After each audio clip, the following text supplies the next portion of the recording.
Our stars included Linda Gary, Chuck Olson, Bruce Philip Miller, and Corey Burton, with special guest stars Clark Warren, Larry Moss, Herb Ellis, Joe Young, and Helen Funai.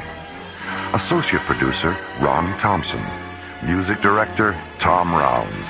Engineer Stu Jacobs. Assistant to the producer Jim Cook. Alien Worlds was created, produced, and directed by Lee Hansen. And so until next week, this is Roger Dressler inviting you to join us for our next adventure, Earthlight, on Alien Worlds.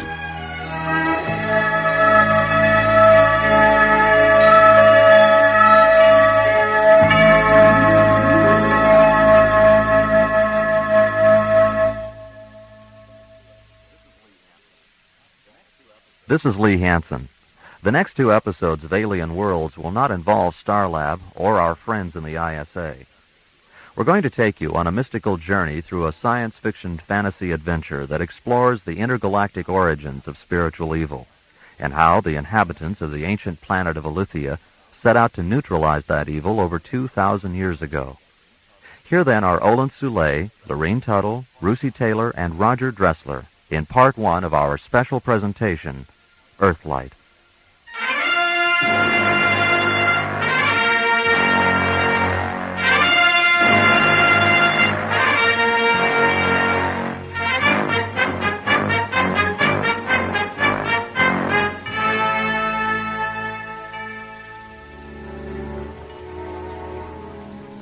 Something silent fractures the Elysian midnight clouds, and they slowly puzzle apart, releasing the ghostly radiances of 3 white moons. Brilliant lunar light shimmers down onto Elysia's night side. Darkness dissolves as far north as the ion refineries at Lahilia, as far south as the Aviara Sun Tower complex, as far east as the Lusa Canal intersect, as far west as the domed wingship port at Darmus. Huge cloud fragments break away and drift past the moons. There is a sudden eclipse of light. Then the cloud fragments narrow to smoky splinters, curl up into the fluorescent winds of the aurora sphere, and vanish. The moonlight returns, intensifies, expands. It sweeps across the Starflight complex at Cava, illuminates the celestial laboratories at Somari, seeps down into the Penumbrian shadow forest, and brightens the Pyramid of Deus, which rests at the forest's perimeter. A canal of dark water flows between the pyramid and the forest. Iridescent nova blossoms on the canal bottom sense the moonlight and rise to the surface, their translucent petals shimmering with color. Docked at the edge of the canal is a slender Elysian windship, its triangular sails folded, its 30-foot-long transparent metal hull low in the water. The huge main chamber inside the pyramid is illuminated by the pale yellow flames of 100 thick white candles. Moonlight streams in through the stained glass sky windows at the chamber's peak. Delicately woven tapestries and intricate mosaics decorate the angled walls. Beneath the sky windows sits Deus, the Father, Ilithia's most highly evolved divine scientist. On the carved wooden table in front of him is an ancient voice book, its pages embossed with complex hieroglyphs.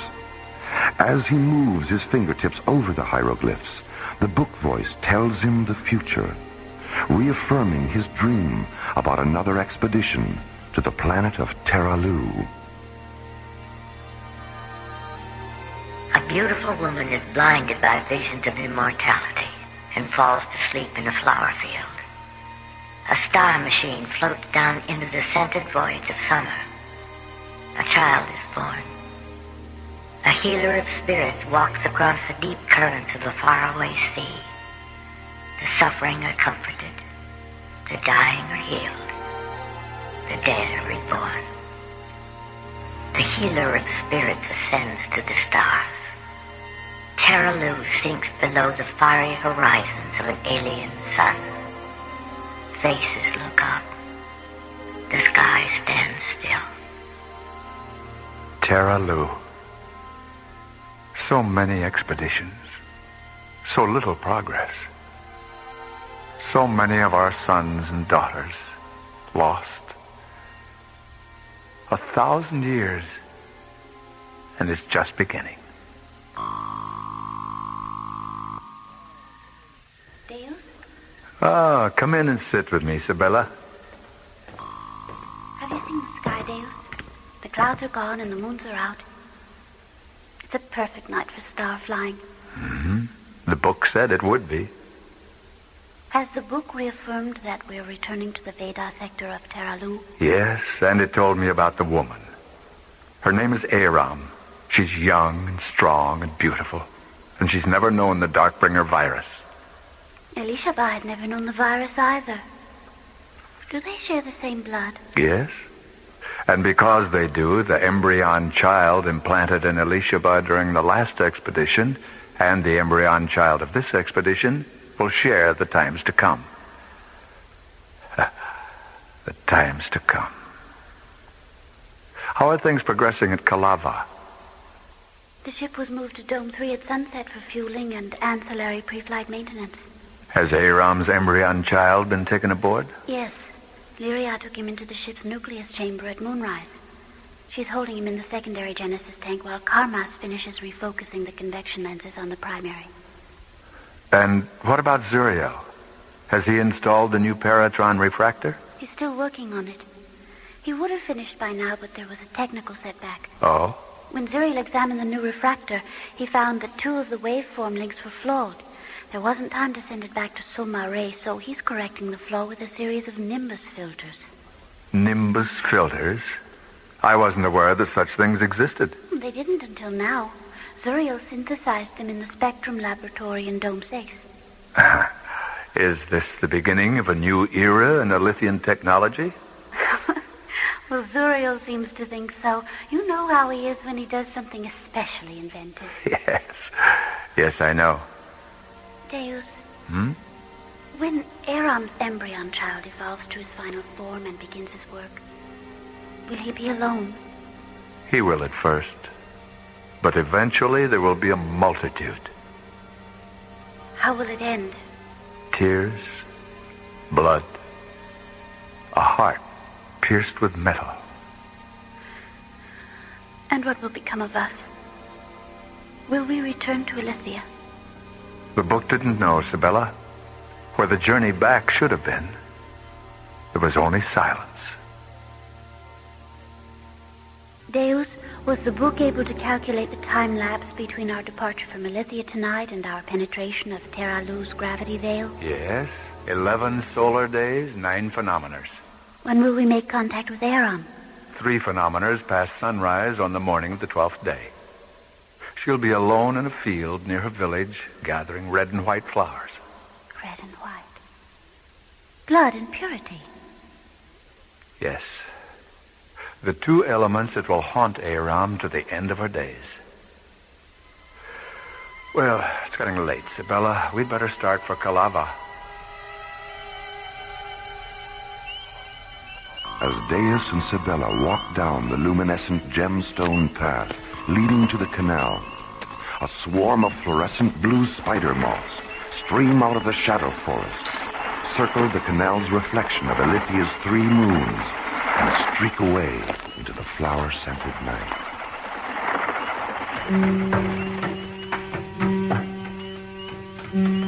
Sibella and Deus board Sibella's windship, move to the deep circular cockpit just behind the bow, and settle into thickly cushioned contour seats. Between the 2 seats is a narrow, transparent black systems console, its surface glittering with multiple rows of brightly colored control prisms. Sibella touches 3 of them, interfacing the Windship's guidance system with the Central Canal Link encoder at Darmus, the huge domed Windship port which lies 75 demivectors south of the pyramid. Your request for automatic guidance parameters has been received, Sibella. Your vessel will proceed from the Avatar Pyramid tributary through the Lusaw Canal intersect to the Tanil Imbria tributary arch. Automatic guidance will be terminated and manual control returned as you pass beneath the arch and approach the Cava subcanal.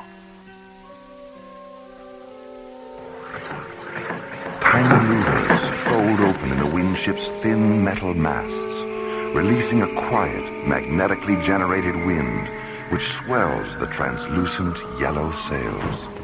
The small, graceful ship drifts out into the center of the canal, turns 45 degrees, and moves forward through the clean, clear water, nova blossom particles flaring in its wake.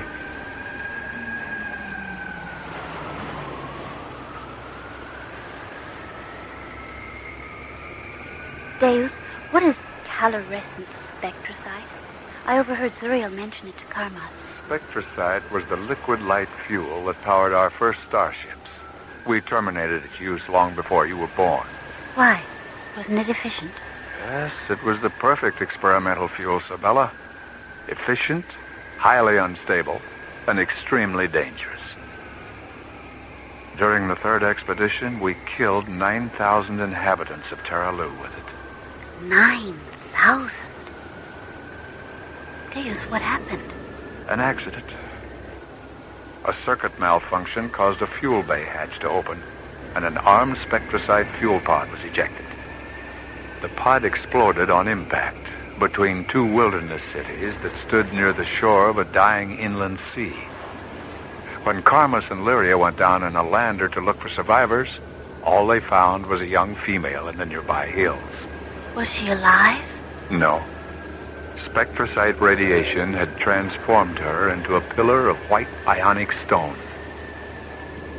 She stood like a statue, looking back at where the 2 cities had been.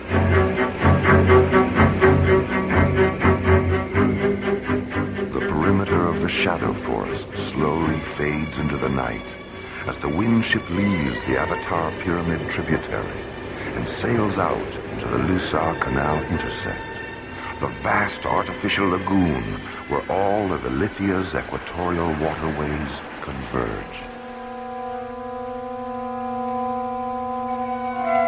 Deus settles back in his seat, looks up at the 3 moons through half-closed eyes, and slowly wills himself into a memory trance. A chill surges through his body. The nuclei of his secondary blood cells divide, releasing the organically stored experiences of another time. Then a bright rushing sound only he can hear takes his mind 1,000 years into the past. Sunlight and warm winds touch his face. He glides over the sea of echoes in a small windship. In the bright, pale green distance is Reviva Island. On it stands the great white dome of Ilithia's exobionic observatory. The observatory has been receiving and analyzing scan tracings from 2 drone flyers, which are exploring the void of the 9 worlds in the far galaxy of Cerisius. Both flyers have discovered something unexpected and ominous. Diabas, the observatory matriarch, is concerned.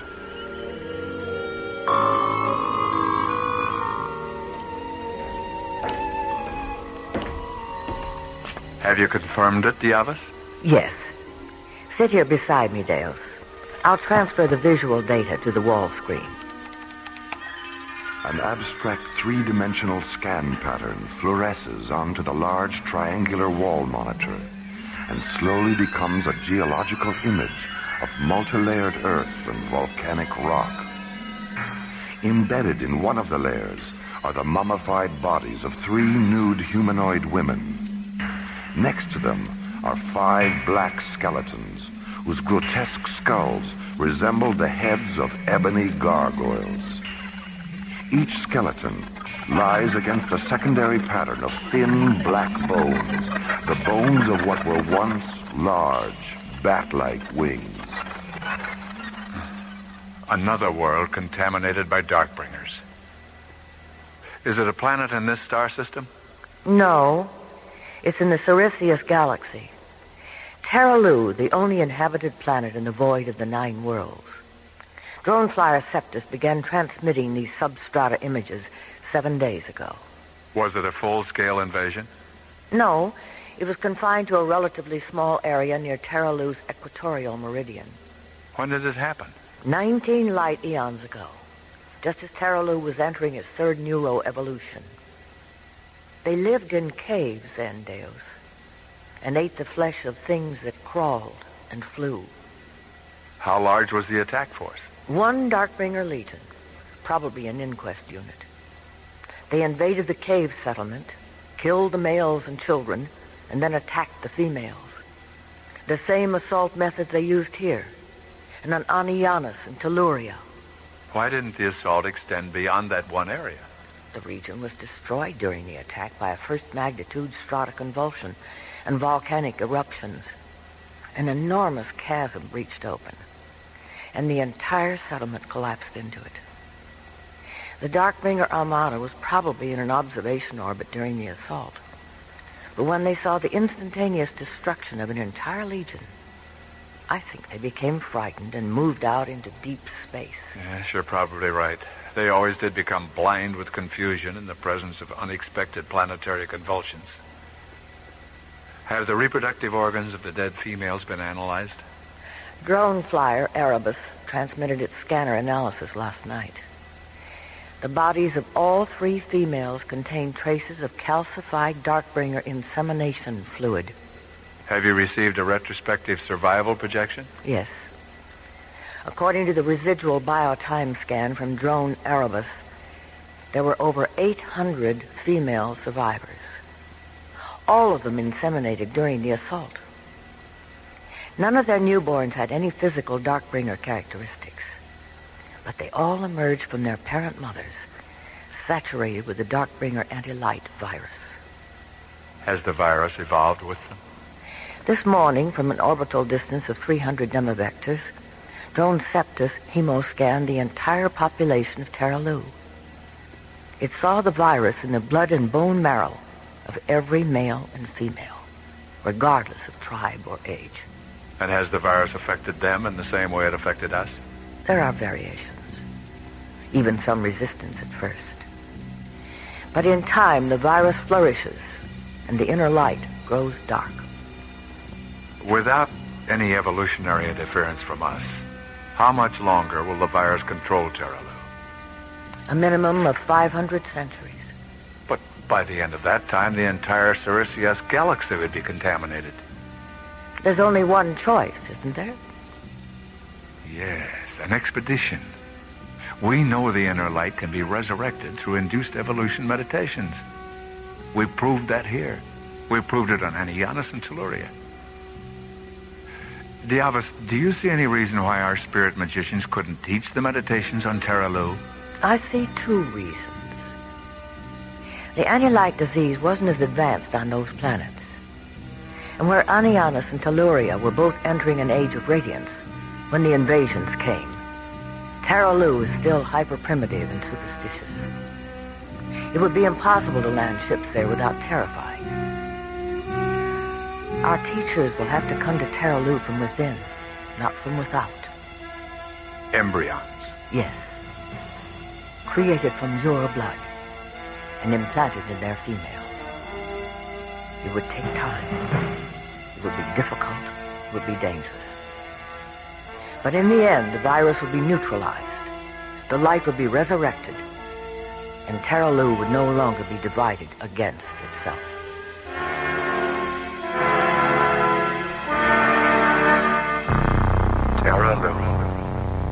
Teralo. So many expeditions. It would take time. So little progress. It will be difficult.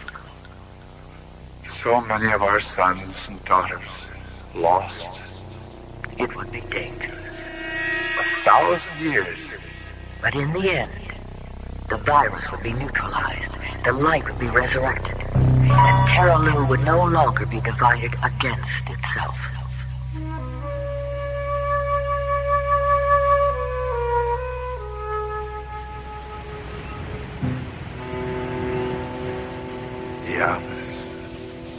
The office.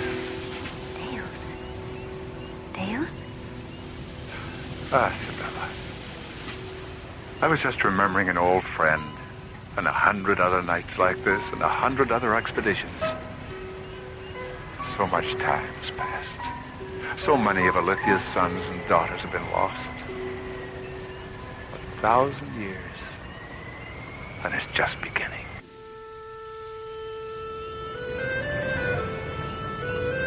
What did you do after the Darkbringers killed your parent, mother, and father?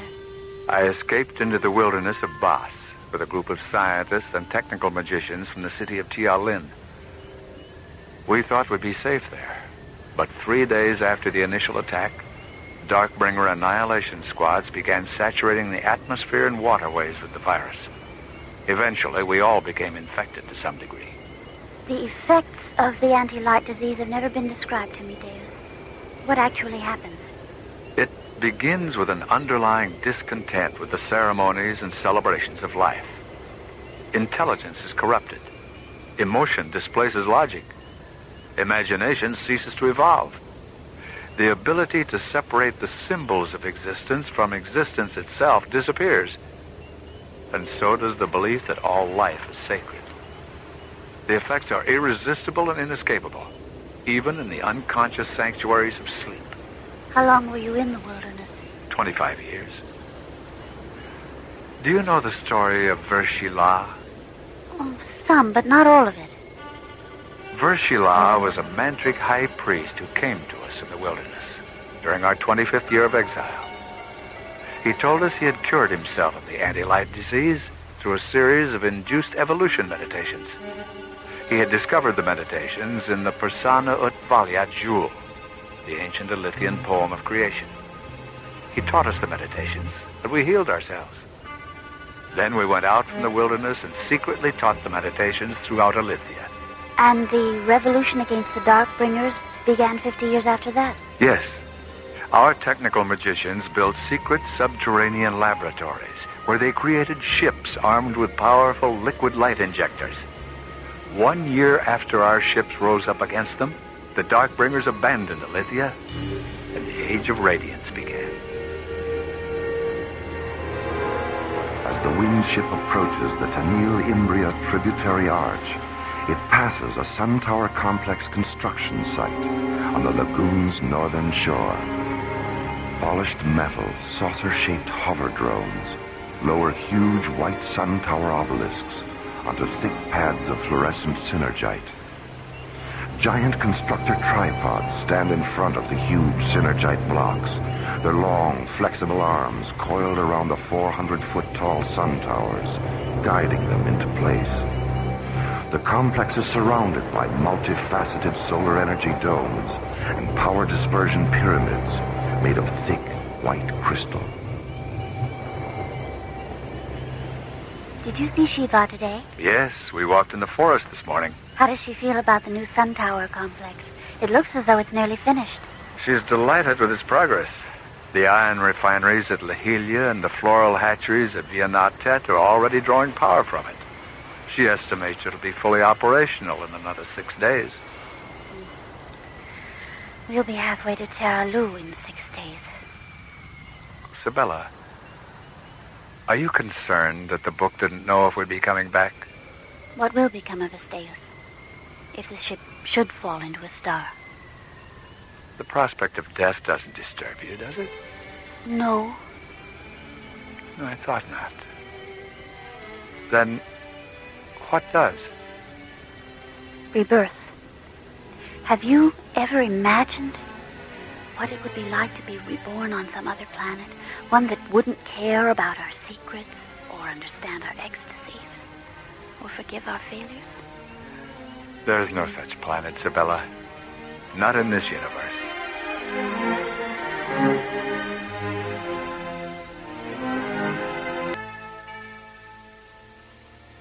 Inside his pyramid on the ancient planet of Alithia, Deus, Alithia's patriarch, listens as the voice of a sacred dream book reaffirms his sleep visions of another expedition to the planet of Teralo. A beautiful woman is blinded by visions of immortality and falls to sleep in a flower field. A star machine floats down into the scented voids of summer. A child is born.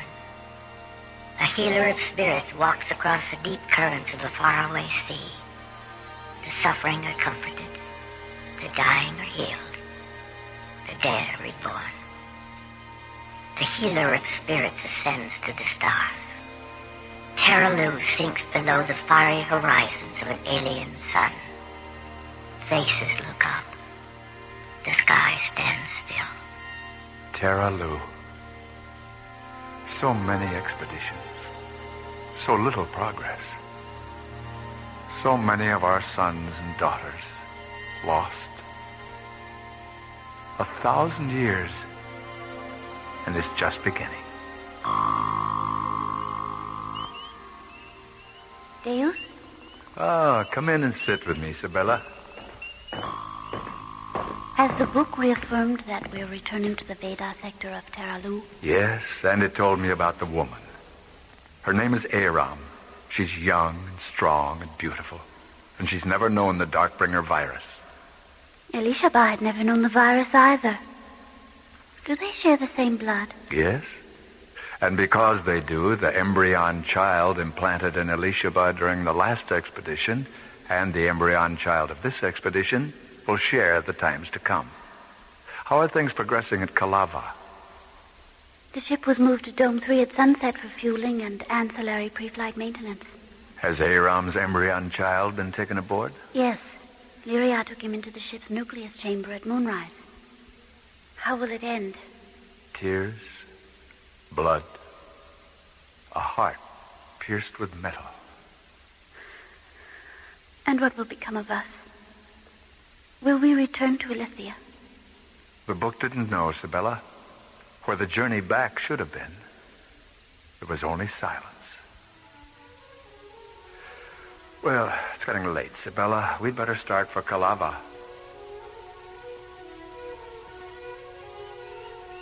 At the edge of the wide canal that flows past the pyramid, Deus and Sibella board a slender, transparent metal windship and settle into the deep cockpit behind the bow.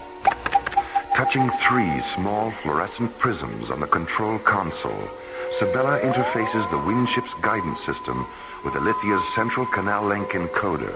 Your request for automatic guidance parameters has been received, Sibella. Your vessel will proceed from the Avatar Pyramid tributary through the Lusaw Canal intersect to the Tanil Imbria tributary arch.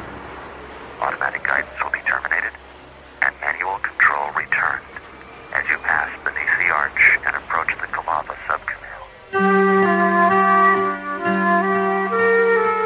Half an hour later, the windship sails out into the Lusaw Canal intersect, the vast artificial lagoon where all of Alithia's equatorial waterways converge. Deus settles back in his seat, looks up at Alithia's 3 moons, and slowly wills himself into a memory trance that takes his mind 1,000 years into the past. 2 Alithian drone flyers have been orbiting Teralo, the only inhabited planet in the void of the 9 worlds. During their 13th orbit, the 2 laboratory drones have discovered something unexpected and ominous. Deus is called to Alithia's exobionic observatory, where scanner data from the 2 flyers is being decoded and analyzed. Have you confirmed it, Diabas? Yes. Sit here beside me, Deus. I'll transfer the visual data to the wall screen. A geological image of multi-layered earth and volcanic rock fluoresces onto the large triangular wall monitor. embedded in one of the layers are the mummified bodies of 3 nude humanoid women and the remains of 5 long black skeletons. Each skeleton lies against a secondary pattern of thin black bones, the bones of what were once large, bat-like wings. The skulls resembled the heads of ebony gargoyles. Another world contaminated by Darkbringers. When did it happen? 19 light eons ago, just as Teralo was entering its 3rd neuroevolution. They lived in caves then, Deus, and ate the flesh of things that crawled and flew. How large was the attack force? 1 Darkbringer legion, probably an inquest unit. They invaded the cave settlement, killed the males and children, and then attacked the females. Why didn't the assault extend beyond that one area? The region was destroyed during the attack by a first-magnitude stratoconvulsion and volcanic eruptions. Have the reproductive organs of the dead females been analyzed? Drone flyer Erebus transmitted its scanner analysis last night. The bodies of all 3 females contain traces of calcified Darkbringer insemination fluid. Have you received a retrospective survival projection?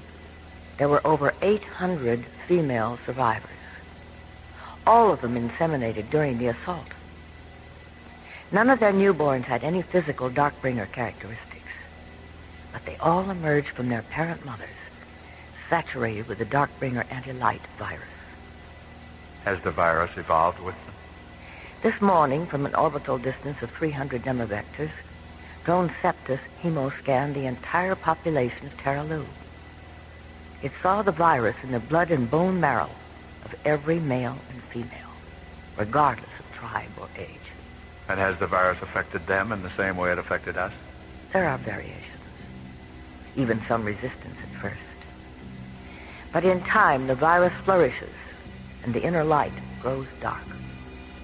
There's only one choice, isn't there? Yes, an expedition. We know the inner light can be resurrected through induced evolution meditations. We proved that here. We proved it on Anianus and Telluria. Diavus, do you see any reason why our spirit magicians couldn't teach the meditations on Teralo? I see 2 reasons. The anti-light disease wasn't as advanced on those planets. And where Anianus and Telluria were both entering an age of radiance when the invasions came, Teralo is still hyper-primitive and superstitious. It would be impossible to land ships there without terrifying. Our teachers will have to come to Teralo from within, not from without. Embryons. Yes.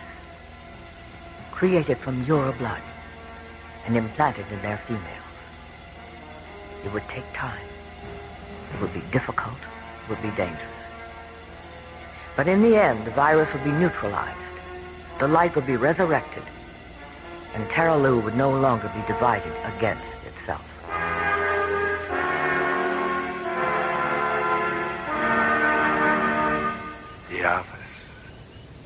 Diavus. Deus? Ah, Sibella. I was just remembering an old friend and 100 other nights like this and 100 other expeditions. 1,000 years. And it's just beginning.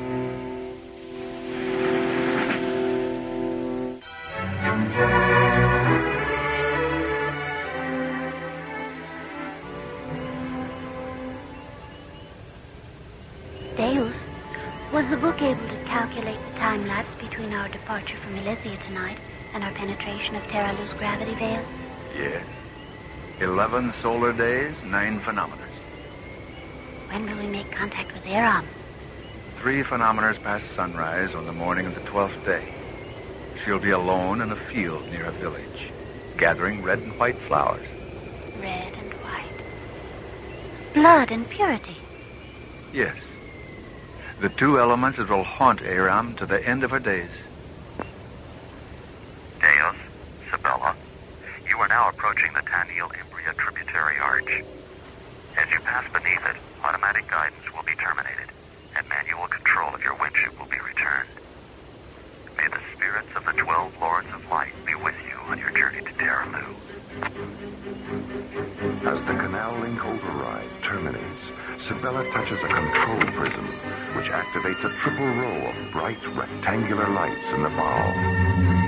Then she steers the windship through the wide Tenil-Imbria tributary and enters the narrow Cava subcanal. A few moments later, the slim, transparent vessel glides across a small lagoon and docks at the edge of the Cava Starflight Complex.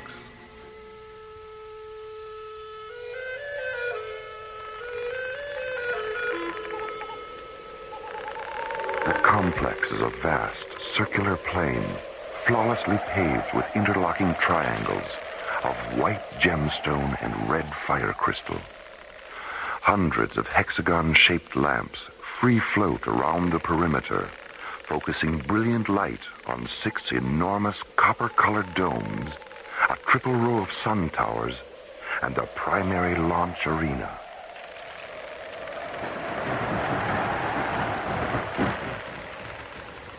At the Cava dock, Deus and Sabella secure their windship and board a small hover drone which takes them across the gemstone and fire crystal plain to Dome 3.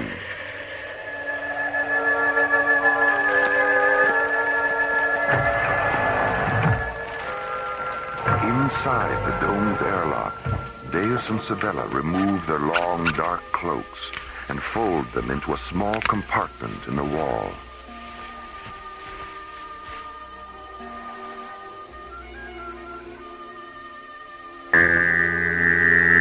Later, they enter the dome's asepsis chamber and close their eyes and stand motionless as antiseptic light and sound sterilize their hair, skin, and outer garments.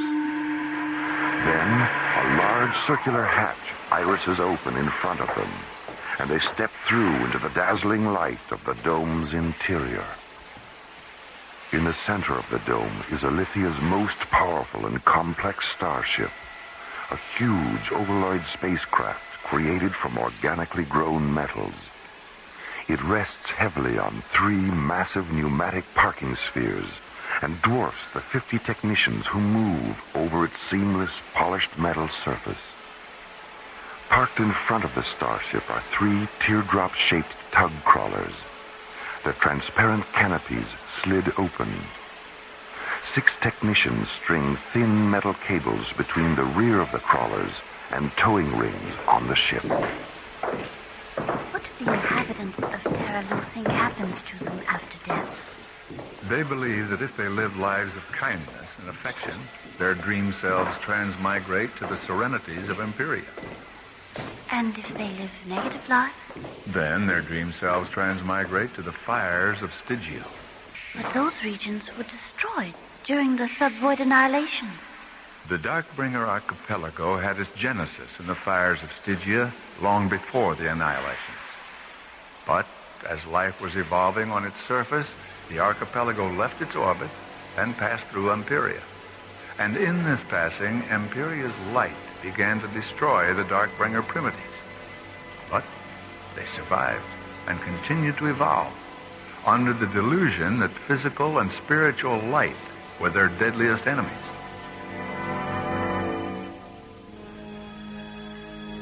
In the center of the starship's nucleus chamber, the primary Genesis tank floats 1 meter above the floor. Inside the transparent egg-shaped tank, suspended in a shimmering mist of chill vapor, is the tiny embryon child. He floats on his side, delicate fingers curled against his face, eyes closed, dreaming of the warmly scented summer voices that lie ahead, and the beautiful woman who will end the chemical winter in which he sleeps.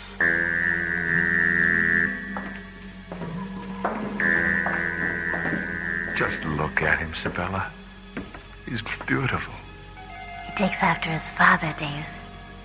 Lyria, is 12 solar days still the maximum span he'll be safe in cryosleep? I was able to extend it to 15 days by altering the inversion factor of the chill vapor crystals. But 15 is the zero-time maximum, any longer, and the altered crystals will begin to neutralize his cellular divinity. Zuriel, have you calculated our time to Teralo's gravity veil? 11 solar days, 9 phenometers. Is that an absolute calculation? Absolutely. Why are you so amused, Deus? 11 solar days, 9 phenometers is precisely what the book said. It also said we're returning to the Vita sector for an encounter with a beautiful young woman named Aram. Zuriel, have you synthesized a copy of the book? I don't synthesize books, Sabella. I only synthesize Nimbus filters. So I've heard. Zuriel, how did you know about Aram in the Vita sector? Aram's neuropulse is the only one in the bioindex terminal free of viral contamination. When I scanned the pulse, I found a first magnitude Vita sector imprint. It seems you've finally become as wise as the book, Zuriel. Zuriel, are we coming back from this expedition? I don't know. You're right, Lyria. He has become as wise as the book. It didn't know either. Deus, may I see you for a moment? Yes, Carmus. Where are you? I'm in the systems index chamber. Zuriel, you and Sabella go into the guidance chamber and begin the pre-launch procedures. Lyria, we'll have our usual talk after void entry.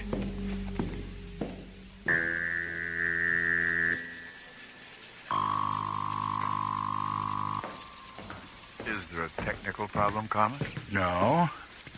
The problem isn't technical, although technology was involved. I don't understand. I know we're returning to the Vita sector of Teralo, and I know the woman's name is Aram. Zuriel? No, I knew before Zuriel did. I was so curious to know where we were going that I got carried away and synthesized a copy of the book last night. Carmus. Yes, Deus. Is nothing sacred? Inside the dome, the 3 tug crawlers inch forward, tightening the thin towing cables that connect them to the ship. A huge section of the dome wall slides open. The tug crawlers move through the opening toward the brightly lit launch arena. Behind them, the giant starship rolls forward on its massive parking spheres.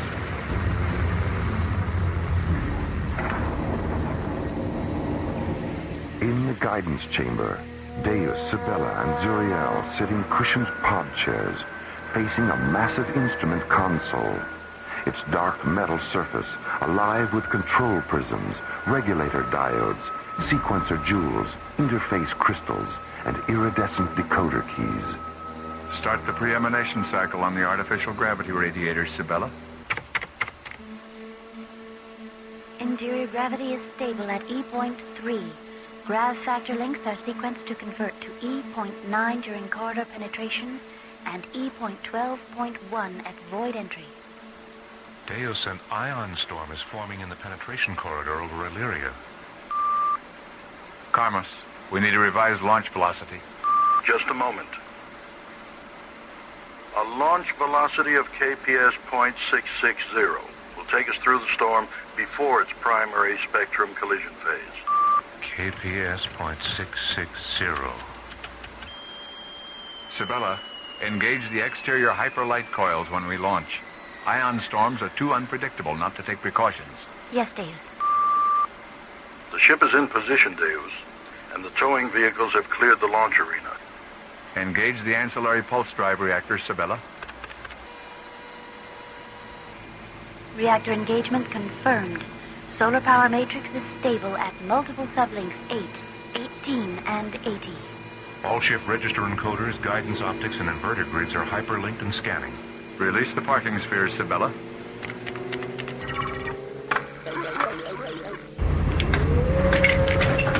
A hexagon-shaped hatch irises open in the bottom of the ship, and a huge gleaming tripod slowly telescopes down. Thick, Metal flex shock pads unfold from the tip of each tripod leg and press against the launch arena's white gemstone floor. The ship raises slightly, releasing the parking spheres which slowly roll away into the anchoring depressions at the arena's perimeter. Pod chair emergency ejection hatches are armed. Pod chair floater cone nozzles are in phase. REM scale time to launch is Tricon 0.3.1. Retract the tripod, Zuriel.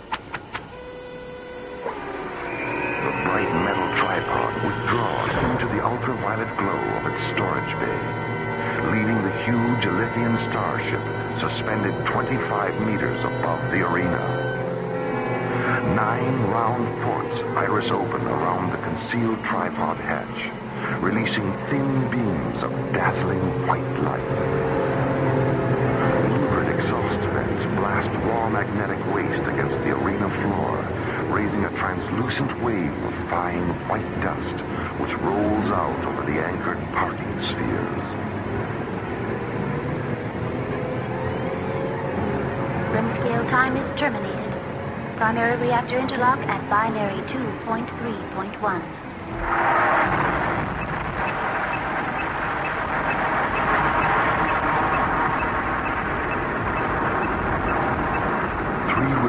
Crimson hyperlight blink on around the edge of the ship. Then the huge spacecraft slowly rotates 90 degrees and begins its majestic ascent.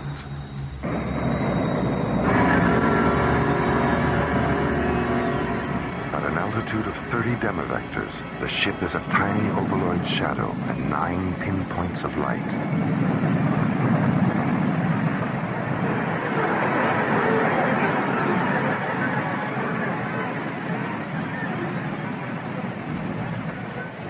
At 120 demivectors, the Starship banks 18 degrees, angles up, and races toward the penetration corridor over Illyria.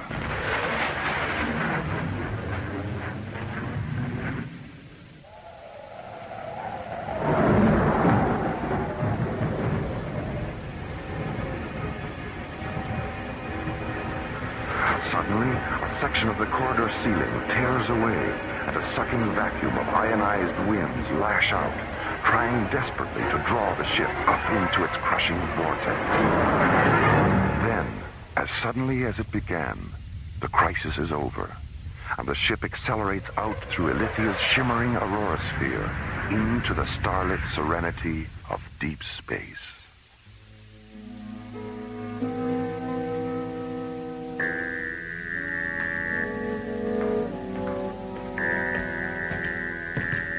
Is our embryon child safe, Lyria? Yes, dear.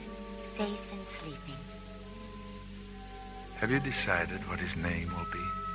His name is the word the ancient thought magicians used to describe the power of the inner self. The word is Jesus, and it means, I am become the healer of worlds.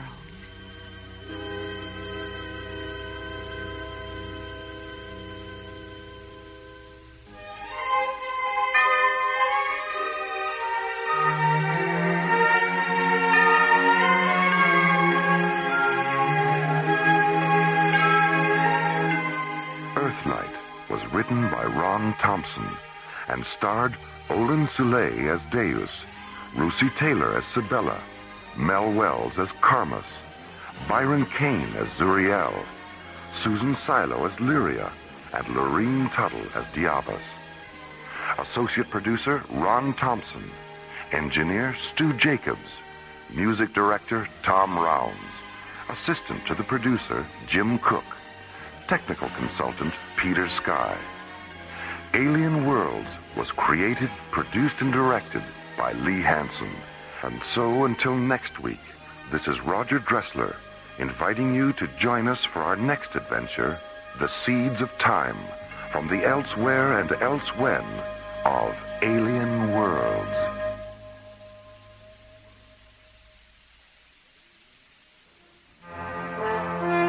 High above the Earth, lazily rotating through the silent voids of space, is the Arthur C. Clarke Astronomical Observatory, Starlab.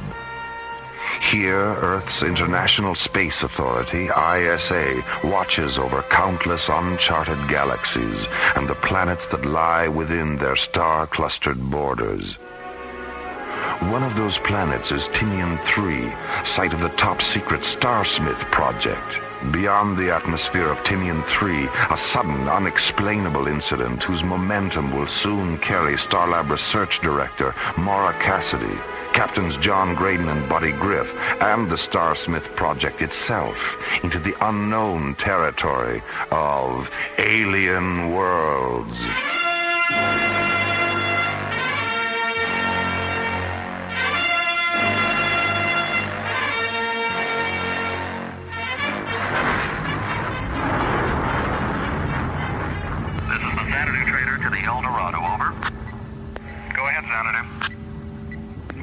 Unidentified ship at 168 degrees, bearing 1,000 meters and closing. Over. Roger, Zanadu. I'm picking it up too. Switch to visual. Let's have a look at her. Over. Roger, we've got it on the visual. Oh my God, it's enormous. El Dorado, do you recognize the markings? Over. Negative, Zanadu. Wait a minute, Bill. I'm picking up a tractor beam generator impulse from the UFO.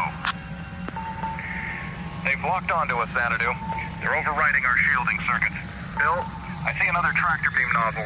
Get out of here. Dive. Zanadu, we're inside the UFO. They're closing the hatch on us. I can see. Starlab Control, this is the Zanadu Trader. We have a condition red alert. Repeat, red alert. Coordinates 595. Do you read? Over. Starlab Control to Zanadu Trader. Starlab Control to Zanadu Trader. There's too much static on this frequency. Switch to subchannel 4. Roger, Starlab Control, subchannel 4.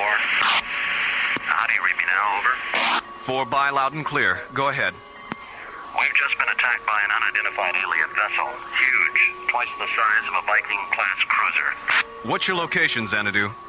We're orbiting in a descent vector over Tinian 3. Triangulator coordinates 5, 9, or 5. Any damage? Negative, but the other freighter is gone. The El Dorado. She was orbiting with us.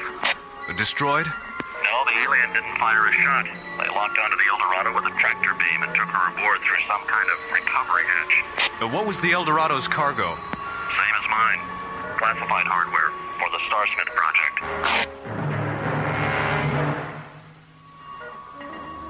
That's right, Commissioner. The alien was after both of them. The captain of the Zanadu Trader said if he hadn't taken evasive action, the tractor beam would have snatched him too. Well, I don't know how they found out, but it's obvious the aliens knew exactly what those two freighters were carrying. What makes you think so, Commissioner? Well, dozens of commercial vessels use the Tinian 3 shipping lanes every day, Mora. All of them filled to the bulkheads with priceless cargo. Yet this alien goes after the only two ships carrying classified scientific equipment of the Starsmith Project. So somewhere, somehow, there's been a security leak. Well, what do you want us to do? Where are Graydon and Griff? They're out patrolling the Corona Echo intersect in Delta 1. Well, call them back to Starlab. I'll be up on the next shuttle. All right, yes, sir. Jerry.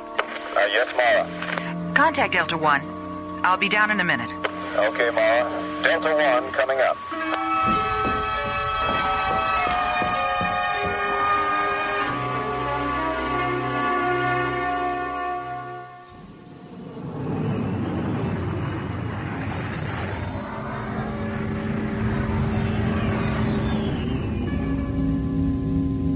Hey, Skipper. Take a look at the echo pattern on G-monitor. The diameter of the Corona Major star cloud is nearly 3 parsecs bigger than it was a year ago. Huh. Well, that's what evolution is all about, buddy. Constant change. Limitless expansion. I wonder what Copernicus and Galileo would have done if they knew just exactly how... Starlab Control to Delta 1. Starlab Control to Delta 1. Delta 1 to Starlab Control. Go ahead, Jerry. Buddy, John, return to Starlab immediately. ISA orders. Wow, Skipper, talk about evolution. It sounds like Jerry's turned into the sweetheart of Sigma 5. I heard that. Very funny, buddy. But the joke will be on you if you're not here when Commissioner White arrives. Oh, the Commissioner White? Star of stage, screen, and telescan monitor? John, what's wrong with Buddy? Too much nitrous oxide in his oxygen?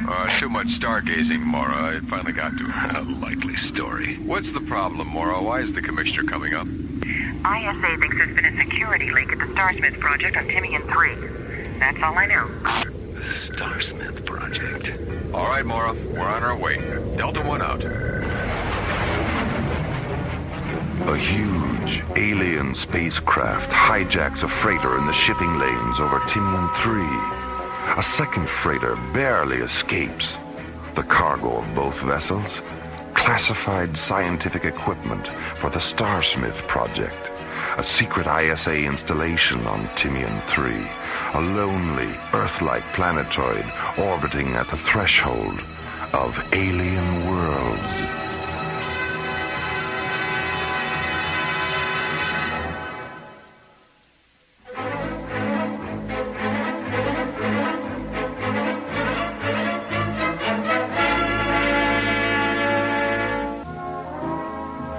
Freighter hijacking over Timian 3 by a mysterious alien ship and the suspicion of a security leak at ISA's top-secret Starsmith project on Timian brings Captain John Graydon and Buddy Griff back to Starlab from a routine surveying mission. I never heard of the Starsmith Project, Mora. What is it? Search me, Buddy. Well, I don't mind if I do. John, I think we'd better depressurize Buddy's libido before it's too late. Saved from a fate worse than death. Hiya, Commish. Hello, Buddy. John, Mora. Hello, Commissioner. Have you told him about the freighter hijacking, Mora? Yes, sir. All right, here's the rest of it. 3 months ago, Professor Logan Starsmith came up with a workable blueprint for a new hyperdrive unit, the SPA-1, the Starsmith Parsec Accelerator. It won't replace the HD-4 units now in service, but used in conjunction with them, the SPA-1 will increase their power by a warp factor of 10. A warp factor of 10? Well, that's a 5-magnitude increase. That's right, John. Now, our defense system depends on having the fastest ships in the galaxy, and to prevent the SPA-1 from falling into the wrong hands, we've kept it under wraps.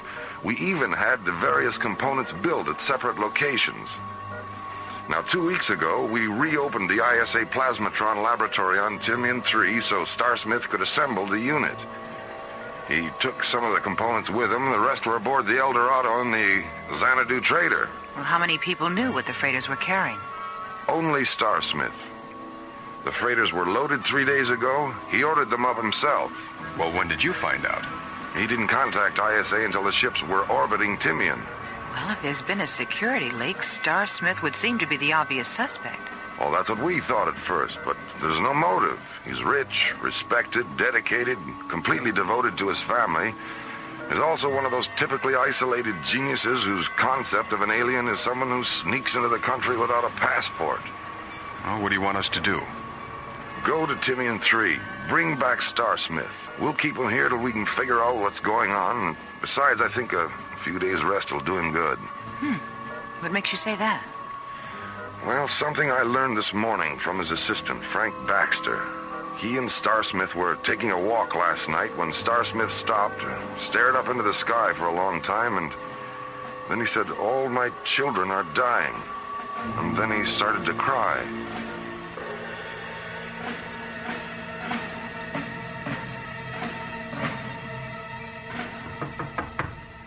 Professor Starsmith, it's Frank. I can't talk to you now, Frank. It's important, Professor. A message from Starlab. What does it say? What do they want? They're sending a ship for you. For me? Why? Professor, what's wrong? Haven't you slept? You look... Look? How do I look, Frank? Old? Tired? Professor, I was... You what, Frank? Care about how I look? Why? When did the young ever care about the old? Professor, you know, ever since last night... Why are they taking me to Starlab?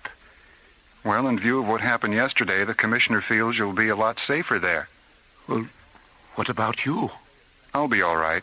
ISA is sending a fighter squadron to patrol Timian in case the alien does come back, but they don't want to take any chances where you're concerned. Besides, someone has to stay here and keep an eye on things. All right. I'll go.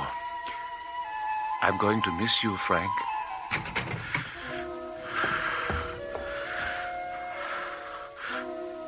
Are you still here? Yes, Logan. I'm still here. Then please finish with me for God's sake. I can't stand the pain.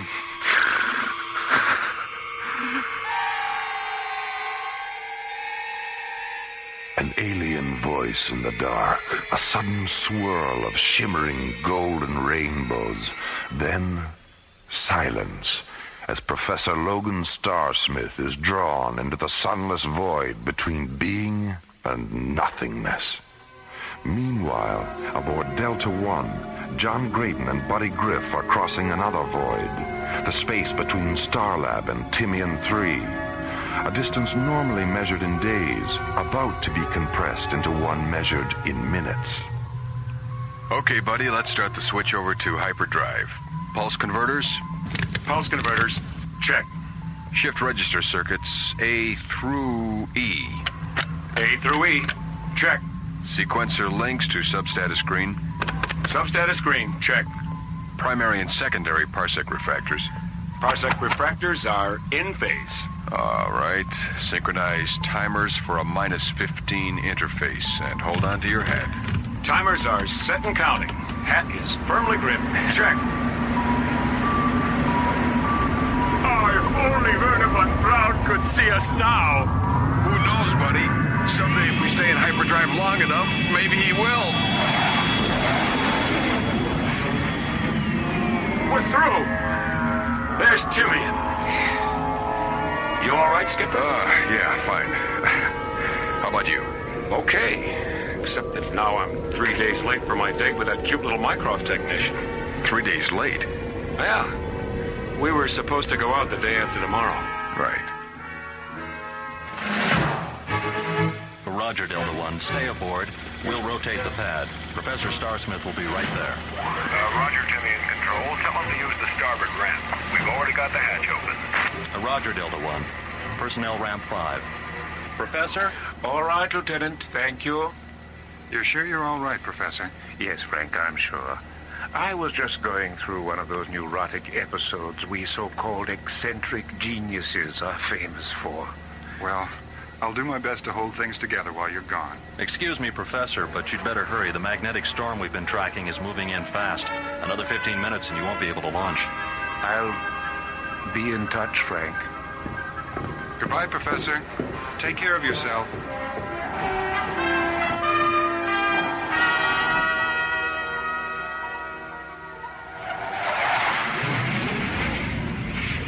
Buddy, go back and sit with the professor during warp through. I can handle the switch over. You know, I still can't believe that the guy who came up with the most fantastic parsec accelerator of all time has never been through parsec acceleration himself. Yeah. I think men like him hide out in their private mathematical worlds because they're afraid of what their discoveries might lead to. Look at Einstein. He presented his atomic chain reaction theories to the government and was kept in the dark about the bomb until it was finished. You know, it would be great if the professor had a really nifty daughter.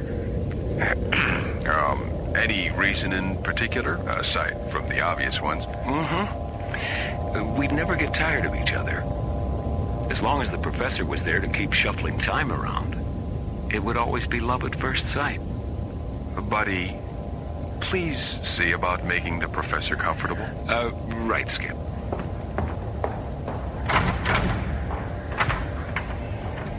How you doing, Professor?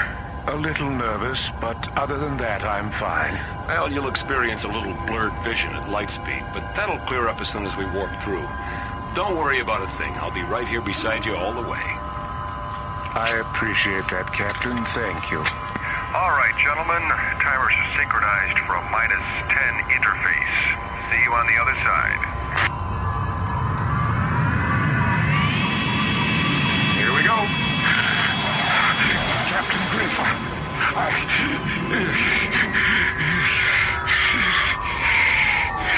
Captain Griff, Captain Griff, please help me.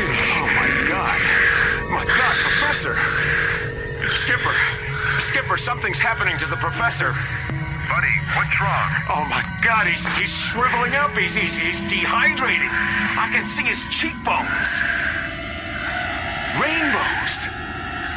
Golden rainbows are spilling out of his eyes.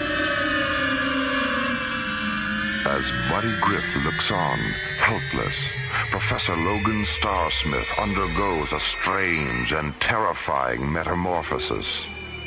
An unexplainable transformation that slowly reveals he is neither terrestrial nor humanoid, but is instead an inhabitant of alien worlds.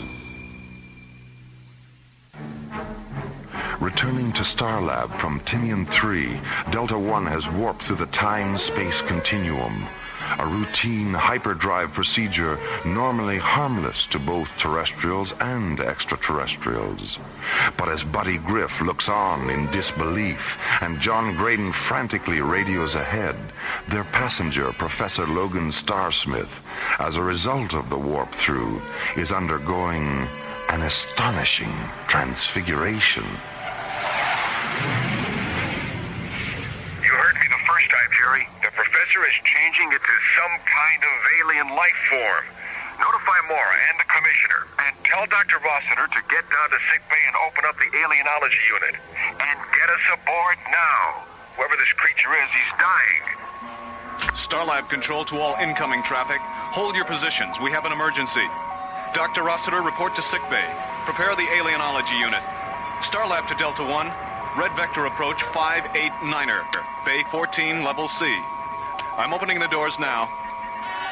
As Delta One orbits into an emergency docking vector with Starlab, another drama unfolds on the distant planet of Nikona, an alien world on the verge of extinction beneath a dying sun.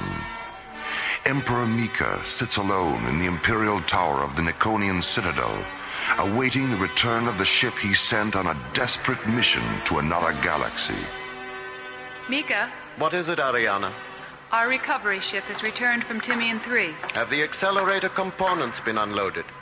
Mika, our ship was able to take only one of the Earth transports.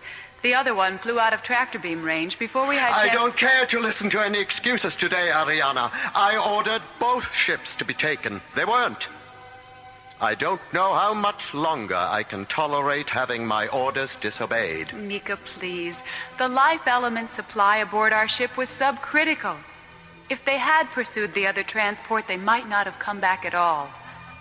I feel they did their best under the circumstances. I think we have reached a point where what you feel is no longer important, Ariana. First, you convinced me to support Matip's plan, which has obviously failed. Now, you stand there and suggest that failure to carry out a direct Imperial edict is acceptable under the circumstances. Mika?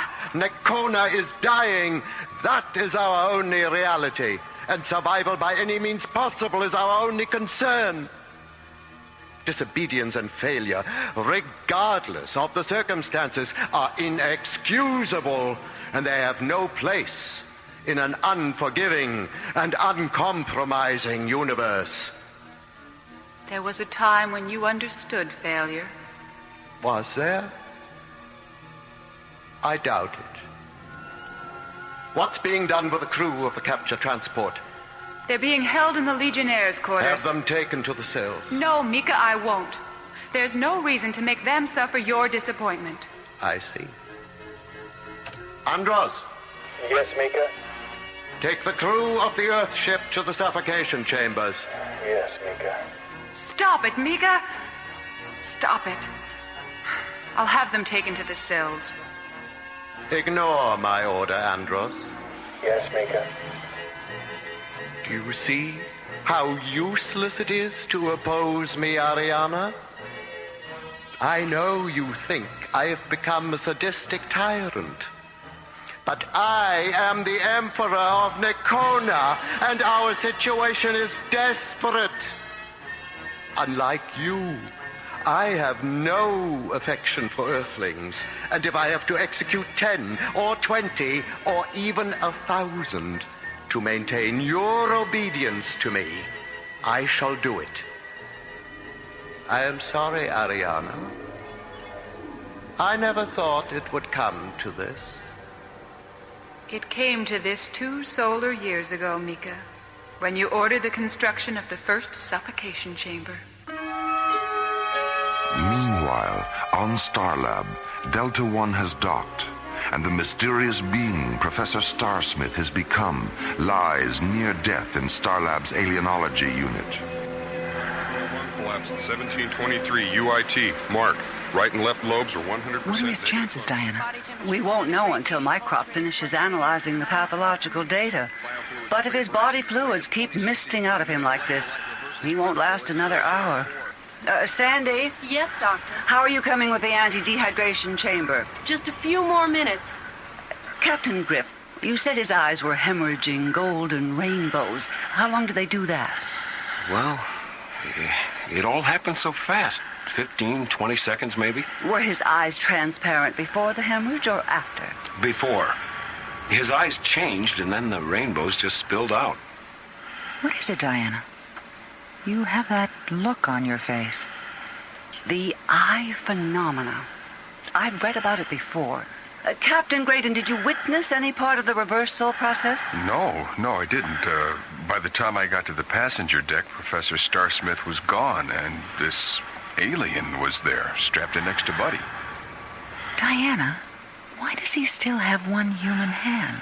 His bioenergy discharged too fast during the reversal to neutralize all the exterior synthetic tissue. It'll disappear if we can get him stabilized. If? Diana, we've got to. He's the only one who knows where Professor Starsmith is and what this whole incident is all about. The chamber's ready, Doctor. Thank you, Sandy. Oh, Sandy, see what you can find in the Alien Medicine Bank on ophthalmic hemorrhage reaction. I'll call you from the display terminal. Let's get him into the chamber. Mora, if you'll just open the main chamber. Children, Siata, Ut, Omitas, Matibsa. I'll miss you, Frank. Linguistics, it's Dr. Cassidy. I want 2 Omnivox technicians and a portable phonetics decoder in the alienology unit immediately. Riata, Forma, Anissa. Thank you, Captain Griff. Buddy, he's talking to you. Why me? You were the last life form he saw before the transformation. I don't know what to say to him. Dr. Rossiter, Sandy, the alien is an inhabitant of the Naconian Empire. Nacona, of course. Sandy, is the pathological data ready? It just came up. I'm on my way down with it. Matibsa, I'll miss you, Captain Griff. Diana, he's not breathing. Do something. Oh, I'm sorry, Mara. He's gone. I'm going to miss you, Frank.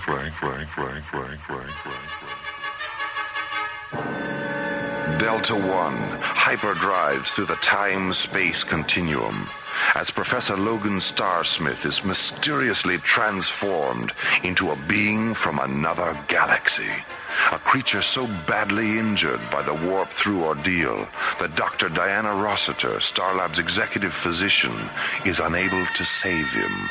And somewhere in the vast reaches of space beyond Starlab, the real Professor Starsmith waits, lost behind one of those countless secret doors that open onto alien worlds.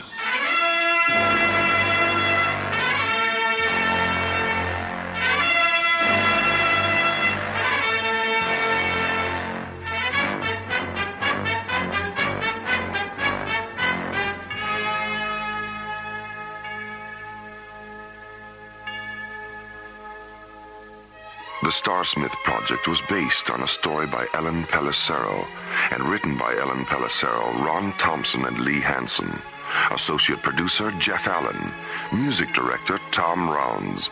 Engineer Stu Jacobs. Assistant to the producer, Laurie Tyler. Technical consultant, Peter Sky. Alien Worlds was created, produced, and directed by Lee Hansen. And so, until next time, this is Roger Dressler, inviting you to join us for the conclusion of the Starsmith Project on Alien Worlds.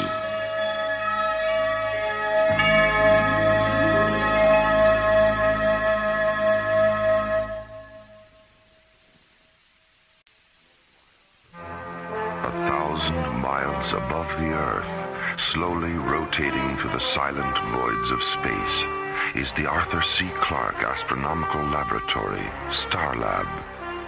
Here, the International Space Authority, ISA, watches over an eternity of uncharted galaxies and the countless planets that orbit within their starlit boundaries.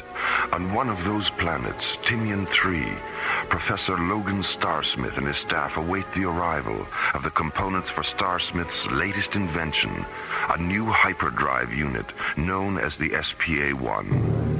But as the two freighters carrying the SPA-1 components orbit into a descent vector over Timian, one of them, the Zanadu trader, radios an urgent message to Starlab Control. We've just been attacked by an unidentified alien vessel. Huge. Twice the size of a Viking-class cruiser. Any damage? Negative, but the other freighter is gone. The El Dorado. She was orbiting with us. Destroyed? No, the alien didn't fire a shot. They locked onto the El Dorado with a tractor beam and took her aboard through some kind of recovery hatch. As news of the hijacking reaches Commissioner White, he calls a hurried conference with SET commanders John Graydon and Buddy Griff, along with Starlab Research Director Mora Cassidy. Well, how many people knew what the freighters were carrying? Only Starsmith. The freighters were loaded 3 days ago. He ordered them up himself. Well, if there's been a security leak, Starsmith would seem to be the obvious suspect. Well, that's what we thought at first, but there's no motive. Well, what do you want us to do? Go to Timian 3. Bring back Starsmith. We'll keep him here till we can figure out what's going on. Besides, I think a few days' rest will do him good. John and Buddy leave Starlab aboard Delta 1 and warp through the time-space continuum, reducing the distance to Timian 3 from days to minutes. During the return warp-through, Professor Starsmith undergoes a strange and terrifying transformation. Oh my God, he's shriveling up. He's dehydrating. I can see his cheekbones. Rainbows. Golden rainbows are spilling out of his eyes. Docking at Starlab, John and Buddy rush the being Starsmith has become to the alienology unit in sickbay. But just as Dr. Diana Rossiter is about to put the alien into the anti-dehydration chamber... Matibsa, I'll miss you, Captain Griff. Diana, he's not breathing. Do something. I'm sorry, Mora. He's gone. Still retaining the synthetic human hand he was unable to neutralize during his morphogenetic reversal, the alien slowly closes his transparent eyes. As Part 2 of the Starsmith Project unfolds within the interstellar spaces of Alien Worlds.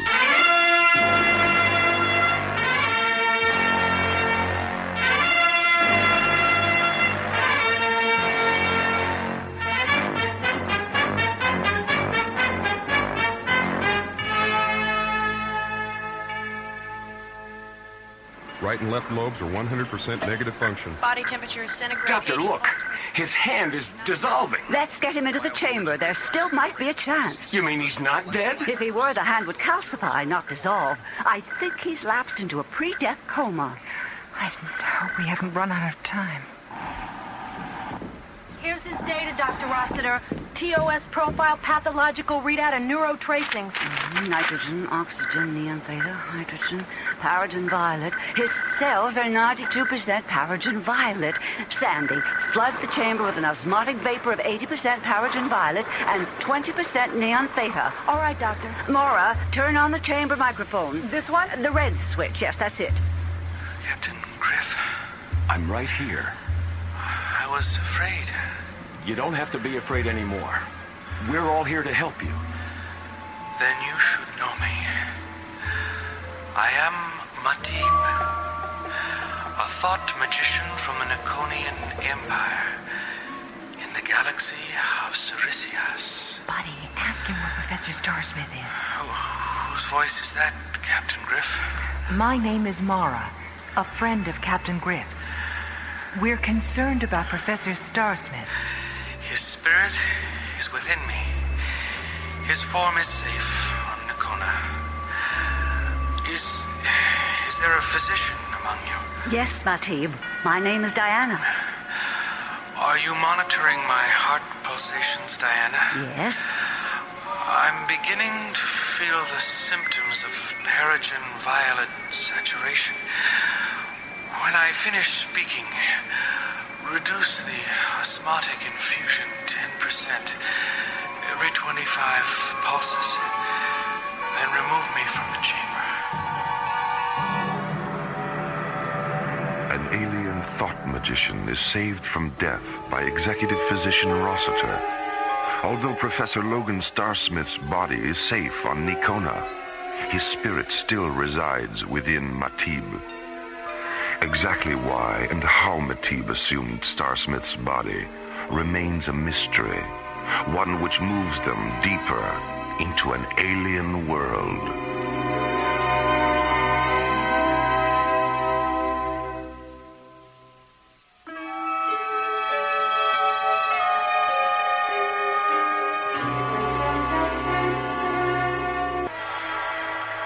His health and strength restored, Matib is removed from the anti-dehydration chamber and taken to a recovery unit in sickbay, where he explains the mysterious chain of events which have brought him to Starlab. As the light of our sun diminishes, so does the Paragen Violet content of our atmosphere. Those of us in our middle years have been slowly mutating ourselves in order to survive with reduced amounts of the life element. But because our children and elders lack the strength for cell mutation, they've been dying at the rate of 500 a day. Is there any way you can save yourselves? Our only choice is migration to a planet with a high atmospheric content of Paragen Violet. We know of one, but it's 2,000 light years from home, and without Professor Starsmith's invention, we'll never reach it in time. Our ships are too slow. Why didn't you simply come to us and ask for help? Emperor Mika doesn't trust you. He knows that the history of Earth is one of almost fatal devotion to the extremes of pleasure, pain, and power. And to Mika, all extremes have their basis in fear and deceit. Well, I think we'd all have to agree with that, Matib, but things have changed during the past century. I realize that, Commissioner, but Mika doesn't. He's old. Paragen Violet Anoxia has all but destroyed his logic and reason. He no longer understands the universal constant of change, and that it affects all sentient beings. There was a time when he would have come to you himself, but now... Well, how did you find out about the project? It was top secret. There are no secrets from someone who can become anyone. I was a parsec engineer at the component facility in New Chicago. I was the navigation officer aboard the Zanadu Trader. And finally, I was Professor Starsmith. We've always been aware of Earth's technological skills, and we knew it would only be a matter of time before one of your scientists devised a revolutionary hyperdrive unit. I spent 3 years at the New Chicago facility, waiting. Where are the men whose bodies you biosynthesized? They were held in cryosuspension on Nicona, then returned one by one as I cycled through their various identities. But what about the time missing from their lives? Nothing is missing, Captain Great. All I experienced in their places was given to them when I returned their spirits. They're not even aware they've been gone. How did you manage to get Professor Starsmith to Nicona? A number of storage tunnels under the project complex open several hundred meters beyond the laboratory. Last night, I left Professor Starsmith at the mouth of one of them. A Nikonian lander picked him up at moonset. Matib, would you be willing to try and convince Mika that in exchange for Professor Starsmith and the crew of the El Dorado, ISA will give him all the parsec accelerators your planet needs? Yes. When will you be able to leave? As soon as Captain Griff is ready. You know something, Matib? I think this is the beginning of a beautiful friendship.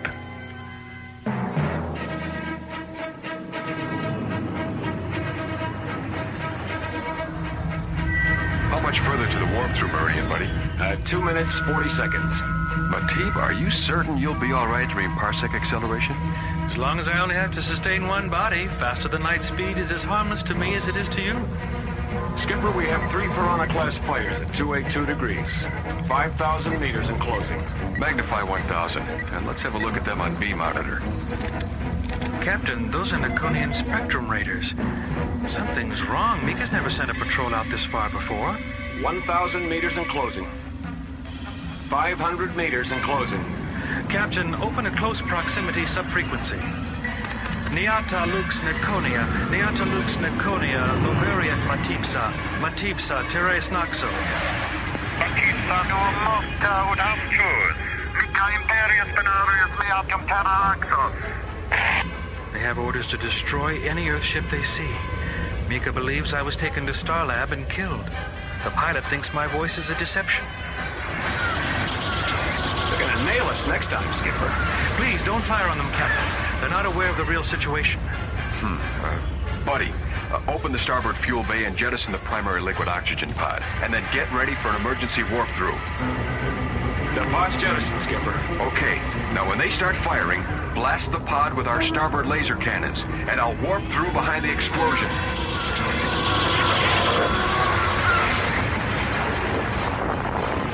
We're through. Is everyone all right? Nice going, Skipper. We're in one piece and they think we're scattered from here to the great beyond. An excellent maneuver, Captain Graydon. Nakona dead ahead, Skipper. You sure weren't kidding about your sun, Matib. The photosphere barely registers on the solar scanner. Matib, are we approaching from the dark side? All of Nikona is dark. It has been for over 2 solar years. Captain Griff, if you'll program for a descent vector of 068, we'll land at a deserted ice flower plantation near the Citadel.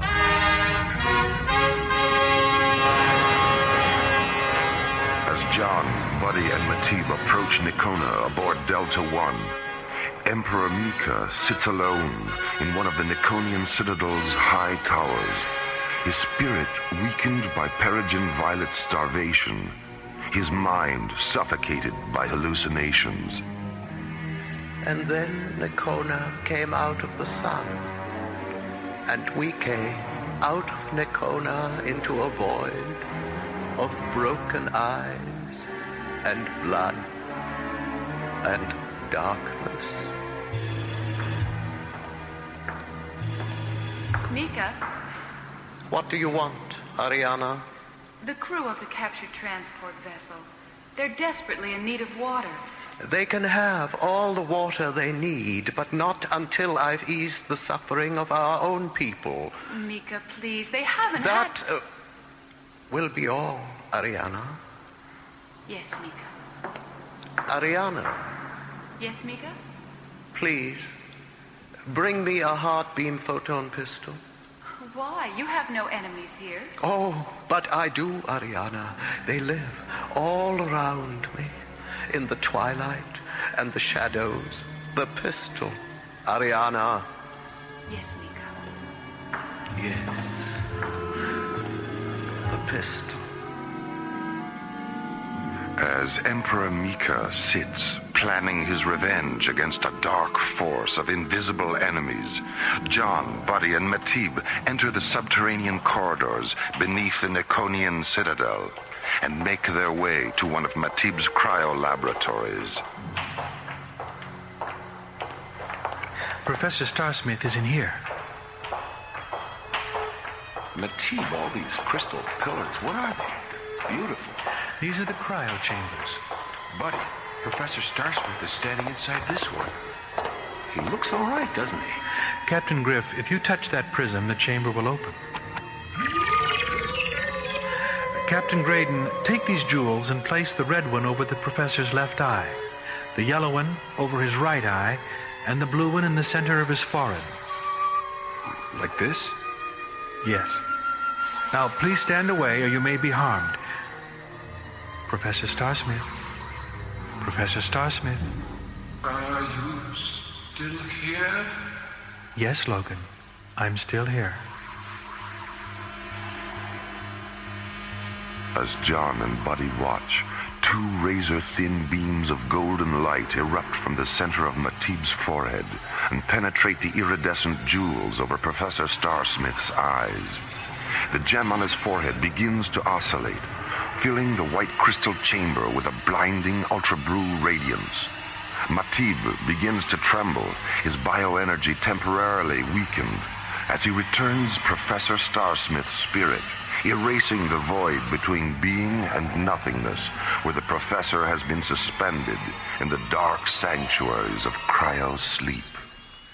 How do you feel, Logan? I feel a little dizzy, but I'll be all right. Hello, Captain Graydon. Captain Griff? Hiya, Professor. Professor? I... Stand where you are, all of you. Mika. You were seen entering the Citadel, Matib. I've been monitoring you ever since. Legionnaires, take them to the cells. Skip, put your blaster away, buddy. The outnumber is 10 to 1. Surrounded by Imperial Legionnaires, John and Buddy are disarmed, and then, along with Matib and Professor Starsmith, are taken to a subterranean prison cell beneath the Niconian citadel. Meanwhile, Mika listens to the hallucinatory voices that continue to flood his broken mind. Voices that insist even his friends are enemies, and that all enemies must be destroyed. Emperor Mika, a lonely dweller in a sad mirage at the very center of alien worlds.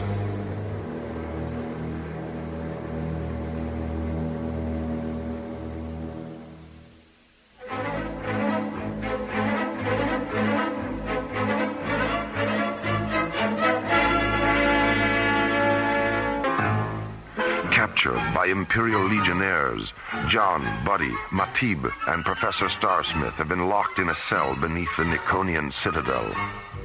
And while Mika sits in one of the citadel's high towers, deciding what to do with his prisoners, Matib has already determined what that decision will be. Unless we can confront him and convince him to listen, I'm certain he'll have us killed. Do you honestly believe he'd listen to you?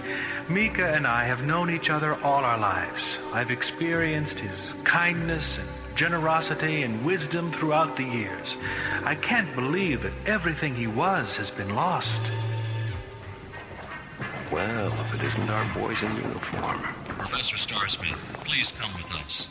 Sartos? Is that you? Yes, Matib. Your helmet and faceplate, I didn't recognize you at first. Where are you taking the professor? To Mika. You can speak English here, Sartos. These are my friends. All of us are your friends, Matib. We want to help, but you know the penalty for violating an Imperial edict, no matter how unfair it is. Professor Starsmith, please.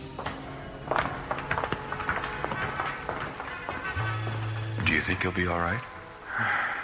I don't know.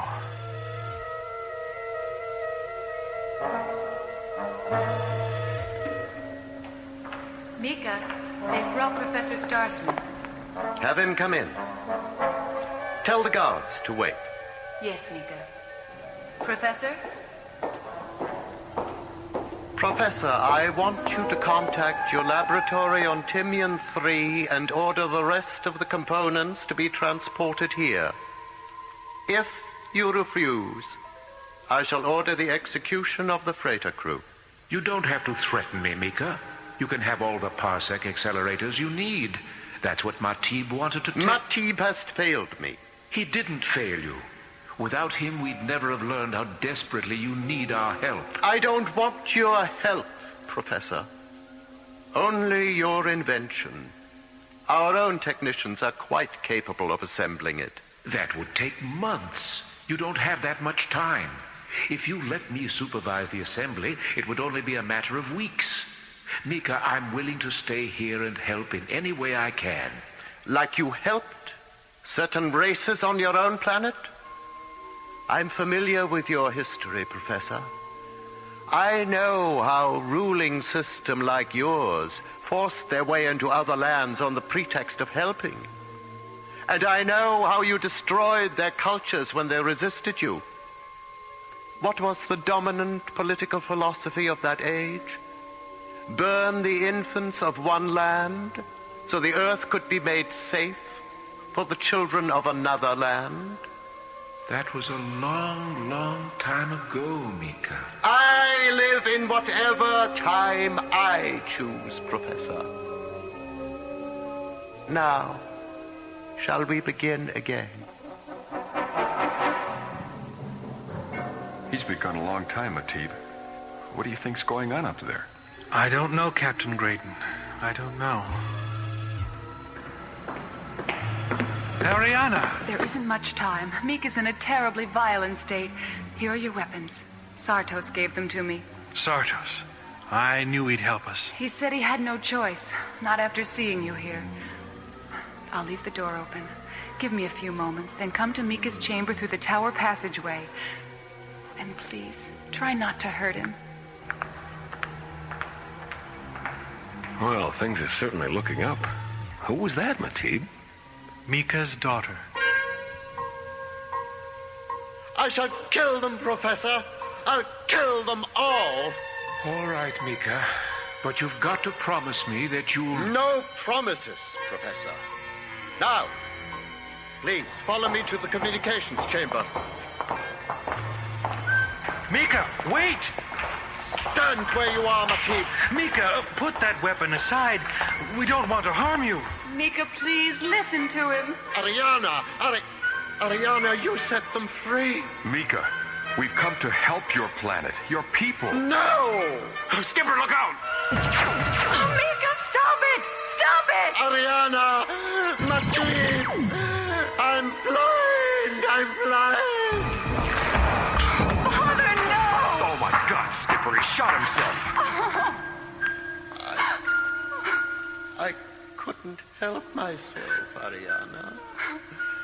The voices that were inside, they were mine. All this time, I was only raging against myself. Oh, Father. Father. Realizing at last that his only enemies were the dark, distorted voices of his own sadly broken spirit, Emperor Mika becomes a victim of his own rage.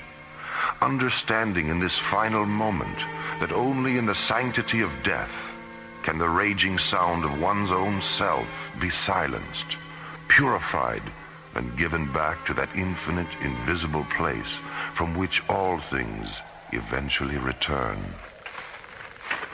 There's good old Delta One, Skipper. Right where we left her. Right. Professor, what should we tell your family? Tell them I've come to my senses and finally realized that science exists not to serve itself, but to sustain the balance of life everywhere in the universe. Tell them Nakona desperately needs my help. And tell them I've seen a future in which we'll all be Nakonians someday. We'll be seeing you, Professor. So long, Professor, and good luck. Goodbye, Matib. Goodbye, my friend. Take care of him, Ariana. He's too good to lose. Thank you for bringing him back to us. Watch the skies, my good friends. We'll meet again.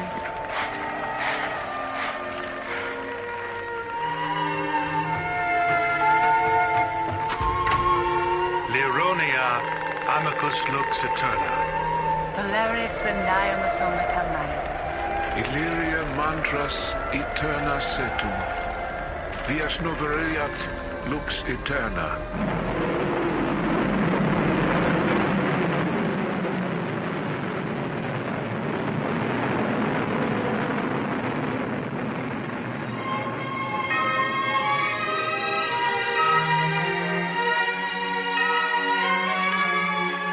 The Starsmith Project was based on a story by Ellen Pellicero and written by Ron Thompson. Our cast included Linda Gary, Chuck Olson, Bruce Miller, and Corey Burton, with special guests Richard Paul, Byron Kane, Francis Bay, Lester Fletcher, Carol Bilger, and Gail Murphy. Associate producer Jeff Allen. Music director Tom Rounds. Our engineer was Stu Jacobs. Assistant to the producer, Laurie Tyler. Technical consultant, Peter Sky. Alien Worlds was created, produced, and directed by Lee Hansen. And so, until next time, this is Roger Dressler inviting you to join us for another journey into Alien Worlds.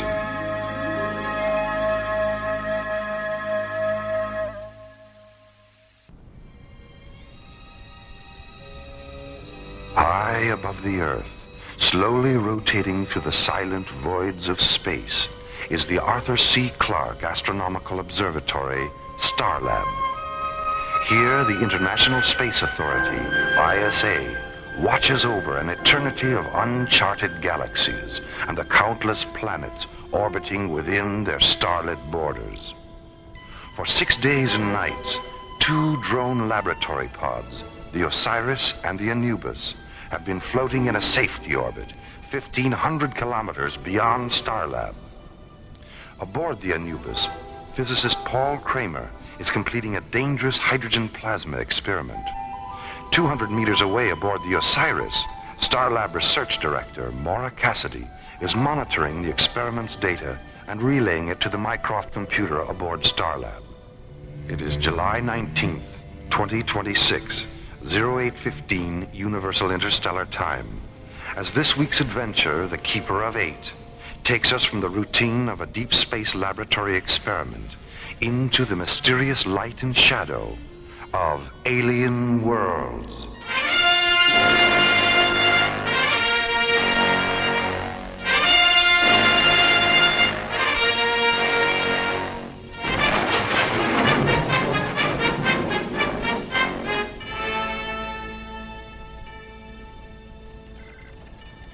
Paul, check the plasma chamber seals again. I'm still getting a red light on number 4.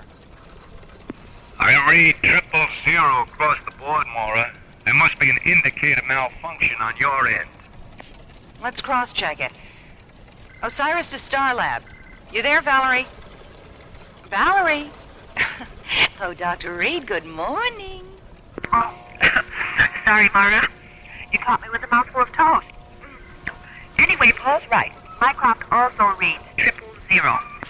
Oh, you mean I've got a short circuit? Oh, how embarrassing. Well, do you think you could stop blushing long enough to spacewalk on over here? Just as soon as I get my helmet on. Why, what's the problem? The valence analyzer I brought up from Teralo was a gift from the Institute. And I sure don't want to leave it behind. Mora, I'm going to need your help taking it apart so we can get through the airlock. Okay. Shoot the umbilical over and I'll show you why I almost ran away with the circus to be a tightrope walker. Here it comes. Umbilical secured. I'm on my way.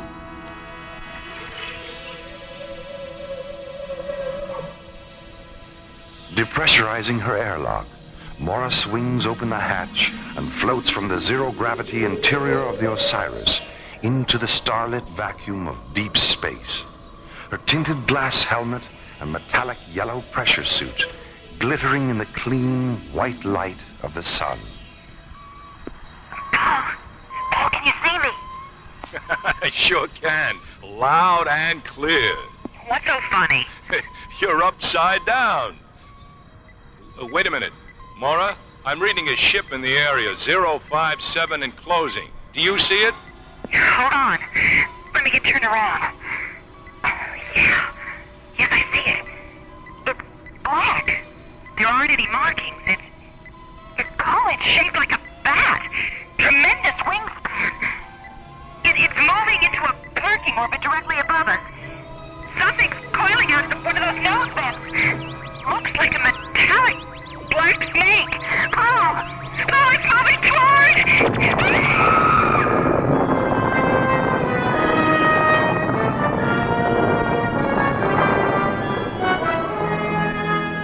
Meanwhile, at the nearby Stargazer security station, Captains John Graydon and Buddy Griff, unaware of what has happened at Vector 448, inspect the new ISA Deep Space Interceptor, Solaris.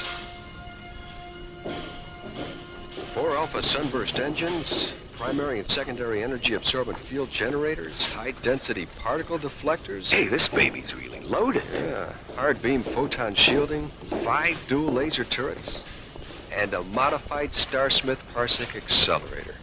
Now tell me, buddy, what more could you ask for in a ship? How about a Michelle and a Mitzi? A what? A Michelle and a Mitzi. Is that some kind of top-secret equipment I haven't heard about? Not exactly, Skipper. Michelle and Mitzi are those 2 terrific-looking inspectors standing over there. No. And from where I stand, their equipment is anything but secret. Buddy, just between you and me, have you ever been accused of having sexist leanings? Let me put it this way, Skipper. Attention all paramedic search vessels. This is an emergency rescue alert. Pilots and crews report to the information office in your sector. Captains Graydon and Griff, please contact the bridge. Come on, buddy. Let's use the radio aboard the Solaris. Right.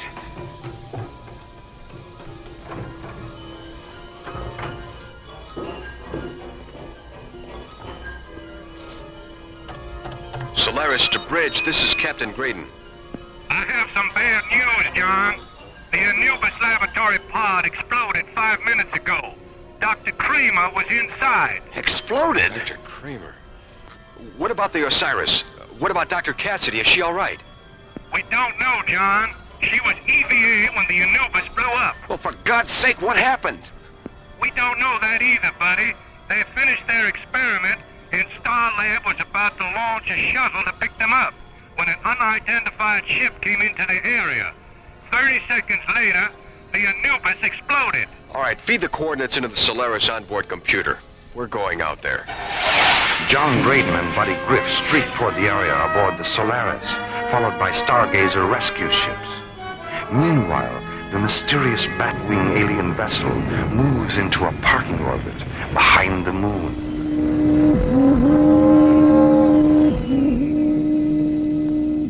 What quantity of hydrogen plasma was withdrawn from the Earth probe by our penetrator before the explosion? 2,000 fusion qubits. Enough to fill the planet generators of every ship in the Armada. Enough for every Shadow Sentry, Light Assassin, Scan Watcher, and Penetrator Guide who wears the dark armor of Draconia. I wonder what the humanoid was doing with so vast a quantity of concentrated hydrogen. No matter. Mosk, convey my compliments to the Scan Watcher who detected the pod, and to the Penetrator Guide who withdrew the hydrogen with such unusual skill. I accept your thanks on their behalf, my lord. Mosk, has there been any sign of the Keeper? Not since we entered this galaxy. Perhaps we've slipped away from him. Don't fool yourself, Mosk. He's clever. Extremely clever. He'll find us, eventually. And when he does, he'll do everything in his power to prevent us from reaching the hydrogen fields of Terra. How much time will you need to assemble the Armada? It can be done within 4 solar days. Then do it. Yes, my lord. Where are you, Keeper? In this galaxy? On Terra? Or perhaps you're down there, on the dark side of the moon? As Mask prepares to assemble the Draconian Armada for an assault on Terra, and Warp fantasizes about a mysterious pursuer known only as the Keeper, John and Buddy enter Vector 448 aboard the Solaris and begin their desperate search for Mora Cassidy.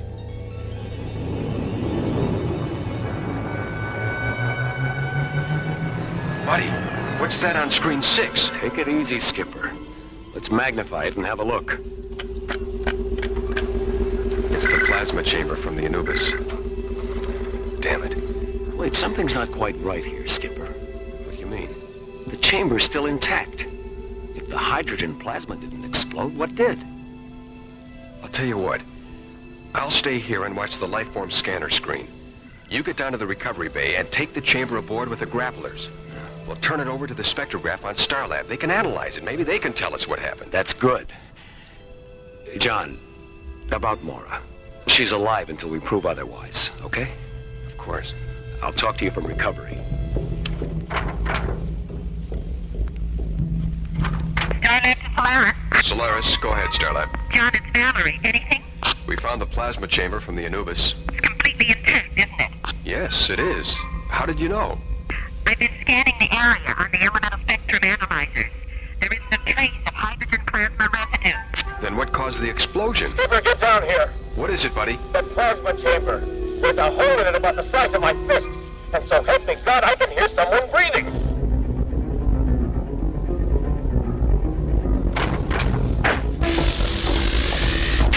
Buddy, Skipper, grab that other pulse wrench off the wall. We've got to get this thing open. Where's the hole? There, on the other side. Listen. Come on, Skipper, come on. Watch out, buddy. Mora! Take her feet, buddy. Easy. Skipper, the whole left side of her helmet is split open. Mora, can you hear me? Get her gloves off and check her fingernails. They're normal, Skipper. No sign of anoxia. Her lips are normal, too. Let's get her out of the suit. Light. All around. Right. Blinding. Take it easy, Mora. You're safe now. Oh, safe. I'm safe. Inside. How? Buddy, hasn't it hit you yet? What? We just took Mora out of a 1-ton plasma chamber, hermetically sealed from the outside, with no way in except through a 6-inch hole. Now, how in the name of God did she get in there?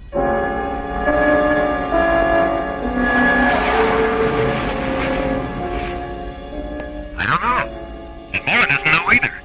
She keeps talking about how some kind of vampire ship came up on them and did something to the Anubis that made it explode. Then there was a brilliant white light all around her, and well, that's all she remembers. You're sure she's all right? Positive. The body scan John did on her in the medical chamber showed that everything was perfectly normal. Well, Dr. Rossiter wants to examine her anyway, so take her directly to sickbay when you dock. Roger, Starlab. Solaris, out.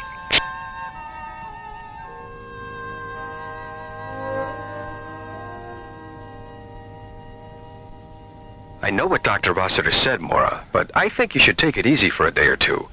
John, I feel fine. You better get some rope, Skip. Looks like we're gonna have to tie her down. Hi, Mora. How you feeling? Oh, Valerie, am I ever glad to see you. What have you got there, Valerie? Your report. I'd like to go over it with you. Come on, buddy. We've got work to do. We'll be down in Docking Bay 4 if you need us, Mora. All right, see you later.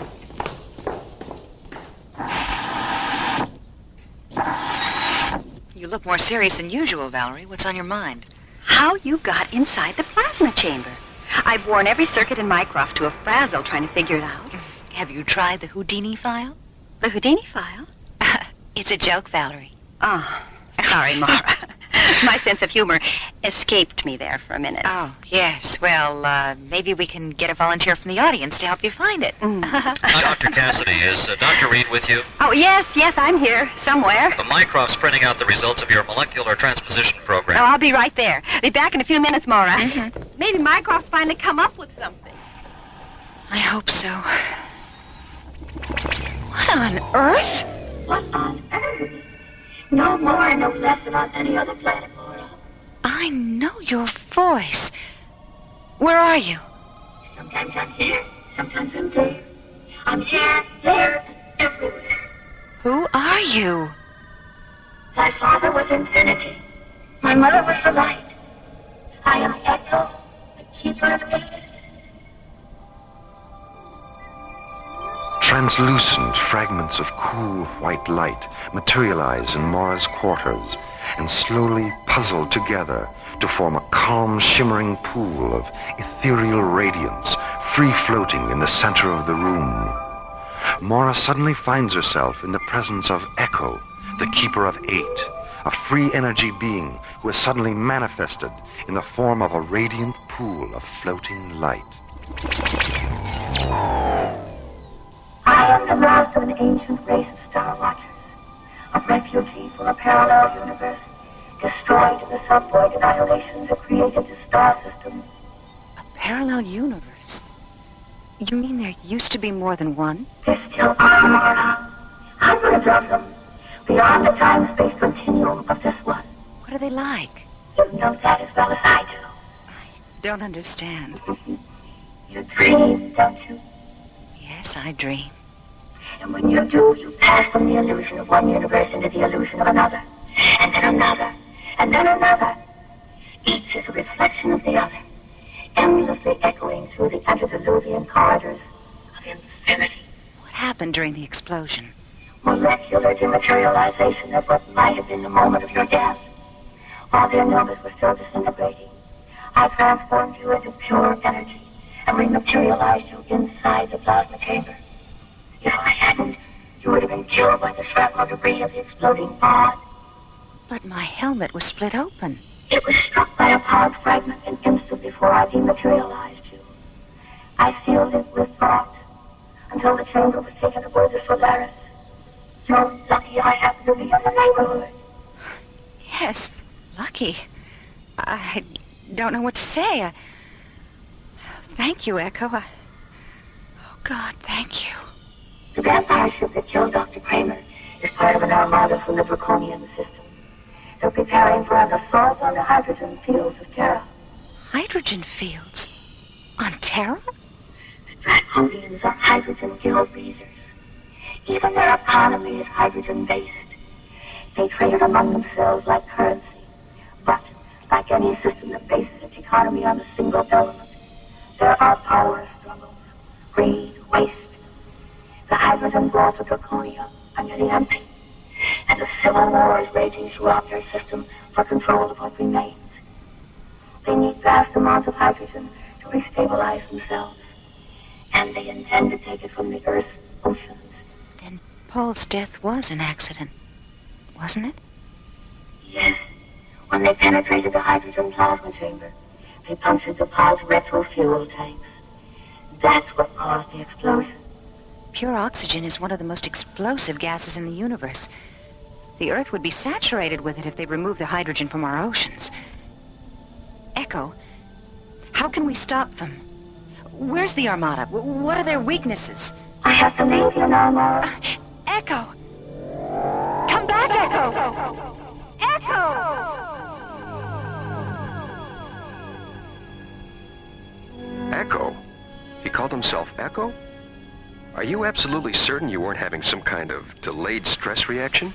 John, you know me better than that, and I know me better than that. I believe you, Mora. I just wanted to be sure that you believed you. It all fits, Skipper. The problem now is how to deal with the Draconians. We don't even know where they are. I don't think that Draconian ship is very far away. Oh, Valerie, I forgot you were listening. Why? What makes you say that? The element scanners are reading a first magnitude concentration of hydrogen somewhere behind the moon. That might be it. Well, there's only one way to find out. Mora, do you feel up to a little ride in the Solaris? I certainly do. I'll meet you in the launch bay after I talk to Commissioner White. Hey, what about me? I don't know, Valerie. It could be dangerous. Danger is my middle name. Oh, I thought Daphne was your middle name. Oh, Mara. Okay, you can come along. Meet me in the communications center. Mora, is her middle name really Daphne? I was just kidding, buddy. Her middle name really is Danger.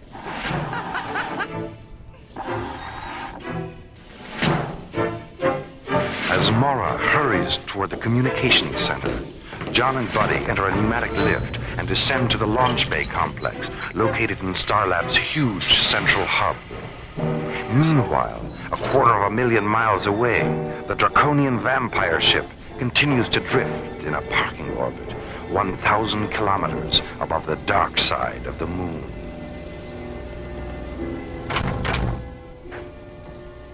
With your permission, my lord? Yes, of course, Musk. My time is yours. The Armada will enter this star system 2 solar days hence. It will consist of 200 multi-atmosphere assault cruisers, a flight of 1,800 siege raiders, 600 defense penetrators, and 1,000 armed tankers. 1,000 tankers. Excellent. That's twice the number I expected. How did you manage it, Moss? A bribe, my lord. 9,000 fusion qubits of hydrogen to the magistrate of the Opposition Alliance. Economic seduction. Still the broadest and most effective avenue to conquest, especially during a civil war. 9,000 fusion qubits. A small price to pay for 500 tankers the magistrate will never see again. My assumption is correct, isn't it, Musk? Yes, my lord. Our shadow sentries boarded the opposition tankers and neutralized the crews as the Armada was passing through the Twilight Meridian. Of course. The Twilight Meridian.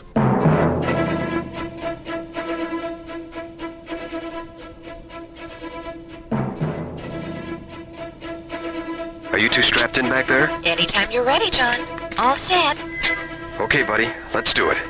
Synchronize all computer functions. We have a positive decoder interlock on all data terminals. Manual launch functions are canceled. Real-time status is 20 seconds to ignition and counting. Buddy, you know we don't know what the Draconians are going to do when they see us. So as soon as we get a fix on their ship, lock in our photon shielding and energy-absorbent field generators, and activate all laser turrets. Okay, Skipper. Come on, Solaris. Let's go!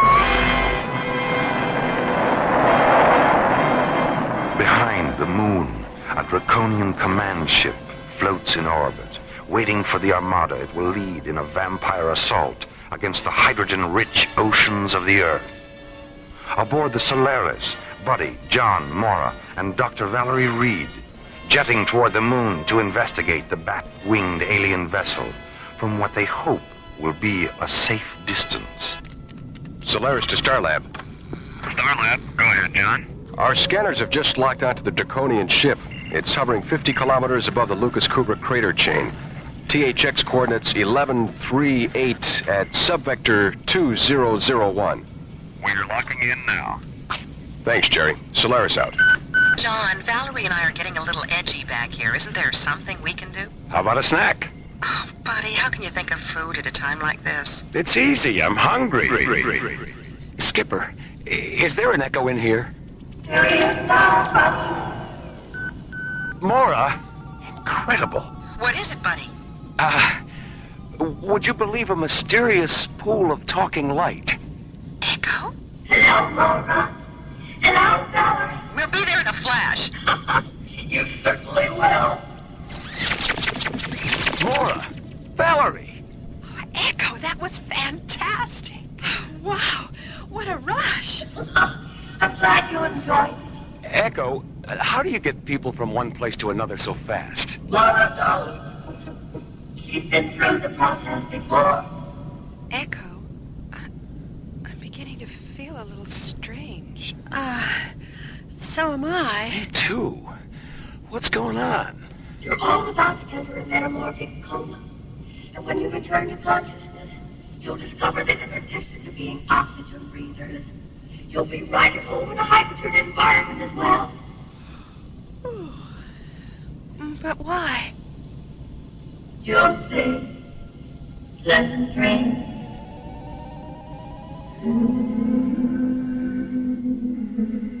In The Rime of the Ancient Mariner, Samuel Coleridge writes, "O sleep, it is a gentle thing, beloved from pole to pole.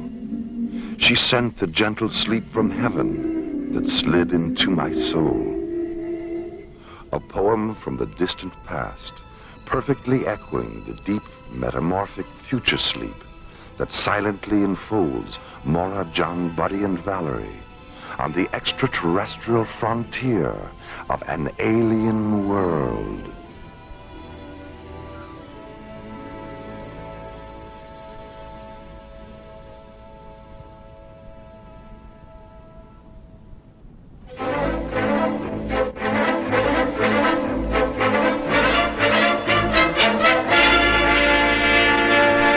Alien Worlds continues. The Solaris rockets toward the dark side of the moon to investigate the Draconian vampire ship. 8 minutes away from visual contact with the alien vessel, Echo, the Keeper of Eight, materializes and subjects Mora, John, Buddy, and Dr. Valerie Reed to molecular transmutation. A few moments later, they fall into a deep metamorphic coma that will radically alter their cellular pathology and body chemistry. A transcendental sleep from which they will awaken with the ability to breathe lethal hydrogen.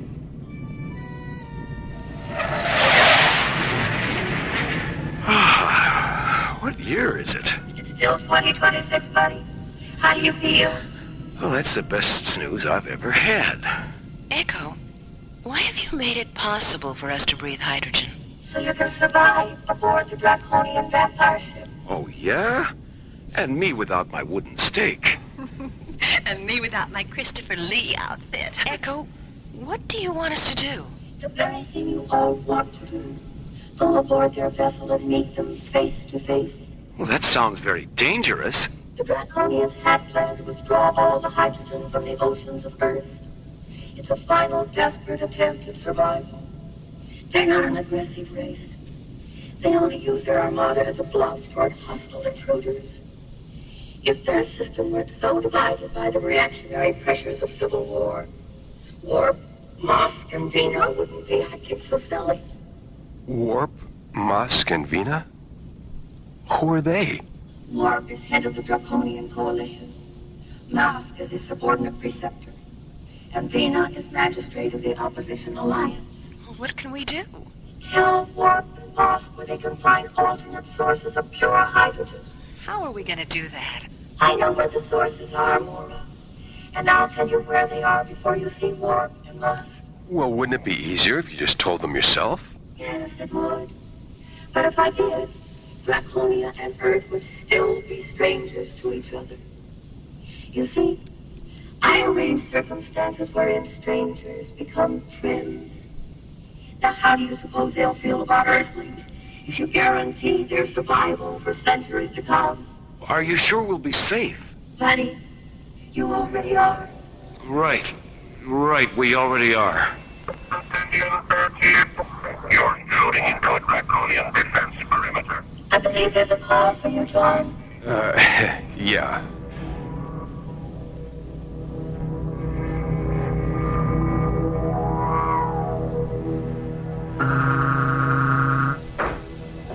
With your permission, my lord. My time is yours, Mosk. The Earth vessel is holding its position. Is it a fighting ship? Yes, my lord. 5 binary laser turrets and an ancillary system of particle beam injectors. Then our destruction is a certainty. The Earthlings don't wish to engage us, my lord. They've asked permission to come aboard. For what reason?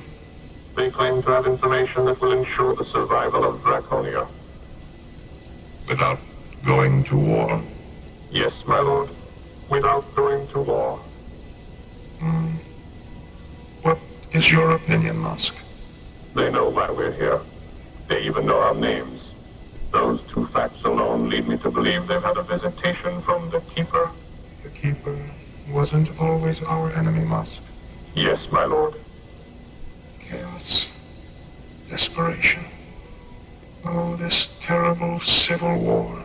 We've gained more than we've lost, my lord. Yes, but our methods. Why were we so blind and arrogant, Mosk? We should have begun our search for alternate sources of hydrogen half a century ago. Yes, we should have listened to the Keeper then. Perhaps the Earthlings are giving us one final chance to listen now. Have them come aboard, Mosk.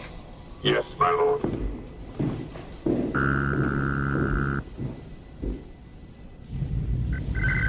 They're certainly taking their time about it, aren't they? Take it easy, Valerie. Echo wouldn't have left us alone out here if it wasn't safe. Attention, Solaris.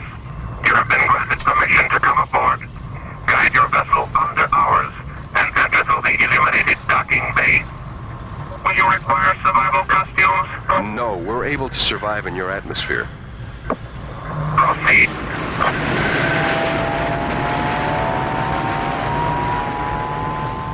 Firing the inertia rockets of the Solaris, John slowly guides the sleek white interceptor under the huge black Draconian ship and enters a docking bay illuminated with diffused violet light.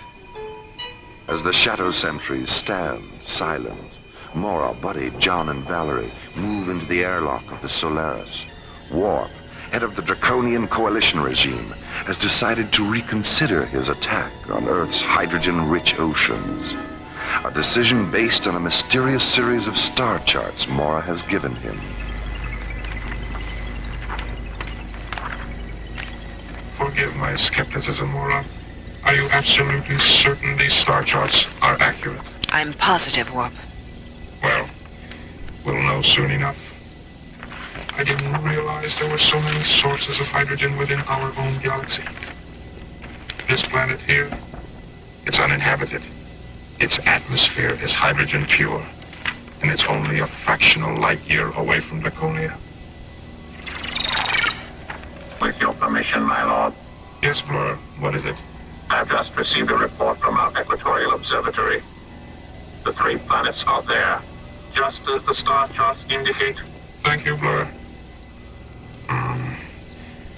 Why didn't we notice them before? Well, to be perfectly honest, Warp, they weren't there before. You confuse me. The Keeper of 8. So, the creation of these planets is his work. He didn't create them, Warp. They already existed. He simply, borrowed them from the Teralian system. With your permission, my lord. Come in, Master. Contact the Armada. There will be no war with Terra or any other planet. We're going home. Oh, thank goodness. A few moments later, Warp's message is flashed to the Draconian Armada as it enters Jupiter space. 200 multi-atmosphere assault cruisers, 1,800 siege raiders, 600 defense penetrators, and 1,000 armed hydrogen tankers slowly break formation, turn 180 degrees, and regroup near Callisto, one of Jupiter's 9 moons. The Armada's new course? Draconia, by way of the Twilight Meridian. Meanwhile, in the launch bay of Warp's command ship, Mora, John, Buddy, and Valerie prepare to board the Solaris for their return flight to Starlab. It's unfortunate that we couldn't have spent more time together, Mora. We'll have plenty of time together at the beginning of Terra's new solar year, Warp. I don't understand. 6 months from now, an intergalactic congress will convene on Starlab. I'm going to arrange for Draconia to be represented. Thank you, Mora. I only hope my lord. Mask, what's wrong? A communique from the Armada. As it was leaving Jupiter space, it passed a flight of Opposition Alliance tankers and siege raiders. Vina is proceeding with the assault on Terra. Wasn't she told the Keeper has provided? She dismissed the information as a deceit tactic to prevent her from reaching Terra before we do. Then it looks like we're right back where we started. Buddy, where are you going? To use the radio in the Solaris. Somebody has to tell Stargazer to scramble those interceptors. That's my boy. Pilots and crews, attention. This is a priority combat alert. Launch factor, red. Rendezvous with Solaris at THX coordinates 1138, subvector 2001. As 3 squadrons of SET interceptors bank away from Stargazer and jet toward the dark side of the moon, John, Buddy, and Warp board the Solaris and blast out of the Draconian command ship's launch bay. The guidance thrusters on all our ships are located in outboard wing pods. By disabling any 2 pods on either wing, the ship will be unable to maneuver and will be forced to withdraw from combat. SET leader to Solaris, we have you inside, over. Max, is that you? In person, John, what's happening? There's a flight of Draconian ships between Jupiter and Mars, subvector coordinates 047. target grid Alpha 9 or 6. Attack pattern Omega Blue. Now this is a non-lethal engagement, Max. Direct your fire at their wing pods only. Roger, wing pods only. Okay, let's go.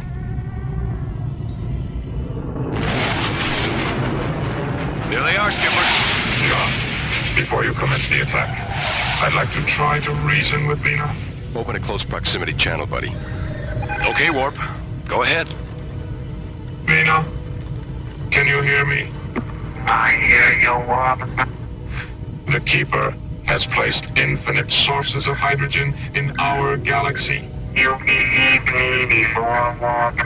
Vina, this is Captain John Graydon, commander of Earthship Solaris. Warp is telling you the truth. Have you formed an alliance with Warp, Captain? Not just with Warp, with all Draconians. Warp doesn't represent all Draconians. I'm leading my ships to Terra. Solaris to SCT leader, over. Go ahead, Solaris. Take Blue Squadron in over the tankers. Will do, John. Skip, we got a bogey at 2 o'clock. Yellow Squadron, circle the perimeter of the tanker formation and watch for targets of opportunity. Roger. Red Squadron, behind us, 2 by 2. Roger. Remember, wing pods only. Let's go.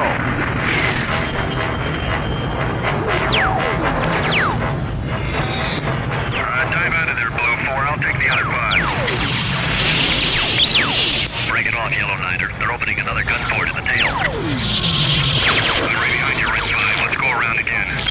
Yellow 3, head off those 2 stragglers at 6 o'clock. Red Leader, get out from under that lead tanker. The wing's starting to break off. Solaris to all squadrons. Regroup at 219 degrees and hold your positions. I got a scope on it, Skip. How's it look, buddy? Hard to tell. There's a lot of wing debris floating around out there. Althina is now ready to listen to reason.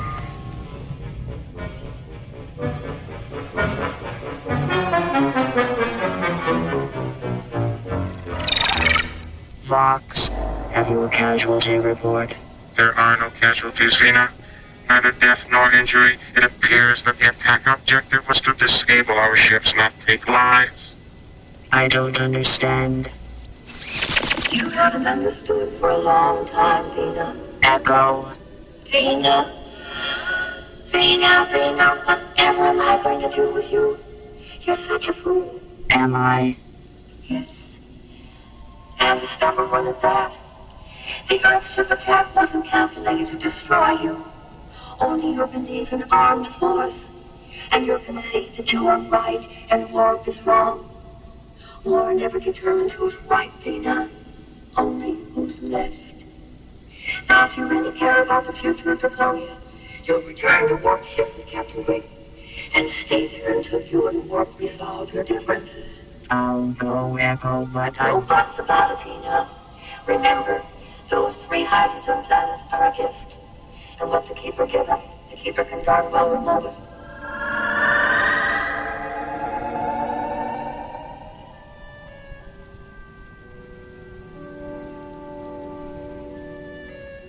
You mean you've been trying to get these two together for 50 years? That's right, Mora. Half a century ago, I proved to Warp that Draconia's hydrogen would be totally depleted within 35 solar years.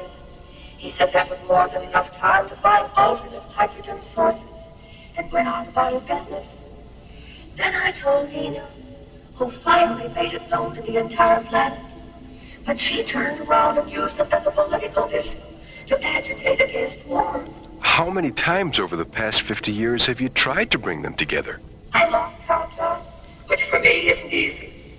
I finally left them alone to learn their lessons the hard way. But when they decided to extend their foolishness to Terra, I came out of retirement. I'm glad it's over, Echo. Yes, thank you for returning us to ourselves. Echo, there's something I've been meaning to ask you. Why are you called the Keeper of 8? Why, buddy, don't you know what you get when you lay the figure 8 on its side? Infinity. The symbol for infinity. I live inside eternal mist, where children dream and lips are kissed. and wander ancient starlit shores that lead through misty midnight doors. I tinker with time, I toy with space, I change the shape of fortune's face. Now you know why the Keeper of Eight has a name that rhymes with fate. The Keeper of Eight was written by Ron Thompson and starred Linda Gary, Chuck Olson, Bruce Miller, and Corey Burton, with special guest stars Peter Leeds, Lorene Tuttle, Janet Waldo, Joe Mascolo, Pete Renaday, and Ellie Tompkins. Alien Worlds was created, produced, and directed by Lee Hansen. This is Roger Dressler, inviting you to join us for another adventure on Alien Worlds.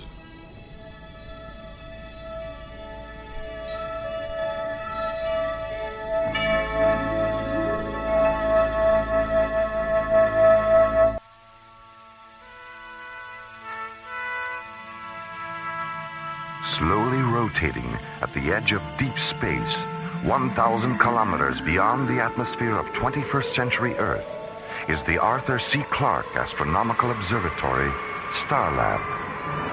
Here, Starlab Research Director Mora Cassidy, along with scientists and technicians of the International Space Authority, watch over the countless suns, planets, and star systems that fill the universe. This week, Space Exploration Team Captains John Graydon and Buddy Griff are hurled from the outer boundaries of space into the subatomic light and shadow of a world within a world, as the Infinity Factor Part 1 embraces the threshold of the unknown on Alien Worlds.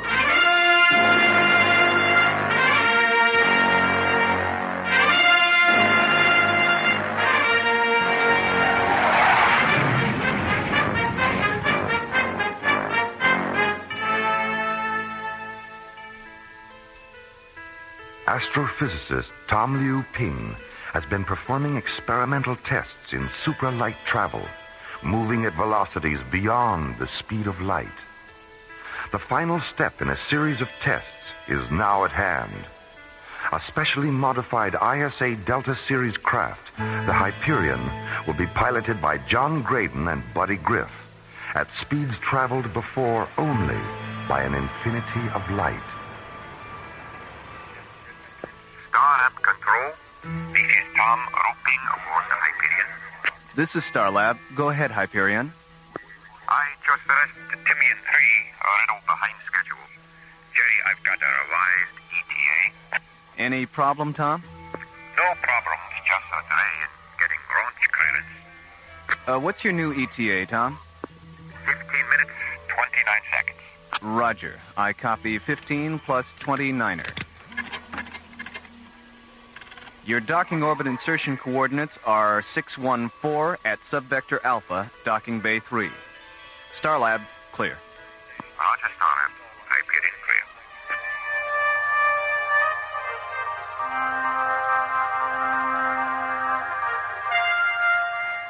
clear. When did Tom Liu Ping arrive, Mora? He got in at 0300, John. He was late leaving Timian 3. That's why we rescheduled the briefing. Here's his room. He should be ready by now. Oh, Tom, excuse us. I really didn't realize that you were... It's okay. Come on in, Mora. I was just finishing my Tai Chi exercises. Oh. Captain Graydon.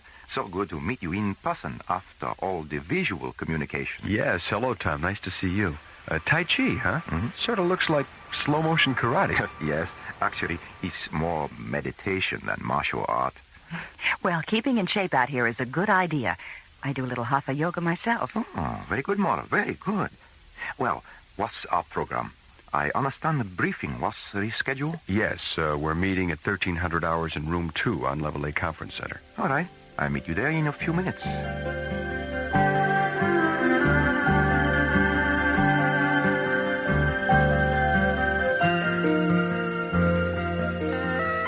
Now this diagram on screen 6 shows the final modifications we've made on the Hyperion's drive system. Well, it looks like you've practically rebuilt the entire Delta Series propulsion system. Yes, that's right, buddy. But the key to super-right velocity is the ion drive we've installed just behind the Starsmith Project accelerator. What effect will superlight warp-through have on our communication systems? In my preliminary tests, I experienced plasma sheath buildup that caused a temporary communications blackout. Is there any way we can avoid the blackout? No.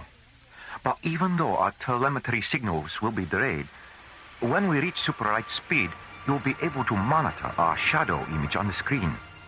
But remember, the scanning brief will show where we were, not where we are. At warp speed, we'll actually surpass the frequency of light. Any final questions? No, let's go. Okay, Buddy, John, let's get our gear and prepare to launch.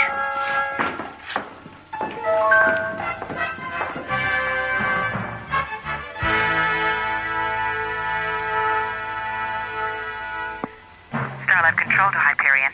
This is the Hyperion. Go ahead, Mora. Micrograph confirms your calculation for reaching supralight critical at vector 098. 098. Roger. Thanks, Mora. Good luck with the test, and try not to lose touch. Don't worry, we won't, Mora. Okay, buddy, let's do it. Interface all computer functions. We have a positive decoder interlock on all data terminals. Manual launch functions are canceled. Real-time launch status, 15 seconds and counting. Okay, Hyperion, you're cleared for launch. Roger, Starlab. Okay, let's see what this baby can do.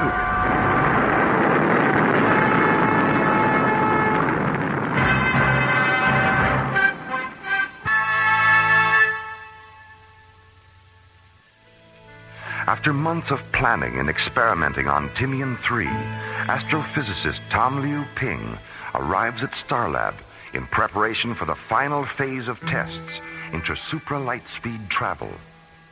Assisting in the tests and piloting the modified Delta Series spacecraft Hyperion are Captains John Graydon and Buddy Griff. As the experimental vessel jets away from Starlab, Research Director Mora Cassidy prepares the monitoring procedure that will track the Hyperion's telemetry and progress during the multiple light speed flight.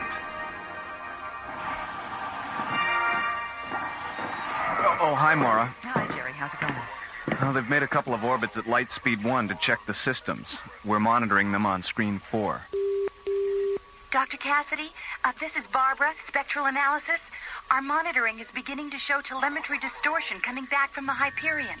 What's their position, Barbara? We're tracking them in final orbit prior to the superlight entry at subvector 096. Okay, thanks, Barbara. Jerry, open a channel to the Hyperion. This is Starlab to Hyperion. Over. This is the Hyperion, Starlab. Jerry, I can barely reach you. Roger. Hold on a minute, John. How's the signal now, John? Any better? No, you're still breaking up, Jerry. Tom, how's the ion drive functioning? He's fine, boss. In fact, he's more effective than I thought it would be in 3 warp speed. We're going like 15 degrees hot directly, which could create distortion. We'll recheck the monitors before we go super light. Jerry, can't you do anything about the transmission? I don't know where all the hash is coming from, but there's some kind of interference. But the best we can do is keep the shadow blip on the screen. All right. Well, that won't help us much communications-wise. Dr. Cassidy, Barbara again. The mass proximity indicator registers a radical shift in the molecular density level of the Hyperion's hull.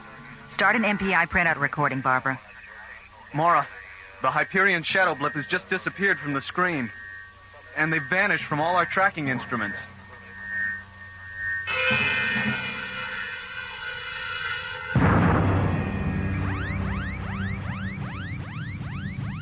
Geez, what kind of light show was that? Scanners indicate we've walked through some kind of photon barrier. Damage report, Buddy. Well, the surge buffers between the ion drive and the parsec accelerator have shifted 110 degrees out of phase. And we've got heavy vibration and thermal overload on engine number 2. Reduce power, Buddy. Correct to a pitch of 312. And fire yaw thruster with a 0.5 vertical correction. Let's see if we can stabilize. Right, Skip.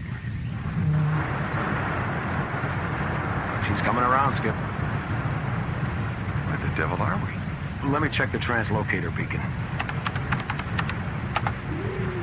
That's pretty strange. What is it, buddy? The beacon draws a blank. And celestial guidance doesn't respond either. It's as if we were in completely uncharted space. Try a long-range scan. I don't think that would be necessary. You find an Earth atmosphere planet at vector 659 Mach 5. Where did you come up with those coordinates? I can't tell you more than that. Trust me. Program the coordinates and you'll see. Listen, Tom. If you know something we don't, you'd better come up with it right now. It wasn't supposed to happen like this. Tom, out with it. Yeah, come on, man. All right. About 6 months ago, I made breakthrough in my experiments. What kind of a breakthrough? I discovered a parallel universe during my first super-right walkthrough test in Delta 5. Oh, terrific. Is that where we are now? Yes. What about the planet you just mentioned? It's a water world called Asakusha. The people of the planet live on 2 islands. I made contact with one of the islands called Adusa. What I found was a world out of balance. Out of balance? What do you mean? The Asakushans had an ion generator that kept the people of the planet in balance, physically and emotionally. They regarded this generator as some kind of holy shrine. It's a 2-piece interlocking cylinder called the Altar of Light and Dark. So what caused the imbalance? The people from the other island, Kudor, broke into the shrine 2 years ago and stole half of the altar. As a result, the ion level of the atmosphere has shifted.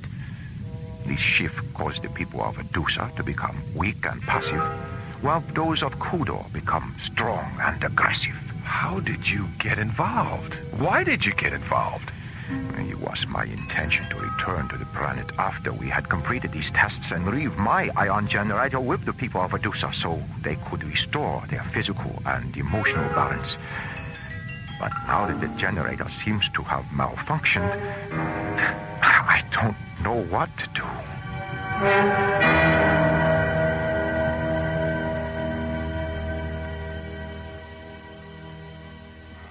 Jerry, start cross-checking the Hyperion's last known coordinates from the MPI graph. Okay, Mora. Starlab, this is Echo Leader. Roger, Echo Leader. Go ahead. We've completed our Phase 2 search and reconnaissance. There's not a trace of the Hyperion anywhere. No debris? No sign of wreckage? No, apparently she didn't break up. There's nothing here. All right, Echo Leader, thanks. Return to base. Roger, Starlab, Echo Leader on the return. Out. Starlab, clear. What could have happened to them? Even at light speed, spacecraft don't just disappear.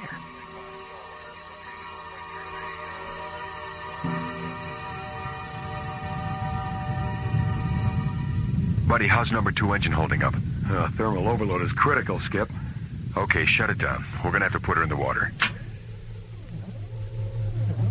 Okay, Skip. We're on descent. 1,000 meters to impact. 500 meters. Okay, hold on. Here we go.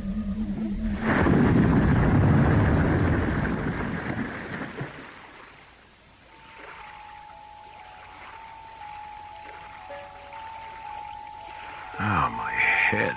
Are you okay, buddy? Yeah, I'll be okay. Just give me a couple of minutes. I wonder if the ship sustained any serious damage. I think we're okay. The flotation collar inflated on impact. I don't see any structural damage. Open the hatch, Tom. Let's see where we are. See? Yes.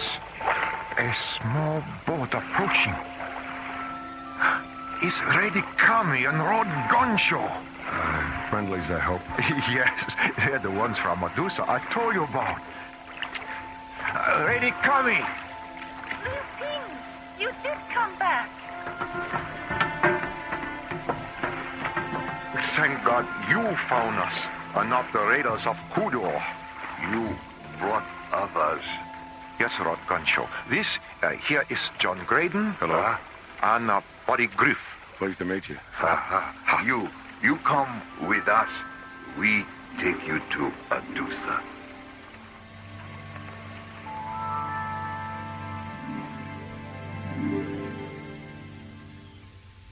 Why did the people from Kodor steal the beacon device from the sacred altar? Warlord Heko sought to gain control over the two islands. To him, possession of the altar represented ultimate power, but he did not realize the far-reaching effect this would have. With each new tide, his people grew more hostile and aggressive. That is why the two halves of the shrine must be restored. If not, all the people on Sukusha will eventually die because of this imbalance. Will you help us with this task? Buddy, what do you think? Well, we're here. We might as well see what we can do. All right, then. Looks like we're going to Kodor. Where is Kodor? It is 26 miles across the sea. The Four Preps, 1958. What does he mean? Never mind. It's just Buddy's way of breaking the tension.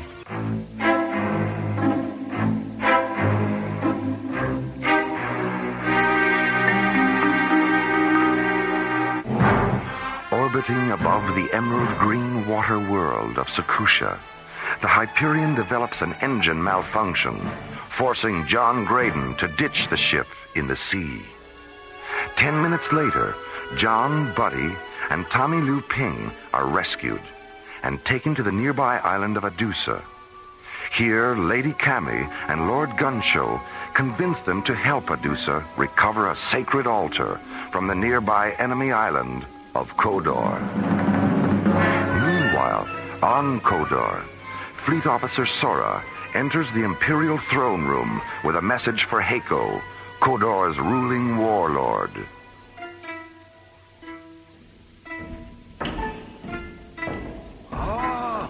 Lord Heko, alien skyship, fallen waters near Adusa. Skyship? Come now, Sora. You know that such things exist only in legend. Perhaps you have had a vision. Then it is vision I not see alone. Every watchtower on windward side of Kodor see also. Shared visions are not uncommon, Sora. Have you consulted the Oracle for an explanation of this phenomenon? I need not consult Oracle, my lord. I need only consult telescope. Skyships still float in waters near Adusa. Not possible. Step to window, my lord. You see. Here, take telescope. How they do it, Sora? My lord? Gansho and Lady Kami. How is it that they have the power to call the sky gods into their service? How I should know, Lord Heko. What do you mean, how I should know? You better find out. I want you to contact our spies on Adusa. I want to know who those intruders are. And I want to know before night tide. Lord Heko.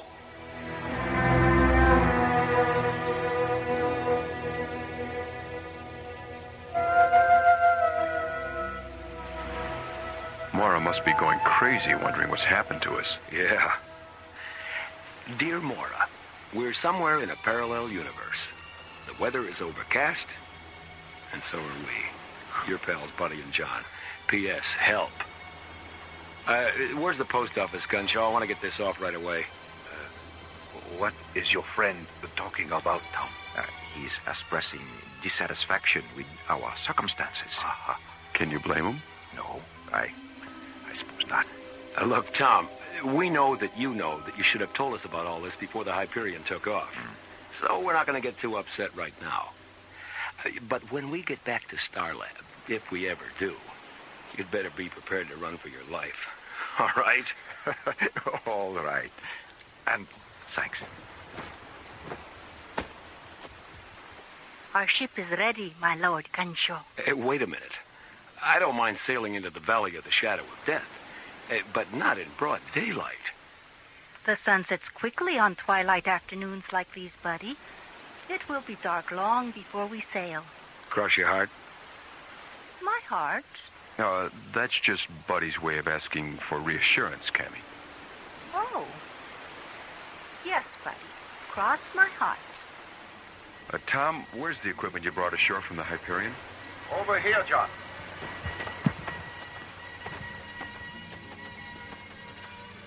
Let's see. 2 laser rifles, 2 hard beam photon pistols, 5 night vision helmets, a tool pack, and a hospital kit. Okay, pass out the helmets, buddy. Right, Skip. Of what use are these helmets, John? The lens on top projects a type of light that can be seen only if you look through the helmet's faceplate. Then, when we get to Kodor, we will be able to see in the dark without those in the dark seeing us. Yes? Yes. That's right. Another miracle of rare device. You have so many.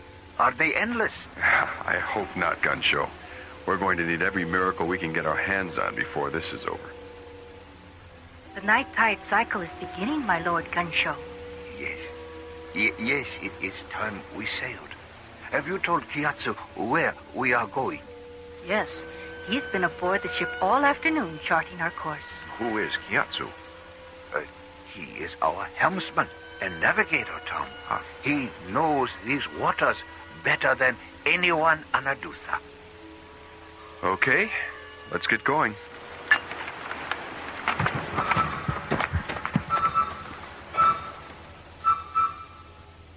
Sora, do you still have the message the carrier bot brought this afternoon? Hey, Lord Echo?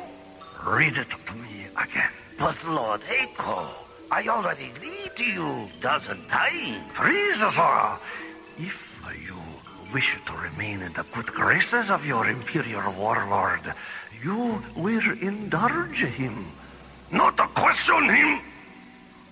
Excellent point, Lord Echo.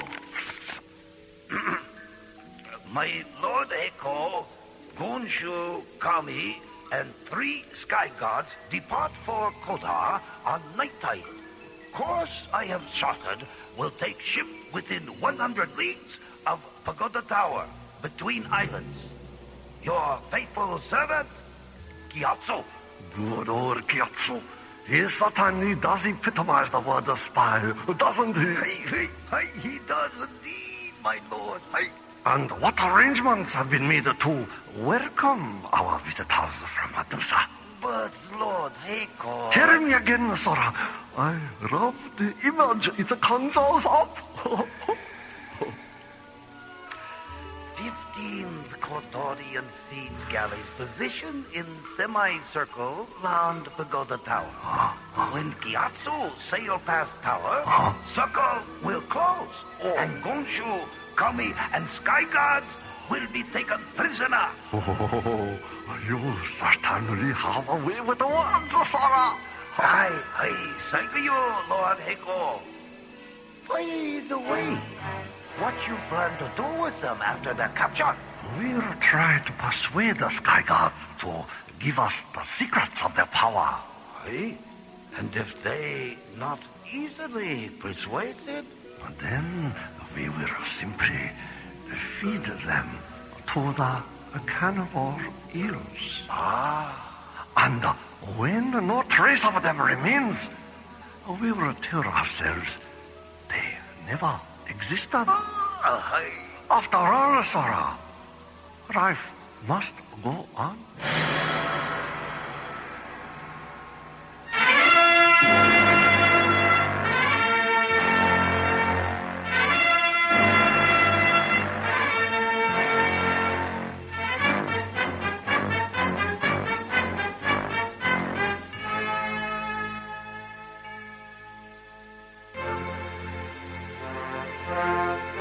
Last week's episode, astrophysicist Tom Liu Ping arrived at Starlab for a final phase of tests in the development of supralight travel.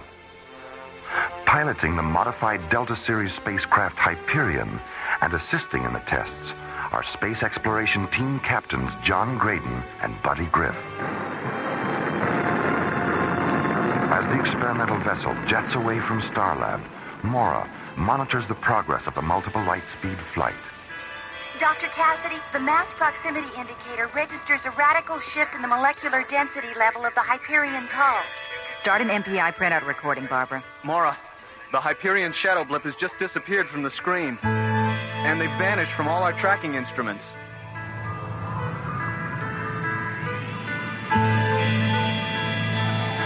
A flash of multicolored light sweeps past the Hyperion as it passes from one dimension into another and enters a parallel universe known only to Tom Liu Ping. Where the devil are we? You will find an Earth atmosphere planet at vector 659 Mark 5. It's a water world called Sakusha. The people on the planet live on 2 islands. I made contact with one of the islands called Adusa. What I found was a world out of balance. Out of balance? What do you mean? The Sakushans had an ion generator which kept the people on the planet in physical and emotional balance. It's a 2-piece interlocking cylinder they call the Altar of Light and Dark. So what caused the imbalance? The people from the other island, Kudor, stole half of the device. As a result, the ion level in the atmosphere shifted. The people on Adusa have become weak and passive, while those on Kudor have become strong and aggressive.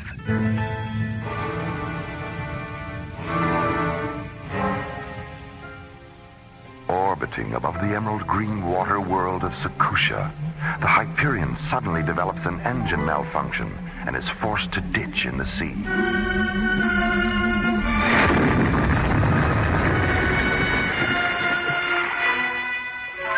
Minutes later, John, Buddy, and Liu Ping are rescued by Tom's friends, Lady Cammy and Lord Gunshow. The 3 are taken to the nearby island of Adusa, where they're asked to go to Kodor and help recover the cylinder stolen from the Altar of Light and Dark. Will you help us with this task? Buddy, what do you think? Well, we're here. We might as well see what we can do. Meanwhile, on Kodor, Fleet Officer Sora and ruling Warlord Heiko, now aware of the plot to regain the cylinder, discuss a counterplan.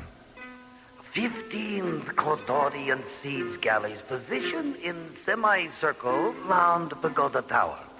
When Gyatso sail past tower, circle will close, and Gonshu, Kami, and Sky Guards will be taken prisoner.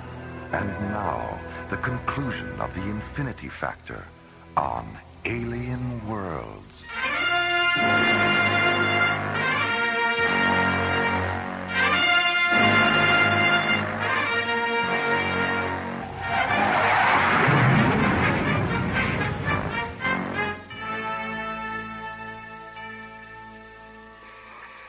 Jerry, let me see the last telemetry printout on Hyperion. There you go, Mora. Thanks.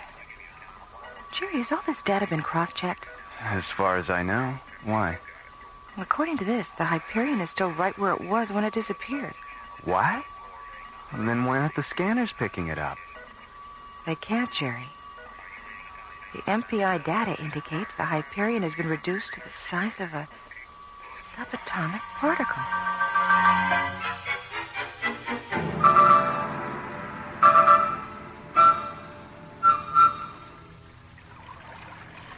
Lord Gunshaw! Kodorian siege galleys! They're all around us! I see no Kodorian vessels, my lord. Perhaps that helmet causes her to see things that are not there. No, Gyatso. The helmets allow her to see through darkness. Lord Gunshaw! Let me light this lantern so I might see. Gyatso, what are you doing? Skipper, he's signaling those ships. Stop it. I can see many boats closing in on us. What are we going to do? We're going to take them out, that's what. Skip. Right, Buddy. Fire! By the gods! A right-wing shooter! they break formation. Look! There's Kodor! I can see the island! Tom, take the helm. I know a cove just beyond those cliffs.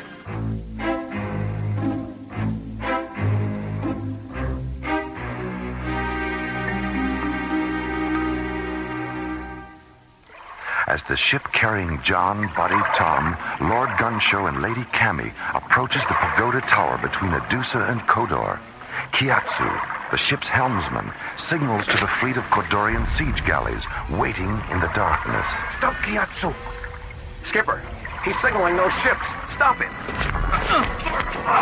Suddenly realizing that Kiatsu is a Kodorian spy, John and Buddy knock the traitorous helmsman unconscious and engage the enemy warships with laser rifles.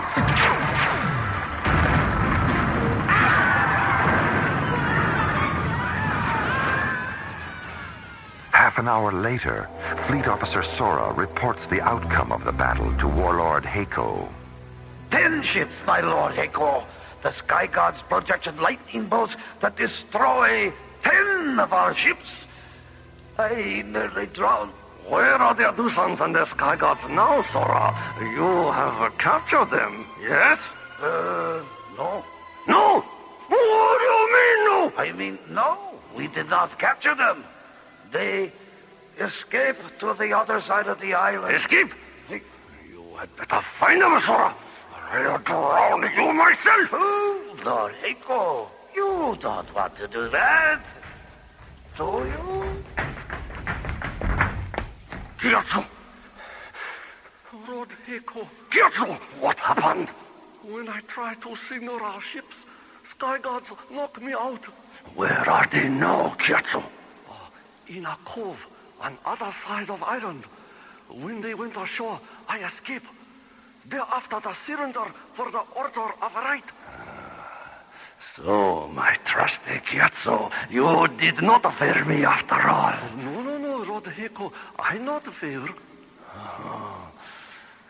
Kiatsu, tell me about the Sky Gods lightning. How did they do it? Kiatsu? How I should know, my lord? I out cold during battle. You missed the whole thing! That will be all, Kiatsu. Yes, Lord Heiko. Sora, you were there. You tell me about the lightning. Was it wonderful? Oh, Lord Heiko, it was so terrible. And yet, it was beautiful, too. Everywhere there was lightning. Red, orange, and purple. There was fire and smoke and the clack of wooden masts splitting, rolling and burning. It was as if the night itself had turned to fire. Oh, Sora, such a way with the words you have.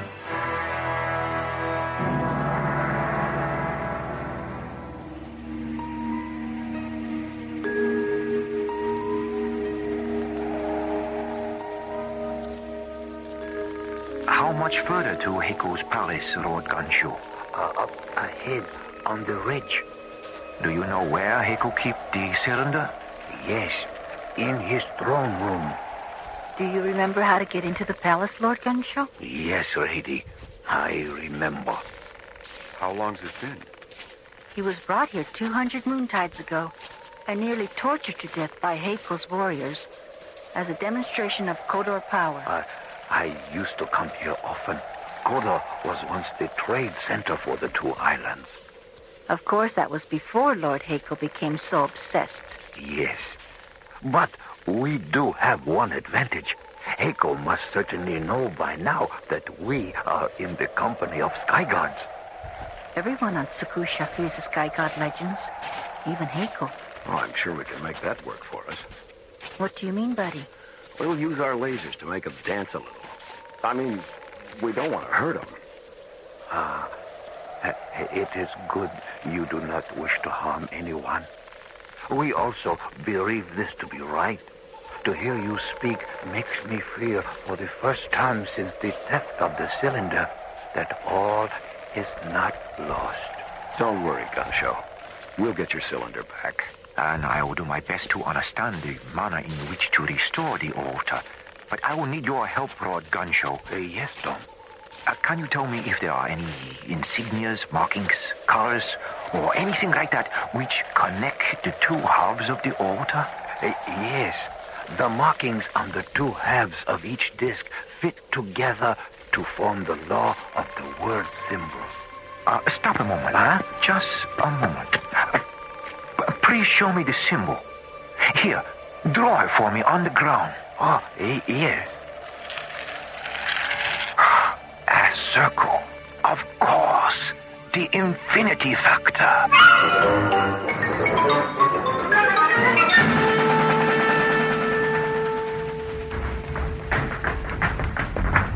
My Lord Heiko! Sky Gods Gunshow and Lady Kami enter palace. What shall we do? What shall we do? We should call the gods, you idiot! Gods! Lord Heiko! Gods, where are they? But Lord Heiko! Where are my gods? I already called guards, my lord. They ran away, frightened by Sky Gods' lightning shorter. Run? My gods ran away? Sora, quickly. The cylinder. Take it. Lord Heiko! Lord Heiko, stop! Or you will be killed. Where? Oh, Lord the Gunshow and the Lady Kami. Welcome back to Kodor. We have come to take back the cylinder for the altar. Take it back? That's right. Hand it over, Heiko. If I refuse? You've seen the power of our lightning shooters on your vessels. How about we make a trade? You, Sky Gods, give me secret of your power, and I return the cylinder. Huh? Lord Heiko, see that vase over there? Oh, that's very beautiful, yes? It is my favorite. Oh, you destroy my Kodorian Pagodavis! Sora, attack! Not me, Lord Heiko. Sora not want to end up like a vase. All right, Heiko, that's it. Tell us where the cylinder is, now. Sora, Sky Gods have us in tight spot. Hey, give it to them, please. All right. Cylinder is over there. Behind curtain. Yes, it is here. Excellent, Lord Gunshow. Oh, Lord Gunshow. All right, everyone, come on. It's nearly daylight. Let's head back to the boat and set sail for the shrine. Confronted at last by what Heiko believes to be sky gods, John, Buddy, and Tom Liu Ping convince him to surrender the cylinder, which will restore Sakusha's ion generator. Meanwhile, Commissioner White arrives on Starlab to confer with Mora about the mysterious disappearance of the Hyperion. There's a strong possibility that whatever happened to them isn't alien to Tom Liu Ping at all. What do you mean? As soon as we heard about the Hyperion's disappearance, we pulled all of Tom's research tapes and retraced his experiments. We discovered through the fuel inventories that he'd taken some earlier test flights that no one knew about. Well, how does this tie in with his research? Well, from what we could decipher, he discovered some kind of parallel universe. There's also an emotional involvement. We found his diary. Personal motivation.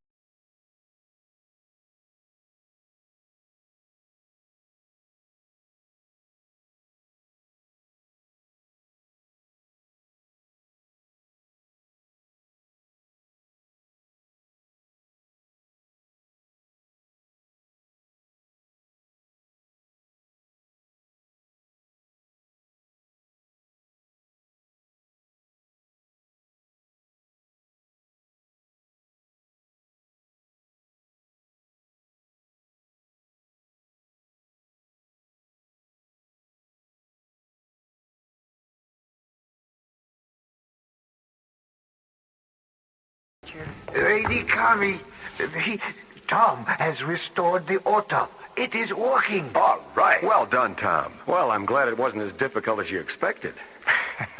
It was actually quite simple once Lord Gunshoe gave me the description of the pattern the two cylinders formed. It's a very primitive ion generator by our standards, but quite effective. How soon will the effects become noticeable, Tom? I measured the output of the ion generator as soon as it began working. I would estimate that its effect on the Secutions will be seen shortly. Look, a ship is approaching. It's Hakel's Imperial warship. We've just enough time to reach our ship before the generator is up to full power. Okay, let's go. Remember, buddy, we don't really know what effect this generator will have on these people, or on us. As John, Buddy, Tom, Cammy, and Lord Gunshoe carefully make their way back to the ship, Secucia's ancient altar of light and dark fills the air with an ionized aura, re-establishing the planet's balance.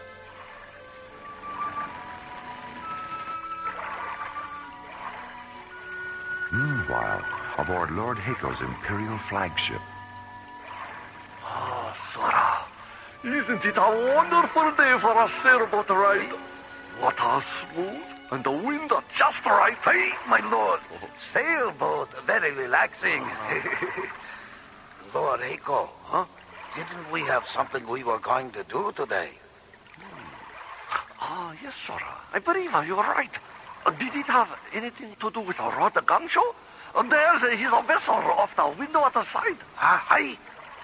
It must be we were to sail with him. Shall we go alongside? By all means, Sora. By all means. Let us greet our old friend, the good and kindly Lord Vatusa. Lord Gunshoe! Ready, Kami? How are you? Excellent, Lord Hako. Excellent. Who are your three friends? They are friendly visitors from another world. Another world? You hear that, Zora? Visitors from another world? What other world, Lord Gunshoe? Earth. Earth? What a funny name for a world.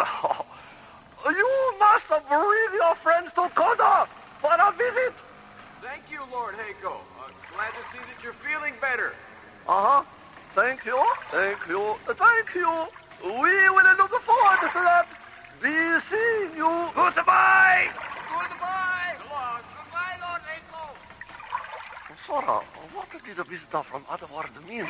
Now that I'm feeling better, have I been ill? Perhaps he was just wondering about your health.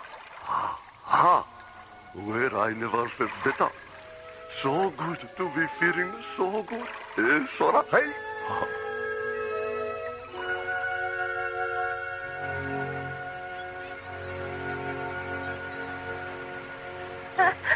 I could not believe how quickly Hako changed. Yeah, he really went from a tiger to a pussycat, didn't he? A tiger to a pussycat. Buddy means he went from ferocious to gentle, Lady Cammy. I am glad Lord Hako became pussycat. Well, it's good to see the altar fulfill its purpose in restoring the Kudorian psychological balance. Now, Lord Hako will be able to govern his island wisely, gracefully, and with great kindness. What about your skyship? Will it be able to return you to your world? What I learned about your ion generator showed me how to repair our spacecraft. We will be able to return safely, I'm sure. Will you ever return to Secucia? There is enough in common in our hearts to make us all part of a great oneness. We too often forget one another. The emptiness is illuminated by the light of the heart. I must accept full responsibility for what I have done in our world first. Then perhaps I may return and go forth with what I have helped you create and give you greater understanding of what you have yet to create. We will always remember your presence and what you have brought to us. Goodbye. Goodbye, Lady Cammy. Lord Gunshoe. Goodbye, buddy. John. So long. Remember to keep clear of the ship when we lift off. All right. You have a safe journey.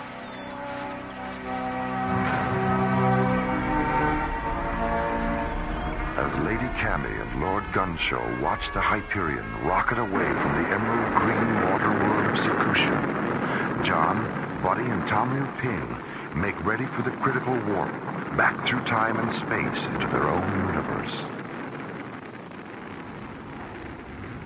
Buddy, let's program our coordinates for FTL reentry. Right, Skip. Tom, that circle Gunshow drew on the ground, what was that all about?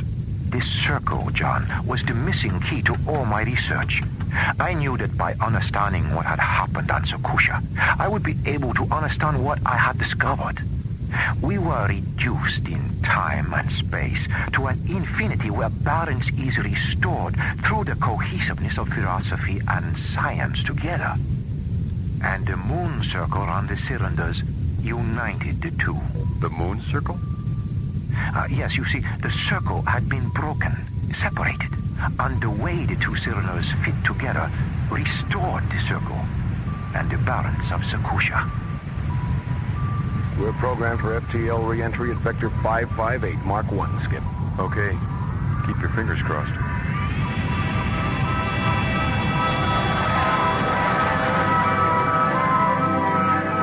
Mora, Commissioner White, look. The Hyperion's back on the screen. At least I think it's the Hyperion. Wow. Looks like your theory may have been well-founded, Commissioner. Yes, it looks that way, doesn't it? Hyperion to Starlab, over. All right. It is them. We read you, Hyperion. Welcome back. Thanks, Jerry. What's going on, a party? You might say that, yes. Are you all okay? Oh, we're fine, Mora. Where have you been? Do you know what happened? Yes, we know what happened. We're still not sure how we got there, but it was an incredible experience. We'll tell you all about it soon. Jerry, give us a docking orbit insertion. And break out the Beaujolais. We're on our way home.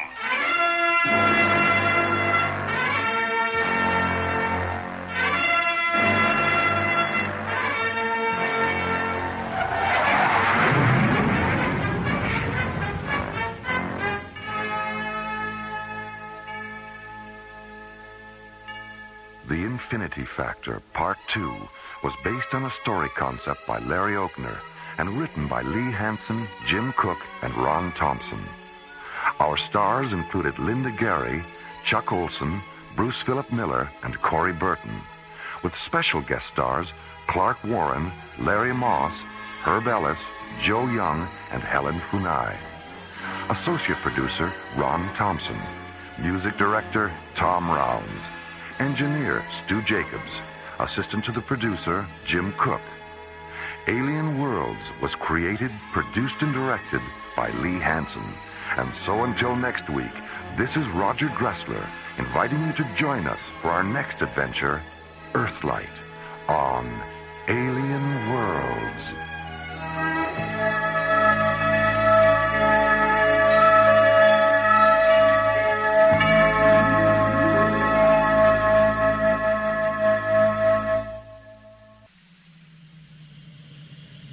Slowly rotating at the edge of deep space, 1,000 kilometers beyond the atmosphere of 21st century Earth, is the Arthur C. Clarke Astronomical Observatory, Starlab. Here, Starlab Research Director Mora Cassidy and scientists and technicians of the International Space Authority watch over the countless stars and planets that fill the silent distances beyond the giant space station. This week, an ancient intruder from another galaxy exposes Starlab to the genetic mysteries of the seeds of time on Alien Worlds.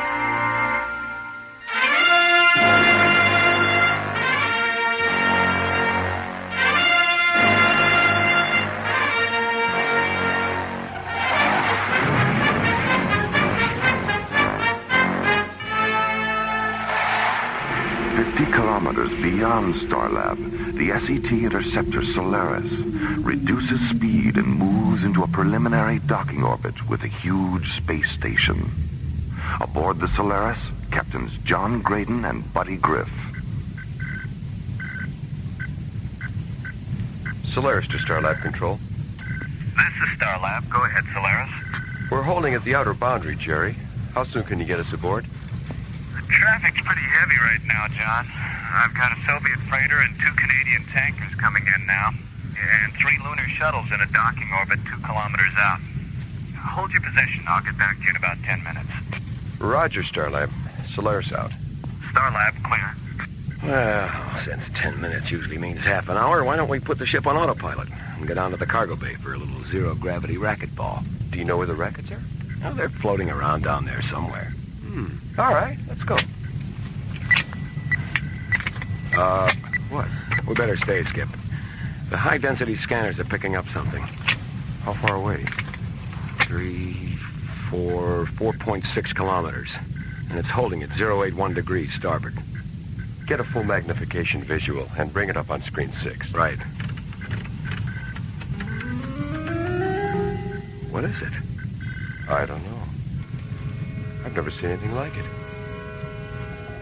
In the center of the screen, against a background of jet black space and scattered stars, the mysterious object begins to slowly rotate, reflected sunlight blazing from each of its 10 smooth surfaces.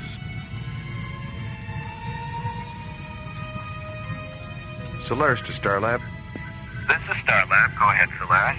Jerry, we're visually monitoring a UFO. Are you picking it up on your scanners? No, I don't think so. Oh, wait a minute. Yeah, there is something out there, about 4 kilometers from your present position. Right. Okay, tell Mora what the situation is, and you'd better notify Professor Ballin, too. We're going in for a closer look. I'll keep an eye on you from here, John. Be careful. Starlab out. What do you think, buddy? Well, let's play it safe and sort of sneak up on it. I'll do a tomography profile at 3 kilometers. If the thing's not dangerous, we can get in close and do a Phase 1 scanner series. And what if it explodes and blows us to Kingdom Come? You know, maybe we should stick to racquetball.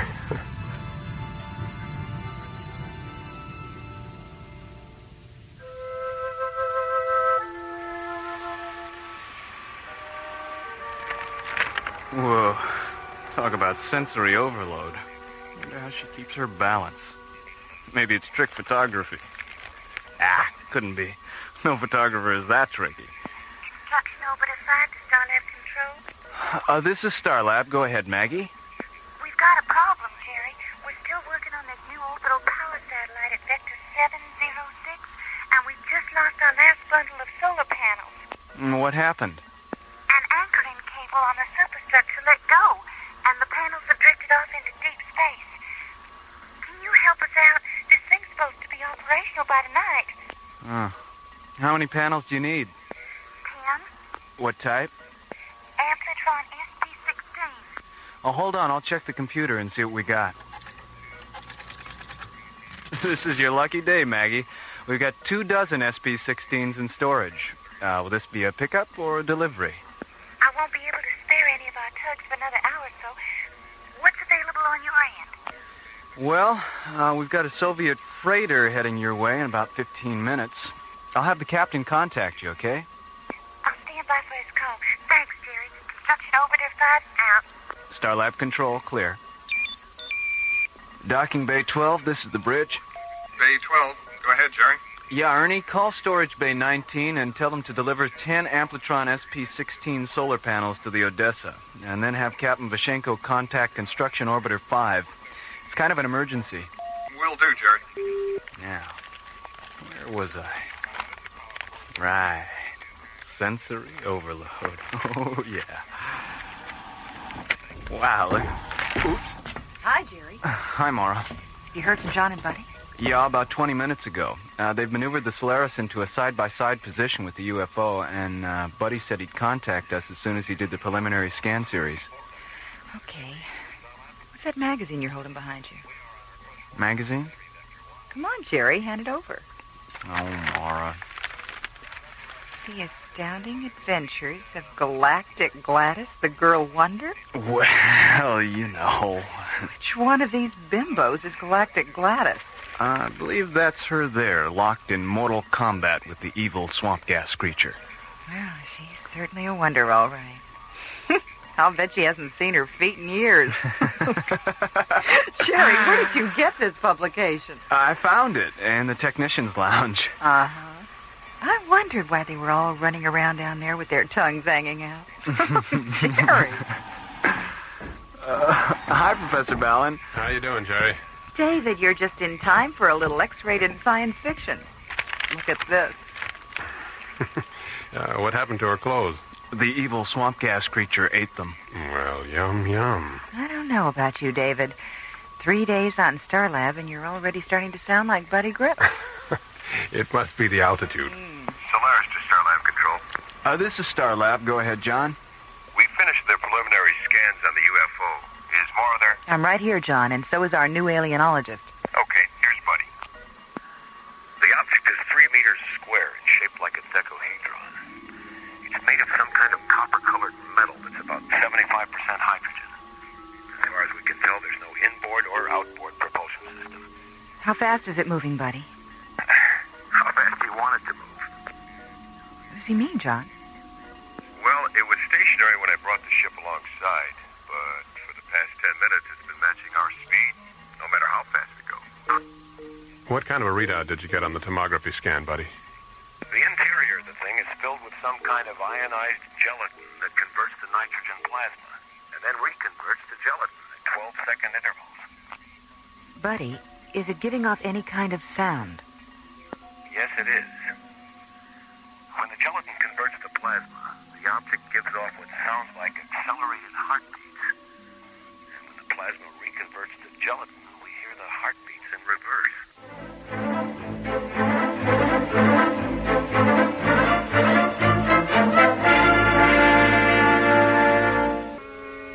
Returning from a routine patrol aboard the Solaris, SET Captains John Graydon and Buddy Griff encounter an unidentified flying object 50 kilometers beyond Starlab.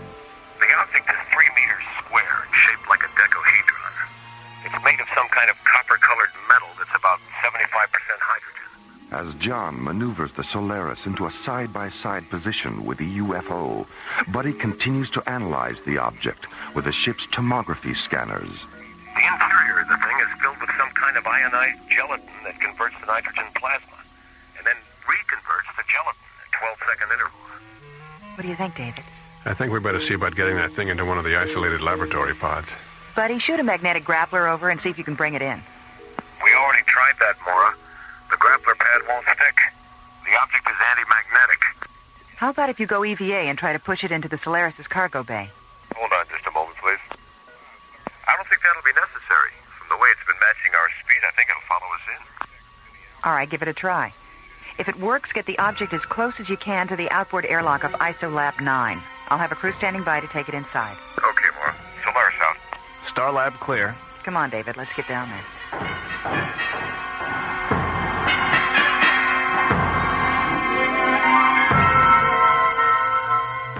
Minutes later, the Solaris maneuvers the object into a position 2 meters away from ISOLAB 9's outboard airlock. Then, as John guides the Solaris into a nearby docking bay, the lab's airlock opens, and a crew of technicians in yellow pressure suits and tinted glass helmets take the alien decahedron inside. 10 minutes later, the object rests on a slowly rotating observation pad in the center of the lab's brightly lit quarantine chamber.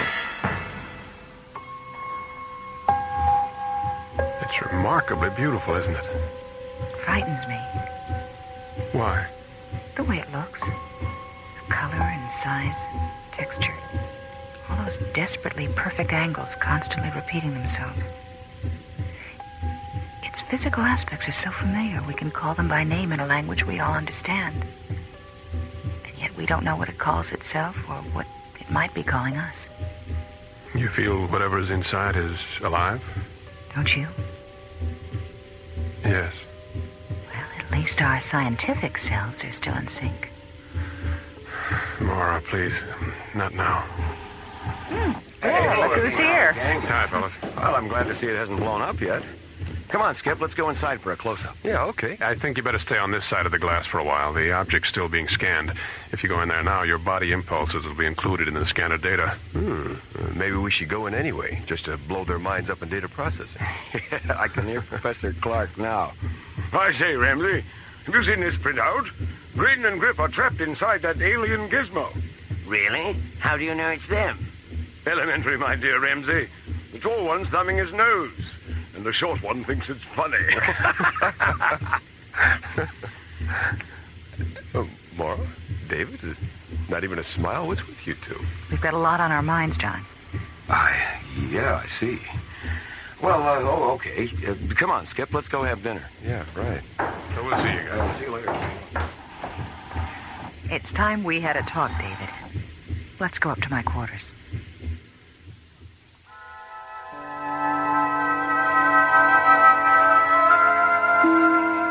Coming to Starlab wasn't my idea, Mora. We go where the ISA wants us to go. You know that. If I'd known you were married, I would have asked Commissioner White to send someone else. Why? When I was told you were going to spend 3 months on Starlab, I thought we were getting a second chance. Second chance for what, Mora? To pick it up where it fell apart 3 years ago? Why not? Because your work has always been more important to you than anything else. And I don't think that'll ever change. Even when things were good, we were never together more than 3 months out of the year.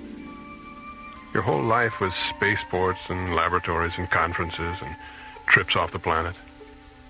You make it sound like I didn't care at all. I don't mean to, Mora. I know you cared. And I know you love me. But you love the rockets more. I'm sorry, David. So am I. I'll see you in the morning, Mora.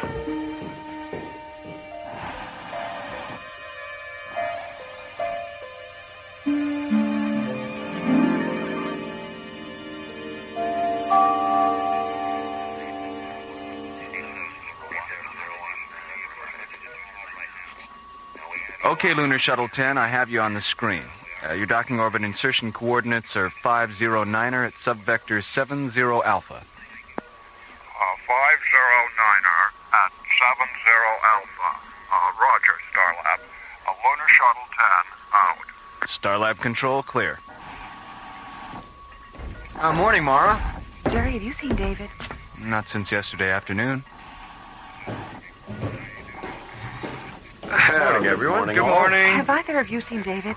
Yeah, we saw him after dinner last night when we went down to have another look at the UFO. He was in the ISOLab with it. Maybe he's still there. I checked the ISOLab 20 minutes ago. Well, maybe you missed him. Let's go down and take another look.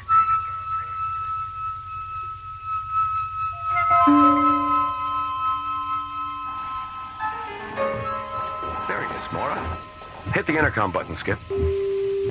David, can you come out for a minute? There's no need to be frightened, Mora. Professor Ballon has not been harmed. David, what's the matter with you? You sound so... Mora, his hands are transparent. David, what happened to your hands? It's not David. I am not Professor Ballon, Mora. I am of him. David is safe inside my vehicle. Well, then open it. Let him out. As you wish, Mora. David! Good God. ISOLab control to sickbay. Sickbay? Dr. Rossiter? Diana, this is Buddy. Get down to ISOLab 9 as fast as you can. And bring a portable vital sign indicator. David Ballon's inside the UFO, and he's encased in some kind of gelatin. There is no need to be frightened. Professor Ballon has not been harmed.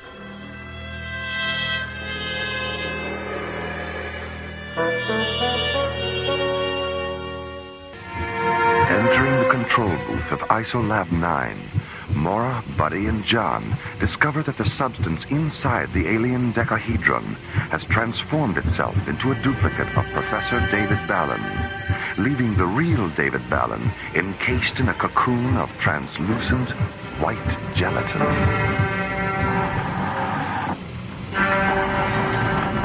Diana, hurry! Oh, my God. tried to get into the chamber. The hatch is sealed from the inside. There's no need to be frightened, Dr. Rossiter. Professor Ballin has not been harmed. He knows me. He knows all of us, Diana. Connect the vital sign indicator to the scanner terminal, John. Oh, he's all right. His vital signs are perfect. Oh, boy. Well, if you will be patient, the seed placenta will soon evaporate, and David will be released. Soon? How long is soon? Now. David, are you all right? I think so, yes. I suggest you leave the chamber now, David. The placenta residue will soon convert to a toxic gas that could mutate your senses. Yes, all right.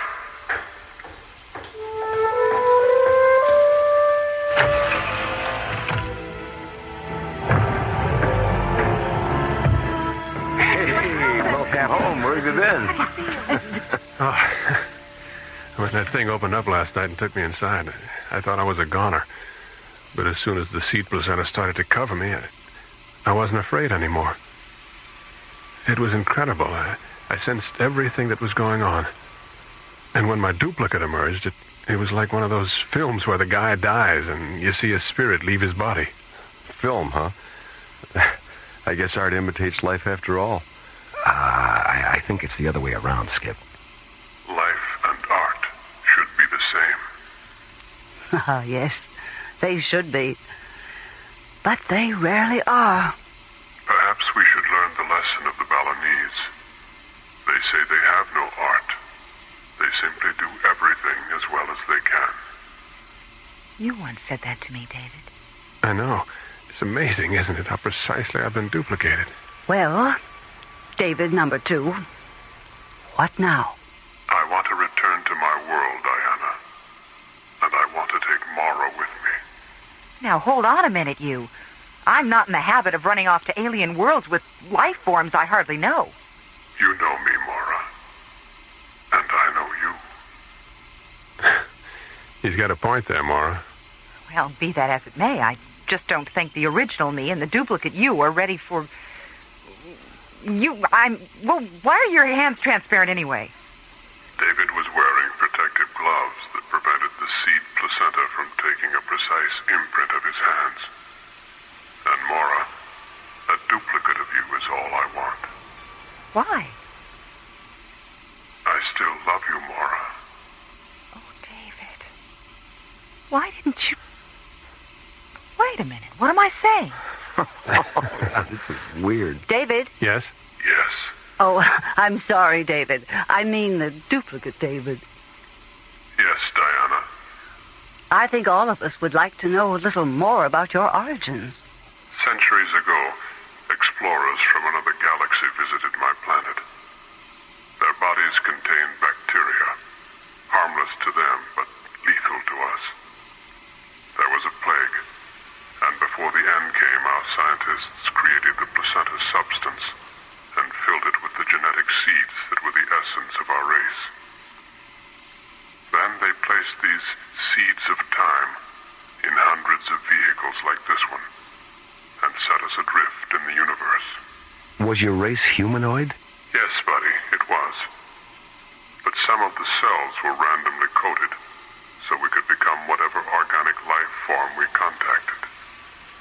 I could have been a bird or an insect, or even a flower. Any living thing in which the seeds could take root. What would have happened if you had become a flower? I would have simply pollinated other flowers of the same species, and my race would have been reborn as a genus of conscious, intelligent orchids or roses. Would you eventually have re-evolved to your original humanoid form? Eventually, yes. But I'm not a flower, am I?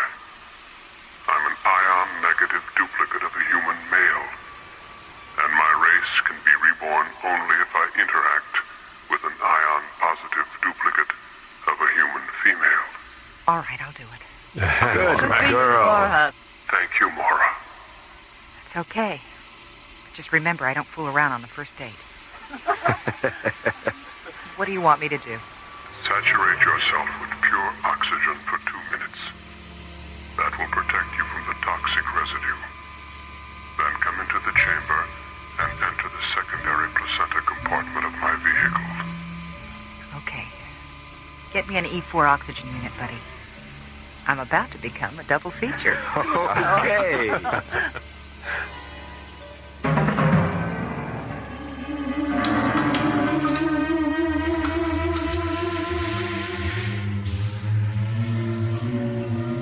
How do you feel, Mora? I'll be all right, Diana. I'll be all right, Diana. Listen to that. I'm in stereo. Thank you, Mora. Thank you. I have a question. Yes? When you and David, this David, are, you know, when you're... will I feel anything? We don't know, Mora. It's possible. You'd better leave the chamber now, Mora. The placenta residue is starting to become toxic. All right. Goodbye. Goodbye, Mora.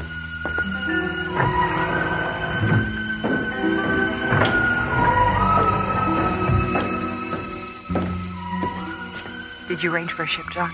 There's a long-range shuttle waiting for them just outside the airlock. Mara, you'll be able to fly the shuttle, won't you? Yes. I love the rockets as much as you do now. Goodbye. Well, so long, you two. Mora. Good luck.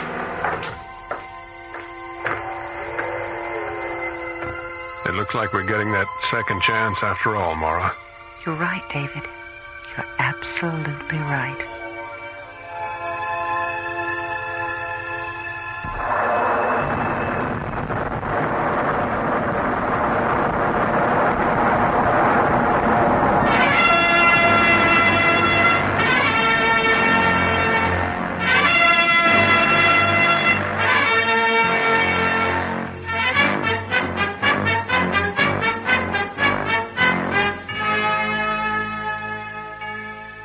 Seeds of Time was written by Ron Thompson and starred Linda Gary, Chuck Olson, Bruce Philip Miller, and Corey Burton, with special guest stars Pete Renaday and Francis Bay.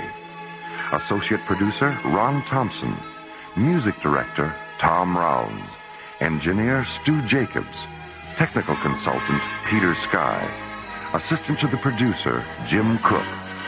Alien Worlds was created, produced, and directed by Lee Hansen. And so, until next week, this is Roger Dressler, inviting you to join us for our next adventure, The Madonnas of Zanzibar Alpha, from the elsewhere and elsewhen of Alien Worlds.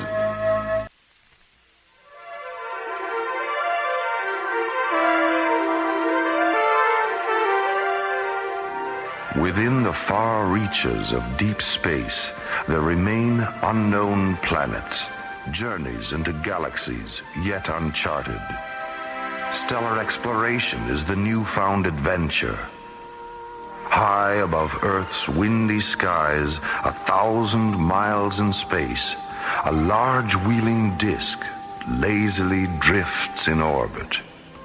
A space station whose official designation is the Arthur C. Clarke Astronomical Observatory. To those living and working aboard, it is simply called Starlab. Their lives and adventures become our story on the threshold of Alien Worlds.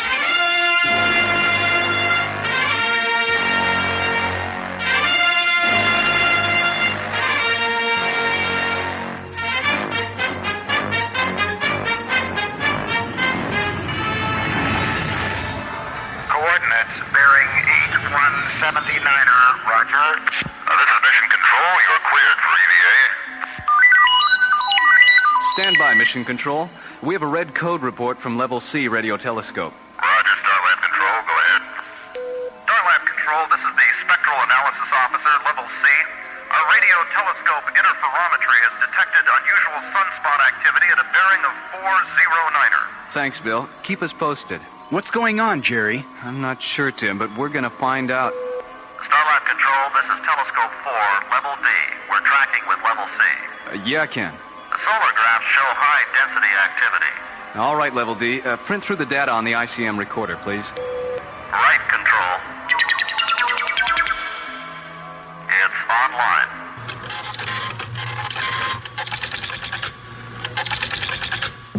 Look at this. What? That's more solar activity in the last 2 minutes than we've seen in 2 years. I'd better call Dr. Cassidy. Meanwhile, on Earth, the effect of the sun's strange activity begins. Kansas City, Missouri, 8:05 p.m. Good evening, Mr. Jennings. Good to see you again. Thanks, Ron. Now, would the two of you care for a bottle of wine? Yes, all right. Yeah. I think that's a good idea. Great. The usual, Ron. All right.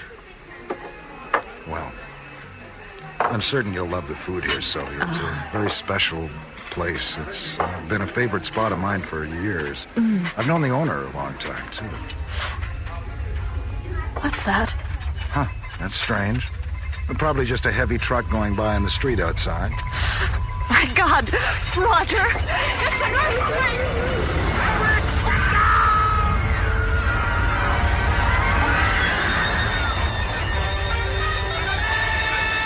Temperatures worldwide are dropping. Anchorage, Alaska reports a record low of 86 Earthquakes, degrees tidal below waves, zero. and temperature shifts around the globe slowly intensify. A solar mystery unfolds. And back on Starlab, the disorder becomes even more apparent. 21:30 hours. The Starlab Control, this is Scope 4, Level D. We've just tracked a third major flare-out on the sun's Earth side.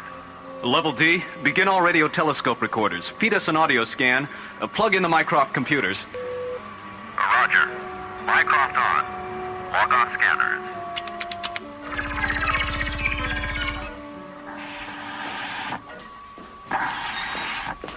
Hi, Dr. Cassidy.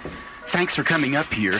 I knew you'd want to know. All right, Tim. Now, what's going on? 3 of our main telescopes are tracking the sun. Yes, and? Analysis indicates an incredible amount of solar flaring and abnormal sunspot activity. Earth stations are reporting earthquakes, tidal waves, and various other abnormalities. We've begun tracking confirmation through our Mycroft Computer Center. Okay, Tim. This is Spectral Analysis Level C. We have a priority report. This is Control Level C. Go ahead. Jerry, I can't believe what we're seeing up here. What is it? It looks like we may be headed for a singularity condition on the sun. Singularity? You mean the sun's going out? Bill, are you sure? Listen, we'll send Tim up there right now. We'll need all your current graphs and radiation scan reports. Okay, Jerry. And Bill, you'd better set up radar solar tracking operations, too. Right, Dr. Cassidy. Tim, you'd better get up there now. Get all the graphs and Mycroft readings. Okay, Dr. Cassidy. I'm not looking forward to telling the ISA the sun is going dead. Knowledge concerning energy had become an important property to man. But the idea of the sun going out prematurely represents a new and very unusual situation for Dr. Cassidy and Starlab's research people. The beginning of a dark nightmare in the light of alien worlds.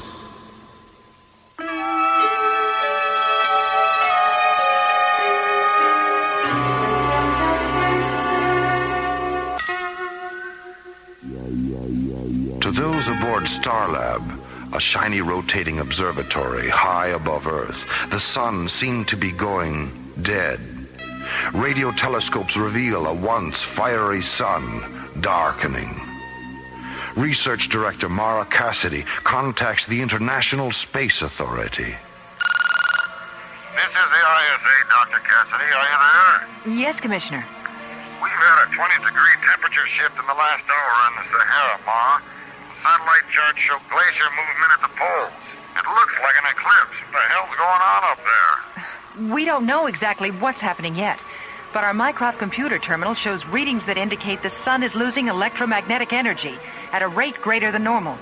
We may be headed for a gravitational collapse. Pardon me, Dr. Cassidy. The mass proximity indicator is registering... Not now, Tim. I've got... Dr. Cassidy, setting up solar radiation scanning. What? Solar scanning? Yes, we're working on it, sir. Tim have communications patch Mycroft through to the ISA computers. Right. Commissioner White, I'm having our computer tech supply your office with a duplicate of our current information tapes. You'll have everything we've got shortly. Yes, Doctor. My terminal is receiving it now. Hey, is this right? It can't be. I'm afraid so, Commissioner White.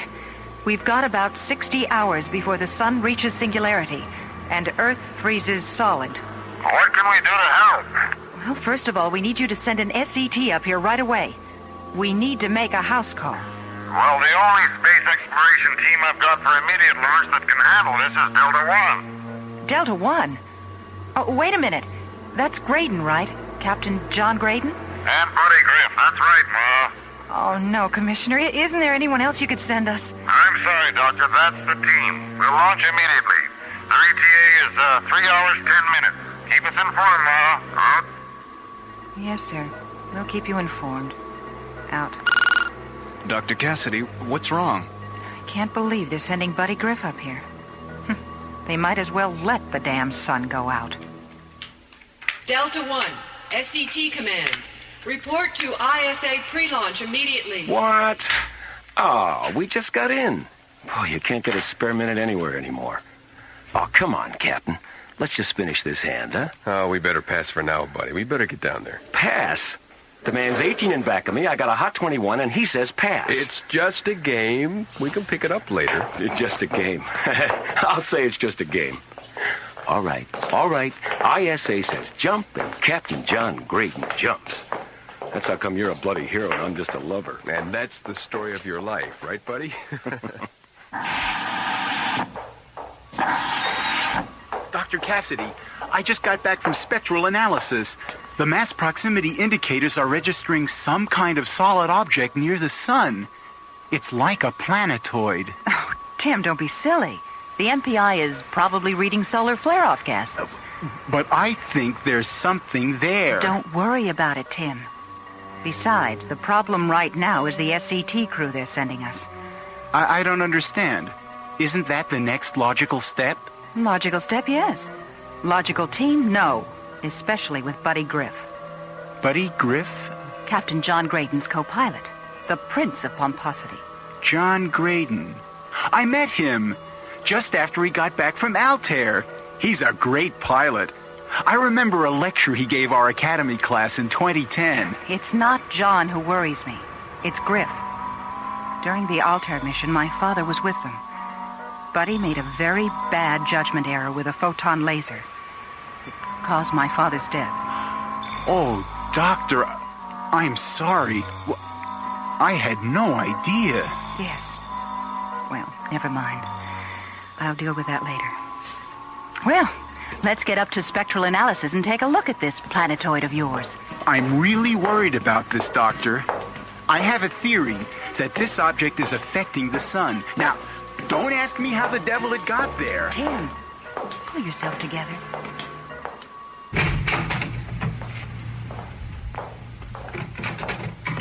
Hi, fellas. Graydon. Commissioner White. Griff. Hey, que pasa, Chief? Listen, men, we've got problems with the sun. Heavy solar activity that needs some first-hand observation. You'll be briefed on Starlab by Dr. Cassidy. Starlab, huh? That's right. They're expecting you right away. You'd better get over to launch control now. But have I got time to get some cigarettes? Come on, buddy. Let's go. Lock tanking secured. Box tanking secured. Delta 1, you are cleared for launch. 2030 Zulu. Your trajectory is 010 degrees. Market control, 010 degrees. Give my regards to Earth control. 5, 4, 3, 2, 1. Roger, Delta 1, you have liftoff. All systems go. Oh, man, I just love a good rocket ride.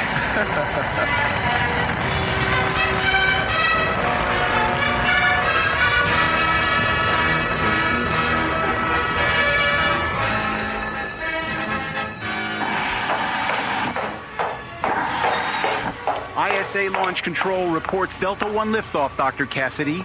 Their ETA is a little less than 2 hours. All right, Tim, keep me informed. Yes, Doctor. There's more data coming in on the mass proximity indicator. What do you mean? Instruments show a planet-sized mass does exist. It's roughly on the same plane of the ecliptic, someplace inside the orbit of Venus. A planet? In the orbit of Venus? You're crazy, Tim. I realize it sounds bizarre. Look, Tim, we both checked the radio telescope reports from spectral analysis. There were no visible signs of any planetoid. Well, there must be something wrong with the MPI. Have the technicians CompuScan the circuits. But, Dr. Cassidy... And when Delta 1 docs, bring them to my office. Yes, Doctor. As the sun's unusual activity continues, Starlab researchers work around the clock to unlock the mystery. Tim has found a clue, which Dr. Cassidy believes to be a fluke. Computer error? Maybe. But what Tim may have found could be the first sign of alien worlds.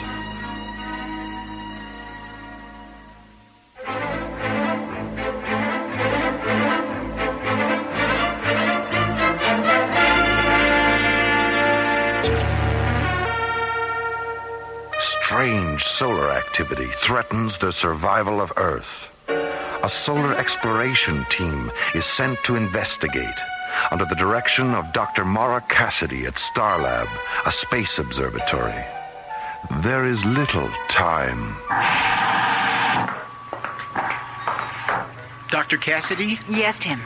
Delta 1 reporting. Captains Graydon and Griff. Thank you, Tim. Come in, gentlemen. Hello, Dr. Cassidy. Good to see you again. Hello, Captain Graydon. Griff? Hiya, Doc. Hey, where's the hero's welcome? No band, no parade, no hats and horns? I thought this was a big deal. Like the big deal with my father, right? Oh, look, lady, there were problems for all of us on Altair. What happened with your father could have involved anybody. It just happened to be me. That's right, buddy. It just happened to be you. All right, you two, enough of this. We've got work to do. Can you tell us why we're here, Doctor? Well, you've observed the unusual solar activity during the past few hours. Yes, of course. We were wondering if there are any solar collecting activities that could be causing this. No, we've checked that.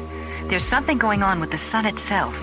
That's why we need you, to take pictures and run solar tests close up, before it goes dead. Dead? The sun? Oh, Doc, you've been out without a spacesuit too long. That's impossible. No, I'm afraid it's not impossible, buddy.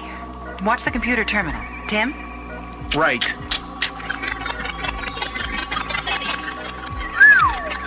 That's frightening. Wow. What's our bottom line? I want you to get as close as you can. We'll have you patched into the Mycroft computer. We can then direct you from that point as to what to do next. Oh, just what I need to end up as barbecued spaceman. We better get rolling. Right. Tim, take Captains Graydon and Griff down to mission control. All right. Good luck, you two. We'll get the story for you, Mora. Yeah, and if you're real good, we'll sell you the rights. Bye. I didn't expect you two at Starlab so quick. Oh, we didn't either, Tim. But we had this tailwind. A tailwind? Right. By the way, Captain Graydon, I feel I should tell you there's something out there by the sun. Oh, really? What do you mean, Tim? I have a theory about all this. Theory? What theory? About what? Well, I'm certain there's a planetoid out there next to the sun, drawing off energy. A planetoid? You think it's alien? Well, let me put it this way. It's not ours. We haven't been able to track it visually because of the glare from the sun's rays, so I can't prove my theory yet. We'll keep an eye out, Tim. Thanks for the tip. Right. So long, and good luck. Thanks, Tim.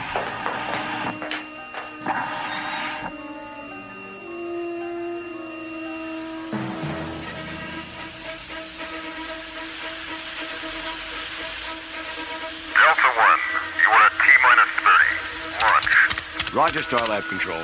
T-minus 28 and counting. Delta 1, telecom computer lock. 775 megahertz. Our Mycroft data transfer is online. Channel 775 locked. Transfers online. Check. Starlab Control, we're on the grid. 5, 4, 3, 2, 1. Lift away.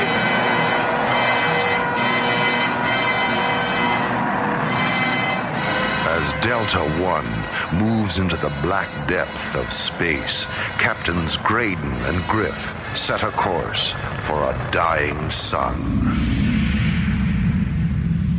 We're getting close. Is shielding operational? It is now, Captain. Delta One, this is Starlab.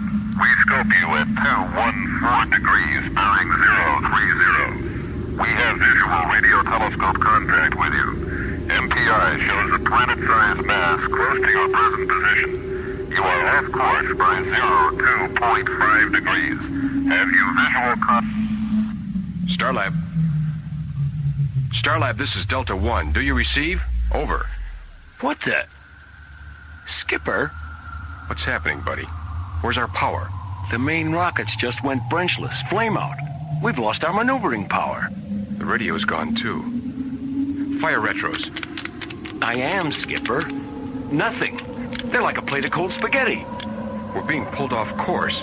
The compass has gone berserk. What is happening? Buddy, what the devil is that? What? Where? Look. Over here, through the infrared viewing screen, off the port side. Where did that come from? It's huge. It's definitely not an asteroid. No, it's too spherical.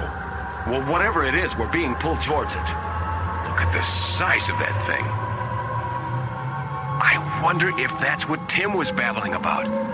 You don't suppose... What, Captain? Never mind. That's the strangest looking thing I've ever seen. It's gotta be some kind of a giant vehicle. Like a planetoid, Captain? I didn't really want to say it. Yeah, I know. Well, hang on, Captain. We're on a collision course with it. Dr. Cassidy, look! On the tracking screen, Delta One. It's gone! What's happened to them? They vanished! Right off the screen, the scopes, the radios, everything. They're gone. I knew it! Keep trying to establish contact. We've got to locate them.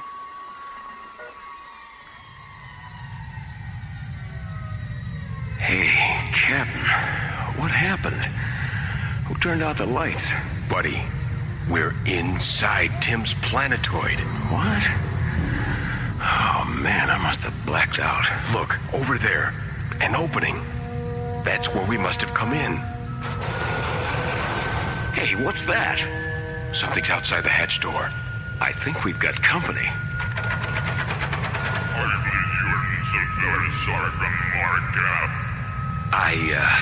I hope that's the name of the hotel. Disembark your craft. You are under Markup control. Do not resist. Guess we better do as he says, buddy. They look pretty gruesome. Really? Alien beings. We've made contact with aliens. I am Gargon of the Markup Confederacy. Come with us! I'm Captain John Graydon, ISA Terra. Where are you taking us? I always knew I should have taken foreign languages. All right, don't get pushy. Get your claws off me. Boy, are you weird looking. I know of no Markup Confederacy, at least in this galaxy. Well, me neither, Chief. Wow. This must be the lobby. Commander Konar, we have intruders on Voltar. Intruders? By what reason do you come to Voltar? Well, Doc, you see, we really didn't plan on it. You might say we sort of fell into it, you know what I mean? Why do you approach Voltar sun miners? Sun miners? We're from Terra, Earth. We're not intruders. We're on an emergency mission. Our sun is dying. Captain, we've just stumbled onto the reason. I am Zar Konar, commander of the Markup Confederacy, 5th Galaxy of Tremion. You are intruders. Look, Commander Konar, we were pulled off our mission by you. You have entered forbidden space. Markup space. Markup space? What are you doing to our sun? We collect and store great energy from many suns. Yours is not the first. Yeah? Well, listen, you sun stealers. Earth can't survive without that energy. Then you shall perish. We take suns in many galaxies. It must be so for Markab existence. Hey, no way, you oversized tin termite. We're not gonna stand for this. Buddy, no, don't. Buddy, are you all right? It's all right, Captain. Run for it. I'll handle these things. Seize them. Run for it, Skip. Get out of here. Buddy, are you crazy? Run, damn it. In here. I'll duck behind this girder. Okay, now, down this corridor. Through here. Oh, which ramp? That one, that's it. There's the ship. Oh, if I could just manage to get... Stop, Teralo! Oh, boy, too close for cover. All right, I made it. Oh, no. I sure hope that energy field is null. Come on, baby. Come on, fly, Delta One. Fire, damn it. All right, Delta One. Now, let's get the hell out of here. I'm moving. The force field is null. Good. Instruments show me clear. I'm through. I've made it. I can't believe it. Oh, no. Wait a minute. What's that pull? Oh, no. They've got a pressure beam on me. I've got to go FTL. Quick. Okay. I'm out of their orbit. Oh, wait. Buddy. What about Buddy? I've got to get back. I've got to get help. I can't just leave him there. Starlab Control. This is Delta One. Come in, Starlab Control. This is Starlab Control. Starlab, thank God. This is Delta One. I've been overtaken. We've been in contact with alien beings. Delta One, where have you been? You've been off on scoops for hours. The planetoid. Tim was right. It does exist. There are aliens. John Graydon uses every faculty to blast free of the Markab aliens and return to Starlab. Call themselves Markabs. Buddy's still inside. We've got to get him out. Thoughts of what he just experienced race through his mind at laser speed. It is imperative to warn Starlab and Earth. The threat is no longer theory. It is reality. Graydon and Griff have made contact with alien worlds.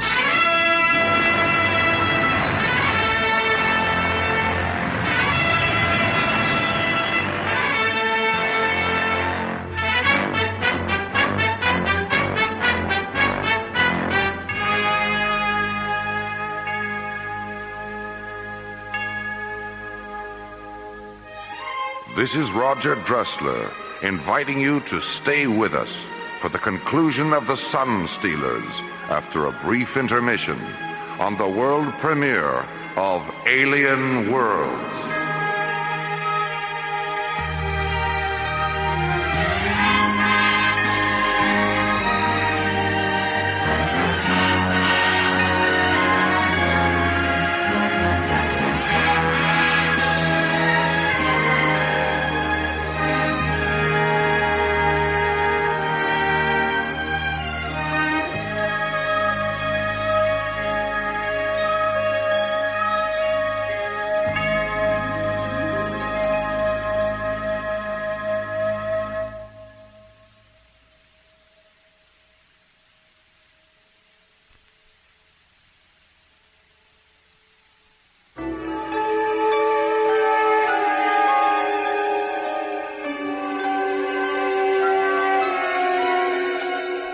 Above Earth's windy skies, 1,000 miles in space, the astronomical space observatory Starlab lazily drifts in orbit.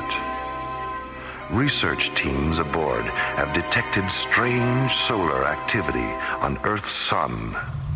Space exploration team John Graydon and Buddy Griff are sent to investigate and face a bizarre encounter. We're being pulled off course. The compass has gone berserk. Buddy, what the devil is that? Where did that come from? It's huge. Whatever it is, we're being pulled towards it. Hang on, Skipper. We're on a collision course with it. Delta One is mysteriously pulled aboard an alien planetoid. I am Zar Konar, commander of the Marcab Confederacy, 5th Galaxy of Tremion. You are intruders. Buddy, are you all right? Run for it, Skip. I'll handle these things. Resisting, Buddy Griff creates a diversion, allowing John Graydon to escape from the alien planetoid aboard the Delta One spaceship. Starlab Control, this is Delta One. Come in, Starlab Control. Starlab Control, Delta One, where have you been? You've been off our scopes for an hour. The planetoid. Tim was right. It does exist. There are aliens. I've been overtaken. John Graydon, shaken by the alien encounter, returns to Starlab in Part 2 of The Sun Stealers on Alien Worlds.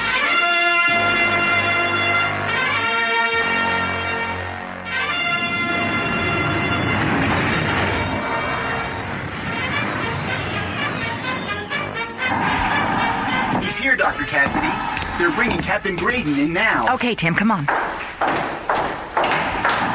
All levels report. It's pretty strange, isn't it? What, Tim? Well, haven't you heard? I mean, something went wrong. They were overtaken by aliens. Buddy didn't get out. I've only gotten the preliminary report. I'm not sure about any aliens yet. Hi, Mara. Tim. Jerry, where is he? He's in the isolation airlock chamber. How is he? Doc Benson says he'll be all right. Radiation levels are minor, but there's enough present to leave him in the capsule for at least an hour. We need to run a couple more tests. You can talk to him on the intercom. Good, Jerry. Tim, pull the Mycroft onboard computer tapes and begin decoding them. Better check over Delta One's flight recorders, too. Send all the information to the ISA. All right. John, thank God you're okay. Mora, we're not alone out here. Buddy didn't make it out. He's inside an alien planetoid. It's draining the sun's energy. Oh, take it easy, John. What's draining energy? The Marcabs. What? Oh, Mara, they're awful. Like insects. Tall, very tall. I'd say maybe about 7 feet. And their bodies are black and shiny, and claw-like hands, and large, radiating eyes. Good Lord. Buddy, what about him? Is he... About Buddy caused a diversion so I could escape. We've got to get back there and get him out. Well, of course, John. Dr. Cassidy, we have the ISA. We're feeding them to your televideo screen. All right. I hope they've got a lead on all this. Mara, we just got the reports. It's unbelievable. How's Graydon doing? He's here in quarantine, Commissioner White. Listen, I trust you've received the flight tapes by now? Yes, Ma. We haven't come up with anything solid yet, though. We're still trying to analyze all the information. But I'm afraid the computers at Jardel Institute have given us a new prediction. What are you talking about? Well, Doctor, according to them, we have less than 9 hours before the sun reaches a point of non-recovery. There's really not enough time for us physically to analyze and return you all that data. So what does that mean? Well, Ma, I'm afraid you're on your own. It's up to your people at Starlab to stop those aliens. Their eyes turn instinctively toward a dimming ball of fire hanging in space. The sun is fading, dying, and with it the future of Earth. The hopes of a planet ride upon their shoulders as they prepare an opposition against alien worlds. The life expectancy of Earth has been reduced to 9 hours as our sun fades into obscurity. Alien creatures, revealed as the Marcab Confederacy, continue to drain our solar energy. Starlab Research Director Mara Cassidy, along with her assistant Tim and Space Exploration Captain John Graydon, are the only ones who can stop the Marcabs, if indeed they can be stopped. Oh, John. Well, come on in. Glad to see you out of quarantine. That makes 2 of us, Mora. How are you feeling? Much better, thanks. Good. Can you recreate for me just exactly what happened to you and Griff aboard Delta One? Well, we were within the ecliptic range of the sun about 5 minutes out, and We were getting ready for our first photo scan pass. Yes? And all of a sudden, our radios went dead. Instruments, everything. We completely lost all power. Mm-hmm. Then we spotted this incredible object about 5 kilometers in diameter, metallic, black, with a large disc on top. And then? We lost control of the ship, and we were drawn into the object. We took about 6 Gs. Buddy blacked out. Next thing I knew, we were taken off the ship by the aliens that I told you about. They told us they were mining the sun's energy. But how? I don't know. Oh, Tim. Good. You've got the Mycroft report? What's wrong? You're white as a sheet. That thing out there is the cosmic wonder of all time. Tell me about it. What did you find? Well, the Mycroft computer came through like Captain Video. Solar depth sensors, heat generation refractions, course deviations, wavelength correlations, video scan of the planetoid. Tim! Get to the bloody point. What did you find? Basic theory of electromagnetic energy, Dr. Cassidy. Electromagnetic energy? Yes, that's right. The alien planetoid is an electromagnetic field extracting ultraviolet radiation through infrared oscillation. Oh, wonderful. Oh, it means the Markabs are drawing ultraviolet light energy and converting it to a form of electricity. That would explain the invisibility. The radiation creates a massive shield around them which blends with the sun's rays. Exactly. That's why only the MPI picked it up originally on the infrared screens. That's very interesting. That's not all. The tractor beam that pulled you into the planetoid was also magnetically energized. I see. Well, that would explain the compass going crazy just before we lost control. Wait. That's it. What? We haven't got much time. Tim, get over to the hydro lab. Have them assemble a 50-megawatt portable CMG. We'll use the Michelson interferometer principle. A counter-magnetic generator, of course. A beam splitter. Oh, brilliant, Doctor. I'll meet you two in the briefing room in 20 minutes. I think you two blew a capacitor in your brains. You've lost me. I'm just a space pilot. And that's just exactly what we need you to be, John. It's a long shot, but it's the only one we've got. An 1880 theory that could put the Markabs right out of business. Come on. I'm going over to the lab. We need to get together Delta 1. We're going into that planetoid. If this works, John, we may be able to turn the Markab energy field back on top of them. If I can figure out a way to deactivate the pressor beam. Do you think you can get us back in? Yes, I'm sure of it.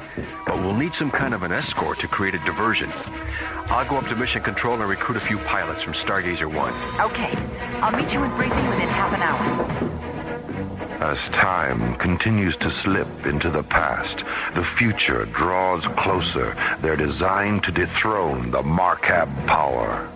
A tenuous betide to the indelible. Meanwhile, planetoid captive Buddy Griff remains a solitary man to an alien world. Earthman intruder, your resistance to our way is useless. You don't give us any choice, Konar. By our very nature, we're survivors. We must resist. Ours is to destroy that which resists. Why do you have to destroy everything? Don't you guys know how to create? Our system of long ago was the victim of devastating destruction. We have long since created the power to never again be victims. It is the way of the Cord. The Cord? The rule of Markab supremacy in the universe to destroy. Oh, it sounds like a case of bad karma, Doc. I do not understand. I can't believe I've actually gone over your 7-foot head.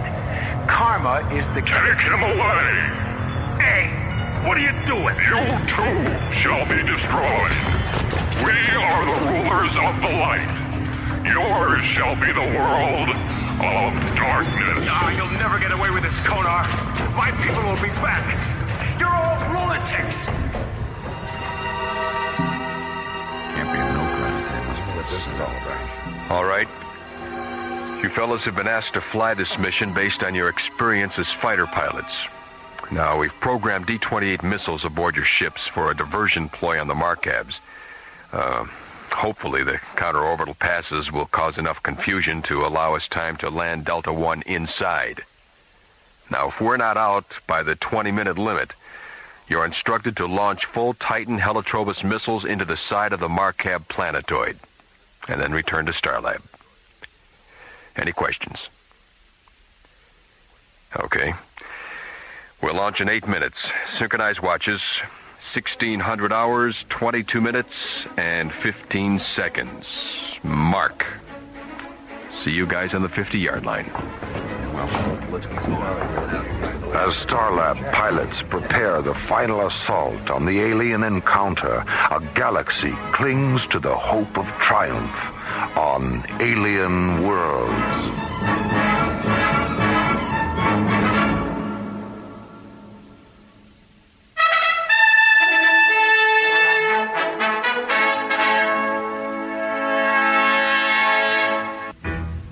The Marcab aliens must be stopped. Their effect on Earth's sun is tantamount to galactic devastation. Starlab mounts the final front as John, Tim, and Mora prepare to effect the aliens' demise. T-minus 27 seconds and counting. Okay, Captain. The device is on board. Good. Mora, would you strap yourself in, please?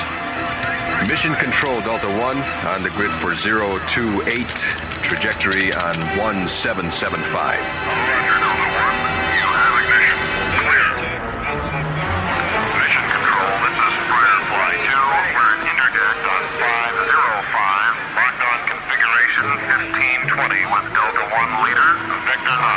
Captain John Graydon prepares the leading assault on the Marcab Confederacy. Mara Cassidy and Tim ready themselves for the alien confrontation. All right, Tim, let's go over the mechanics of the CMG beam splitter. I have the timing device set for 18 minutes on the detonator. When it triggers, it'll pull every bit of energy within a radius of 5 kilometers into the magnet center. The energy overload will create a chain reaction. As the alien storage collector beams split, it'll blow them right out of the galaxy. Good. John, during the time the device triggers, we'll lose all magnetically operated instruments. You mean I should be ready to fly Delta 1 by the seat of my pants, so to speak? Hey, I like that. By the seat of my pants.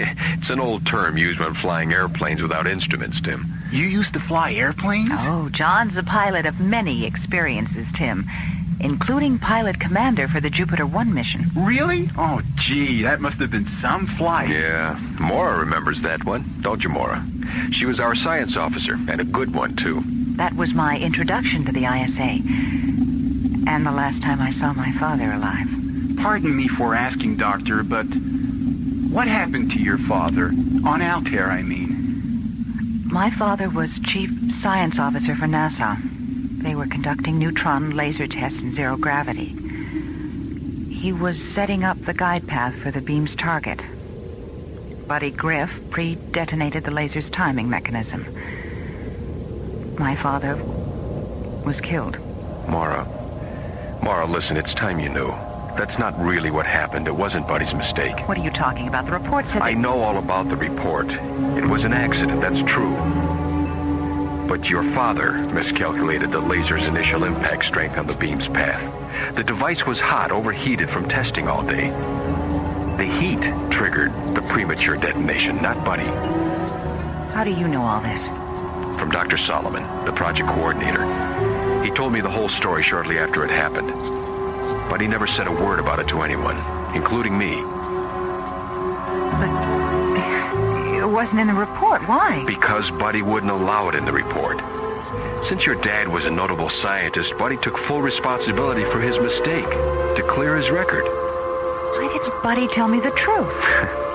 He's a strange guy. Buddy's a rebel, but he's also guided by a strong sense of honor. I see.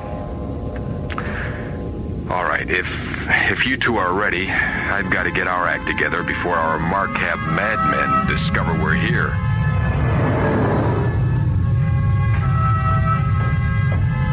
Commander Konar, enemy ships are approaching Voltar. Enemy vessels? More intruders? Who are they? They are of undetermined origin, but they appear to have an Earthcraft configuration. Launch the Voltanians. Destroy them at once.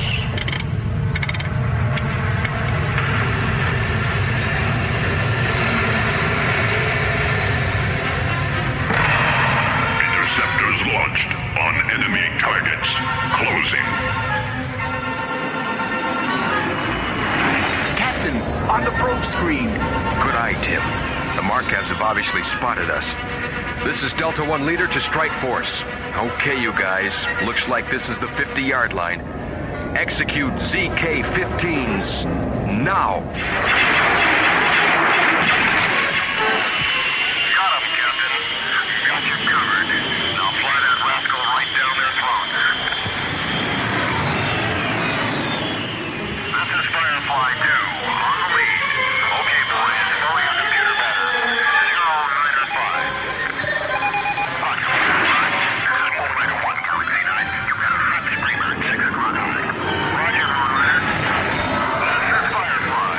We've got you covered, Galaxy 9. Thanks, Firefly. Hey, these guys might die. That was damn close.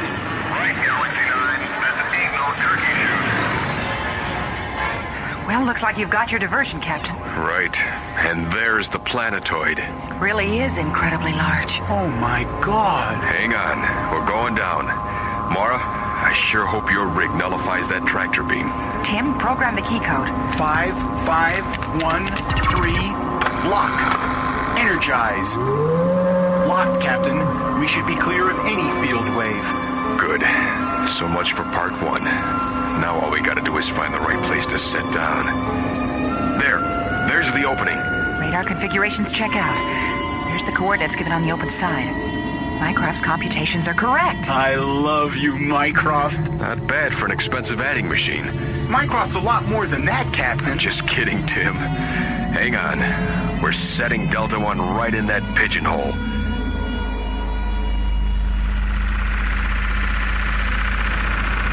Okay. Let's get this over with. Here, help me with the CMG.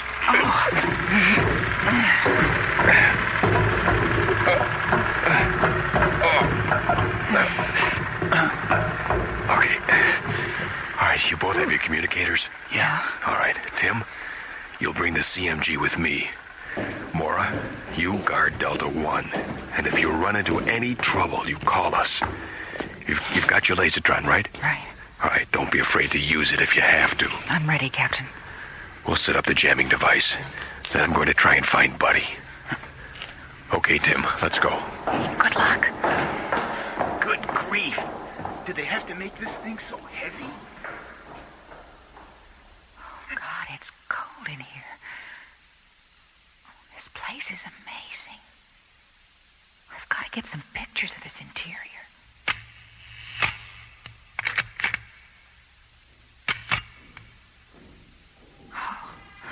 Someone's coming. Look down this corridor. That's not moving him. Very well. The Earthcraft. It's back. And the prisoner has escaped. Where is he? Somewhere in this quadrant. I'll look for him. Call the guards. Find the other Earthlings. Quick, the alarm.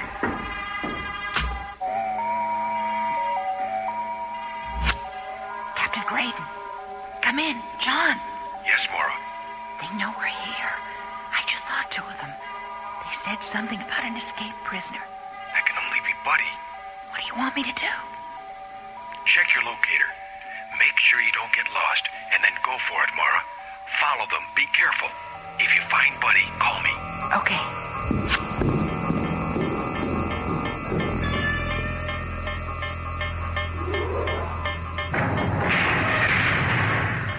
Earthman, so you think you can escape? You cannot hide from Gargon. Oh, hey, hiya, Chief. Hide me? Nah. I was just giving you a little exercise, you know? It's sort of keeping you on your toes. Your spacecraft has returned. Returned? Delta 1? What do you mean? He means... Hey, all right, lady. Pretty fair shooting. You're just in time. I was just in the middle of escaping. Where's John? You didn't fly here by yourself, did you? Oh, no. He and Tim are down in the power collecting room. We brought a CMG to blow this place to kingdom come. CMG. What's that, one of your toys? It's a countermagnetic generator.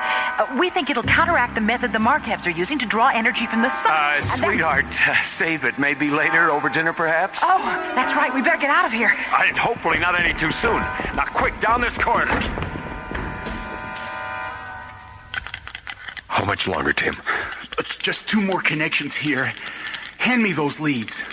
Tim, you're shaking like a leaf. Yeah, I know. I just hate working under this much pressure. Well, now's a fine time to cop to that one. I'm okay. There. That's it. I wonder where Mora is. I can't raise her on the communicator. Should I set the timer now? We'll have 18 minutes, you know. Yes, set it. You get back to Delta 1, and I'll head back the other way. And then if Captain, watch out! Stop! Surrender!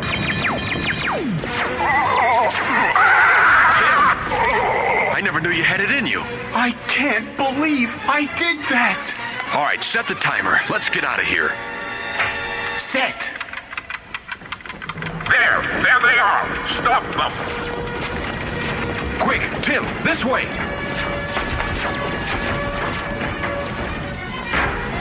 John and Tim find themselves trapped by the Markabs. The CMG timer has been set. Only precious moments remain before a deadly explosion. Look! There's Buddy! Hey, all right, John! Buddy, thank God. Where's Mora? Back at Delta 1. We've only got 2 minutes. Hurry! Get on board, Mora.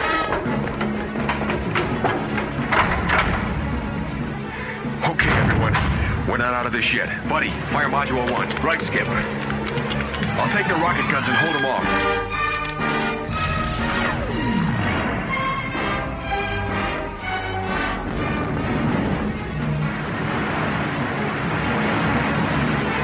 Lift. We have main ignition. Clearing the planetoid. Oh, yeah! CMG detonation, 15 seconds. Telemetry 4+4. Stand by to hit faster than light speed. Check. FTL, primary ignition. 10 seconds to detonation. FTL, main power. Now! We're clear! We've made it! Oh, thank God! CMG detonation, 5, 4, 3, 2, 1. There they go. It worked! Of course it worked! And so we bid farewell to the Gusamines as they and their planetoid sink slowly into the west, and the east, and the north. Together, a small group of people with tremendous courage and confidence have saved Earth from the threat of eternal darkness. The Markab sun miners have been destroyed soon enough to allow the sun's own energy to regain its mighty power. The heroism of Delta One's mission has relieved a galaxy from the peril of alien worlds.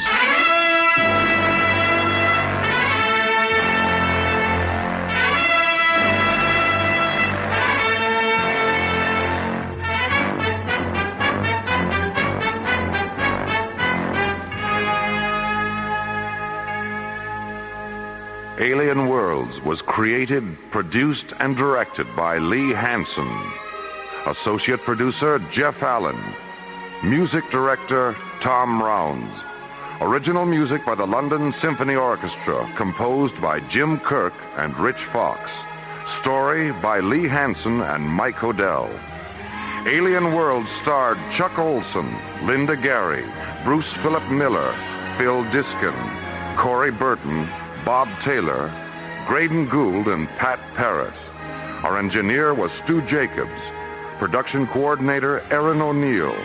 Assistants to the producer included Johnny Krajewski, Lori Tyler, Sue Cohen, Randy Blotke, and Roger Helms. Technical consultant, Peter Sky. This is Roger Dressler. Thank you for joining us for the world premiere of Alien Worlds.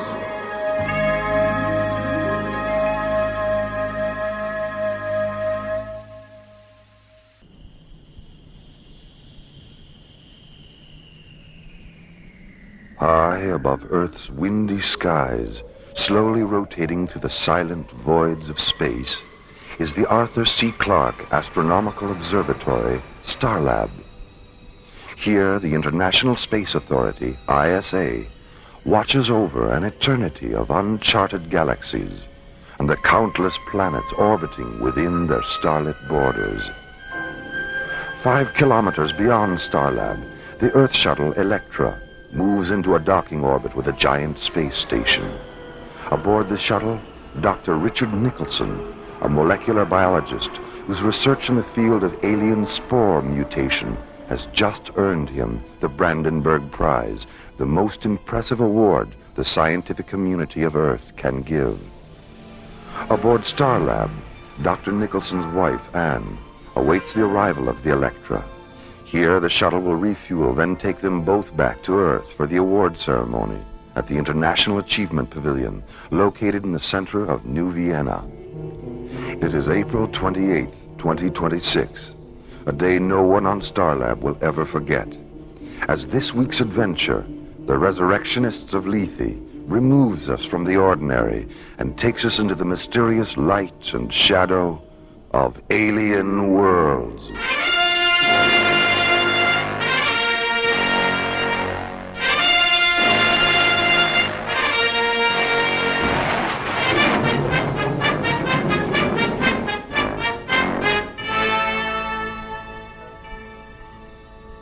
Starlab Control, this is the Electra on docking vector approach 558 ETA, 3 minutes, 10 seconds. Over.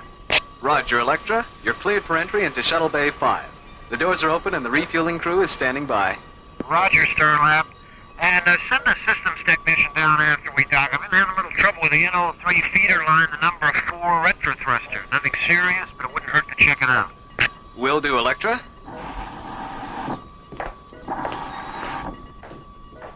Well, hi, Jerry. How's it going? Oh, hi, Mora. This is Nicholson. Hi. Is that my husband's shuttle on the screen? Sure is. He'll be docking in less than 2 minutes. Oh, gee, I don't know if I can wait 2 minutes. Oh, Anne, he's only been gone 2 weeks. I know. That's why I can't wait 2 minutes. Oh, I see. Jerry? Right. Electra, could we please have Dr. Nicholson on screen 12? Roger, Starlab. Hello, Anne. Oh, welcome back. You look terrific. Oh, you look pretty terrific yourself. How does it feel to be so famous? Not the same as when I wasn't. I don't believe you. Neither do I. It feels fantastic. Oh, you should have seen the looks on their faces when I... Richard? My God, what's happening? Starlab, we have a feeder line blown. NO3 level is subcritical elite. Seal off the flight deck. Initiate emergency venting procedures. The escape pod. Get to the escape pod. Electra! Electra, can you hear me? It's too late. Starlab Control to Stargazer 1. This is an emergency rescue alert. Dispatch paramedic ships to triangulator coordinates 558. Repeat, this is an emergency rescue alert. Board speed, delete on this bit. Could you describe what you're looking at over? We made it.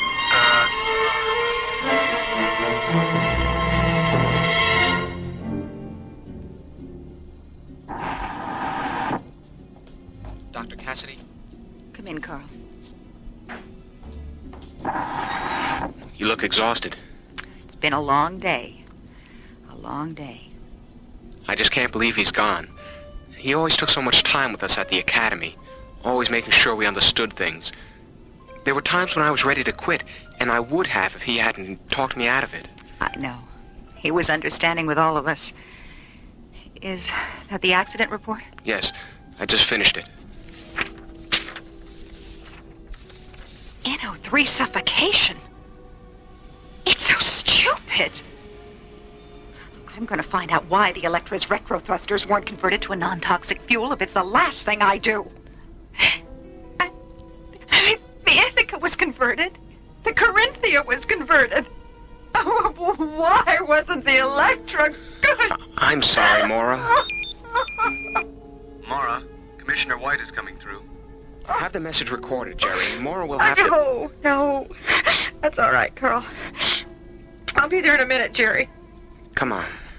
I'll walk up to communications with you. Thanks, Carl.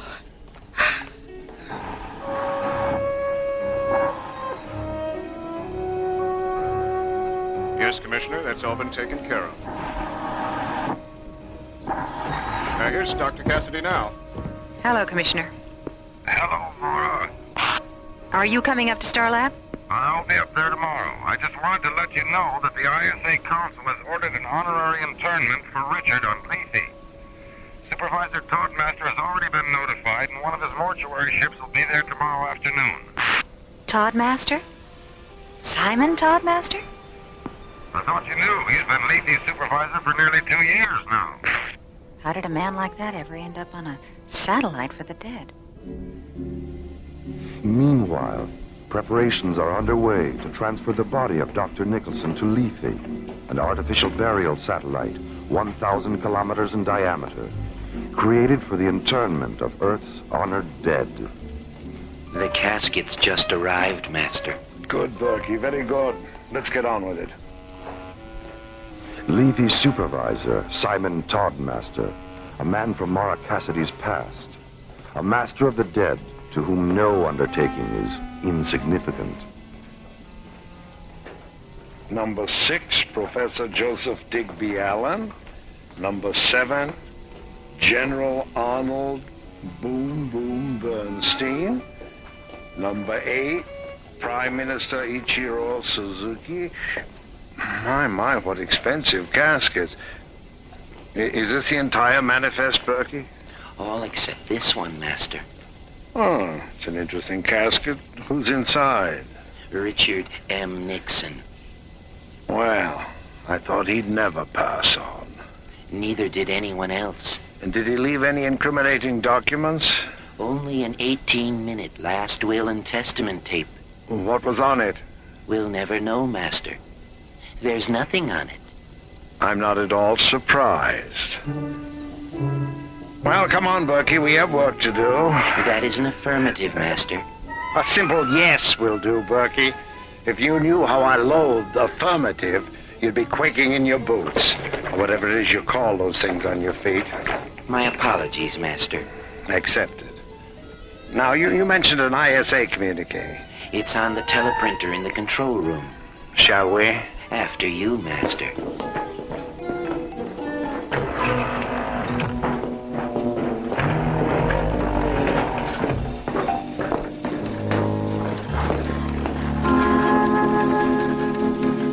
Here it is, Master. Well, what does it say?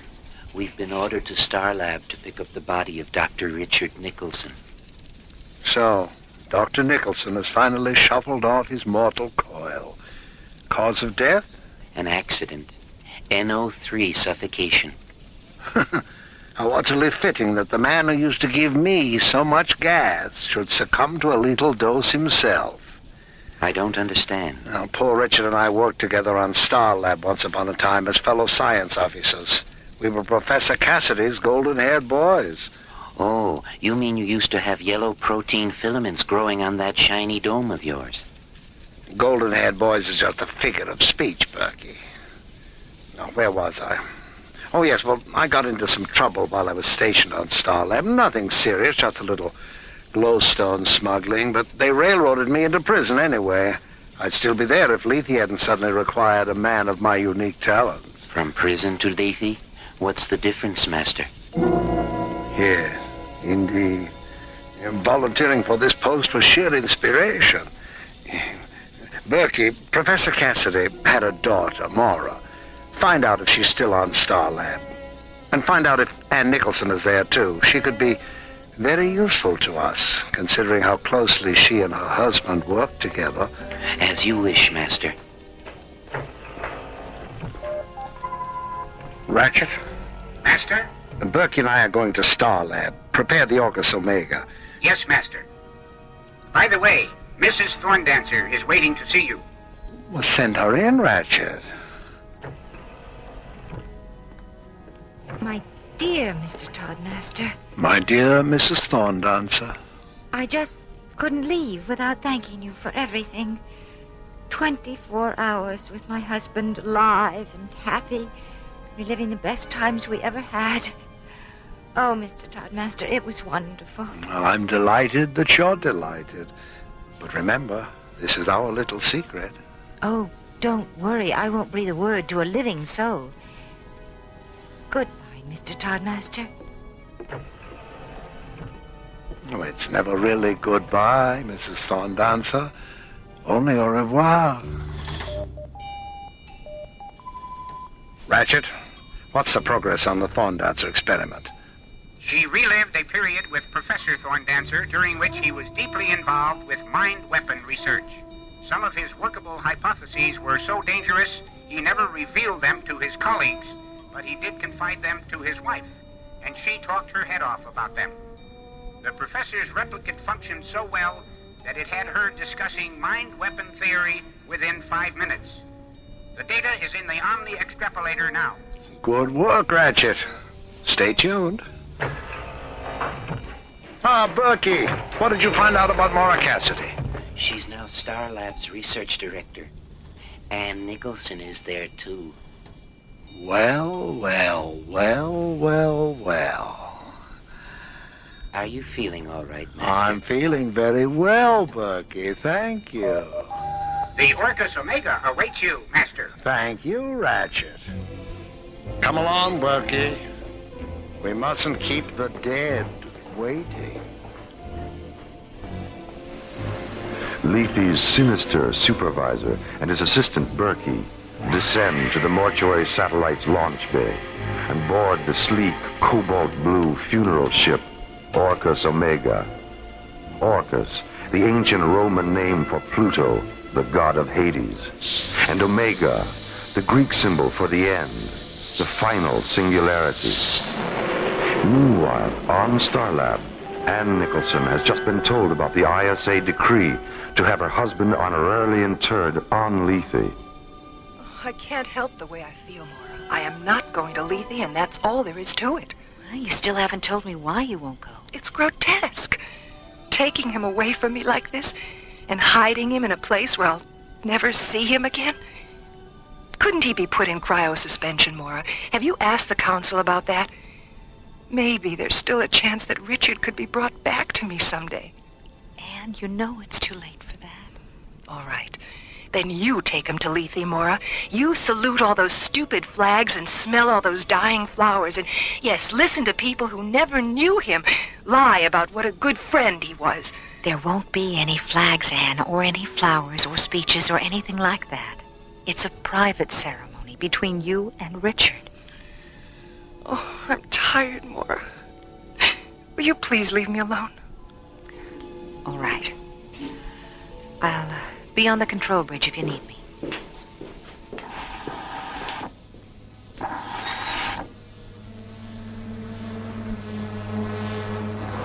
Roger, Orcus Omega. Your TV coordinates are 068 at 204. And you're clear for entry into Level C Docking Bay 19er. Thank you, Starlab. Orcus Omega, out. How long will we be on Starlab, Master?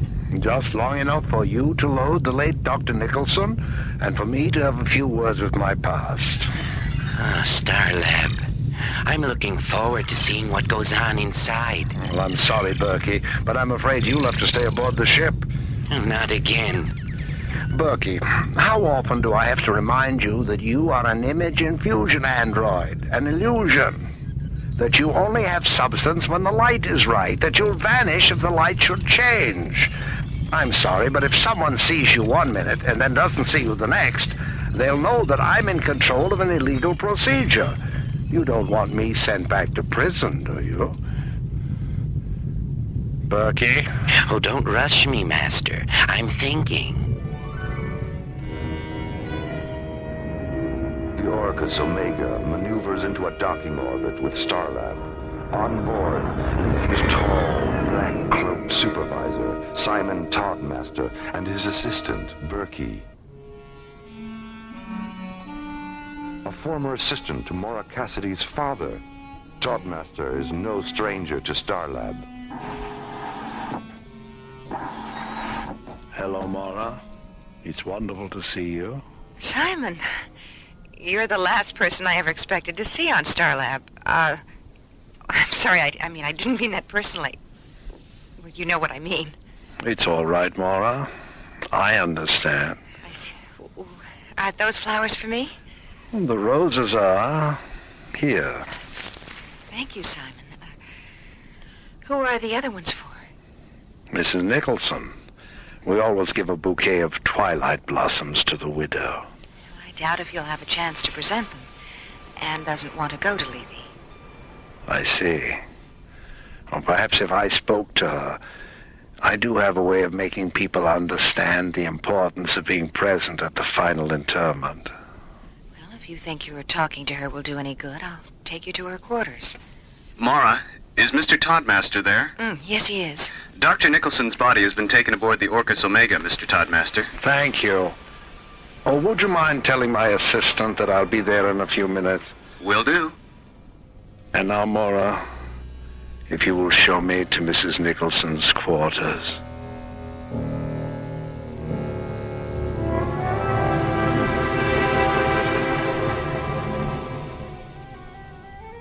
Yes, Mr. Toddmaster. The flowers are beautiful. What did you call them again? Twilight blossoms? That's right, Anne. Twilight blossoms. You know, when you first came in, I thought they were ugly. But there's something about their fragrance now that makes them seem so alive. Anne. Yes. Would you like to see Richard again? Alive? Oh, yes. Oh, yes, I want to see Richard. I want to hold him and touch him and talk to him. Then come with me to Lethe and have Richard back again. Oh, Richard, back again. Yes. Take my hand, Mr. Toddmaster. Lead me.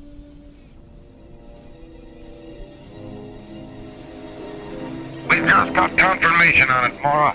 Codemaster's in control of image infusion, and he's using it to create the illusion of bringing the dead back to life.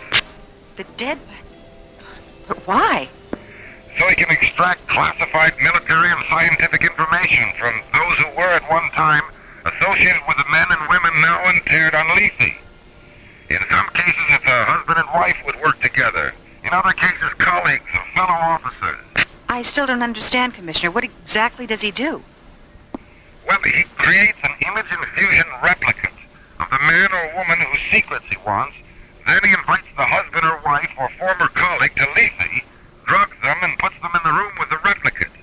The illusion is so perfect and the drug so effective that the people actually believe they're face-to-face with someone they once knew and loved. And the replicate is programmed to ask questions designed to make people reveal what Toddmaster wants to know.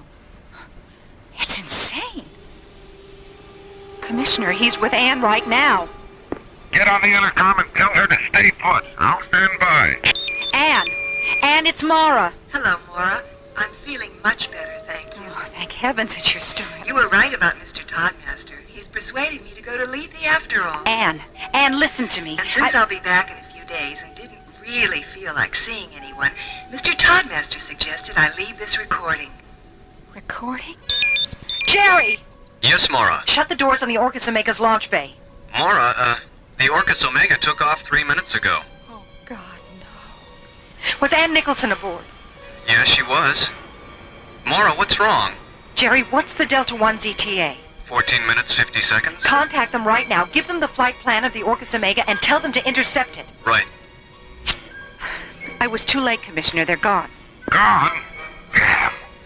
Is there anything you can do? Delta 1 is 14 minutes out. I've ordered John and Buddy to divert it and try to intercept the Orcus Omega.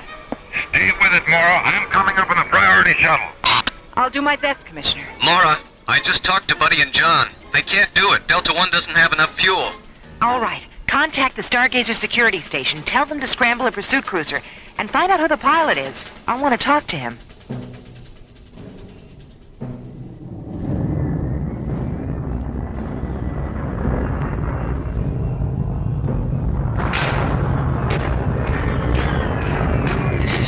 Is asleep, Master.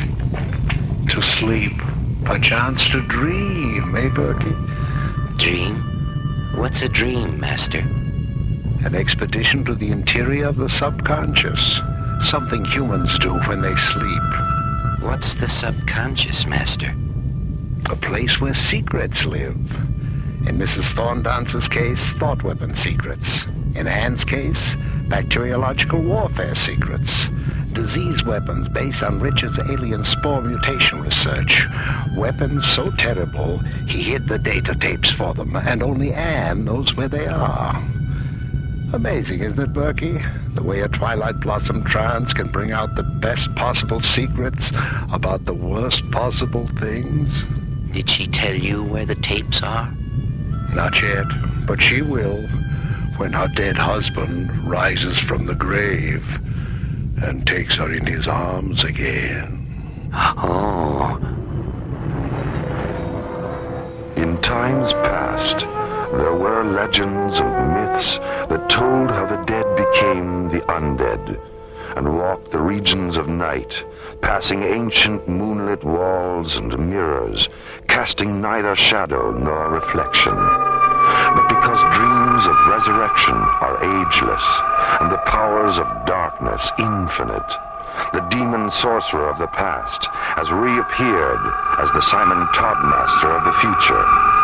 Simon Toddmaster, the Resurrectionist of Lethe, a man walking the regions of night beneath the cold, moonlit skies of alien worlds.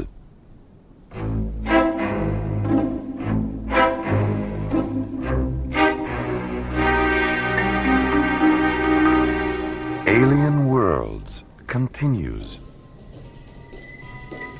Hi, Mora. Hi, how you doing? Oh, am I glad to see you two. What's been going on around here? Everyone looks so depressed. Well, losing Richard like that is part of it. Well, what's the other part? Anne's been kidnapped. Kidnapped? What? By who? It's a long story. Do you remember Simon Toddmaster? Hoping to formulate a plan to rescue Ann Nicholson from the spell of Simon Toddmaster's death dreams, and in the process put an end to Toddmaster's illegal use of image infusion, ISA Commissioner White arrives on Starlab to confer with Mora, John, and Buddy. How did you manage to find out what Toddmaster was doing, Commissioner? Yeah, I'm kind of curious about that myself. It was purely accidental. You remember Benjamin Thorndancer? The thought weapon theorist. Didn't he die last year during an Omega Wave feedback experiment? Yes, and he was interred on Lethe. Well, his wife went up there 3 days ago to visit the crypt. On her way back, she had a serious heart attack. Luckily, there was a physician on board the same shuttle, and he managed to keep her alive until they could reach an ISA hospital ship. Did she pull through? Yes, but they had to perform emergency bypass surgery. She came out of the anesthesia raving about Toddmaster and how he'd brought her husband back to life. So the next day, we sent up an ISA interrogation specialist to talk to her. She told him everything. What did she say actually happened? Well, when she arrived on Lethe, Toddmaster presented her with a bouquet of flowers. Twilight blossoms, she said he called them. 1 minute she was smelling them, and the next she was in some kind of a arena talking to her husband. And, well, you know the rest. Well, what does Anne have that this crypt keeper wants? Richard had made a major breakthrough in the use of alien spore mutations for bacteriological warfare. And Anne is the only one who knows where the data tapes are. Huh. If that mausoleum maniac gets his hands on those tapes, well, he could put us all 6 feet under. Mora? Commissioner White? What is it, Jerry? I've got a transmission coming in from Lethe. It's Ann Nicholson. Anne? We'll patch her through, Jerry. Hello, Mora? Anne, are you all right? Of course I am. Why shouldn't I be? Is Simon there with you? Yes, he's right here. He's been wonderful. I don't think I've ever met such a kind and sympathetic man. Mora, I want you to come up to Lethe. Simon said he didn't get a chance to spend very much time with you on Starlab. He thought it would be nice if we could all have dinner together before I leave. How does that sound? Why, that sounds wonderful, Anne. When? Tomorrow night. Just the 3 of us, okay? All right, Anne. Just the 3 of us. See you tomorrow. Bye. Just the 3 of us, huh? John, Buddy, what do you say we make it dinner for 5? Well, I hope it's not formal. My electric tie and tails are still at the cleaners. You realize he's setting a trap. I know, but he doesn't know that I know. And if we're careful, we just might be able to get Anne away from that lunatic before something happens to her.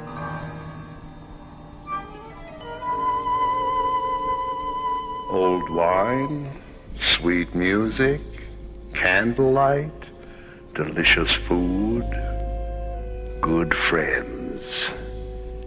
It will certainly be an evening to remember, won't it, Anne? Yes. It certainly will, Master. 18 hours later, Delta One blasts off from Starlab and streaks toward Lethe.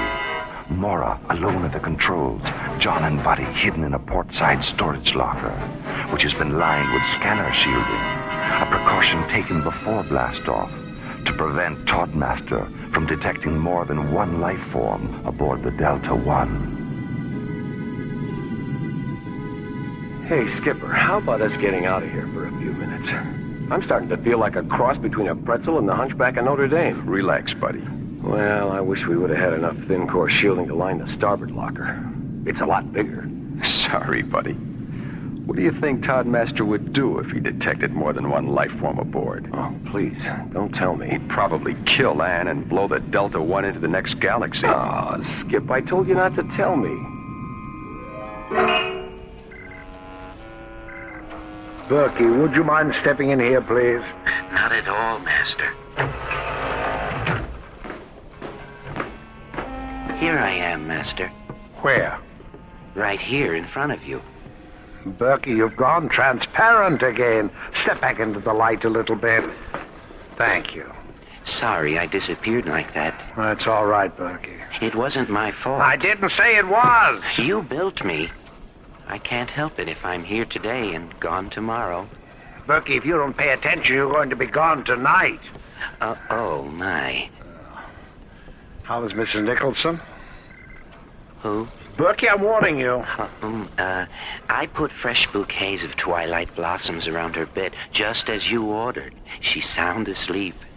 And by asleep, to say we end the heartache and the 1,000 natural shocks that flesh is heir to.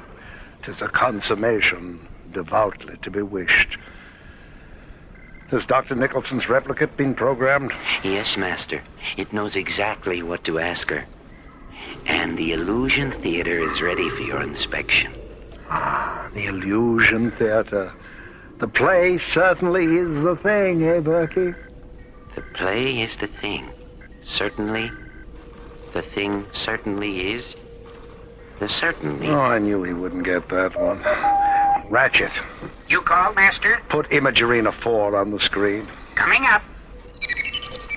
Well, my dear Ratchet, you've certainly outdone yourself this time. If I didn't know better, I'd swear I was looking at old Cape Cod. Is that the Nicholson summer house there in the background? Yes, Master. Could you bring it in where it belongs, Ratchet? It doesn't look quite right sitting out there in the ocean. Oh, sorry, Master. One of the hologram mirrors must have shifted. Yes. Now let me see Dr. Nicholson's replicate. Oh. Richard, are you excited about seeing Anne? Yes, Simon. I am excited. Thank you, Richard. Ratchet, he doesn't seem all that thrilled. Can you pep him up a little? I'll give it my best, Master. I'll see that you do. And by the way, how is our replicate of Mora Cassidy's father coming along? It will be ready for programming by morning. Well, thank you, Ratchet. Keep up the good work. Delta One has entered Lethe control, Master. ETA 5 minutes. Very well. Prepare to guide Mora Cassidy down. Berkey, scan the ship and make certain she's alone. Oh, yes, Master. Only one life form on board. Lethe control to Delta One. Retro to descent. Mora orbits the Delta One into a descent vector above Lethe. John and Buddy hidden in a shielded storage locker to prevent detection by Lethe's life form scanners. Their safe arrival, the first stage of a plan to rescue Anne Nicholson from Lethe's mysterious mortician, Simon Toddmaster. An undertaking which will soon continue with a quiet dinner between Mora, Anne, and Toddmaster, and hopefully end with Toddmaster getting his just desserts. Roger, Lethe Control. I'm on the pad. Stay where you are, Dr. Cassidy. I'll be right over to pick you up. Delta One, out.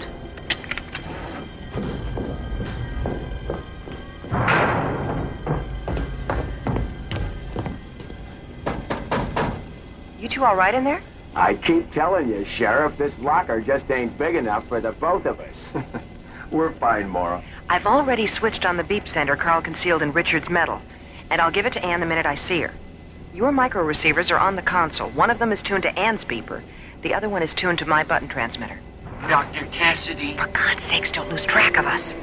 Coming!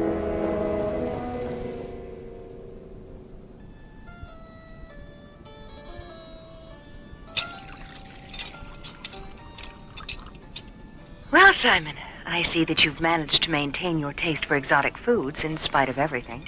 In spite of everything? What do you mean? You know, 2 years in Jastro prison and nearly 2 years here on Lethe. Not exactly the kind of places that encourage the aesthetic sensibility. No, but that's where you're wrong, Mora. Monotony, isolation, and darkness happen to be our greatest gifts, and I respect them because they eventually make one realize that we are truly alone in this highly overrated dimension we call life. And it's only by being alone that we can come to terms with our soul and our senses. And is that all there is, ultimately? The soul and the senses? Ultimately, yes. They know each other better than we can ever know ourselves. They complement each other perfectly, and they reassure each other in times of imbalance. Do you know the works of Oscar Wilde? No, I don't. You should familiarize yourself with them, Mora. There's a particularly beautiful passage in one of his novels, The Picture of Dorian Gray. Dorian is out in the garden drinking in the sweet perfume of the lilac blossoms, and Lord Henry walks to him and says, "You're quite right to do that, for nothing can cure the soul but the senses, just as nothing can cure the senses but the soul." You've been very quiet this evening, Anne. Yes, I know. I'm sorry. I'm very tired. Well, if you'll please excuse me, I want to spend some time in the chapel before I go to bed. Don't forget Richard's medal, Anne. What? Oh, yes, Richard's medal. Thank you for bringing it to me, Mora. Good night. Good night. Good night. Sleep well. I think I'll go to bed too, Simon. Oh. Well, thank you for a marvelous evening. I'll see you in the morning. Good night, Mora. Good night. Pleasant dreams. Oh, I'll pleasant dream, that lousy crypt keeper. Hold it down, buddy. Come on, let's get to the chapel. Lead on, Skipper. This corridor has more turns than a labyrinth. I don't remember where the chapel was. I do. It's right over there. Get back, Skipper. Someone's coming. It's Anne. Shut off the beeper. She'll hear him. Okay, let's... It's Toddmaster.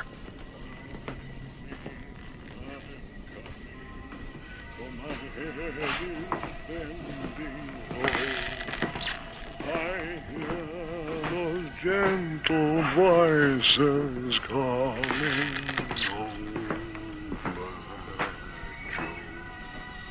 He was a little off key, wasn't he?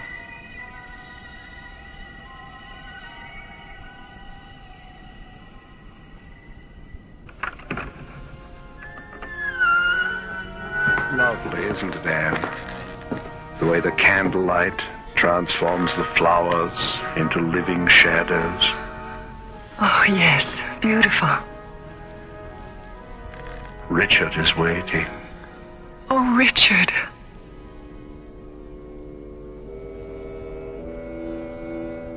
I'm not saying this place is cold, Skipper, but if I had any brass monkeys, this is the last place I'd keep them.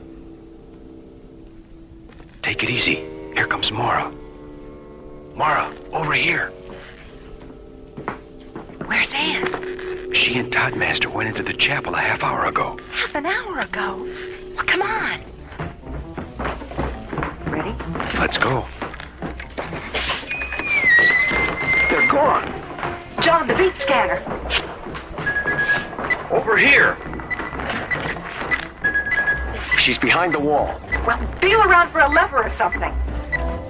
Here, behind the tapestry. Hey, get this. A real-life secret panel.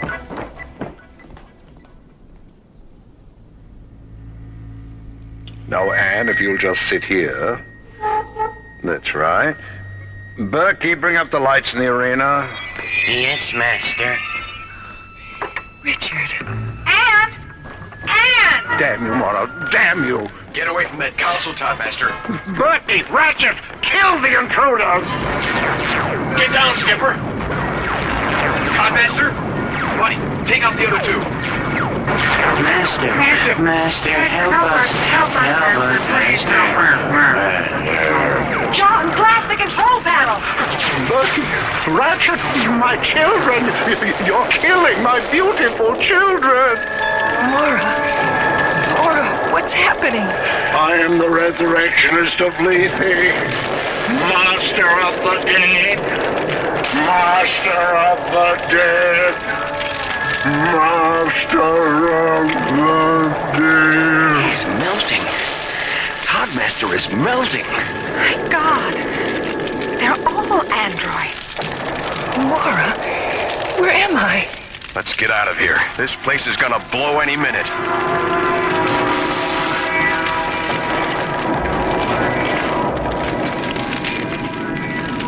For Ann Nicholson, a narrow escape from the machineries of deception and death. For Mora, John, and Buddy, another experience to be filed away under the heading of attempted immortality. And for the android Simon Toddmaster, the sudden disquieting stillness that visits all things electric when the power fails and the lights go out. An artificial man with a synthetic mind, incapable of knowing creation's most perfect flesh and blood law. That death, like life, is its own master. Well, how's Anne today, Mora? Oh, fine, Commissioner. Dr. Rossiter says she'll be able to go back to Terra tomorrow. Is it true about Simon? Yes, an ISA security squad found his body this morning. It was in a sealed crypt under the floor of the chapel. Spectrocyte poisoning. A laboratory accident a long time ago. Never told anyone. How did you find out? A diary in his casket. You should all read it sometime. He was an extraordinary man. He perfected image infusion for use as a holographic communicator. Nothing more. And because he knew he'd die before he'd finish it, he built a synthetic alter ego to carry on his work. Well, I've got a shuttle waiting. Goodbye for now, and again, congratulations on a job well done. Thanks, Commissioner. Goodbye, Commissioner. We'll talk to you later, Mora. I'll be here. Library. Ingrid? It's Dr. Cassidy. Will you please check and see if there's anything down there by Oscar Wilde? I'm interested in one of his novels, The Picture of Dorian Gray.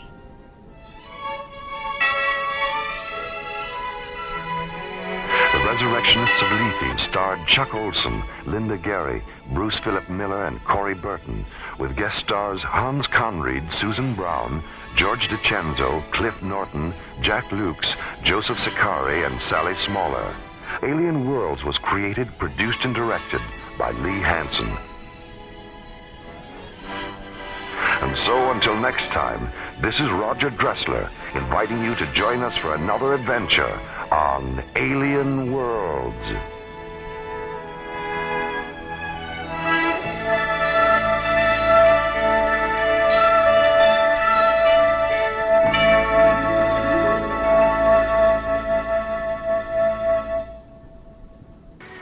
Stellar exploration is the newfound adventure. On the asteroid Vesta, halfway between the orbits of Mars and Jupiter, is the small spaceport of Kronos, supply center to space miners.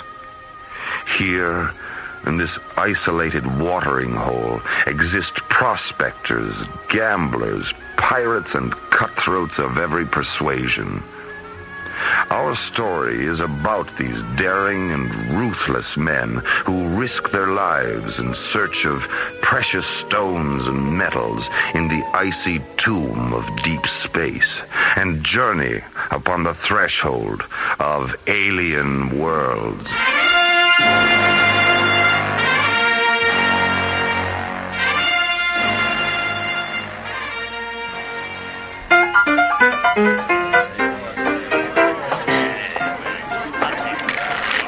Spaceport Kronos, the Rising Star Saloon, Saturday night. Raise 300. I'm out. Oh, me too. Well, that leaves just you and me, dude. Like I said before, my name is Silverthorn. Travis Silverthorn. Sorry, dude, I'm not much good with names. You might want to remember mine. I see your 300 and raise you 3,000. What? You heard me. I only have 2,000. Too bad, dude. Wait a minute. I have a ship. I have a 98 Dart. What do you say? For 1,000? Where is it? It's out in the lot, number 4. That clunker? Hey, look, it needs a little paint. That's all. It's got an FTL overdrive. Faster than light? That's right. The FTL unit alone is worth 1,000. All right. You calling? You know it. 3 queens. Damn. Well, gentlemen, thanks. Not bad for the first part of the night. Whose deal is it? What the hell was that? That old scoundrel over there. He just came running into this place and shot off his blaster. Shh. He's trying to say something. Glowstone. Glowstone? Did he say Glowstone? Well, there goes the game. Glowstone. Glowstone's been discovered on Calamar. Glowstone? Discovered on Calamar?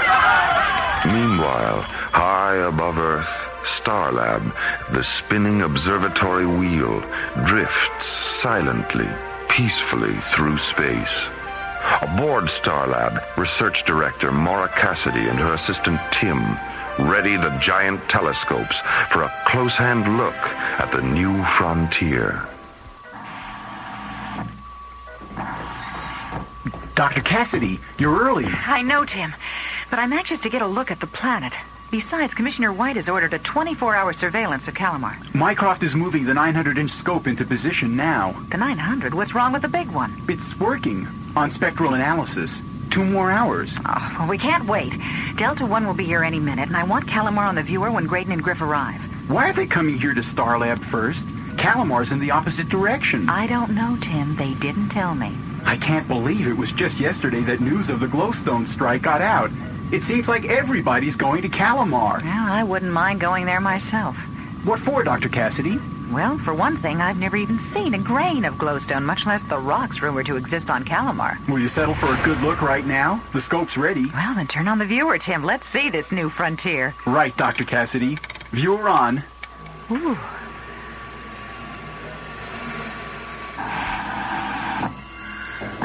Is that what all the fuss is about? Captain Griff. Well, that's it, all right. That's Calamar. That hardly looks worth the effort. Well, what about you, John? What do you think? It looks hot. Just 200 degrees at noon is all. Oh, and I forgot to pack my cocoa butter.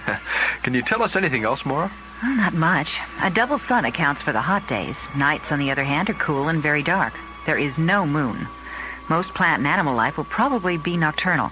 It's really a fascinating world.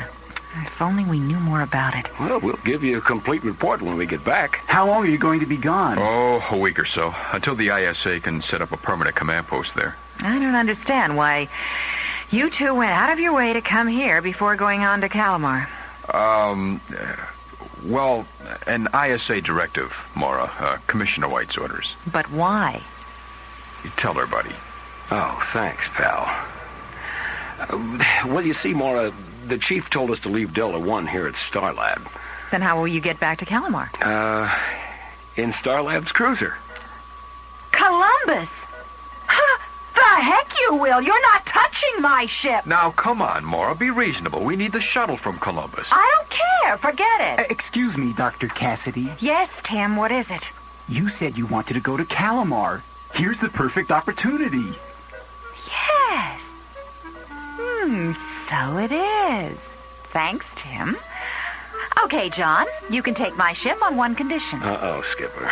Take me with you. Oh, now, just a minute, Mora. I have some field time coming anyway, and all my equipment is already aboard Columbus, so it's settled. I'll go get ready.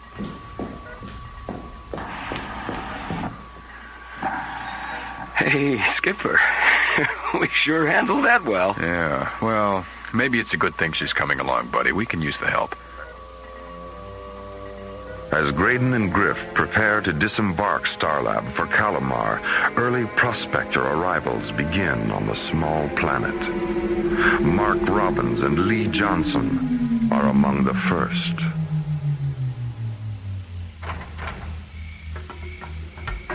Good thing we left the landing lights on. It's really dark out here. Yeah, but we have to work at night. It's too hot during daylight, you know that. Besides, we've already lost time, so we better get busy. You sure these hills are the best place to look for glowstone? They're a good place to start, Lee. You unpack the scanner, and I'll set up the auxiliary lights. Wait a minute. Shh. What's wrong? I thought I heard something. Well, I don't hear anything. There, listen. Yeah, I do hear it now. Sounds like a herd of animals or something. Don't worry about it. Oh, there's something eerie about that sound. I said don't worry about it. Come on, let's get to work. From the blackness of Calamar's night comes an omen.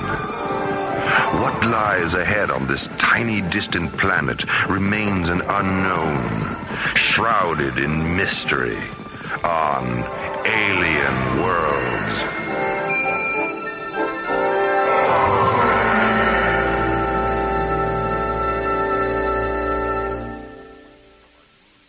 A wave of unruly space prospectors, a chaotic infiltration of the planet Calamar.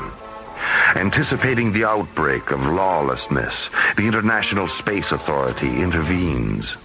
Acting on ISA orders, a space exploration team is sent to Calamar to begin preparations for the arrival of an ISA security fleet and the establishment of a permanent command post. Starlab's interstellar cruiser Columbus is en route. SET commanders John Graydon and Buddy Griff, along with Starlab research director Mora Cassidy, are on board. Skipper, we're getting a distress signal, heading 049er. Open channel 8, buddy. ISA cruiser Columbus calling vessel at 049er. We read your flag. Open communications on channel 8. Over. What's going on? Oh, some idiot probably ran out of photons. Oh, thank God you guys showed up. I'll bet 50 ships passed me by without even slowing down. I'm sorry, pal, but we'll be doing the same. What? Oh, come on, you can't leave me. Hey, Skipper, I think I know that guy. Do you mind? Okay, buddy, go ahead, but I'm not stopping. Hello, Travis. Travis Silverthorne, is that you? Yeah, who are you? It's me, Buddy. Buddy, you fool. Stop that ship right now and pick me up. Hey, Skipper, what do you say? I already said, buddy. But Travis is like a brother. I don't care, buddy. We don't have the time. Skipper, he saved my life when we were kids. Oh, damn it, buddy. Thanks, Skipper. Hello, Travis. Hold on, we're coming alongside. As Captain Griff aids a distressed friend, Dr. Cassidy receives an emergency call from Starlab. That's right, Dr. Cassidy. Spectral analysis indicates solar flare-up on Calamar's double sun. How intense, Tim? Strong enough to knock out any and all radio communication within 19 parsecs of Calamar. Okay, thanks for the report, Tim. I'll be in touch. Great, huh? You heard. Yeah. Without any radio communication on Calamar, things could get sticky. Any idea how long the solar flare-ups might last? I'd just be guessing. John, Mora, I'd like you to meet my old friend Travis Silverthorne. Travis? Appreciate the ride, Captain. It's all right, Travis. What happened to your ship, Travis? Oh, it was a piece of junk I won in the card game on Cronus. Not worth going back for.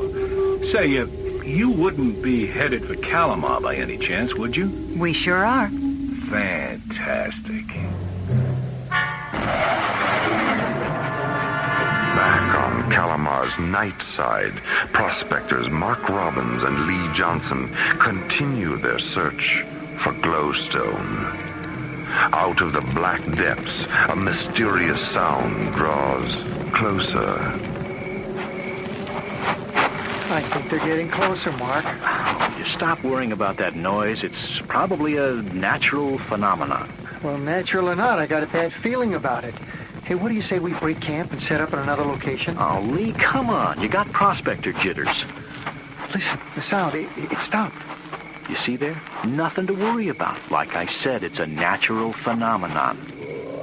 Natural phenomenon, yeah, sure.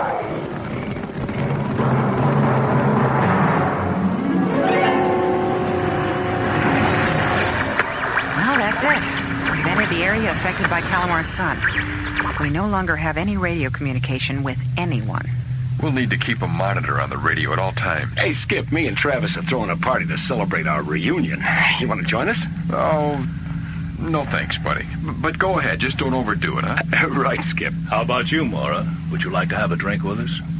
Well, Oh, go ahead, Mora. We have time before we get to Calamar. Okay, why not? All right, we'll be in the galley, Skipper. Well, tell me, Mr. Silverthorne, Please, Mora, call me Travis. Okay, Travis. What draws you to Calamar? Plan on doing any prospecting? Well, in a manner of speaking, I guess you could. If I know Travis, he'll be mining the miners. And that means? I will be playing cards. Ah. Okay, here we are. Martian physics, okay? Sure, fine. Okay by me. You know, I've never seen Glowstone. No kidding? I just happen to have a piece with me. Really? Oh, I'd love to see it. It's just a speck, but it's enough to see the value. To get the full effect of Glowstone, you have to see it in the dark. Oh, buddy, will you please turn off the lights? Sure. Oh, it's beautiful. I've never seen such rich colors before, so bright, pure, and warm. Think she likes it, buddy? I don't know. It's hard to tell. The Glowstone is supposedly an aphrodisiac, too, you know. No, I didn't, but I'm not surprised. Oh, wow. You two want to be left alone? Buddy. Of course, that's not the reason it's so valuable. That's right. That much I do know. Glowstone is a perfect energy source. Small, clean, safe. Doesn't get hot, and yet the energy it releases can be put to thousands of uses. And on top of all of that, it's one of the rarest minerals in the universe. This little speck of mine is worth close to 100,000. I've met men who are willing to kill for a piece half this size, and almost as many who are willing to die for it. The value of glowstone cannot be denied, but neither can the dangers of mining it. As two young prospectors draw closer to a confrontation with the unknown on Calamar. It's been a half hour, Lee, and no more howls. If anything was there, it's gone now. No, I don't think so, Mark. They're out there, all around us. I can feel them. Maybe we should just get back to work, Are you kidding? That's just what they're waiting for. Well, we can't sit here all night. Besides, I've scanned the whole place. There is nothing here to fear. But, Mark... But nothing. Now, give me that blaster and wait here. Where are you going? I'm going to prove my point. I'll fire the blaster a couple of times over by that rock. If nothing happens, then maybe we can get back to work, okay? And if something does happen? Well, then you're going to have a front row seat. But nothing will happen. Now watch. Hey, what happened to the lights? Mark? Mark! What in the name of God is that? Mark, where are you? Lee? Lee! Help me!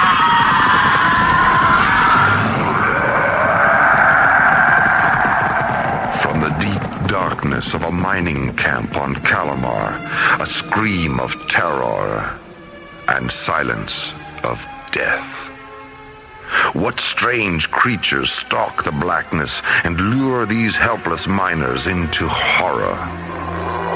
An excursion into the arcane on Alien Worlds.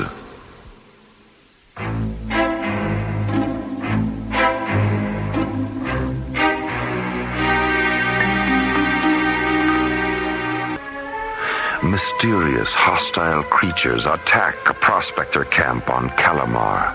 A search for glowstone ends in terror. Lawless disorder sweeps the planet as prospectors and pirates arrive in search of the precious stone. A space exploration team enters Calamar's orbit, sent by the International Space Authority to subdue the madness. How hot it looks down there, Mora. At least the nights are pleasant, John. I'm sure most of the miners do their work at night. What about solar screens during the day? Even under a solar screen, it would still be 120 degrees or so. A little hot to be doing hard labor. Yeah, I'll say. You know, I never liked the desert, even on Earth.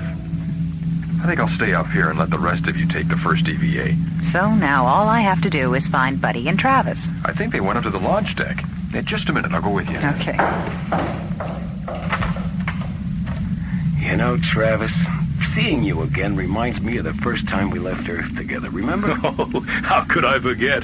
I can't believe we ever got past the moon in that old government surplus. A wombat, wasn't it? It was a wombat, all right. That old fossil fueler. I'll bet they're still talking about our last night on Mars. Well, I know I am. Excuse us, you two. If you're looking for a shuttle crew, we're ready. Good, because we're going down. Oh, right. But wait, Skipper.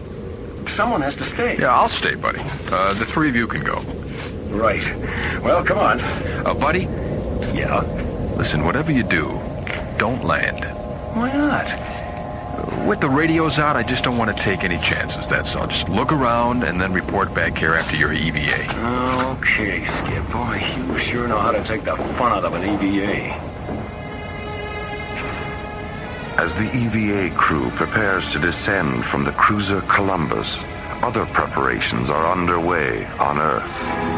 An ISA security fleet, commanded by Captain Richard Baker, prepares to depart for Calamar and set up a permanent command post. Captain Baker. Yes, Lieutenant. What is it? I have that recording of the last transmission from Calamar, sir. Just before the signal faded completely. Good, Lieutenant. Let's hear it. Mayday, mayday. Coordinates 1906. We're under attack. Coming out of nowhere. Weapons aren't effective. The light. It's the light. It's the light. That's where it ends, sir. Was he saying light? Apparently. But we can't figure out why. The coordinates are from Calamar's dark side.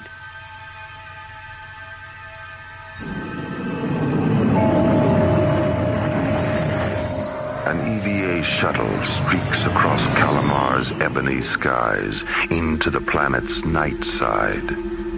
Aboard, Captain Buddy Griff, Travis Silverthorne, and Mora Cassidy observing the planet's surface through an infrared scanner. Altitude leveling off at 10,000. Speed 900 and dropping. I can't understand it, buddy. There's no lights down there. There's no sign of mining camps or laser drills. There's nothing but darkness. I have to admit it, Travis. It does seem strange. Will you two relax? We're flying over a huge plains area. Any mining operations are bound to be in the hills, right? Oh, yeah, that's right. Well, can you see anything at all down there, Mora? Scattered plant life and what appears to be a giant herd of animals. I'm taking us down closer. This is strange. What's strange? I can see several mining camps, but... So? Well, they appear to have been totally destroyed, like they were hit by a tornado. I knew something was wrong. Is there any sign of survivors? No.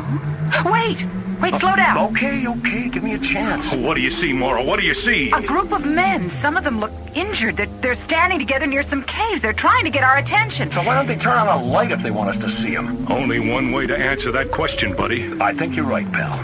We've got to land this bird. But, Buddy, John just said that we can... You said some of those men were hurt, Mora. We've got to help them. That's why we're here. I suppose you're right. I know I am. Hit the landing lights, will you, Travis? Right. There. Now, that's more like it. Now we can see, too. Yeah, they're the men that Mora was... Hey, wait a minute. Wait a minute. They're running away. They're running away like scared rabbits. Yeah. They're heading straight for the caves. They panicked as soon as you turned on the lights. Touchdown. Let's get out there and find out what's going on.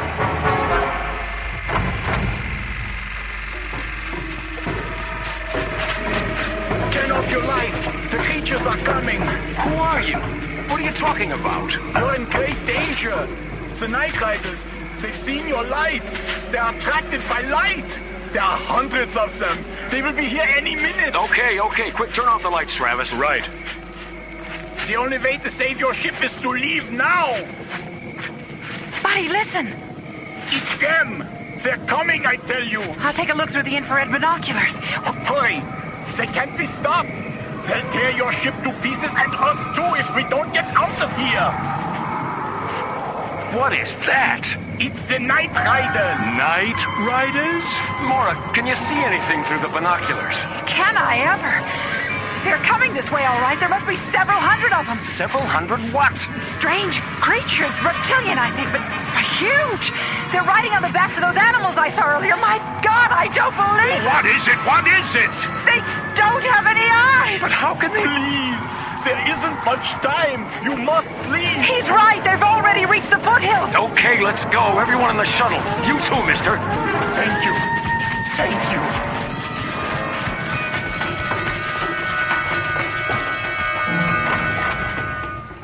All systems on, buddy. All right. Preliminary ignition. Set. Uh-oh. What's the matter, buddy? Misfire. Again. Let me out of here. I want out. Relax, will you? All right, baby. Come on. Damn it. I'm getting out of here. Now. All right, that's it. Abandon ship. Head for the caves. Right, buddy. Okay, be careful, Mora. Watch your step. Come on, buddy, hurry. Okay. My God! Look at them! What are they? I don't think they're Indians, Mora. I don't believe it. Look, they're tearing the shuttle apart. What are we gonna do, buddy? How are we gonna contact John now? Let's worry about that later. Quick, let's get under cover. In here, in the caves. Buddy, Mora, and Travis find themselves trapped, overrun by strange, sightless alien creatures. Unable to contact John Graydon high above them, aboard Columbus, they appear to be hopelessly stranded in darkness. Their shuttle has been torn to pieces by the Night Riders of Calamar. Indeed, a phantasm of consternation on alien worlds.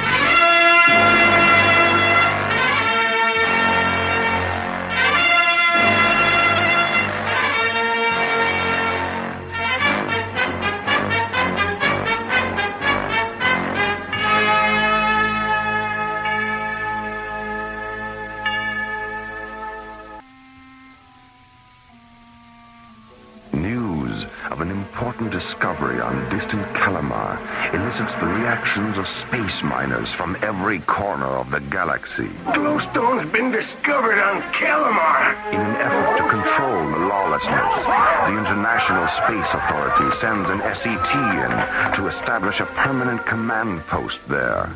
Deciding to shuttle down, Mora, Travis, and Buddy depart the mothership Columbus aboard a small craft. What do you see, Mora? What do you see? A group of men. Some of them look injured. They're standing together near some caves. They're trying to get our attention. So why don't they turn on a light if they want us to see them? Only one way to answer that question, buddy. I think you're right, pal. We've got to land this bird.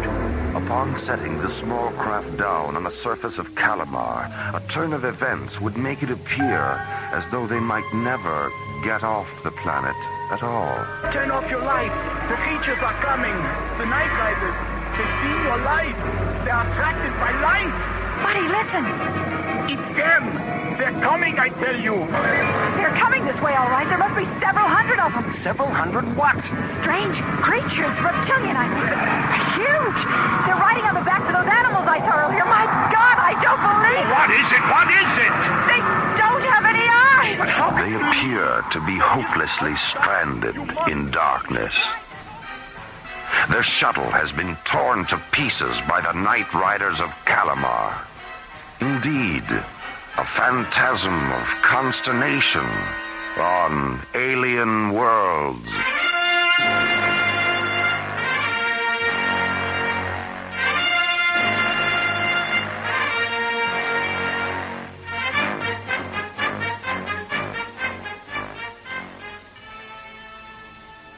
As the charging hoofbeats of the Night Riders fade into the depths, Buddy, Mora, Travis, and the miners seek refuge in a Calamar cave. A lot of these men are hurt, Buddy. They need medical attention. The ISA fleet will be arriving any time. They'll have a hospital ship with them and plenty of medics. I could sure use an aspirin. What's wrong, Travis? Oh, I just got a little headache. I'll be all right. Look, I'm going to go outside and get a breath of air. Could I use the infrared binoculars, Mora? Oh, sure. Here. Thanks. Hey, Travis. Yeah? Be careful. I'm always careful. Buddy, where are you? I'm right here. Buddy, don't do that. Do what, my dear? I'm just standing here. You bumped into me. Well, it's too dark in here to just stand around. Do something. Whoa! Who's that? It's okay. I'm a prospector. What's your name? Robertson. Don Robertson.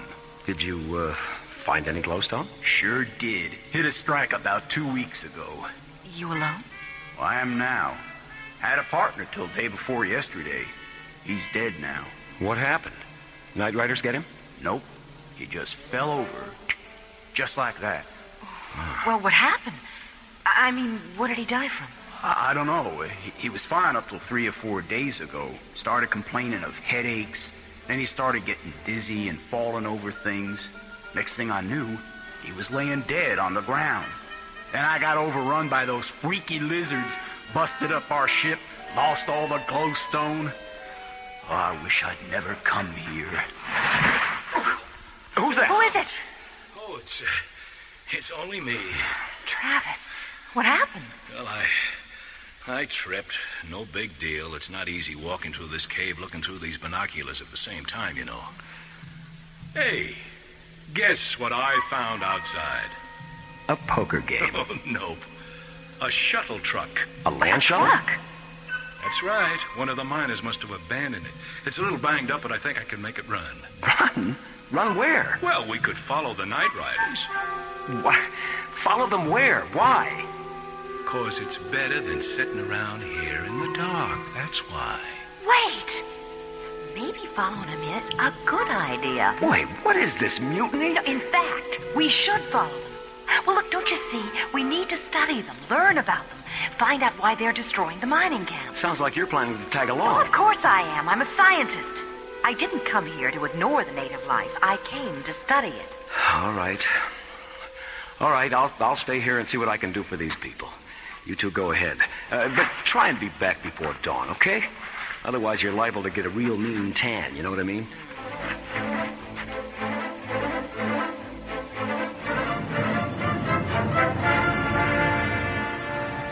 Meanwhile, back aboard Columbus, John Graydon sits quietly in solitude.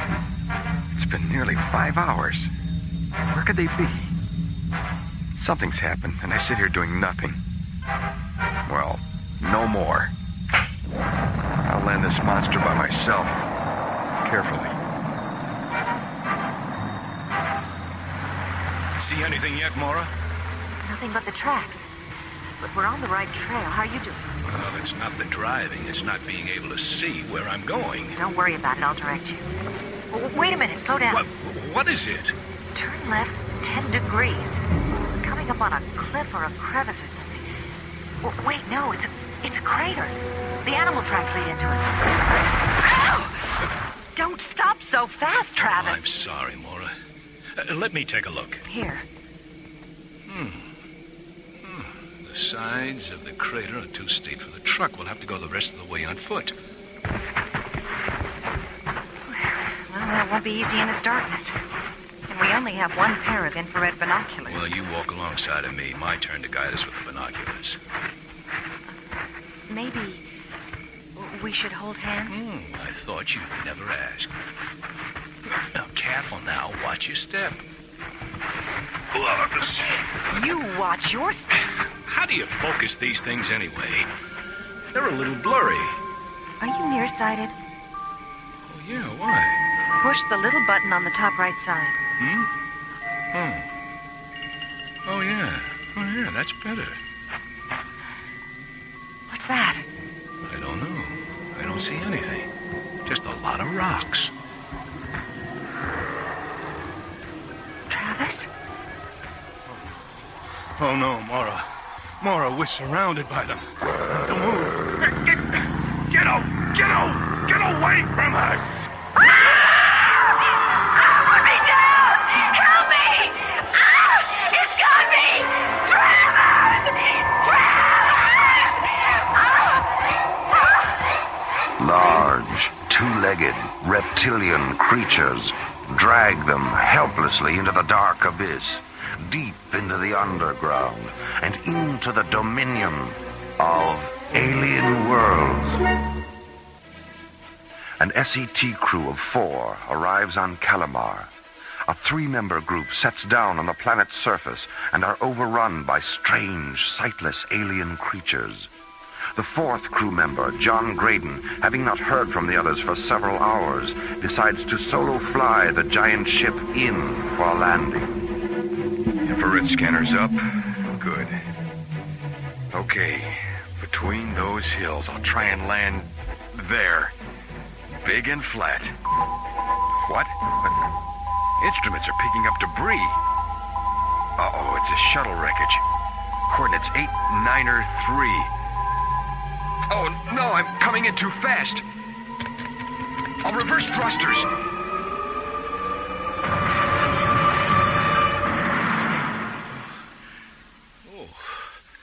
Oh, my head. Travis, are you all right? Oh, Mora. What happened? Where are we? We've been captured by the Night Riders. I wasn't sure if you were going to come too or not. How long have I been out? A few hours, maybe. I've lost track of time down here. Down here? Down where? Where are we? Deep underground in a cavern. The creatures have us sealed off in this room. We're trapped. Travis, move over here with me, please. I can't move, Mora. I seem to be paralyzed. They're going!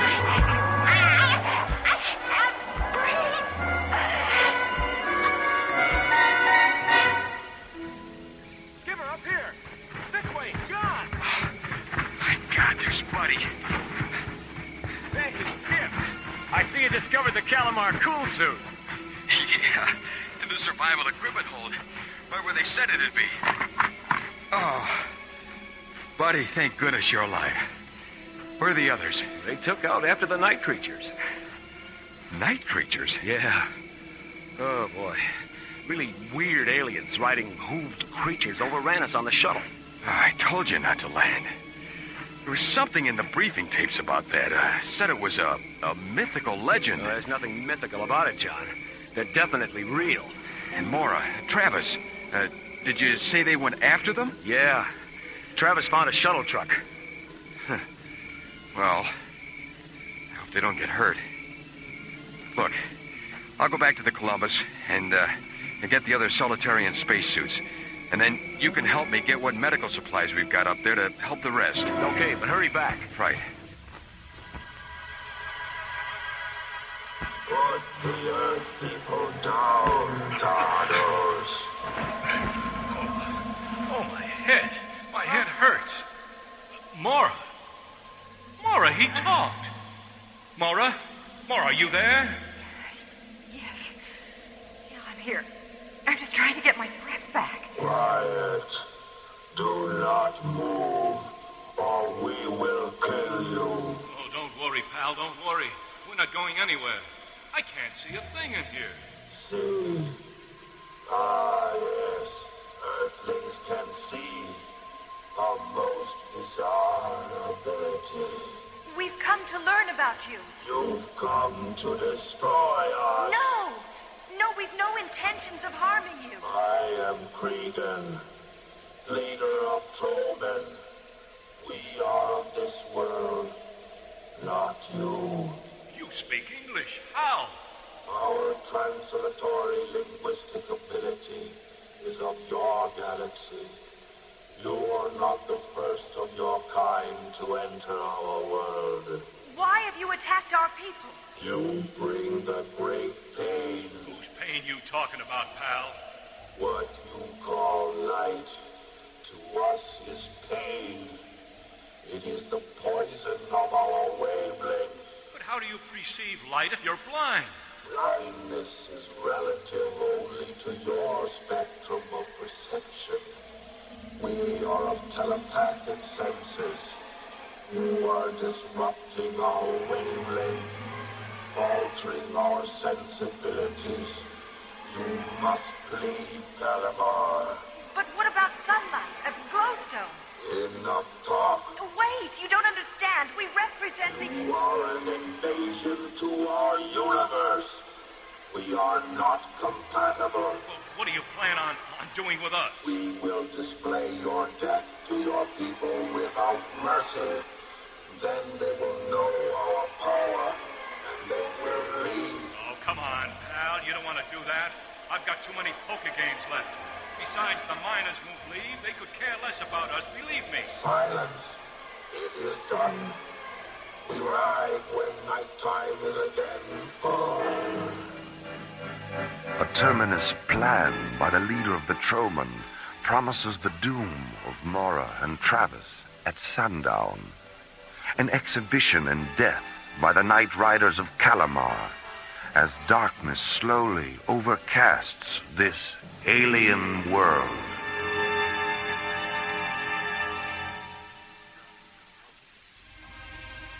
Dusk approaches on an alien planet. A public execution awaits Mora and Travis, now prisoners of the Night Riders of Calamar. Meanwhile, an ISA fleet streaks across the heavens into Calamar orbit. The radios are working again, Captain Baker, but there's no response from the planet's surface from anyone. What about the ISA cruiser Columbus? Have you located its orbit? She's sitting on the ground, abandoned. All right, Lieutenant. Get a landing party together. Let's get down there and find out what's going on. Yes, sir. Oh, I also have a priority mission report from ISA headquarters. Seems there's been a new development at Jerdel on the glowstone tests. Let me see it.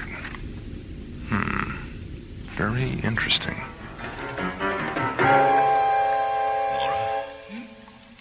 Mora, I just had a realization. About what? Glowstone. What? I'm going to reveal it to the Night Riders. I have a feeling glowstone is different from other forms of light energy. It's true. We know it's in a spectrum of super high ultraviolet energy, much higher than synthetic light. That's right. It could affect them totally different. Go ahead. It could save our skins. Here they come. And here goes. Put the glowstone away, Earthman. What? What do you mean? I said, put the glowstone away, out of exposure. It is very dangerous to us. We will die in minutes. I've got a full hand, pal. I'll put it away when you ensure me you'll listen to what we've got to say. Go on, it's your deal. All right, Earthling. As you wish. We will listen. Hey, Mora. Look, the glowstone went out. It's no longer emitting any light. Do as he says, Travis. Put it away. Oh, all right. I wonder why it stopped glowing.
We have heard of these effects on your kind from exposure to glowstone, but I have never actually been witness to this.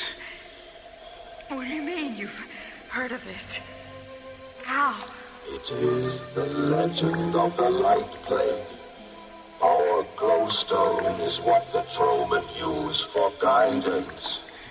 The deposits of glowstone on Calamar emit a wavelength that is perceived by our senses.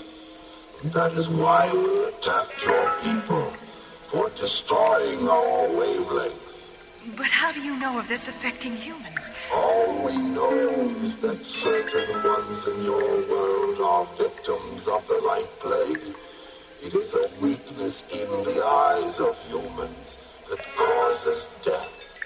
Cregan, please, you've got to help me get back to my people, so that I may warn them of this. I am with the ISA. I can put a stop to all this and help your Troman as well. I have observed you, Earthwoman. You show compassion. I am also quite fascinated by your reaction to your friend's death. Yes, I will take you to your people. Can you ensure us they will not attempt an attack? If we go in peace, there will be no attack. Then, so be it. Tardos, prepare to ride to the Earthling encampment.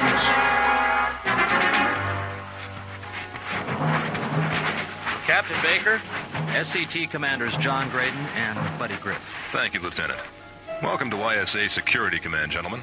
Thank you, Captain Baker. We've just received a special report on Glowstone from the Jardel Institute. I think you should be made aware of it. Oh, yeah? What did the boys in the lab come up with now? Well, it seems that since the discovery of Glowstone on Calamar 6 weeks ago, 3 of the 10 scientists involved with the experiments have died. From what? The Glowstone? The cause of death was diagnosed as a brain hemorrhage. Just exactly how the Glowstone causes this remains a mystery. We're expecting further information shortly. Then Glowstone is harmful to humans? Not all humans. The other 7 scientists were unaffected. Captain! Captain! They're here! The Night Riders are approaching from the southeast quadrant, sir! Let me have those glasses, Lieutenant. There are several hundred of them. Wait! In the lead formation. I don't believe it. One of the creatures has a woman with it. Mora? Let me see, Captain. Holy Jupiter, it is Mora. But where's Travis?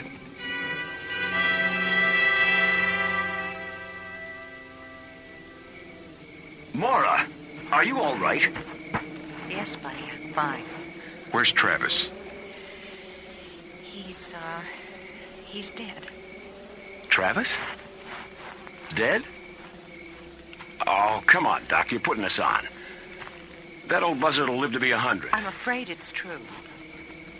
But how? What happened to him? I'm not sure. But he had all the symptoms of a brain hemorrhage. What? Captain, we've just gotten another report from Jardel. I think you should take a look at this, Dr. Cassidy. It may answer a few questions. Well, what's in it? What's it say? The scientists that died had a vision deficiency. They were nearsighted. Glowstone emits a kind of light wave that triggers a spasm of the optic nerves and then creates an aneurysm. What's that? A ballooning of the blood vessels. They actually explode, and that's a brain hemorrhage. Oh, God. The final poker game. On Calamar. It was through Travis's death that I was able to discover a great deal about the Night Riders. The Glowstone Underground is their planetary guidance system. It's how they see. And our mining it has disrupted that? That's right. We're initiating martial law here. The planet will be closed off to all incoming personnel, probably open only to scientific studies, provided we can reach an accord with the aliens here. That won't be a problem now. The ISA has issued a search and seizure of all Glowstone in the star system. Until we better understand its effect on people with eye deficiencies, it'll have to remain on Calamar. To the better for the Night Riders, too. Well, I guess there's one thing to be thankful for out of all this. What's that, buddy? Well, as SET members, we all have 20/20 vision.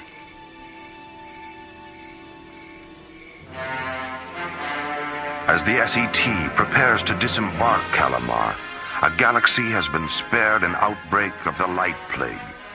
The dangers of Glowstone have now become true and apparent. As the search continues for new energy sources in the universe, man will reflect on this time and place as an offering to understanding on the threshold of the unknown. Well, old boy, it looks as though you're cleaned out. Not quite. I got a real rare gem here. It's worth 50,000. Oh, what's it called? Glowstone. Let me see that. Just let me put my glasses on, have a better look. Oh, lovely. Lovely. And it glows, too. Yes.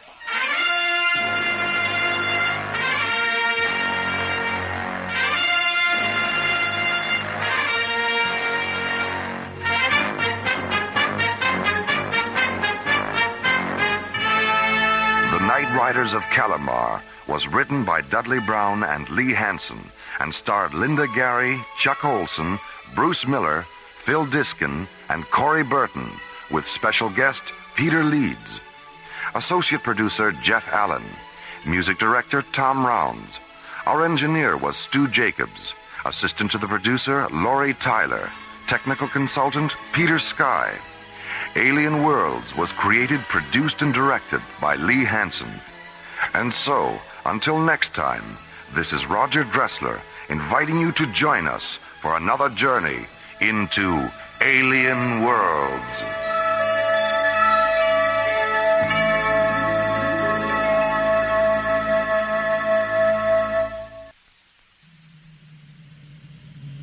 Slowly rotating at the edge of deep space, 1,000 kilometers beyond the atmosphere of 21st century Earth, is the Arthur C. Clarke Astronomical Observatory, Starlab. Here, Starlab Research Director Mora Cassidy and scientists and technicians of the International Space Authority watch over the countless stars and planets that fill the silent distances beyond the giant space station. This week, Mora Cassidy and Space Exploration Team Captains John Graydon and Buddy Griff cross the Himalayan parallel and encounter one of mankind's oldest legends on the high plateaus of Tibet, a land whose windswept frontiers guard the extraterrestrial secret of something pale and strange, something which has fallen to Earth during an interstellar journey between alien worlds.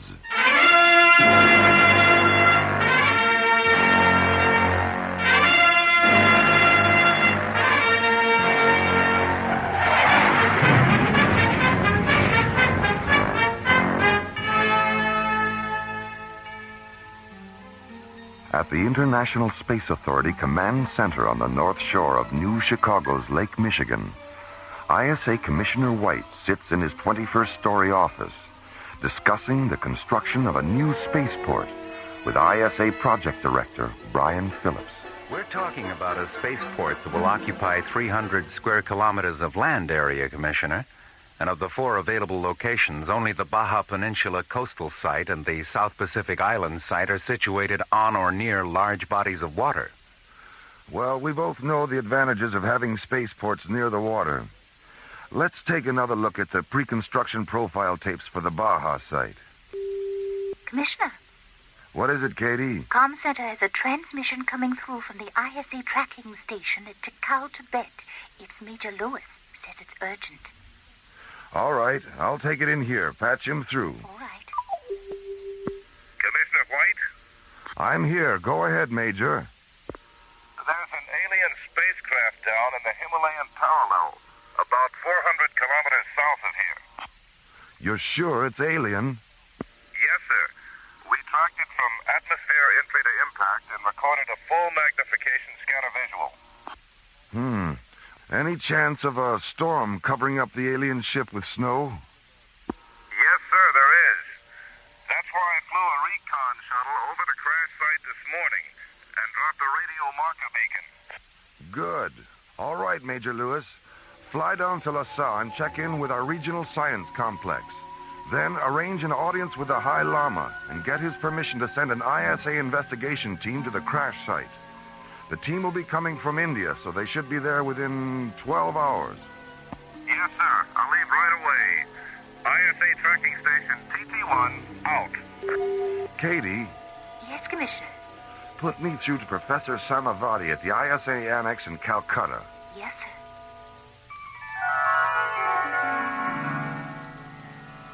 Half an hour after receiving Commissioner White's transmission, Professor Samavati sends an ISA security officer to Calcutta's Royal Hyperion Hotel with a message for Starlab Research Director Mora Cassidy. Who is it? Lieutenant Chapman, ISA Security. Dr. Cassidy? Yes? I have a message from Professor Samavati. Thank you. Well, that's the end of our vacation. Has transportation to Lhasa been arranged? There's an ISA priority shuttle waiting at the Rasalila spaceport. Good. We'll be there in half an hour. Goodbye, Dr. Cassidy. Have a pleasant journey. Thank you. Tibet. We're going to Tibet. Come in. Good morning, Mora. Good morning, buddy. John. We just passed an ISA security officer in the hall. What's up? We're going to Tibet. ISA orders. To Tibet? An unidentified alien spacecraft crashed in the Himalayan parallel last night. Commissioner White wants us to investigate. Oh, but we're on vacation. I know how you feel, buddy. I had the same reaction. But then I started thinking, this might be the only chance we'll ever have to meet the High Lama. Yeah. And maybe find out how he got so high. Oh, buddy.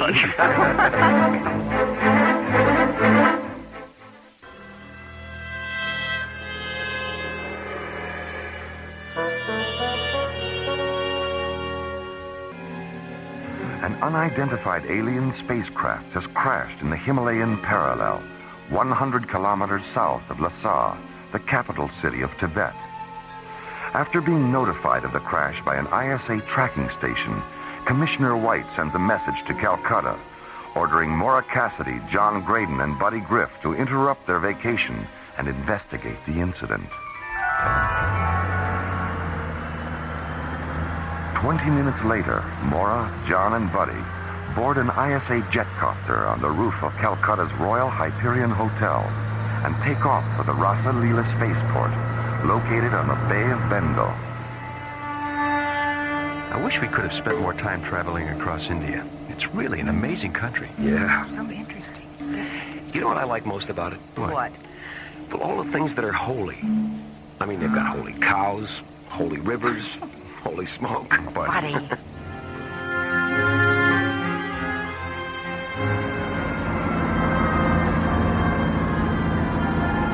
10 minutes later, the jetcopter lands at Calcutta's Rasalila spaceport, where Mora, John, and Buddy board ISA Priority Shuttle 19.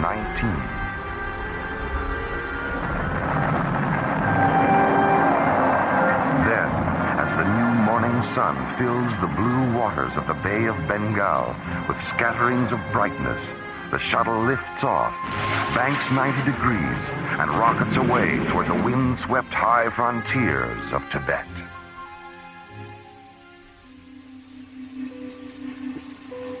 Lhasa Control, this is SCT Captain John Graydon, piloting ISA Priority Shuttle 19. Are you tracking us? Affirmative, Captain. Your landing coordinates are vector 031 at subvector 097. Roger. Come in on auto guidance and stay aboard after you set her down. Major Lewis will pick you up in a snow crawler. Roger. Shuttle 19 out.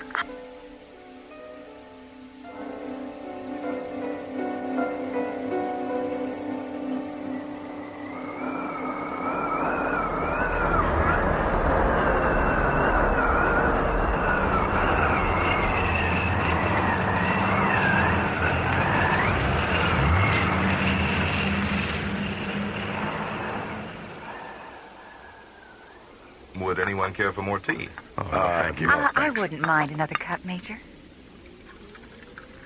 Here you are. Thank you. Well, when are we scheduled to see the High Lama? I don't know yet. Arranging an audience is, well, complicated. Oh? He rarely gets involved with the official business of the material world.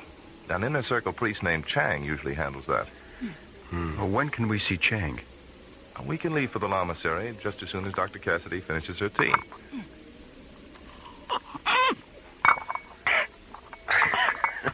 Are you all right, Mora? I think so. You'll have to excuse Dr. Cassidy, Major. Her table manners are usually beyond reproach. Funny.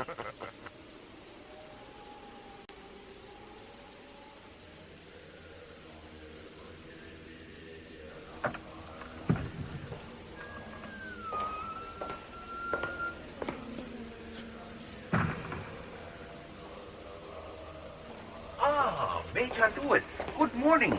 Good morning, Chang. Good to see you. I'd like to present Dr. Mora Cassidy, Captain John Graydon, and Captain Buddy Griff. How do you do, sir? Nice to meet you. So, have you traveled here all the way from Starlab to investigate the fallen alien spacecraft? No, we were... You know about Starlab? We are as devoted to transcendental science as we are to the mysticism of our religion.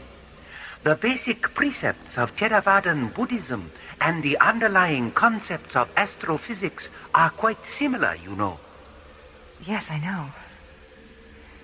Every day we spend on Starlab makes us realize that more and more. Chang, have you mentioned the alien spacecraft to the High Lama? I did not have to. He was aware of its presence even before it entered Earth's atmosphere. Nothing occurs in the immediate universe that the High Lama is not aware of. And because he is concerned for your safety, he has requested that I accompany you on this expedition. Is where we're going really that dangerous? These mountains are haunted by things not of this dimension, Dr. Cassidy. Invisible things that hide in the ice and light and wind, waiting for the intruder to make his first fatal mistake.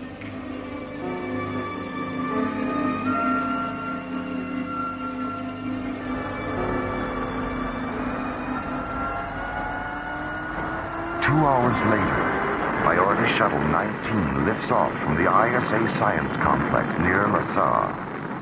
At an altitude of 30,000 feet, John turns the shuttle due south and jets toward the snow-swept Curacao Plateau, deep inside the Himalayan parallel.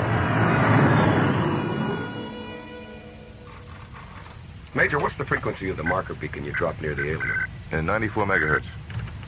9-4. Well, there's the signal. Correct to 109er, Skip. 109er, right.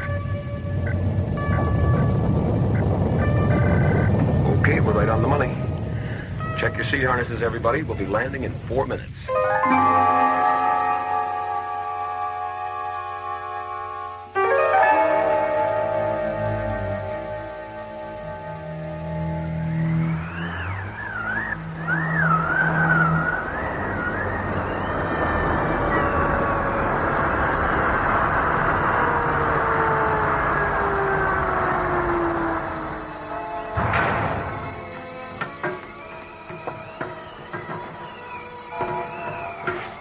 Not very big, is it? No. Buddy, are you thinking what I'm thinking? That it looks more like a multi-atmosphere drone than an interplanetary spacecraft? Yeah. What makes you think it's a drone? The size, for one thing. It's only about 12 meters long, so it couldn't have carried more than 10 or 15 minutes worth of fuel. Yeah. And look at the thruster nozzle. That kind of residue is a byproduct of short-range solid propellant, not long-range liquid. Well, the only way we can be certain is to take a residue sample into the shuttle and analyze it. Okay, I'll get the... What was that? Sound. Did you hear that? It is the voice of the Yeti. Abominable snowman? His cries have echoed through these mountains for centuries.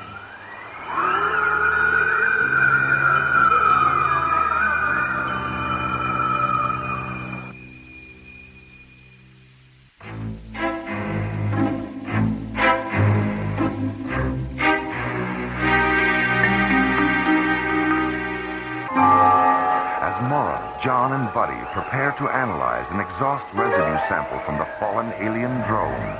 The cold Himalayan wind carries the sound of something wild and unearthly across the Curacao Plateau.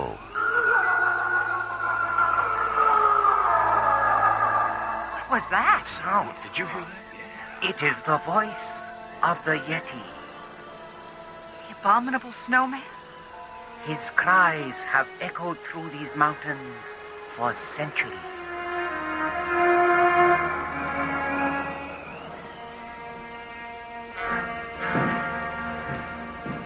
You two still at it? Mora, I thought you were asleep. I tried, but what time is it? A few minutes past midnight. What about Chang and Major Lewis? We're back in the starboard cabin.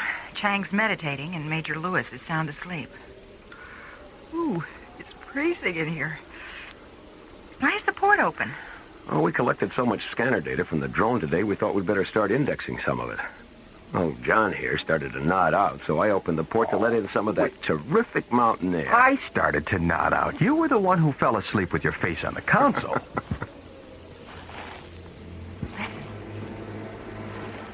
Something walking around outside. John, the port. Can you see anything? No. It's pitch black out there. Maybe it's a snow leopard or something. What was that? Sounded like a... The drone. Buddy, the floodlights.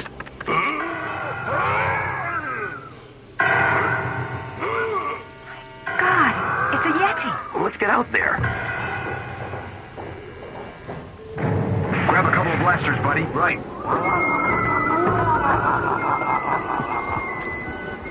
Forget it. We'll never catch him in the dark. Look at that. He opened a hatch in the drone. We couldn't even find a hatch.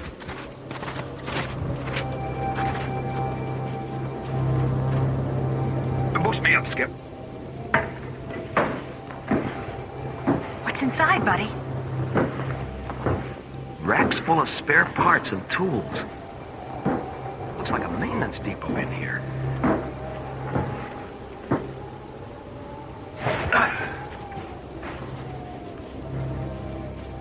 What are you thinking, Mora? Well, it's obvious he wants those spare parts and tools. I'd like to find out why. You're the only one. Let's try and get some rest. We'll track him with a portable lifeform scanner when the sun comes up. The invisible fingers of the universe move across the ebony sky. Night slides away like soot rubbed from glass. The misty gray spaces fill with thick veins of purple, red, and rose. The veins silently rupture, flooding the sky with the dazzling brilliance of this planet's closest star, dawn over the Himalayas.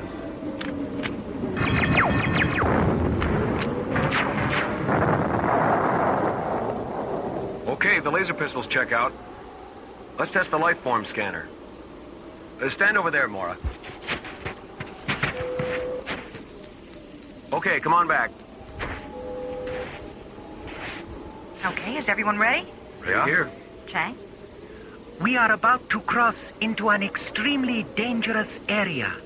Deep crevices and chasms are hidden beneath the snow. So follow in my path and walk only where I walk. All right, don't worry. Lead on.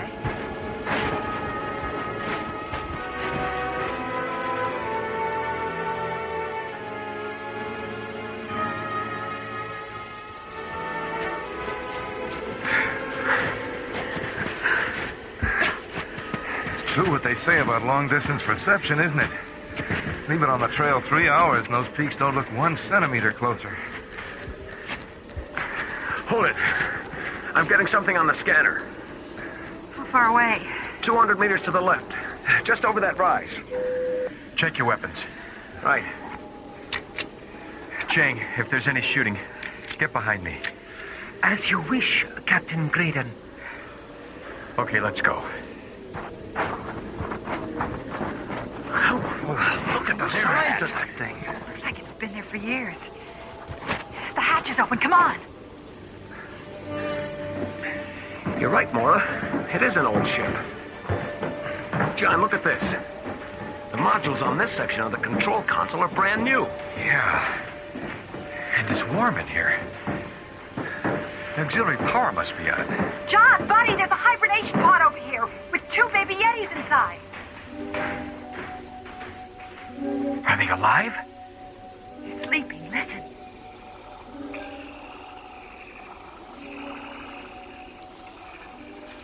Hold on a minute. There's something outside. Wait,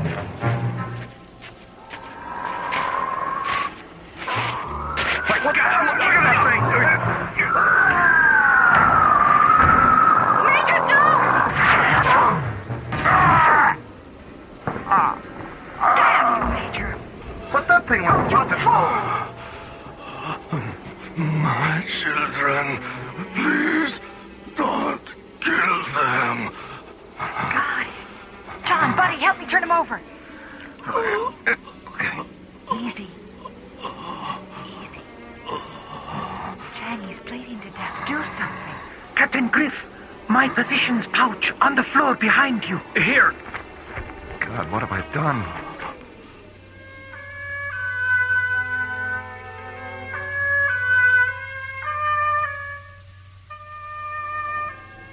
There were 50 of us on the journey to a new colony on the far side of your sun.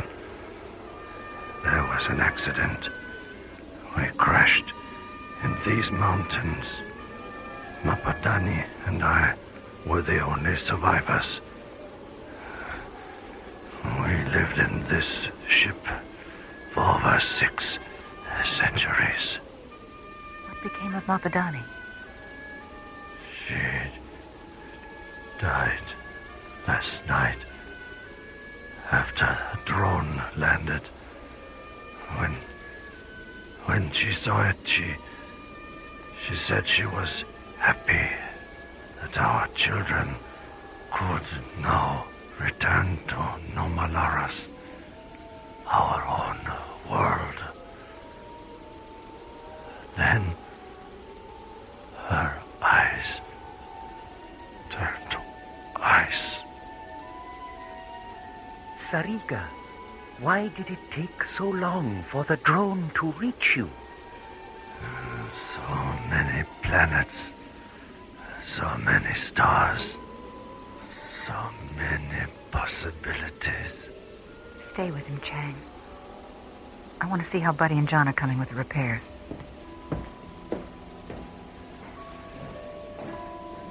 Take my hand, Chang. I sense something of me in you.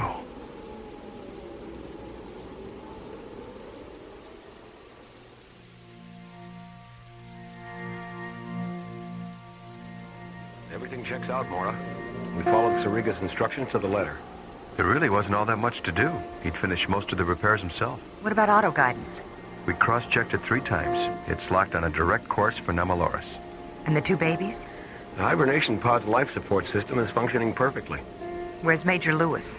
He's walking around outside. He feels terrible about what happened. He made a mistake, Mora. It could have happened to any one of us.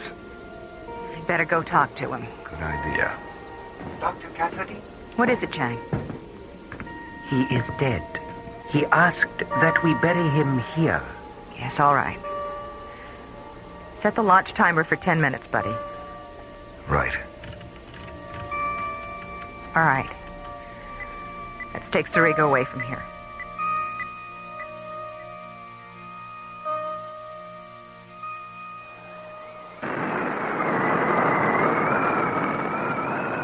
Goodbye, little guys. Good luck. I wish I could think of something to say. Your sorrow about taking Sariga's life is much greater than his was about losing it, Major. You were afraid. Sariga understood that. And his was a spirit that believed in forgiveness. That kind of spirit will rise up on this planet one day. But not until this world comes to terms with the next world and realizes, like Sariga did, that life isn't everything. Nothing is.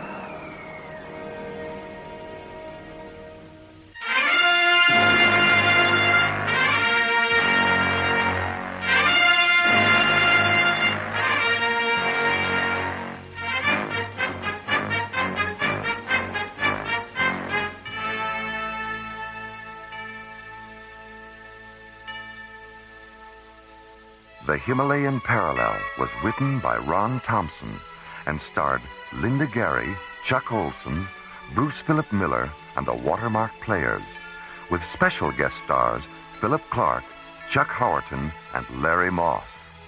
Associate producer Ron Thompson. Music director Tom Rounds. Engineer Stu Jacobs. Assistant to the producer Jim Cook. Technical consultant Peter Sky. Alien Worlds was created, produced, and directed by Lee Hansen. And so, until next week, this is Roger Dressler, inviting you to join us for our next adventure from the elsewhere and elsewhen of Alien Worlds.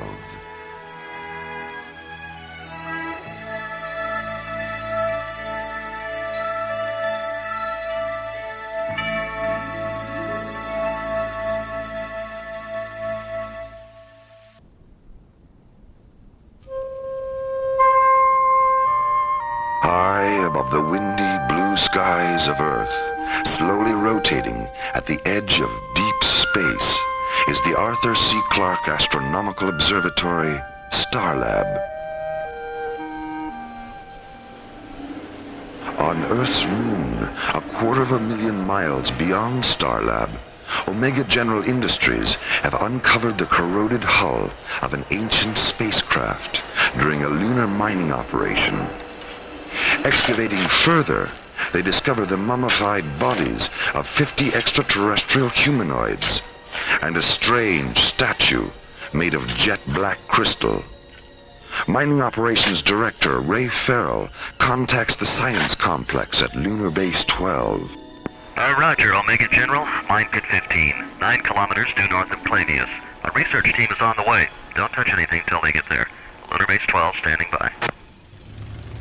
2 hours later, Professor Victor Conrad and his research team arrive at the excavation.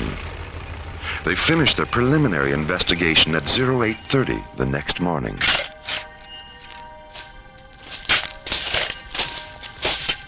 Hey, how's it going, Professor? Well, the spacecraft's been under the lunar surface for close to 1,000 years, and the aliens were killed by something that turned their eyes and nervous systems into black crystal. Black crystal? Like the statue? The body samples and the statue samples are identical. Well, what do you make of that damn statue anyway? The thing gives me the creeps. I've seen that image 100 times, Mr. Farrell, carved in stone on most of the Gothic cathedrals of Europe. It's a gargoyle, a supposedly mythical creature that symbolizes ultimate spiritual evil. 1,000-year-old alien spacecraft buried beneath the lunar surface, and with it, a 4-foot-tall gargoyle made of black crystal. Mysteries from a forgotten time, waiting for a solution, as part 1 of the ISA conspiracy, The Darkbringers, takes us from the bright side of the moon into the unearthly light and shadow of Alien Worlds.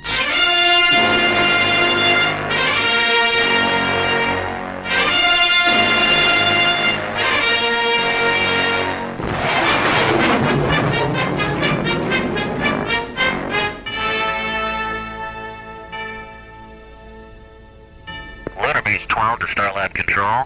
This is Starlab. Go ahead. Professor Conrad is standing by for Dr. Cassidy. She's right here, Professor. Mora, has the statue arrived yet? It'll be here in about a half an hour. We heard from the shuttle a few minutes ago.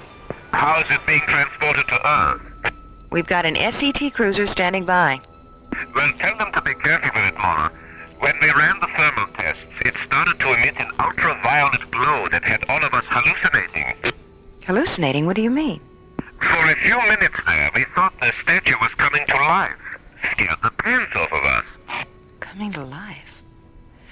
How did you get it to stop radiating? Well, Arthur had the presence of mind to shut down the thermal generators, but the statue was still about 10% active at room temperature. We finally sealed it in a small liquid oxygen pot. As long as it's kept cold, it's completely inert. We'll be careful with it, Victor. Anything else? Yes, we're going to continue experimenting with the statue samples we've kept here. I'm setting up a photon saturation test now, and I'd like to interface our data terminals with your Mycroft computer, so so you can monitor the tests from there. Good, no problem, Victor. What will you need? A couple of standard mode multiplexer channels should do it. All right, I'll see to it right away. And Mora, would you mind setting up a visual link, just in case? Just in case of what? I am not sure, but this whole business with the statue has everyone on edge around here. Even though it is gone, something about it is still here. Something quiet and dark. Something invisible that waits in silent shadow, watching. Something the pilot and co-pilot of the lunar shuttle carrying the statue are unaware of. Lou, you'd better go ahead and start the pre-ignition cycle for the retros. It looks like we picked up about 3 minutes when I cleared the booster nozzles. 3 minutes, 18 seconds to be exact. It just came up on the ETA monitor. I'll let Starlab know we're going to be... Oh, hell. Meteorite puncture. Right through number 4 cargo bay. Well, it was just as in our day, Lou. Oh, boy. How big's the hole? A little over 3 centimeters, according to the hull sensor. About the size of a marble. Marble, huh? Steely, cat's eye, or shooter? What? Technical talk, Frank. I guess you didn't shoot marbles when you were a kid. No, I lost mine by the time I was 13. Give me my helmet. I'll go back and seal up that hole. Yeah. Well, the closest I ever got to marbles after that was Chinese checkers. Do you still play? Once in a while. Well, let's have a game or two when we get to Starlab. Oh, all right. $5 a game. Make it 10 and you're on. Sold. Lunar Shuttle 19 to Starlab. Starlab, go ahead. We're making better time than I thought. Our revised ETA is 10 minutes, 10 seconds. Roger. Your new docking coordinates are 08 Alpha. Approach vector 2902. Thanks, Starlab. How's it going back there, Lou? The meteorite sheared the top off the pod with a statue in it. The liquid oxygen's leaking out. Well, I told you it wasn't our day. Have you sealed the hole? In the hull, yeah. There's not much I can do about the pod. Well, they said to keep the statue on ice. Tell you what, flood the hole with chill vapor from the fire control system. That should keep it cold enough until we dock. Frank, there's something moving around back here. Well, what is it? I don't know. It's hard to see anything through the chill vapor. Frank! No!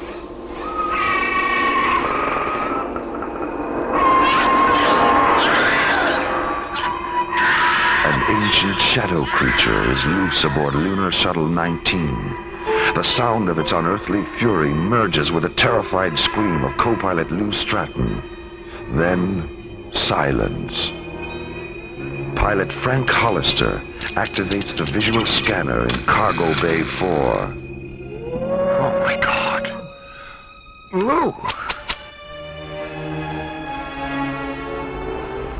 Firing the shuttle's booster rockets, he accelerates toward the safety of Starlab, bringing with him the demon spirit of an alien world.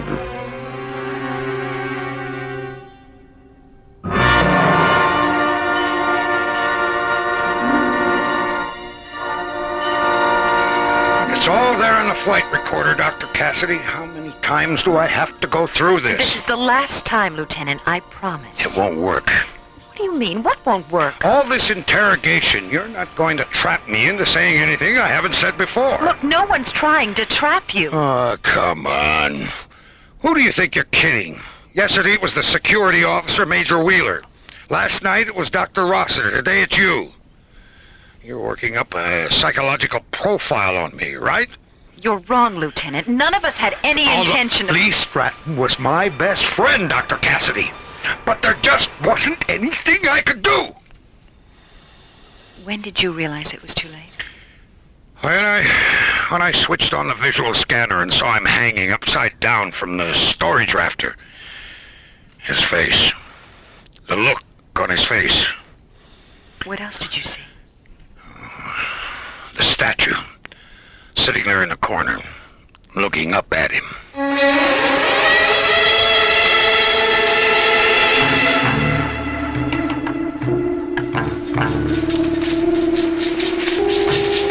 Professor Conrad?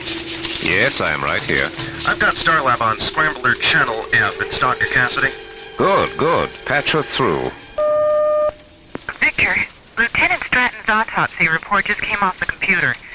I have the printout here in front of me. Anything definite on the cause of death? No, there were too many variables. But the projections range all the way from 6 kinds of heart failure to terminal neuroinduction. Terminal neuro... You don't mean deaths by psychic suggestion? That's what it says here. What about the black crystals in his eyes and nervous system? They're identical to those you took from the bodies of the extraterrestrials. But Mycroft couldn't compute either the source or the structure. What else? His brain. It was 364 grams lighter than the average for a man his age. What about the size? Well, that's what's so strange, Victor. The size wasn't changed at all, just the weight. What do you think? I think I'll go ahead with the experiments on the statue samples we've kept here. I don't know, Victor. The statue arrived at the ISA lab an hour ago. Look, couldn't you at least wait till they've had a chance to look it over? We can't afford to postpone the experiments any longer. Whatever happened on the shuttle might happen again. Besides, we've got a 48-hour head start on ISA. We may as well take advantage of it. All right. Victor, have you come up with anything to explain how the statue got out of the pod? Not unless you're willing to accept the possibility that the statue really isn't a statue at all, but some kind of transmorphic creature that feeds off the psychic energy of intelligent beings. Well, I'm going to have to think about that. Good luck with the test. And please, Victor, be careful. We will. You got a minute, Victor? Of course, Rachel. Come on in. We just finished the comparative analysis of the scanner tapes we made of the statue when it was here, and the scanner data of the statue transmitted from Starlab. I don't know if you're ready for this. We weren't. But the statue's changed. Changed? In what way? Well, the scan made after the shuttle incident shows that it's 60 millimeters taller than it was when it left here. Are you sure? We cross-checked everything. What else? Well, the face. It's not looking straight ahead anymore. It's looking up at an angle of 57 degrees. Go on. The statue's heavier by 364 grams. As the mystery of the black crystal gargoyle deepens, so does the urgency to discover and resolve its supernatural secrets. At Lunar Base 12 Science Complex, Professor Conrad and his research team prepare a photon saturation test on 2 small crystal samples removed from the statue during an earlier experiment. Rachel, will you please ask Arthur and Misha to meet me in conference room 4? I'd like to have a word with them before we start. And you had better join us, too. Right away, Victor. Back aboard Starlab, preparation of a visual link between Starlab Control and the interior of Professor Conrad's moon laboratory is supervised by Mora Cassidy. Sally, I think the visual feed from Lunar Base should be cross-linked with Mycroft. That way, if something goes wrong with the VTR, we can always retrieve the pictures from the computer. Okay, I'll have it programmed in about 15 minutes. On Earth, the statue arrives at the ISA Research Center and is locked in a refrigerated laboratory vault where ISA technicians begin their own experiments. All right, let's shave off a couple of 2-micron specimens and get them under the electron microscope. Hideous damn creature, isn't it? Wonder what it's looking up at. Meanwhile, Captains John Graydon and Buddy Griff bank the SET interceptor Solaris away from the freighter convoy they've been escorting to the Timian 3 shipping lanes and jet towards Starlab. Did they ever figure out what it was? Not really. Scientific opinion was divided about 70-30. In favor of an alien spacecraft? No, in favor of a meteor. How many people saw the explosion? Well, there were quite a few villages about 500 miles away, and everyone living in them saw it. At that distance? Skipper, when that thing exploded, it lit up the sky as far away as London. And the sky stayed that way for 3 days and nights. Huh. When did all this happen? 1908. Amazing. Where do you get these books, anyway? Ingrid, the librarian on Starlight. Oh. She came across this one while she was looking for an Oscar Wilde novel that Mora wanted to read. And what made her think that you'd be interested? The title. It's called The Fire Came By. Starlab Control to Solaris. This is Solaris. Go ahead, Jerry. Mora'd like to speak with you. Put her on. John, do you have enough fuel to take a side trip to the moon? Buddy? Yeah, we're okay. What do you want us to do, Mora? I've scheduled a conference with Professor Conrad. Pick him up at Lunar Base 12 and bring him here. He's starting an experiment now, but he should be finished by the time you get there. Okay, we'll take care of it, Mora. Hello, buddy. Goodbye, buddy. Cute, Mora. Cute.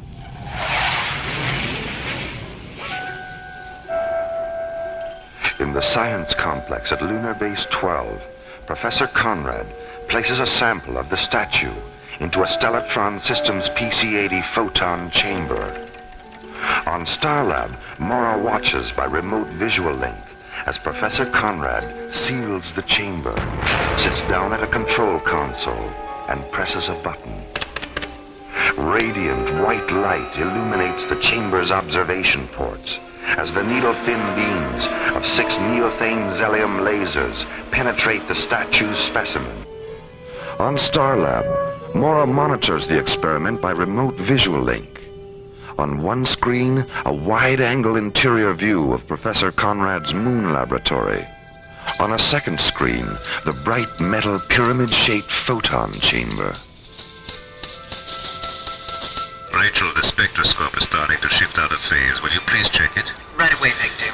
Arthur, what was your last refractive index reading? It didn't even register.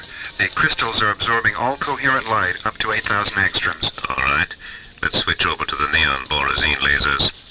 Program them for a 1 milliradian beam, and we'll work our way up from there. All right. How are you doing, Mora? I'm not quite sure. I don't think I should have had whatever that was I had for lunch. I get some pretty weird food around here sometimes. Well, chew a couple of papaya enzyme tablets. They'll fix you up in no time. And if you wish to stretch your legs or anything, you'd better do it now.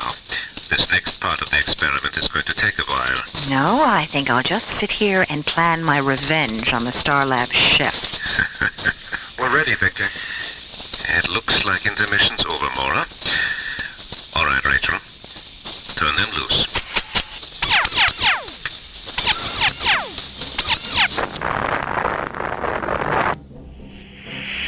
Oh, my God. Victor! Victor!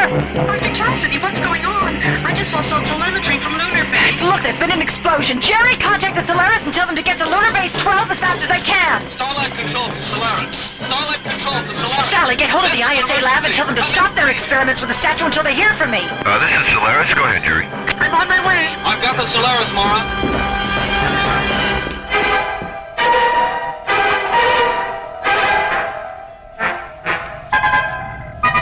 We're coming up on it now, Mora. Have you had any radio contact with them? No, not a word. Even their microwave safety beacon has stopped transmitting. Skipper. Screen 5. My God, what happened? John, buddy, what is it? What do you see? Mora, Lunar Base 12 no longer exists. What do you mean? It's been blown to pieces, completely leveled. The entire base. Skipper. Screen 6. Buddy, what is it? What's happening? A ship. Just above the horizon. It's moving away from us. Magnify it, buddy. Looks something like an old Tarantula-class gunship, except it's about 5 times bigger. Jerry, record this. We're rolling. It's black. Stacked wings angled down about 60 degrees. Yellow markings that look like Cyrillic script, only upside down. Geez, Skipper, what do you make of that? Keep talking, buddy. Short black spikes are starting to bristle out all over the hull. Oh, Skipper, it's turning around. Mora, stand by. We're going in for a closer look at that ship. Open a close proximity channel, buddy. Let's see if they'll talk to us. You're on, Skipper. This is Earthship Solaris. Please identify yourself.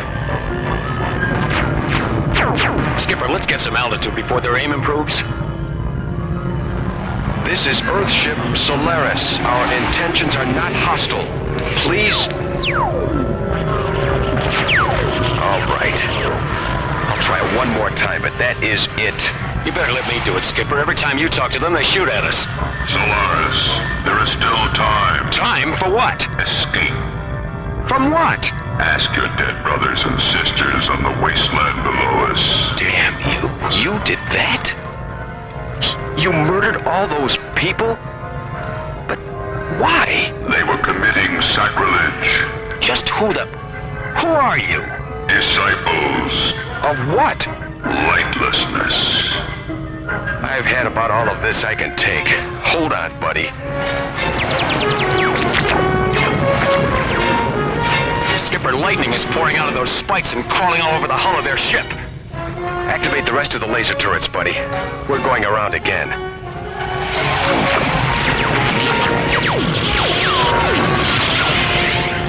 Didn't even phase him, Skipper. That lightning soaked up our lasers like a sponge. We're hit. Flame out on number 4 thruster. There goes number 2.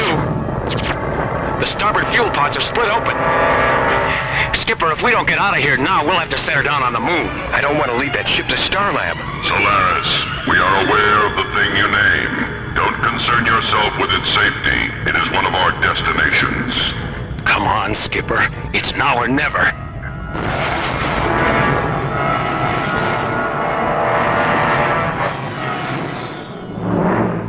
Use docking bay 4, John. The crash barriers are up and the fire control crew is standing by. John, where's that ship? Right behind us. Turn your seat around, buddy. Here we go.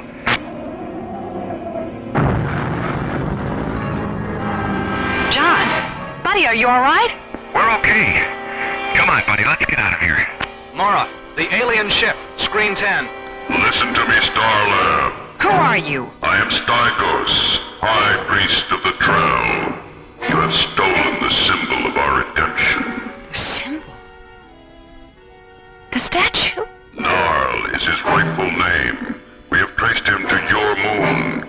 We know his presence has graced the machine you live in. Where is he? I don't know. Then take your last look at the stars. Please wait. I know where he is. But if you destroy us, you'll never find him. Because I'm the only one who does know. The secret of Narl's whereabouts is not yours to keep. And the lives of the 200 men and women at Lunar Base 12 were not yours to take. They were violating the sanctity of Narl by subjecting the fragments of his being to the light. But they didn't know they were doing anything wrong. Narl is not a merciful divinity in the sense that you understand mercy.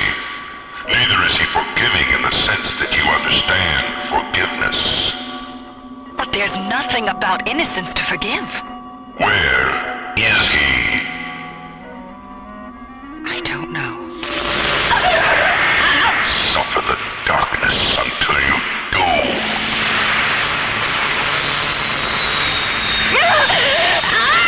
Mora! Mora! Mora, what the hell's happening to her? Don't touch her! Don't touch her! Buddy, the medical alert. Which one? Which button? Sector 4, buddy! The yellow one! Mora, don't try. Just lie still. This is Medical 4. Stay where you are. An emergency unit is on the way. Jerry, your hands. Are you all right? I guess so. What happened? Well, she was watching the screen, talking to the alien. And then the screen threw off a tremendous burst of color. And then the lightning was all over her. It was so cold, it burned my hands. John?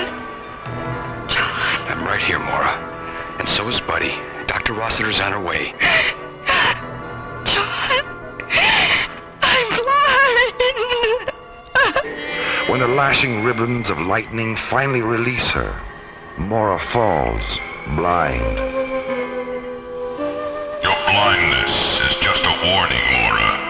How long it lasts depends upon how soon you tell me where Narl is.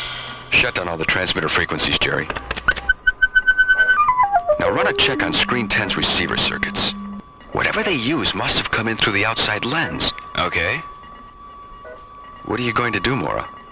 If they find out where the statue is, God knows how many more people they'll kill. I can't tell them. I just can't. Are you sure? Yes! No, I don't know. Why does everything depend on me? Can't anyone else make a decision? John, the receiver circuits on screen 10 are completely burned out. Okay. Shut the louvers and all the outside scanner lenses. They're closed. Oh, Dr. Rossiter, am I ever glad to see you. Diana. Mora, what happened? I've been blinded. Oh, my dear God. There's a hostile alien ship outside. It fired some kind of energy beam in through one of the scanner screen lenses. All right, Mora. Now let's have a look. I'm shining the light directly into your eyes. Can you see it? No. But I think I can feel it. I'm taking the light away. Now, I'm shining it into your eyes again. Yes. Yes, I can feel it. Let's get her on the stretcher and take her up to sickbay. Take her feet, Sandy. Okay. Jerry, you better have Dr. Rossiter take a look at your hands. Nah, I'm okay now. What do we do now, Mora? Tell Stygos you know where the statue is, but explain that it's going to take time to get it back here.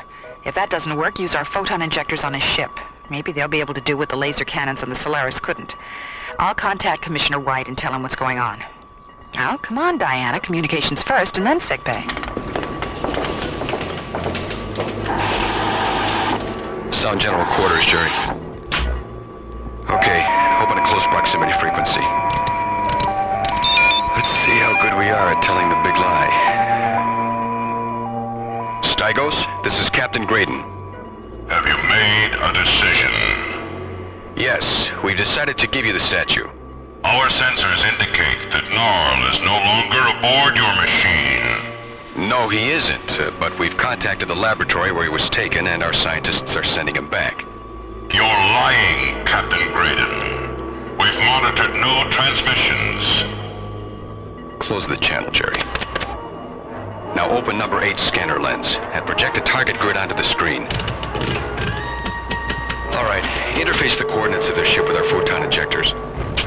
We have a target interlock. Stand by. And for God's sakes, keep away from the screen. 3, 2, 1...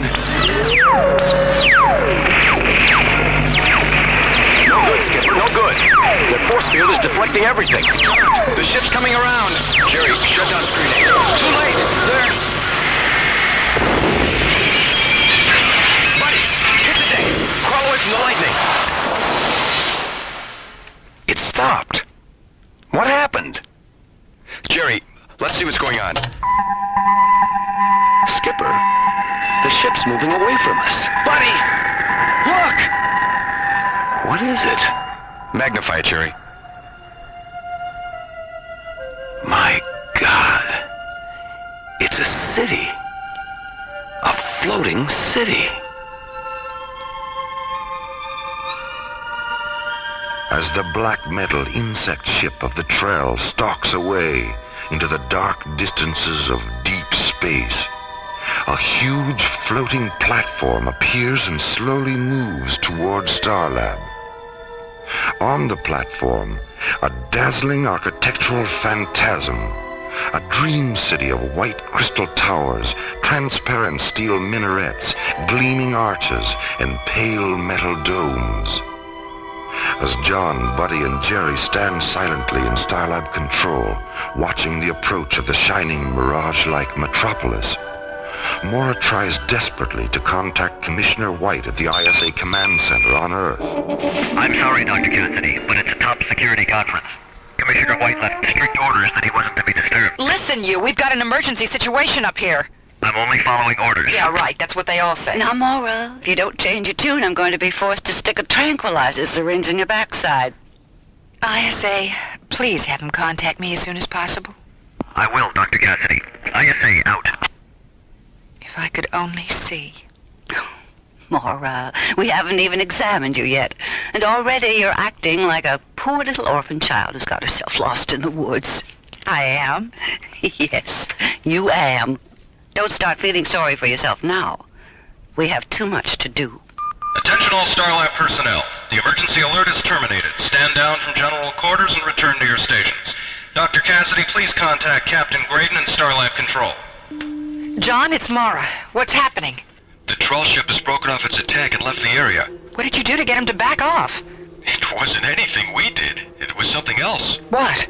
A city. A what? A floating city. Are you serious? Mora, he's serious. It's holding a position 2 kilometers off Starlab. A huge space platform with a fantastic white city built on it. It looks like something out of a futuristic Arabian Nights. I'll be right there. Come on, Diana, take me back up to the bridge.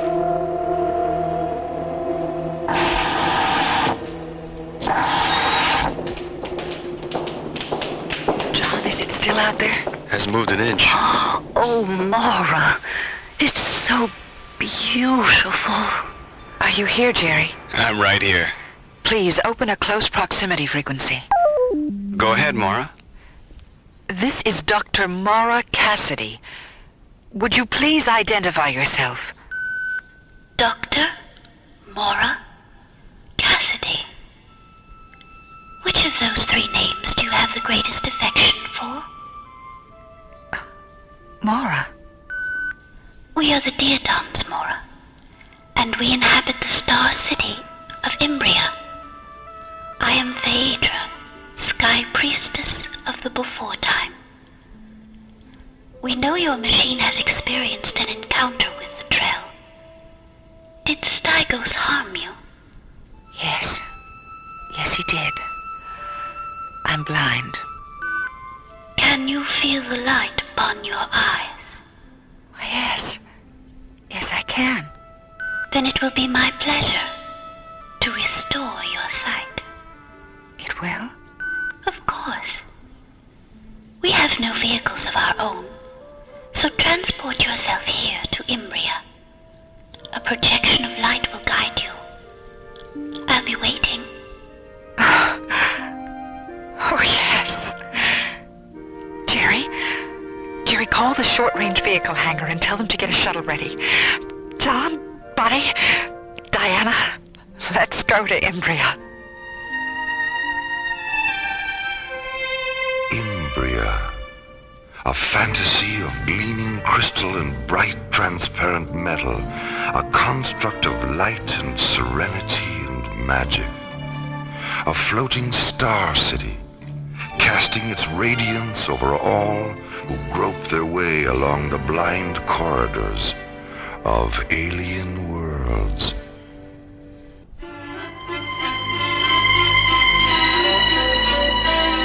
Alien Worlds continues. Inside the white crystal city of Imbria, which floats 2 kilometers beyond Starlab, Phaedra kneels in her meditation chamber, listening to a sky mantra, the Diaton healing music she will use to restore Mora's sight. On Starlab, Mora, John, Buddy, and Dr. Diana Rossiter enter the short-range vehicle hangar and move toward the shuttle that will take them to Imbria. How's it going, Bobby? You might as well get aboard, John. We'll have her fueled in another 10 minutes. Aboard the Black Trail insect ship, Stygos, alone in his quarters, receives a message from his tracking systems officer. Stygos, what do you want? As our ship withdrew from Starlab, we monitored a transmission. It was the voice of the female. Who received the transmission? A laboratory. On Earth. Alter course. That laboratory is our new destination. Meanwhile, at the ISA laboratory, Commissioner White and Julian Benedict, head of the World Council's Experimental Weapons Section, are debating over which of their 2 organizations should have possession of the Black Crystal statue, Gnarl. Matthew, if we can take the energy that statue puts out and incorporate it into some of our experimental thought weapon hardware, we'll be years ahead of everyone else in that area. Don't you see the advantage of that? No, Julian, I don't. This is a science complex and not an arsenal. Matthew, weapons development is as much a part of science as molecular biology or celestial mechanics. Is it? When was the last time you heard of someone being killed by a microscope or a mathematical equation? The bomb started out as a mathematical equation, didn't it? Yes, and so did triple-yield agriculture, and antibiotics, and spaceflight. The bomb was created within the reality of a global war, Julian. That reality no longer exists, and I see no reason to encourage its return. The last thing we need is a repetition of the arms race of the 60s, 70s, and 80s. Didn't the Petroleum War teach you anything? That had nothing to do with us. It had everything to do with this, Julian, and you know it. I want that statue. Julian, do you believe in the evolution of human consciousness?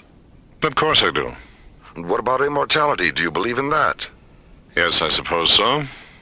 Then would you mind telling me of what use weapons are to evolution and of what use war is to immortality? I didn't come here to discuss abstract philosophy. The statue stays here, Julian. Do you know what this is, Matthew? I haven't the slightest idea.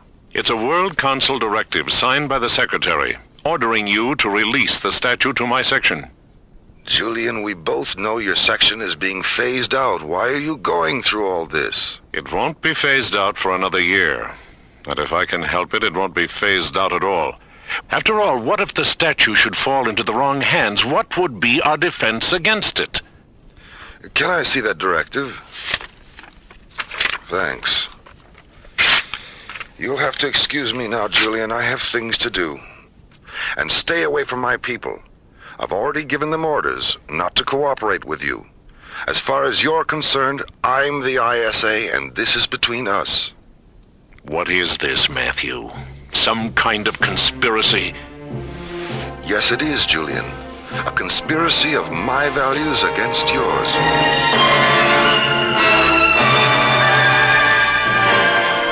Everyone strapped in? Wait a minute, buddy. Mora, shouldn't that strap go over instead of under? What strap? The one you're sitting on. Oh, I was wondering what that was. Better? Yes, thanks, Diana. Okay, buddy, let's run it down. Navigation and thrust vector systems? Check. Attitude gyros? Locked. Service propulsion and reaction control systems? Positive. Mora, Commissioner White on B channel. Thanks, Jerry. Punch him in, buddy. Mora, I just got your message. What's going on up there? More than I ever thought possible. How soon can you get here? That all depends. Does it have anything to do with the statue? It has everything to do with the statue. All right, I'll leave right away. Now, where were we? Ignition, Skipper? Don't mind if I do.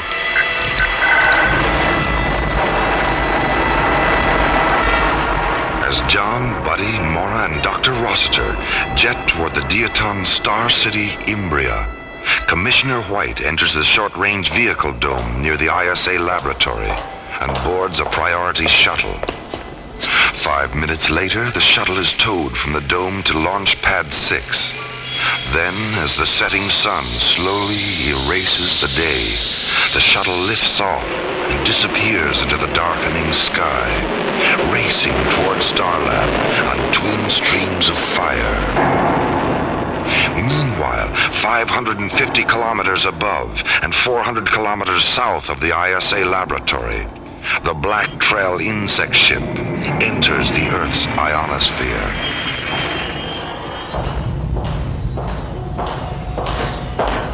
We are approaching the laboratory, Stagos. Have precautions been taken? Our impulse deflectors will confuse the echo patterns of any detection beam that touches us. We will appear to them only as a flaw mirage. Leave me now. I sense that you are restless now, but be patient. Your disciples are near. Your deliverance is at hand.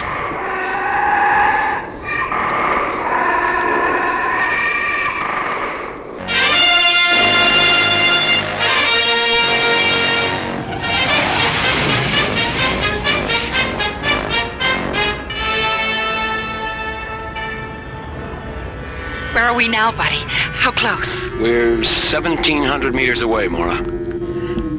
There's the beam, bright and beautiful. Who is with you, Mora? 3 friends.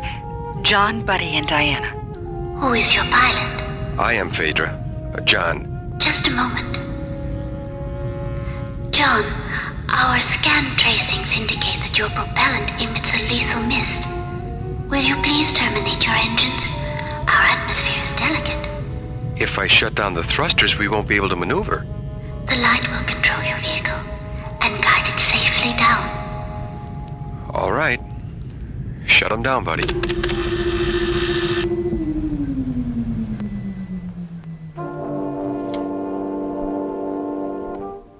World Council Communications to ISA. This is the ISA. Go ahead.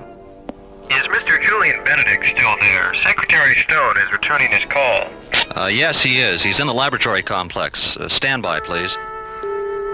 Mr. Benedict, I have Secretary Stone on the line. I'd like to speak to him privately, if that's possible. Conference room 6 is empty. Thank you.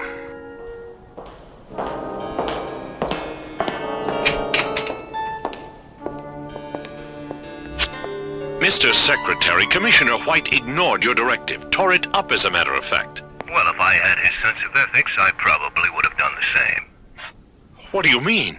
I've had some serious second thoughts about this whole thing, Julian.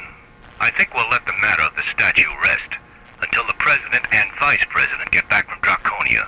But, Mr. Secretary... Was there anything else, Julian? No, sir.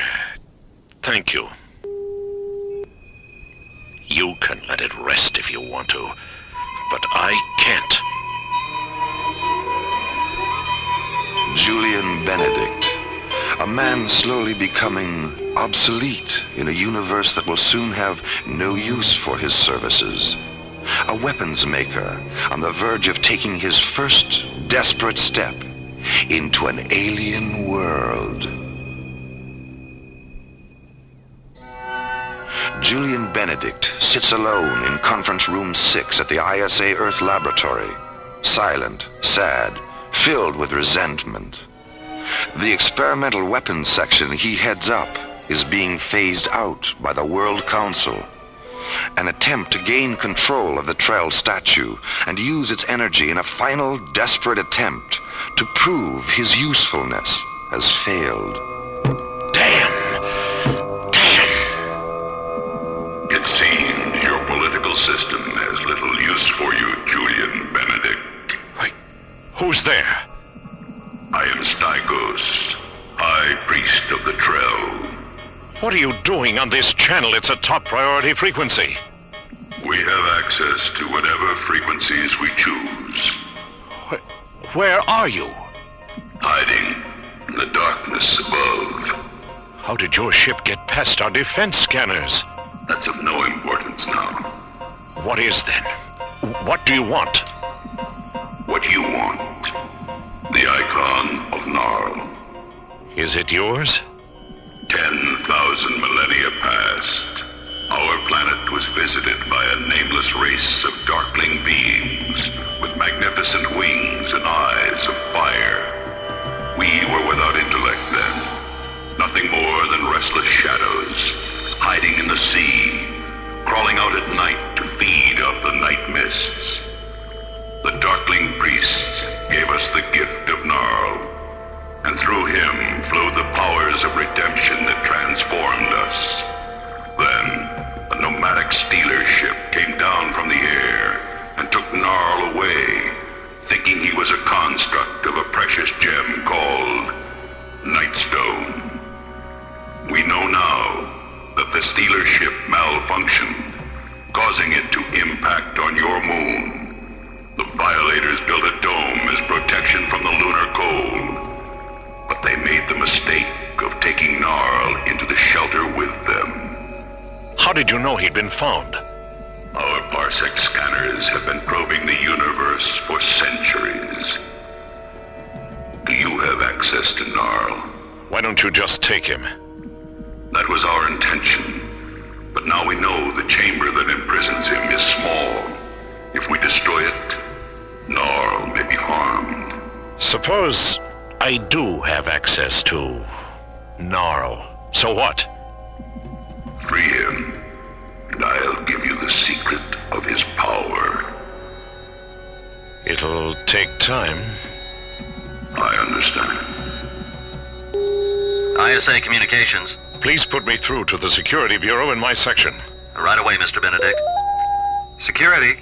This is Julian Benedict. Find Major Ripley and tell him to meet me in my office in 15 minutes.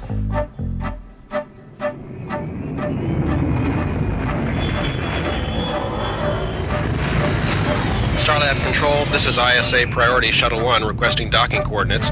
Roger, Shuttle 1. What's your ETA? 10 minutes, 30 seconds. 10 plus 30. Roger. Your coordinates are Niner 60 at subvector 448, docking bay 9. Roger. Well, Jerry, this is Commissioner White. Is Mora there? Mora? No. Didn't she talk to you? Well, it was a short conversation. An alien ship attacked us about an hour ago. Mora was blinded. Blinded? Well, how is she? I don't know. She's not here. Where is she? On Imbria, the Diaton city that's floating just about 2 kilometers off Starlab.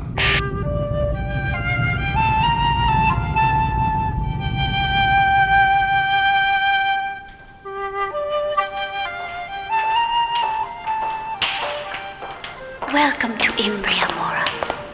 Phaedra, you don't know how glad I am to be here.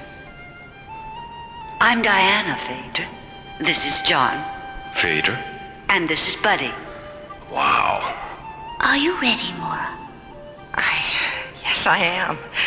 You can't imagine what it's like being blind. Yes, I can, Mora. I'm blind. What? Oh, I'm sorry. All Diatons are blind. It's our legacy. But how can you see us? How did you manage to build this city? I sense you, as clearly as if I had sight, Diana.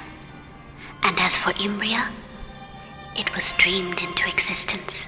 Dreamed? No. When? During the final century of the before time, an age of radiance unified the minds of all Diatons and transformed us into Shiva, the dreamer who never awakes. When did this age of radiance end? It ended with the coming of the Trell. They burned our fields and forests with terrible fire weapons. They suffocated our cities and canals with poison mist. 2,000 legions of Trell warriors. And before they went away, they blinded all of us. Oh, Phaedra. Why did they do that? The icon of their god had been stolen. They were angry. That damn statue again. Did they think you'd taken it? No. We were made to suffer their rage because we represented everything Null had taught them to hate. Why didn't they destroy this city? It was orbiting behind one of our moons. Those of us who survived the Trell invasion came here when we realized we'd never be able to rebuild our planet. Not even by dreaming? A dream can't always change what is, Mora, but it can create what isn't.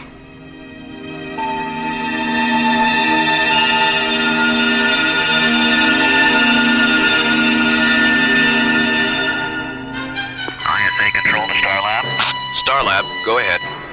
Has Commissioner White arrived here? It's urgent. I'm right here. What's the problem? A security police unit from the experimental weapons section is in the laboratory. They say they have orders to take the statue.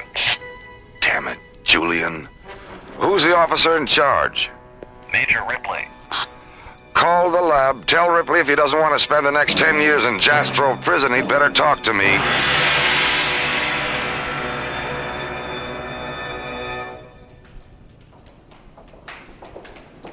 Where are we, Phaedra?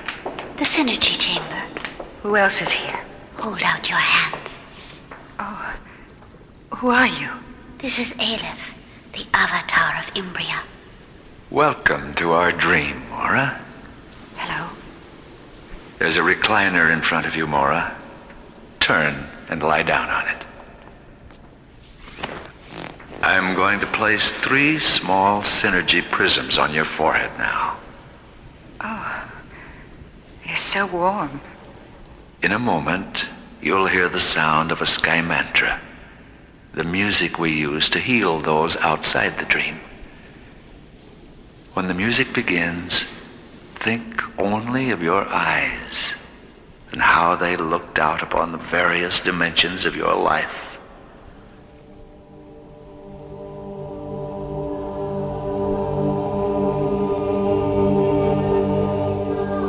I see red and yellow and sunsets, and we're surrounded by clouds. It's sensual. I see Daddy! Daddy!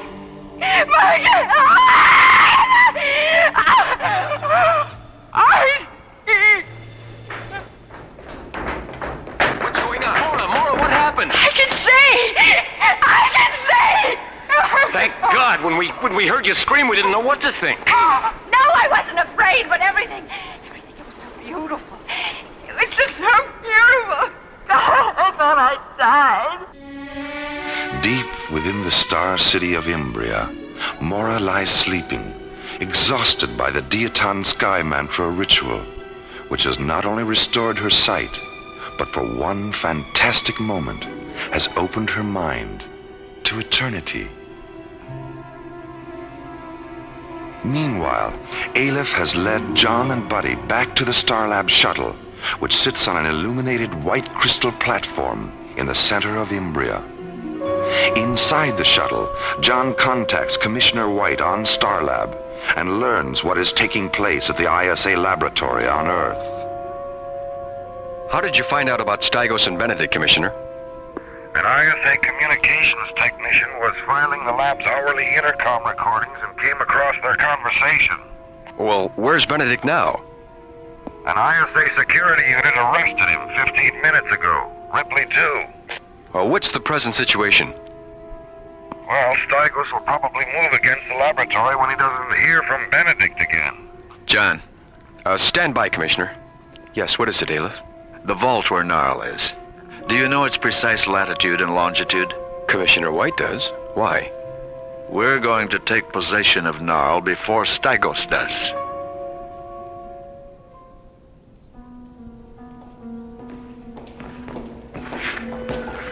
Mora. Hi, Mora. How are you feeling? I feel wonderful. What's going on? Why are you two wearing your pressure suits? Well, we just talked to Commissioner White. Stygos is about that far away from attacking the ISA lab.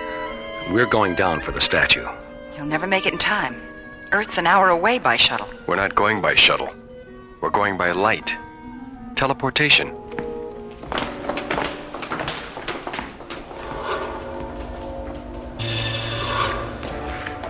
John, Buddy, secure your helmets.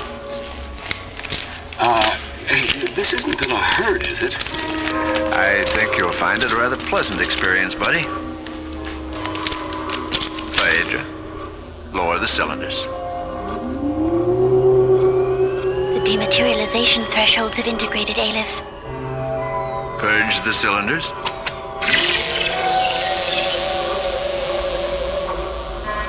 It really happened, Skipper. We're here. God, this thing is heavy. Come on, let's get a hearse around it so we can pick it up. Okay, let's pick it up. Here we go.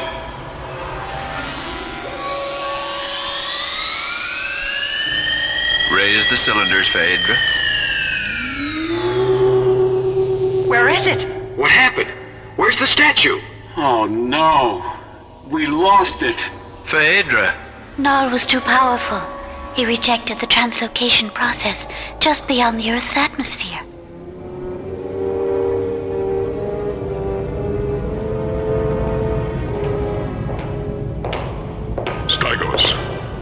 Stygos. Gnarl is free. A Diaton translocation beam tried to take him, but he escaped. Gnarl. Take him aboard and bring him to me. Then set a course for Imbria.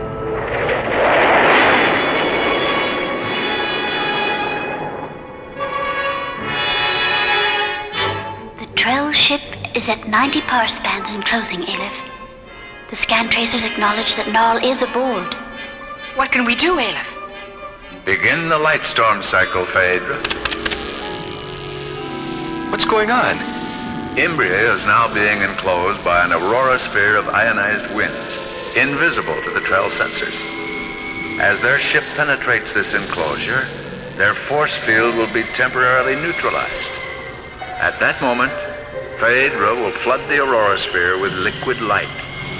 The ensuing photon storm will destroy them. The Trell ship is now 10 power spans and closing. 5 power spans and closing. Barrier penetration.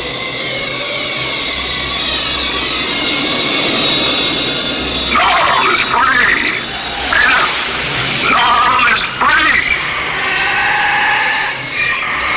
Phaedra, the liquid light injectors.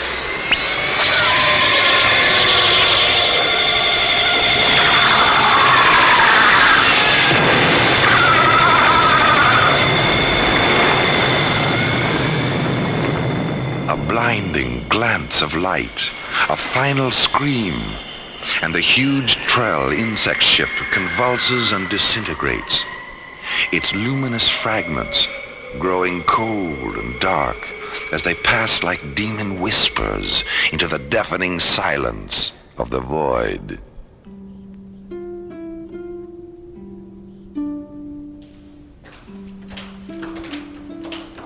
Phaedra, are you going to guide us away from the city with another light projection? Yeah, I'm really into riding light beams. You may use your engines, John. We'll neutralize the exhaust vapors when we decontaminate the residue of the Trell ship. Thank you, Phaedra. Thank you for everything you've done, Phaedra. Goodbye. Oh, well, Goodbye, Phaedra. Goodbye. Goodbye, Aleph. Goodbye. Aleph.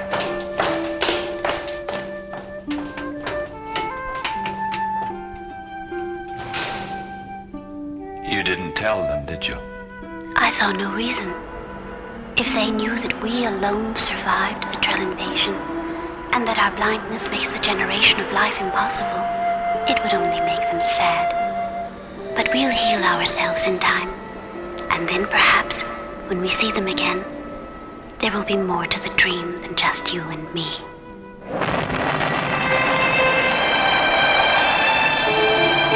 As the Starlab shuttle rockets away from Imbria, the radiant dream city slowly drifts away into a universe of stars and suns and secrets. Inside the city, a man and a woman in search of the miraculous, moving through the invisible dimensions of time and space toward other, more distant celebrations.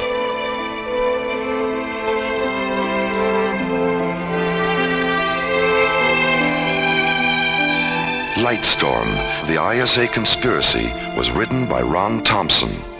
Our cast included Linda Gary, Chuck Olson, Bruce Philip Miller, and Corey Burton, with special guests Ernie Anderson, Robert W. Morgan, Olin Soule, Michael Rye, Russi Taylor, Francis Bay, and Peter Leeds. Alien Worlds was created, produced, and directed by Lee Hansen.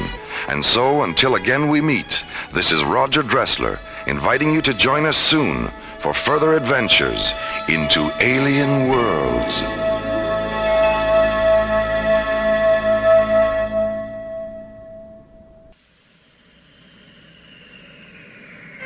Slowly orbiting at the edge of deep space, 1,000 kilometers beyond 21st century Earth, is the Arthur C. Clarke Astronomical Observatory, Starlab.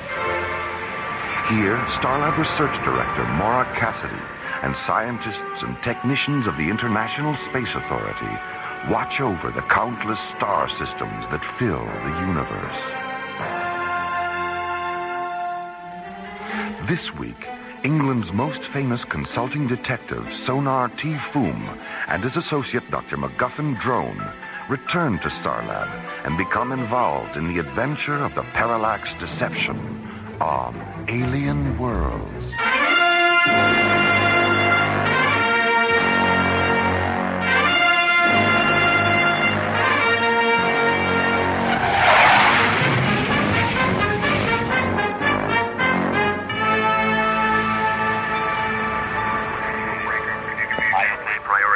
to Starlab Control.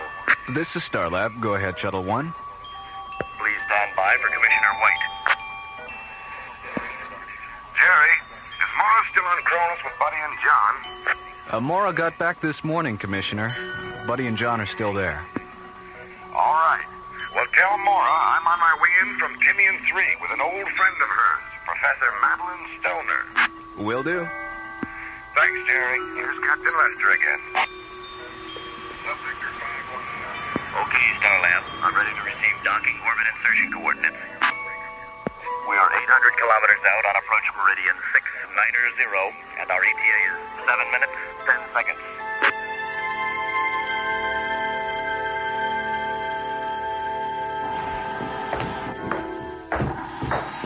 Hello, Mora. How you doing? Oh, hello, Commissioner. Fine. Madeline, is that you? It's me, all right. What did you do to yourself? You look 20 years younger. She is 20 years younger, Mora. But how? Solamine yellow, an age reversal serum I've been experimenting with at the Latham Institute. How long have you been experimenting on yourself? 5 weeks. You've lost 20 years in just 5 weeks? Mm-hmm. If this isn't some kind of miracle, I don't know what is. Well, there's still a lot of work to be done, Mora. Control group studies, long-term side effects, things like that. I'm leaving for England tomorrow to work with an old friend of mine. Maybe you've heard of her. Dr. Vivian Stanchel? Mm-hmm. Sure, I know her work. Well, she owns a private research lab near London, so we're going to start conducting some advanced experiments with the serum. How many people know about Solamine Yellow, besides Oliver Latham and Dr. Stanchel? The 5 ISA charter scientists we met with yesterday on Timian 3, and England's most famous consulting detective, Sonar T. Foom. Why is Mr. Foom involved? Well, since half the universe would beat a path to Madeline's door if they knew about the serum, the project's top secret. And since Foom knows everything there is to know about keeping a secret... The ISA has engaged him to work out the security arrangements for Dr. Stanchel's laboratory. Right. Foom and Dr. Drone will be here in the morning. Well, it's way past midnight. I've got a long day ahead of me tomorrow. Will you show me to my quarters, Mora? Of course, Madeline. And you, Commissioner? I think I'll wander around Starlab for a while. See you in the morning. Okay, Commissioner. Night. Night. Night, Matthew. Good night.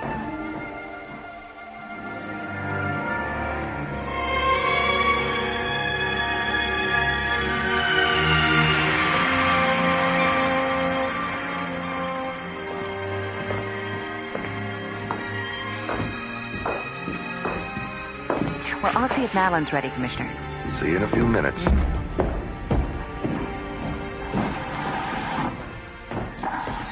Madeline. Oh, my God, Madeline. Mora. I'm old. So old. Madeline.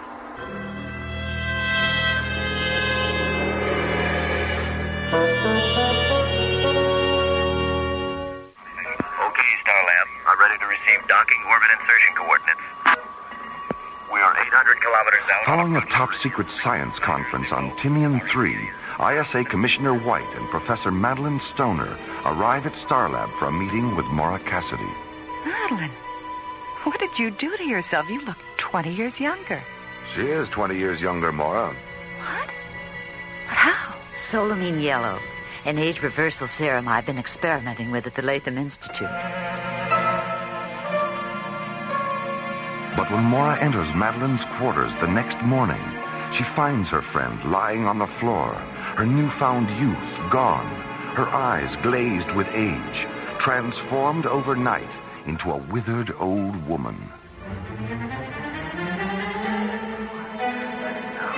Meanwhile, at a small spaceport near London, England's most famous consulting detective, Sonar T. Foom, and its associate, Dr. MacGuffin Drone, board Foom's multi-atmosphere cruiser, the Bellerophon, and blast off for Starlab.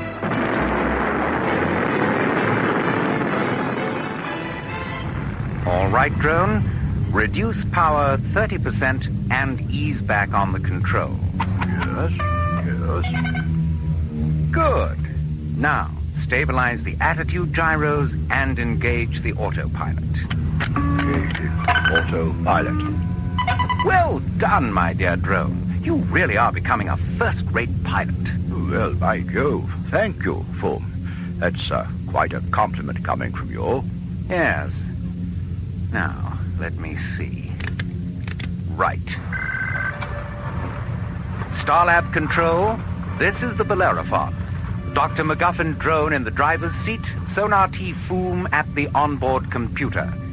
Anyone at home up there? This is Starlab, Mr. Foom. Please stand by for Dr. Cassidy. Mr. Foom. Hello, Mora. Nice to hear your voice again. Mr. Foom, someone tried to kill Madeline Stoner last night. Great Scott. She's in a coma, and it doesn't look like she's going to make it. We'll be there in 5 minutes, Mora. Full power, drone.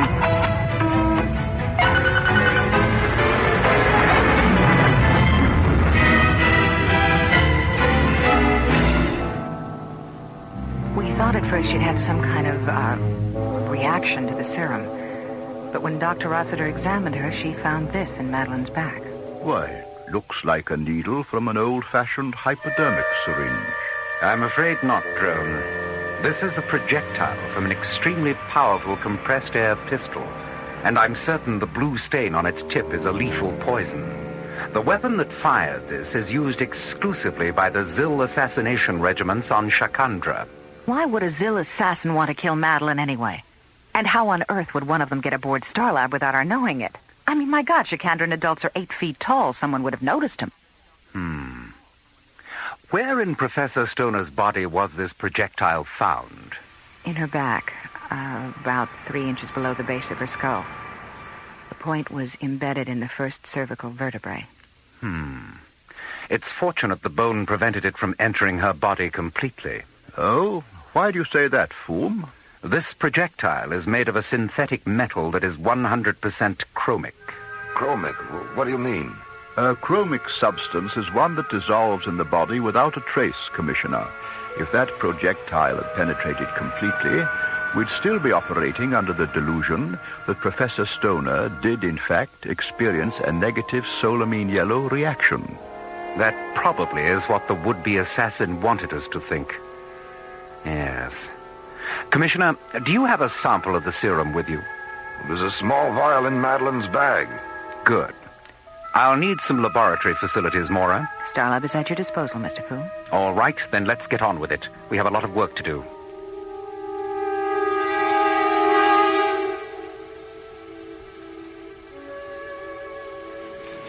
Why is this Mycroft computer of yours taking so long to analyze our experiments, Mora? Seems like we've been staring at this blank screen for days. Here's our data now. Projectile 100% chromic, tip substance 30% verthiolate, 70% unknown. Properties of the unknown element.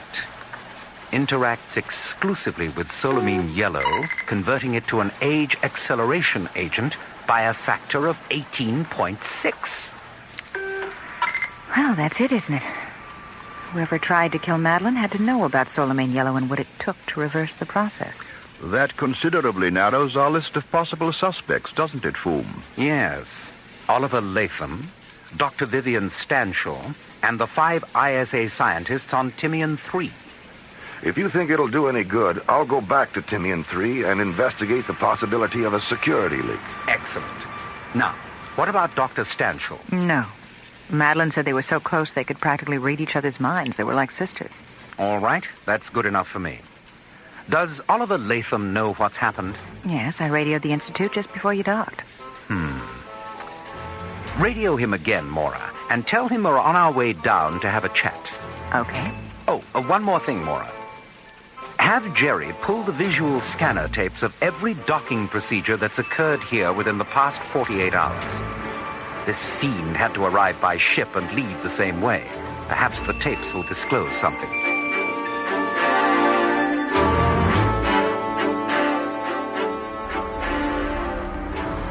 At 0940, the Bellerophon rockets away from Starlab, banks 180 degrees, and jets away toward the Earth.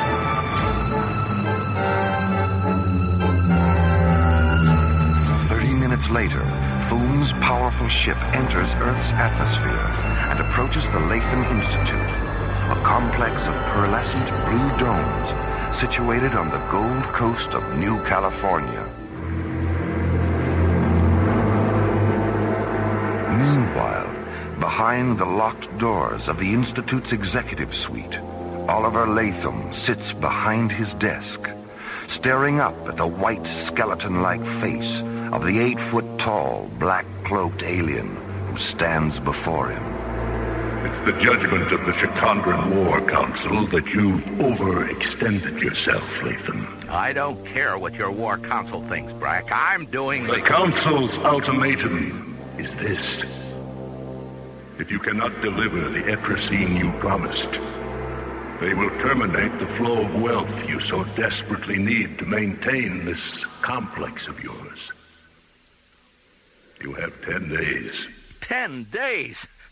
There's no way in the world that I can produce 200,000 liters of Etrusine in 10 days. And why not?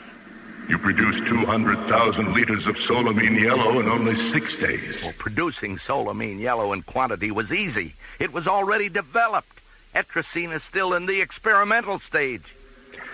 Latham, if Etrusine is so experimental, why did it interact so perfectly with the solamine yellow and Professor Stoner's system? Well, I didn't mean that. I meant that process of converting it from a solid to a liquid is experimental. Latham, do you remember how surprised you were when your old friend Jacob Himmler approached you concerning our war with Abraxas? I was more than surprised. I was astonished. I had no idea he was involved with your... Astonished, yes. Now, multiply that astonishment by a factor of 10, and you will know how much you astonish me. Astonish you? How? By the way you confuse an issue in the hope of gaining an advantage. You said Etrusine was experimental. Now you say the conversion process is experimental. Which of the two is it? The process. It's the process. The way your mind works is an embarrassment, Latham. Oh, I see. And the fact that your planet intends to age Abraxas into extinction, I suppose that's logical. Their culture is passive, Latham. Mr. Latham, Dr. Cassidy, Mr. Foom, and Dr. Drone are here. Oh, all right. Give me a half a minute. This man Foom could be trouble, Brack. I'll be the judge of that. Let them in. I'll wait in the next room. All right, Miss Fuller. Send them in.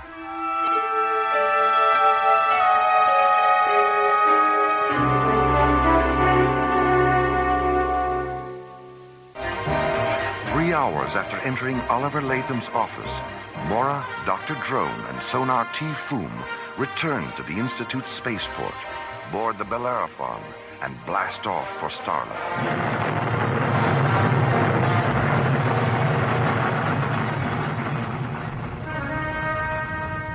Foom, when you dropped your pipe in Latham's office and then bent down to retrieve it, I noticed you picked something out of the carpet. What was it? Evidence, my dear Drone. Evidence that will send Oliver Latham straight into Jastro prison for the attempted murder of Madeline Stoner. I don't believe it. Come now, Foom. You're pulling my leg. I've never been more serious in my life. But what possible motive could he have? Unimaginable wealth, Mora. A fortune in capricite gemstones, the currency of Shikandra. What makes you think Shikandra has anything to do with this? Elementary, my dear Drone. The faint, lingering fragrance of night blossom perfume in Latham's office. Perfume?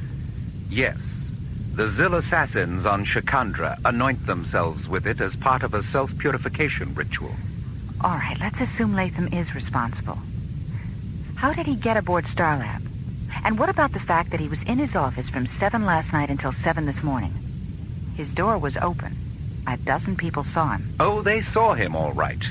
The bandage on the palm of his left hand proves that. Bandage? Yes. Full speed ahead, Drone. I'm anxious to peruse Jerry's docking bay tapes.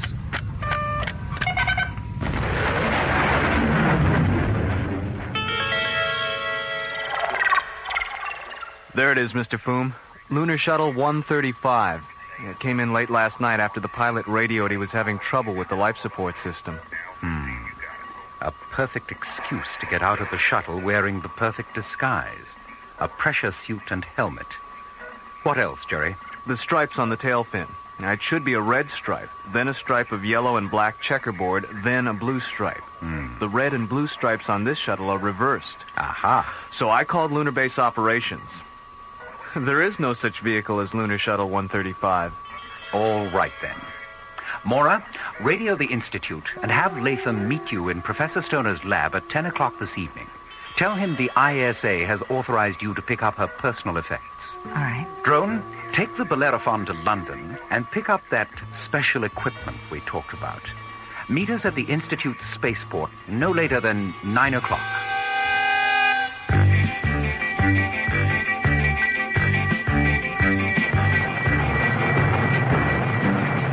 As Dr. Drone banks away from Starlab aboard the Bellerophon, Mora and Foom rocket out of Launch Bay 9 aboard the ISA Interceptor, Atlantis, and jet toward the Gold Coast of New California. I still can't believe Oliver Latham did it. You know my methods, Mora. I never make an accusation I can't prove. And before this night is out, my own evidence will be vindicated by an admission of guilt from Latham himself. Isn't that your scanner alarm, Mora? Yes, we have an unidentified spacecraft at 205. That blue button, Mr. Foom. Let's get a visual. Well, a Shikandran sky raider. The plot thickens, eh, Mora? It certainly does. Activate the laser turrets, Mr. Foom. Those red switches. Tally-ho, Mora. Close, but no cigar. Oops, here he comes again. Not a very good shot, is he? What time is it? 8:30. Oh, gee, it's getting late, isn't it? Well, I better get this over with. Nice shooting, Mora. That's one you owe me, Mr. Foom. One what? One cigar.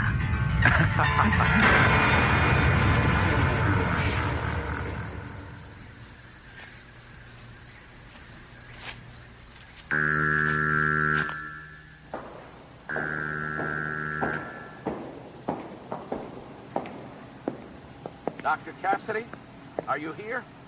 Over here, Oliver. Madeline. The needle didn't penetrate far enough. Oh, Oliver. Why? Why did you do it? The Institute needed money, Madeline. Solamine yellow and etrazine together. The perfect biochemical weapon. I could have made a fortune. But you said no. No more weapons. Life, not death. And I pretended to agree. I never wanted to hurt you, Madeline. It was Brack's idea. I had no choice. He said it was a matter of survival, the taking of one life in order to preserve the future of the Institute. I'm sorry, Madeline, but I'm afraid that equation for survival still stands. You can't kill me again, Oliver. I don't exist. Madeline? Madeline, come back! She can't come back, Latham. She was never here. She died half an hour ago. No, she can't be. She's alive. She was standing over there. You've been tricked, Latham. The same way you tricked everyone into thinking you were in your office the night you shot her. What? You've been talking to a hologram, Latham. What? Vanessa? Madeline? Sorry to disappoint you, Latham, but this happens to be Miss Vanessa Lockwood, one of the Royal Shakespeare Company's most versatile and talented actresses. Mr. Latham? Vanessa has been good enough to play the role of Madeline Stoner in the next room, while we projected her holographic image into this room. Major, get him out of here. Come with us, Mr. Latham. You're under arrest. The Institute needed money. I could have made a fortune. It was Brack's idea. Would you mind clearing up a few things, Mr. Foom? Jerry's explanation was a little sketchy. What was your first clue? This silverized prism fragment I picked out of the carpet in Latham's office. It's from a parallax mirror, that part of a holographic projector concerned with stabilizing the image in relation to the viewer. He accidentally broke the mirror while disassembling the apparatus and cut himself picking up the pieces. But, Sonar, doesn't the thing one wishes to project have to be somewhere nearby? Normally, yes, but Latham used a pre-programmed visual scanner tape, which permitted him to be in two places at once when he isn't really anywhere at all. He planned it so perfectly. 24 hours ago, it seemed impossible that he could have done it. Nothing is perfect, Mora. And the next time you're confronted with the impossible, remember what the immortal Sherlock Holmes used to say. When the impossible is eliminated, what remains must be the truth, no matter how improbable that truth may be. Which of you is Mr. Foom? I am. I'm Abernathy, Institute Communications. This message just came for you from London by way of Starlab. May I have the envelope, please? Certainly. Thank you so much. Egad, drone. The historical television archives of the BBC have been ransacked, and every single episode of Monty Python's Flying Circus has been purloined. Why, this is monstrous. Yes. We must recover those episodes, drone. Come along. The game is afoot, and a new adventure is at hand.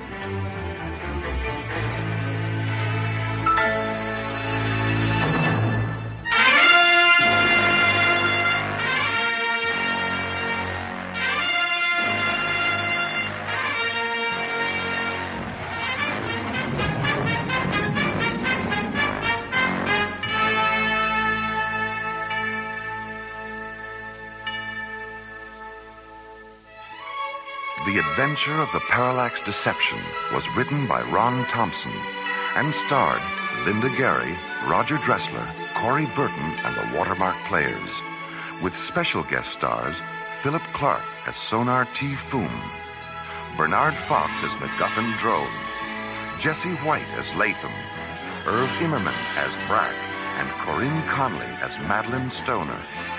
Associate producer Ron Thompson. Music director, Tom Rounds. Engineer, Stu Jacobs. Technical consultant, Peter Sky. Assistant to the producer, Jim Cook. Alien Worlds was created, produced, and directed by Lee Hansen. This episode of Alien Worlds is dedicated to the memory of Sir Arthur Conan Doyle, creator of England's most famous consulting detective.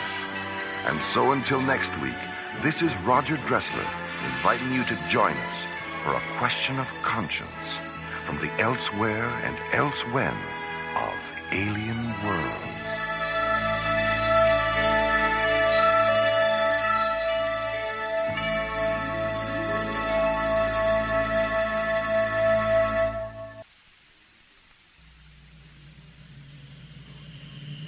Slowly rotating at the edge of deep space, 1,000 kilometers beyond the atmosphere of 21st century Earth, is the Arthur C. Clarke Astronomical Observatory, Starlab. Here, Starlab Research Director Mora Cassidy and scientists and technicians of the International Space Authority watch over the countless stars and planets that fill the silent distances beyond the giant space station. This week, Captain Buddy Griff and Starlab librarian Ingrid Tassel discover the ultimate sideshow attraction in the circus of their minds when they encounter the Madonnas of Zanzibar Alpha on Alien Worlds.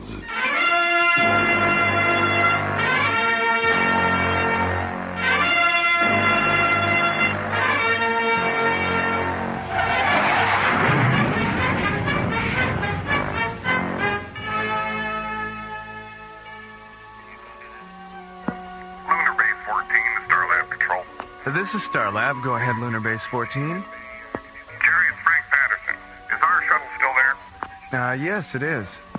When is it due to launch? In about 20 minutes. It's still being loaded. Okay, can you pass me through to the pilot? We need some hydroponic nutrient tubing, and I forgot to put it on his supply list. No problem, Frank. I'll switch you over. Good, thanks, Jerry.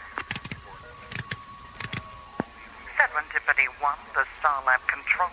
This is Starlab. Go ahead, Serendipity 1. This is the amazing Daphne, full-time tattooed lady and part-time shuttle pilot for Otto Starshine's interplanetary carnival of thrilling wonders. Currently presented 6 shows a day on the circus planet of Barnum 5. Admission $6 platinum, life forms under 12, free. Sounds like a barrel of fun, Daphne. What can I do for you? I have a package for SCT Captain Buddy Griff. Personal, from Otto himself. What's your Starlab ETA? 7 minutes and 22 seconds. 7 plus 22, roger. Okay, Serendipity 1, I have you on the screen. That's some paint job you've got there, Daphne. I've never seen a Dayglow rainbow shuttle before. Part of the image, kid. Part of the image. And a thrilling wonder it is, too. Your docking orbit insertion coordinates are 503 at 20 Alpha, docking bay 7. Thanks, pal. Oh, remind me to give you a couple of free tickets. Serendipity 1, out. The Starlab, clear.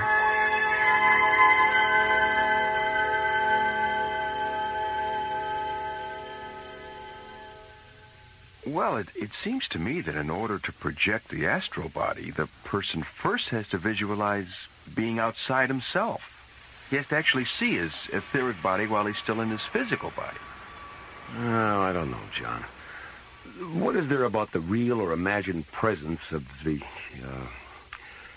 what's that German word for etheric double, Mora? Doppelganger. Yeah, doppelganger. Great word. Why is it necessary to visualize the doppelganger first? I mean, if that's essential, how do you explain the fact that people have out-of-body experiences while they're asleep? Maybe it's because when you sleep, you dream. And I'm oversimplifying this now, but aren't dreams unconscious visualizations of places you've been or places you want to be? I never thought of that. I guess that's a possibility. So maybe you're both right. Excuse me, Dr. Cassidy. What is it, Patrick?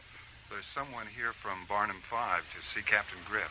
Daphne? Hello, buddy, you old roustabout. Hiya, Daph. My gosh. Mora. I'm sorry, I think nothing of it, dollface.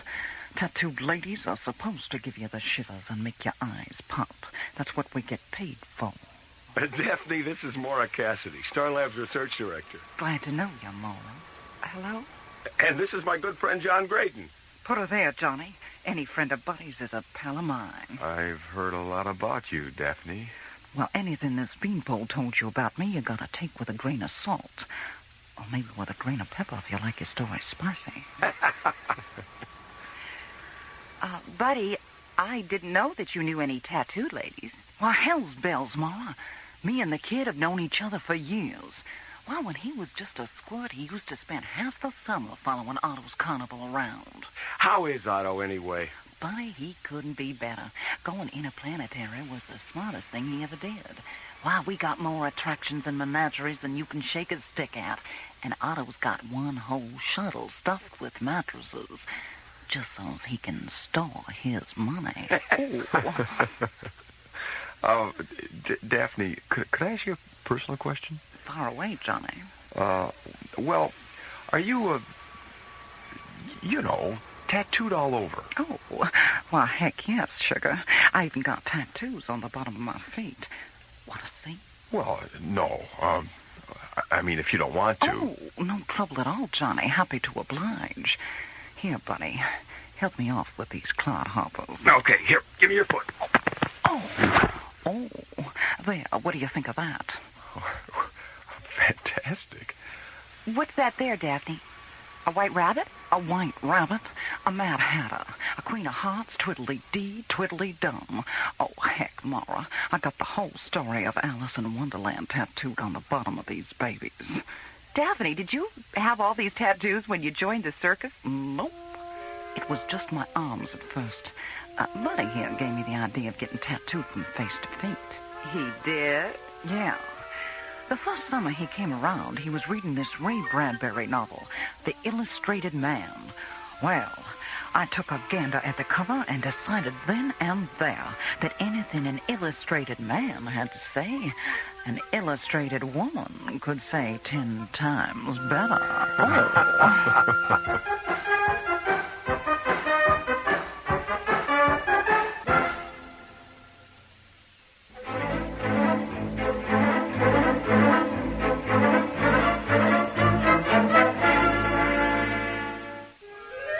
Arriving at Starlab from the circus planet of Barnum 5, the amazing Daphne, a tattooed lady from Otto Starshine's interplanetary carnival of thrilling wonders, is reunited with her old friend, Buddy Griff.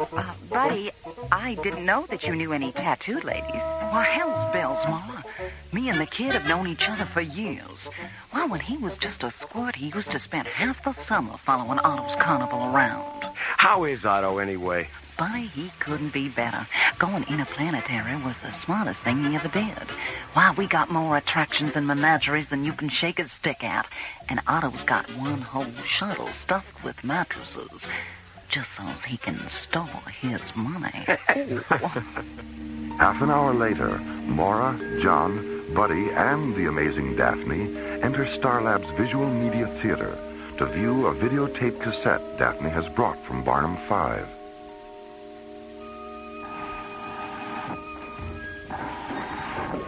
Sorry, Mora. Didn't quite catch that. Left ear's going punky on me. I was wondering about the cassette. Oh, that. Well, when Otto got Buddy's message about coming to Barnum 5, he rounded up a bunch of our ballyhoo boys and had them put together this little video tour of the grounds.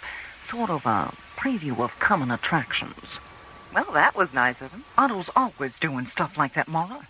Figured Buddy'd get a kick out of it. I love it. Well, I guess we should sit down, huh? Yeah. Mora, where would you like to sit? Well, I'd like a seat on the aisle. Well, I don't know. I like sitting in the middle, up close. John? Why don't we sit over there next to the console? I think Johnny's got a good point there. If we sit by the console, we can change focus and resolution and color correct if we have to. Okay, right you are. Hand me the cassette, buddy. Here you go. Okay, Johnny, let her rip.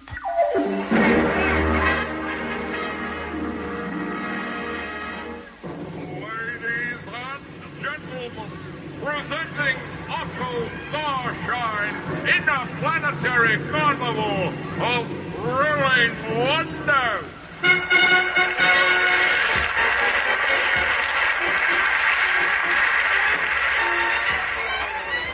Otto Starshine, a name synonymous with alien acrobats, zero-gravity clowns, intergalactic aerialists, interstellar menageries, and interplanetary sideshow attractions, assembled from the far corners of the universe to amaze, amuse, delight, and astound you. I've never seen anything like that. Here from the planet Oz is glamorous Wanda, the Torsak woman. Watch her now as she puts her mammoth Torsak through their faces.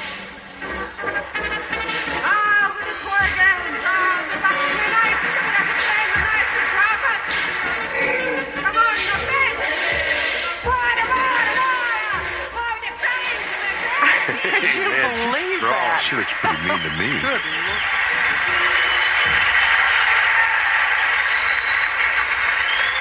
And now, from planet Earth, the fabulous flying baloney, an aggregation of death-defying aerialists, so clever and accomplished, their safety net is 58 feet above them.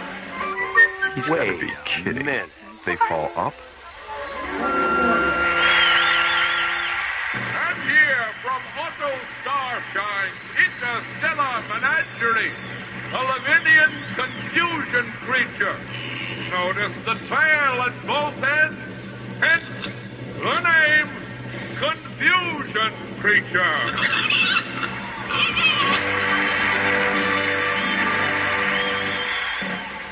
And now, in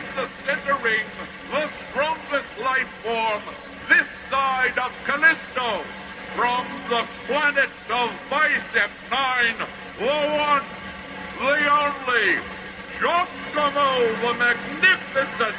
Watch now as Giacomo attempts to lift a fully loaded lunar shuttle!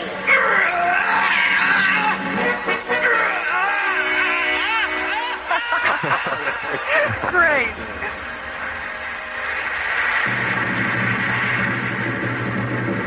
Here is one of our animal attractions from planet Earth. A quartet of tap-dancing kangaroos. Kidding boys! Gotta dance. Look at those guys go. And now, for your delight and satisfaction, glean the fire-breathing fish person of Ditmo's age. Glean, who has extinguished himself in over 7,000 performances.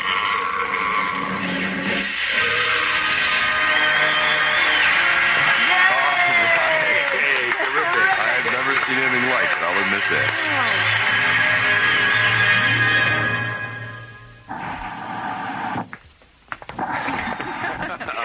That was terrific. Well, I'd like to hang around and shoot the breeze, but I got a show this afternoon, and I don't believe in keeping the customers waiting.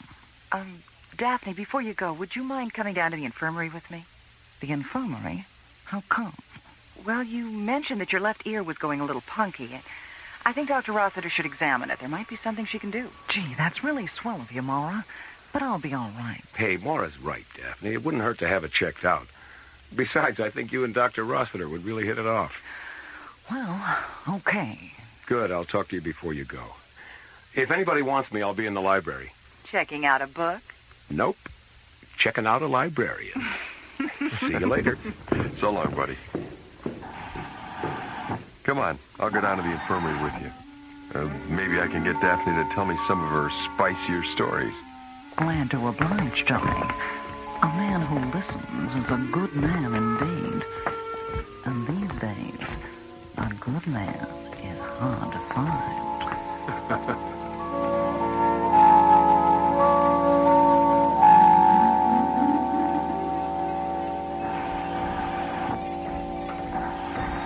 Hi, Ingrid. Hi, buddy. What do you mean? I mean, shh, because this is a library, and people can't concentrate if there's noise. Noise? Ingrid. Yes, buddy. There's nobody here. What? Oh! How long have you had your nose in that book? Well, let me see. I came on duty at 0800, and it's nearly... My goodness, I've been reading for almost 4 hours. What are you reading? A history of circuses and carnivals. Oh, let me see that. Hey, this is great. Well, since we are going to Barnum 5 tomorrow, and because Daphne and Otto are such good friends to you, I thought it would be nice if I could talk circus talk with them. Well, people like it very much when you take an interest in their profession, don't you think? Yes, they like it very much. I hope the weather is nice tomorrow on Barnum 5. It would be too bad if there was Jonah's luck. Jonah's luck? It's circus talk for rainy weather. I know. How did you know? There's a glossary of circus language here in the back of the book. I've memorized it. Oh, you have? Mm-hmm. Okay, close the book. Now, let's see. There's a heavy clem coming down behind the mid-joint, involving a razorback, a joey, and a spindleman. The clem is happening because they all have eyes for the same Sally Kinker. Oh, that's easy. A man who loads the animals, a clown, and a gambler are having a fight behind the fortune teller's tent because they all want the same lady acrobat. Kiss me, you fool. Okay.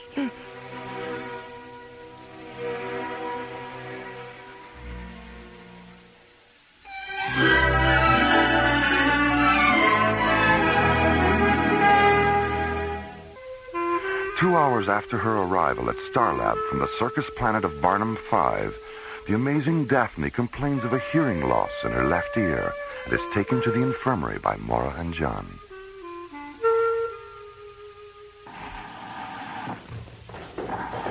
Hello, Dr. Cassidy, Captain Graydon. Hi, Maddie. Hi there, Maddie. Hello, Daphne. Well, how about that? Kid knows me. News travels pretty fast around here, Daphne. Do you want to see Dr. Rossiter? Mm-hmm. She's not too busy. She's in her office. Come on. An hour later, Daphne and Mora leave the infirmary, take a lift to Starlab's third level, and enter the giant space station's main dining room.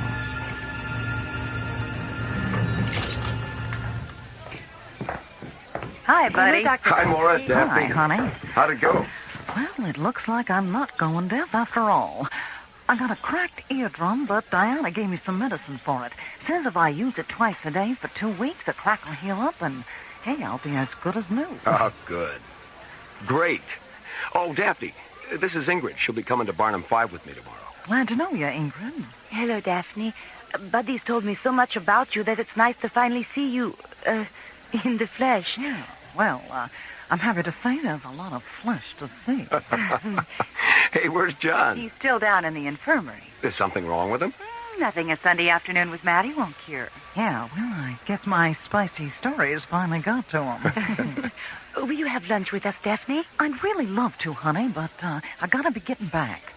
Here's a couple of Annie Oakley's, buddy. I'll flash them at the gate tomorrow, and one of the boys will take you right to Otto. Annie Oakley's?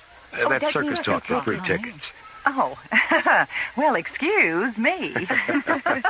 Come on, Daphne. We'll walk you down to your docking bay.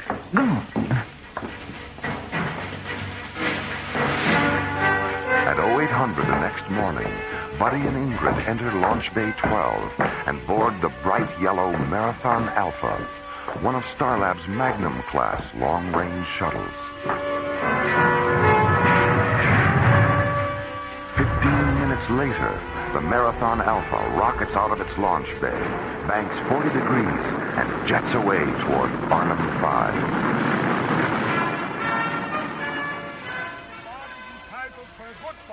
Meanwhile, on the morning side of the small circus planet, Otto Starshine and the amazing Daphne stand on the midway of Otto's interplanetary carnival of thrilling wonders, watching the gaffers, roustabouts, kinkers, and razorbacks prepare for another day-long performance.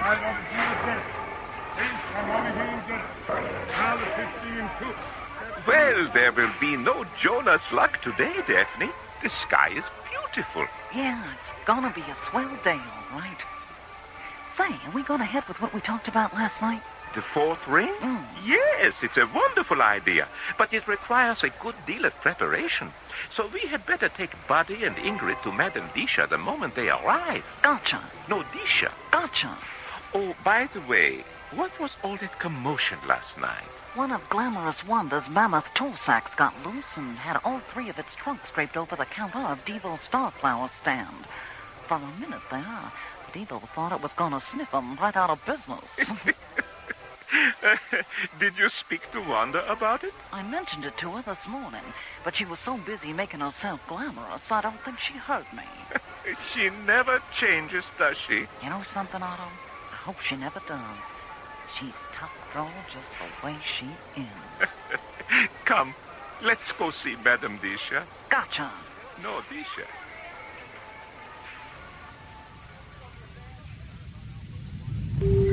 Marathon Alpha to Barnum 5 traffic control. Yo, we're tracking you, Marathon Alpha.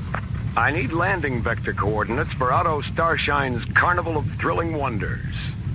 Coming right up. All right, is your ship outfitted with a GC-10 interface module? Affirmative.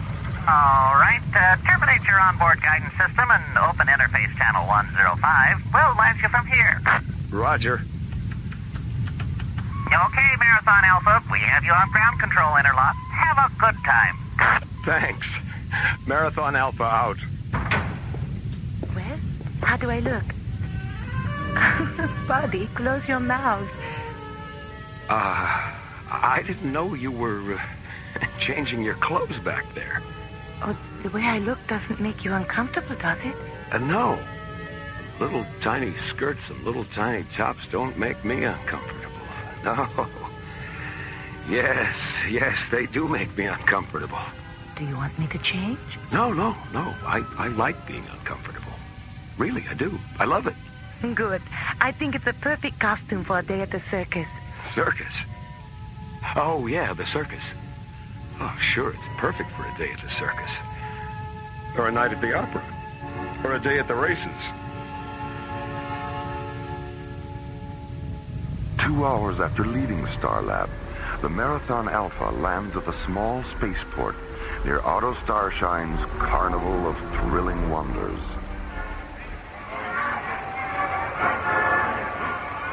"15 minutes later, Buddy and Ingrid flash their Annie Oakleys at the main gate of the carnival grounds and are escorted down the midway to Otto's office, a large red and gold circus wagon surrounded by long neon flagpoles that fly the multicolored banners and pennants of 20 alien worlds. Hello, buddy. Hi, You look Trent. great, Otto. Just great.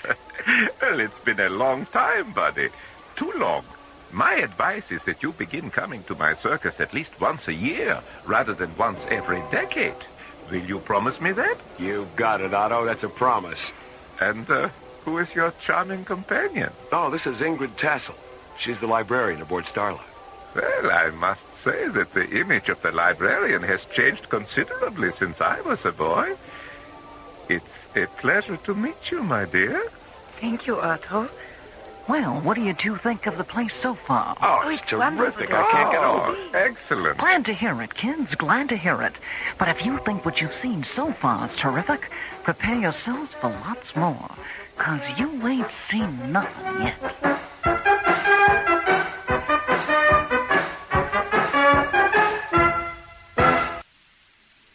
Last week's episode began when the Serendipity 1, an incoming shuttle from the circus planet of Barnum 5, radioed Starlab Control. This is Starlab. Go ahead, Serendipity 1. This is the amazing Daphne, full-time tattooed lady and part-time shuttle pilot for Otto Starshine's interplanetary carnival of thrilling wonders. I have a package for SCT Captain Buddy Griff, personal, from Otto himself. Okay, Serendipity 1, I have you on the screen. Your docking orbit insertion coordinates are 503 at 20 Alpha, docking bay 7. Half an hour later, the amazing Daphne is reunited with her old friend Buddy Griff, who introduces her to Mora and John Graydon. Glad to know you, Maury. Put her there, Johnny. Any friend of Buddy's is a pal of mine. I've heard a lot about you, Daphne. Buddy, I didn't know that you knew any tattooed ladies. Me and the kid have known each other for years. Well, when he was just a squirt, he used to spend half the summer following Otto's carnival around. How is Otto, anyway? Buddy, he couldn't be better. Going interplanetary was the smartest thing he ever did. Why, we got more attractions and menageries than you can shake a stick at.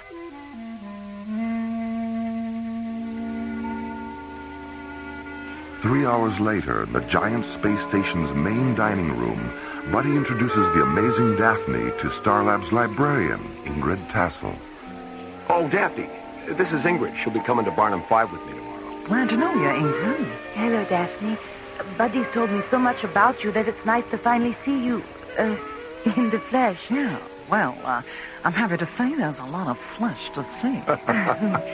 Will you have lunch with us, Daphne? I'd really love to, honey, but I gotta be getting back.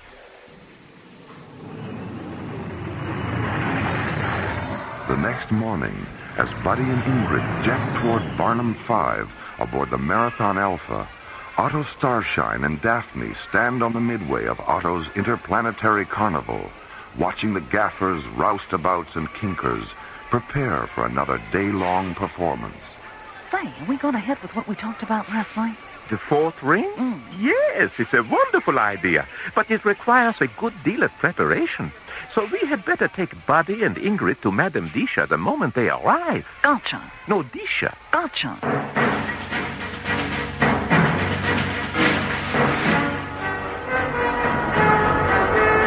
2 hours after leaving Starlab, Buddy lands the Marathon Alpha at a small spaceport near Otto's carnival.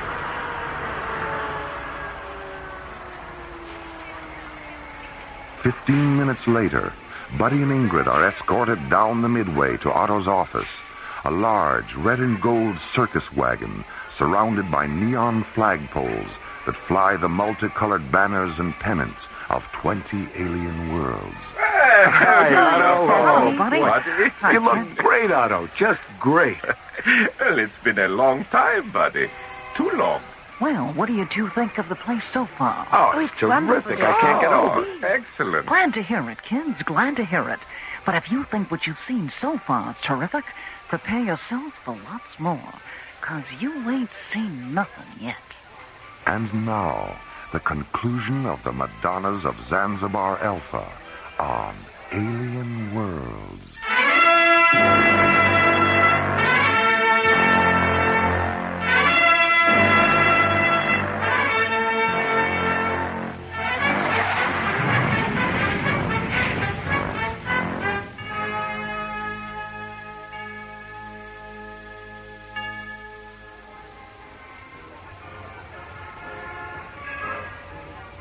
Well, listen, Daft, if we ain't seen nothing yet, what do you say we get out there on the old Midway and have at it? Oh, yes. There's so much going on out there. I can't imagine how we'll be able to see even half of it in only one day. Don't worry about having enough time, Ingrid. Why, between now and midnight, you're both going to see such mind-boggling sights that we'll probably have to ship you back to Starlab in an ambulance. Oh! Ingrid? Yes, Otto? Sind Sie ein Deutscher? Oh, nein, Otto. Ich bin ein Holländer. Ah, geboren in der Stadt oder der Land? In der Stadt. Zanden. 20 Kilometer unter Amsterdam. Du sprachst vorzüglich Deutsch. Oh, danke schön, Otto. Do you have any idea what they're talking about, Daft? I sure do. Otto asked Ingrid if she was German, and she said no, she was Dutch. Then he asked if she was from the country or the city, and she said she was born in Zandam, a city north of Amsterdam. And when he complimented her on her German, Ingrid said, "Thanks, Otto." Gee, Daphne, I didn't know you understood German. Otto taught me. Buddy, Ingrid, I think it's time for you to meet Madame Disha. Who? Madame Disha, our resident mystic, a fortune teller from the planet of Heterodyne 4. She knows all, she sees all. You mean... Yes, buddy. She sees all. Yeah, that could be a little embarrassing, couldn't it? Well, it all depends on where she looks.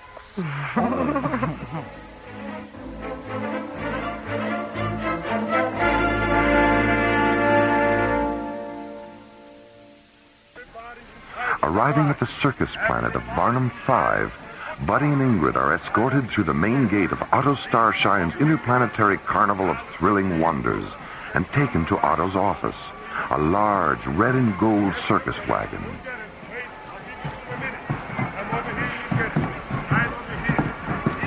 Ten minutes later, Buddy, Ingrid, Otto, and the amazing Daphne leave Otto's wagon and walk down the midway toward the mysterious Madame Disha's tent. Meet the mysterious Madame Disha. Come, let us go inside. Heterodyne 4, educated in the Good morning, Madame Disha. Hiya, madam. Good morning, Otto. Daphne. Madame Disha, I would like to present... Ingrid Tassel and Buddy Griff. Daphne told you we were coming? Did she? Have a good time, kids. Come on, Otto. Madame Disha will escort you back to my wagon when you are finished, Buddy. Enjoy yourself. Okay, you, see you later. Please, sit here at the table. Buddy on this side, Ingrid on this side. Okay. Now, put your minds at ease. In a moment, the crystal ball will fill with light. When it does, join hands, look into the light, and concentrate.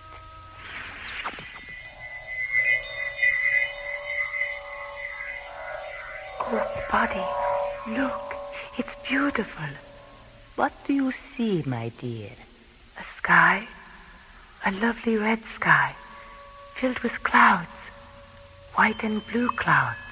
And beneath the clouds? Birds.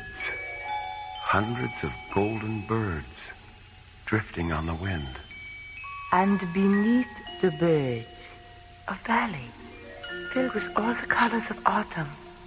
And in the center of the valley, a river, a singing silver river. And does not the river remind you of a poem you once wrote, buddy? Yes, a poem about birth and being alive in the fragile body of a newborn child. And does not the second verse of the poem mention a singing river? Yes, touched by silver waters, wrapped in velvet clothes, we sleep in ivory cradles where the singing river flows. And did not Buddy read this poem to you 3 months ago, Ingrid? Yes. And did not the verse that mentions winter cause you to weep? Yes. We aged in golden afternoons, were old when winter came, and when we died as ancient children, we knew no one was to blame. What do you see near the river? A meadow. A huge meadow filled with strange blue flowers. And when the sunlight touches the flowers, their petals shed tears. And in the center of the meadow, statues. Enormous crystal statues of beautiful young women on their knees, praying. They are Madonnas, sad Madonnas. And why are they sad? I don't know. Ingrid? They are sad because there is no one they can tell their secrets to. What secrets, Ingrid? The Madonnas watch over an alien library that lies beneath the ground they kneel on. How is it that you sense their sadness? Because when no one comes to learn the secrets of the knowledge I watch over in the library on Starlab, I am sad. And where do the Madonnas wait, Ingrid? Zanzibar Alpha. The lost world of Zanzibar Alpha.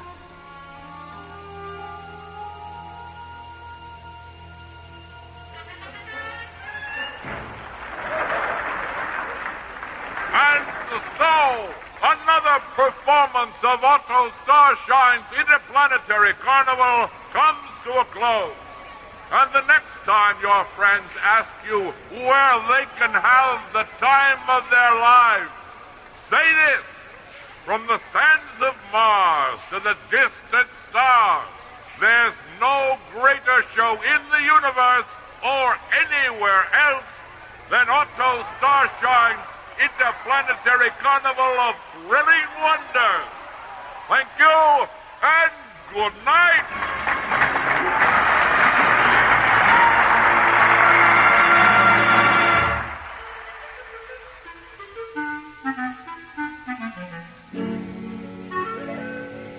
I don't know, Daphne.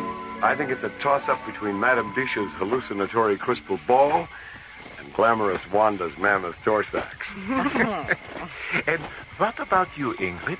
What did you enjoy most? Oh, the artificial comet that went zooming around inside the big top.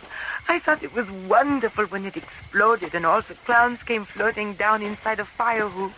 Well, here's the good old Marathon Alpha. Hey, wait a minute. Who put that poster on the tail fin? It was probably one of our ballyhoo boys, buddy. I don't know how they do it, but they always manage to get one of our posters on anything that'll stand still. It looks nice. Yeah, it does, doesn't it? Well, we'd better get aboard, Ingrid. Hey, thanks again, Otto. We had a terrific time. Oh, yes, it was just wonderful. Oh, good. Bye, buddy. Good. Thank you so much. Goodbye. Bye, kid.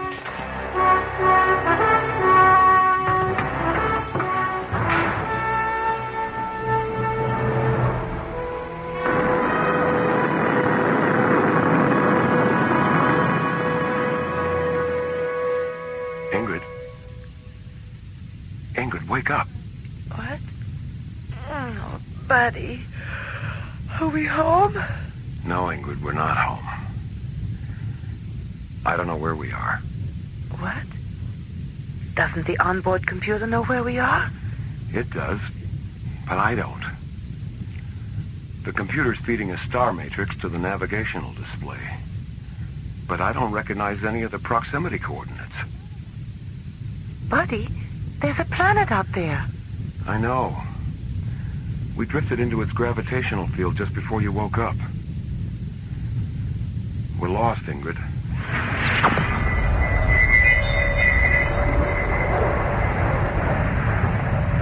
Buddy, what's happening? The planet's pulling us down. We're out of control. Sky. A lovely red sky. Filled with clouds. White and blue clouds. Buddy! A river. A singing silver river. Ingrid! Buddy, please don't let go of my hand.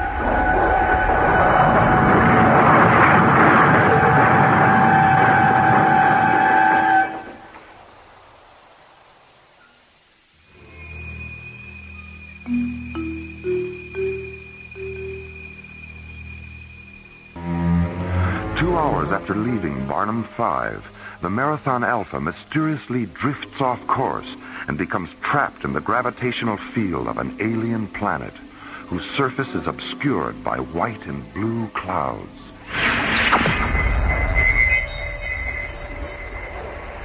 Suddenly, an energy force lashes out from the clouds and pulls the Marathon Alpha down through the planet's misty red atmosphere. A moment later, the shuttle crashes on the edge of a peaceful meadow filled with strange blue flowers, flowers that weep golden tears as the sunlight touches them. Oh, Buddy, it smells wonderful, like jasmine and lilacs. Yeah. Not a scratch anywhere. There aren't even any skid marks on the ground. It's like some giant invisible hand just... Buddy, look! On the other side of the river. The Madonnas. Buddy, what's happening to us? Everything we saw in the crystal ball is coming true. It can't be. Or maybe it can. Come on, let's get a closer look.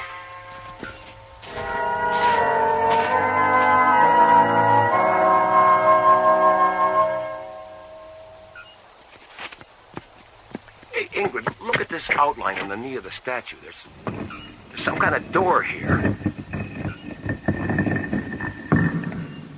Buddy, Madame Disha's crystal ball, the underground library. This must be the entrance. Let's go in. Oh, I don't know, Ingrid. It looks pretty dark down there. For all we know, there might be a giant spider or something lurking around. Oh, come on. Where's your sense of adventure? Well, all right. But you stay here until I make sure it's safe. Okay. Be careful. Don't worry about a thing, Ingrid. I've got something that makes me invincible. Your dauntless courage? No, my trusty blaster. I'll be right back.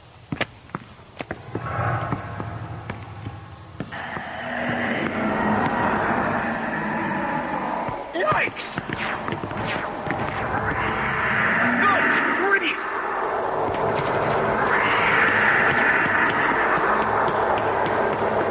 Buddy, what happened down there? A 10-foot spider with hairy legs.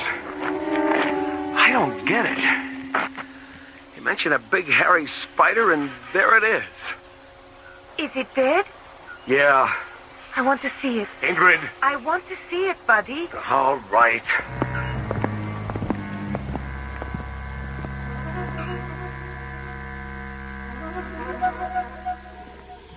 Oh, Buddy, it's horrible. How could such a thing... What happened? Where did it go? The spider has returned to your imaginations. Who's there? Each Madonna represents a various aspect of knowledge. The one who kneels above us symbolizes knowledge through imagination. I am Yana, her soul. Why can't we see you? True knowledge has no form. Imagination has neither shape nor physical substance. But you know that, don't you? Yes, I suppose I do. But if I already knew the answer, why did I ask the question? Because those of us who devote our lives to knowledge are always aware of how little we know. And because of this awareness, we never stop learning. We never stop asking questions. What did you mean when you said the spider returned to our imaginations? The most negative aspect of imagination is its ability to invent irrational fear. When you suggested that a great spider might be present, you formed its image in your mind and reacted with apprehension. When you descended the stairs into this corridor, the spider appeared, but only as a projection of your anxiety. But I saw the spider too. What you saw was based on the sounds you heard, Ingrid. You heard Buddy cry out. You heard him fire his weapon and describe what had happened. Sounds. Only sounds. But then, sound has always been imagination's greatest stimulant. Yana, how did we get here? You arrive at a place by sincerely wanting to be in that place. A metal ship can transport you, or your imagination can transport you. In transporting yourself with your mind, you discover that true knowledge is in the journey, not the destination. But what about the door that opened up there? We couldn't have imagined that, because here we are. Are you? Where are you, Ingrid? A place of knowledge through imagination, you said. A metaphysical library. That door has existed since the beginning of time, Ingrid. And it will always be there for anyone who wishes to pass through it. Oh, Buddy. Ingrid, what's wrong? Oh, they don't know. So many of them don't know.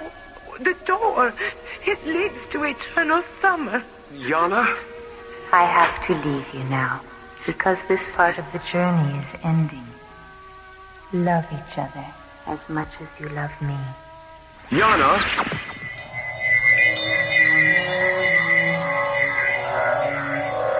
A river. A singing silver river. A valley filled with all the colors of autumn. Hundreds of golden birds drifting on the wind. A sky, a lovely red sky, filled with clouds, white and blue clouds. We sleep in ivory cradles where the singing river flows. Zanzibar Alpha. Yana? The lost world of Zanzibar Alpha. Yana? Buddy, please don't let go of my hand.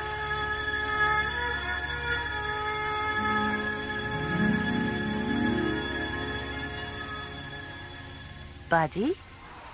Ingrid? Can you hear me? Where are Otto. Daphne. How you doing, kiddo?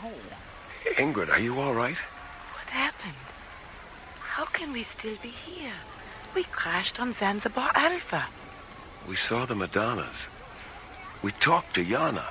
It happened in your minds, all of it. You and Ingrid have just experienced the fourth ring of my circus. The fourth ring? Yes, the magic light of Madame Disha's crystal ball. It gave you what no three-ring circus ever can. An unprecedented journey through your imagination with someone you care about very much. But the Madonnas, Zanzibar Alpha, where did those ideas come from? I invented them at the beginning of the light trance and passed them from my mind to yours. And what about Yana? Was she an invention too? Yana? The Madonna spirit we met after Buddy shot the giant spider that wasn't there. Yana was someone or something you created between yourselves. Buddy, you can let go of our hands now if you want to. The journey's over, honey. I don't know, Daphne. After what we've been through together, I think the journey's just begun. He's right, Daphne. We ain't seen nothing yet.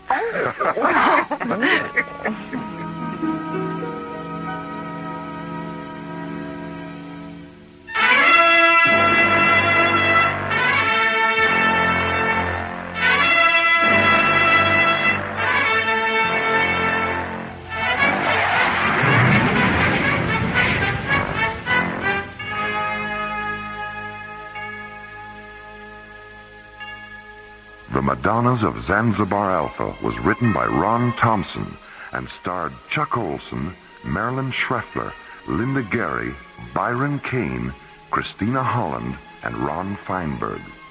Associate producer Ron Thompson. Engineer Stu Jacobs. Music director Tom Rounds. Assistant to the producer Jim Cook. Technical consultant Peter Sky. Alien Worlds was created, produced, and directed by Lee Hansen. And so, until next week, this is Roger Dressler inviting you to join us for our next adventure, the Himalayan Parallel, from the elsewhere and elsewhen of Alien Worlds.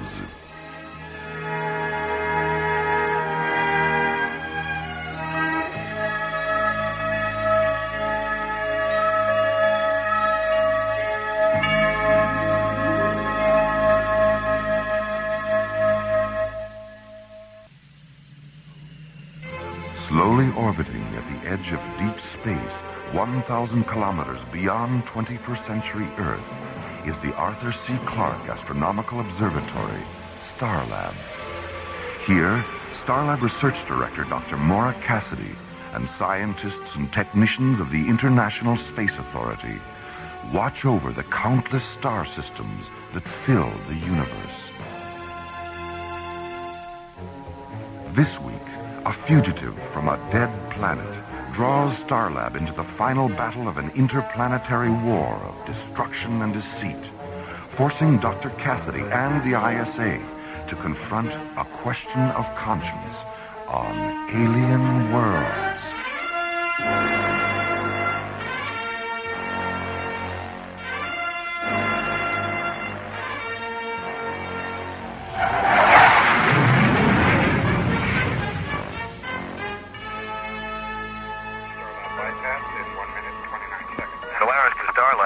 This is Starlab. Go ahead, Solaris. We're on our way back in, Jerry. ETA 3 hours, 15 minutes. Give or take a few weeks. That's what I like about you, buddy. Always such a stickler for details. What can I say? Class shows in everything we do. Mm-hmm. So, how about that freighter bound for Thanatos? Did you ever find out what the problem was? The captain sounded a bit vague. Well, it seems the captain sent out a crew of Semenians. So? So, Malakara, the holiest of all the Semenian sacred days, just happened to fall today. And Jerry, the Semenians consider it sacrilegious to work during Malakara. You mean they just stopped working right in the middle of the flight? You got it. So it was up to us to tow the ship to the nearest spaceport. There the captain can wait out in Malakara. After all, we wouldn't want them falling into the sun or ramming the moon or something. It just ruins the view. I see. Well, as long as you're in such a charitable mood, perhaps you could do me a favor and make one more stop on your way in? Don't tell me. Let me guess. A corned beef on rye from the Delphi 5 floating delicatessen. Not exactly. I've been picking up some erratic Sigma-class radio signals from Sector 9 or 5. I'd like you guys to check it out. Consider it done, Jerry. We'll let you know if we find anything interesting. Great. Oh, and before I forget, there is just one last little thing. What's that? That corned beef sandwich sounds really good. If it wouldn't be too much trouble, you think you Sorry, Jerry. Malakara, remember? This is our day off. Maybe next time. Solaris clear. Starlab clear. Funny, they don't look Semenian.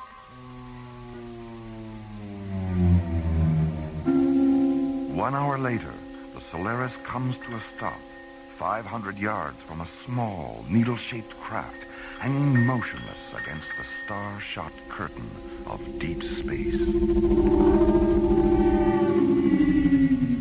Well, there she is. What do you make of it? Well, the design looks pretty standard, but those markings, I've never seen pictographs quite like those before. And look at all that carbon scoring along the port side. Yeah. She's seen some action, all right. No sign of activity.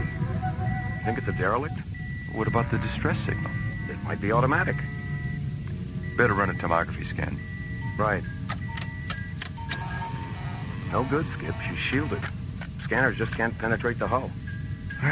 So much for doing things the easy way. You think it might be a booby trap?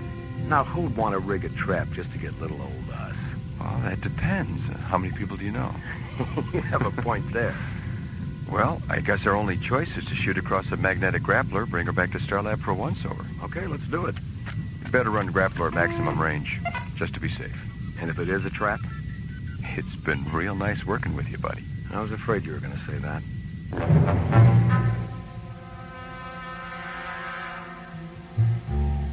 2 hours later, the battle-scarred alien spacecraft is maneuvered into the outboard airlock of Isolab 7, where it's carefully lowered onto a brilliantly illuminated observation pad located beneath a circular gallery of smoke-colored windows.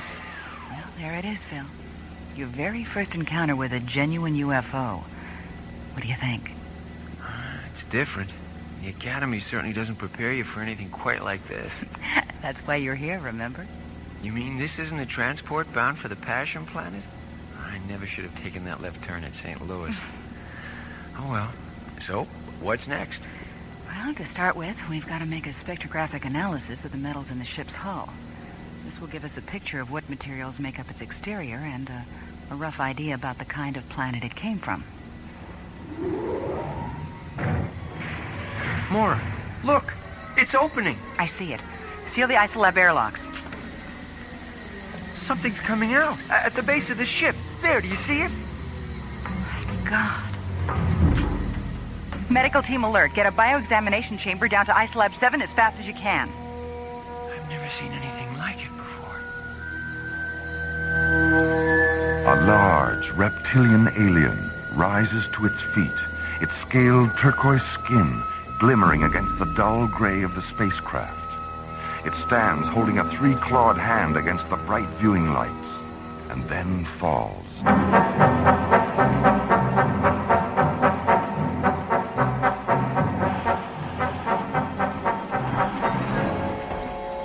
How is he, Mora? Well, according to the report, he's been in a state of extreme oxygen deprivation for several weeks. They could only find scattered traces of oxygen in his entire bloodstream. How did he manage to survive? Probably by going into a kind of hibernation. As you can see, he's still in something of a comatose state. Now, Dr. Cassidy, the time of non-life is over. You can understand us. Your language is not unknown in the universe. I am called Isu of Nakaresh. Nakaresh? I don't think I'm familiar with that system. And with good reason. For there are none left, save myself to speak of it. There was a war, a terrible war, between my planet and another. The reasons are no longer important. Both our worlds shared the same last breath, and now live no more. You mean the war left everyone on both sides dead? All save two, yes. For as I survived, by chance so too did the last enemy battleship Urcus, which to this day pursues me. But what can they hope to accomplish? Nothing. Everything.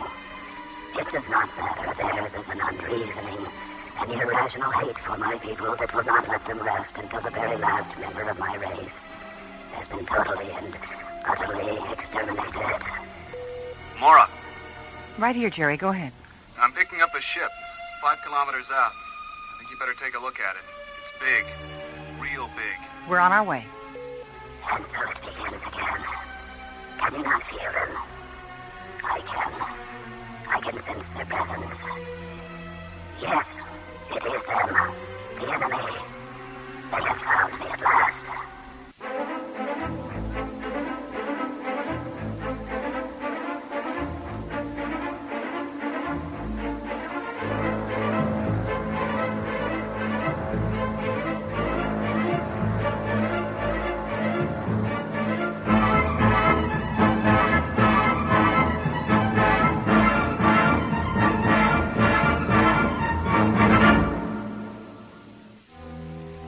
While investigating a distant distress signal, John and Buddy discover a battle-scarred alien spacecraft. Returning to Starlab, a large reptilian alien crawls out of the ship, sways for a moment, then falls unconscious to the floor of Isolab 7. Later revived, the alien reveals that he is the last surviving member of a race totally annihilated during an interplanetary war. Suddenly, a second vessel, a giant crimson-colored battle cruiser, appears near Starlab. And so it begins again. Can you not feel them? I can. Yes, it is them, the enemy. They have found me at last.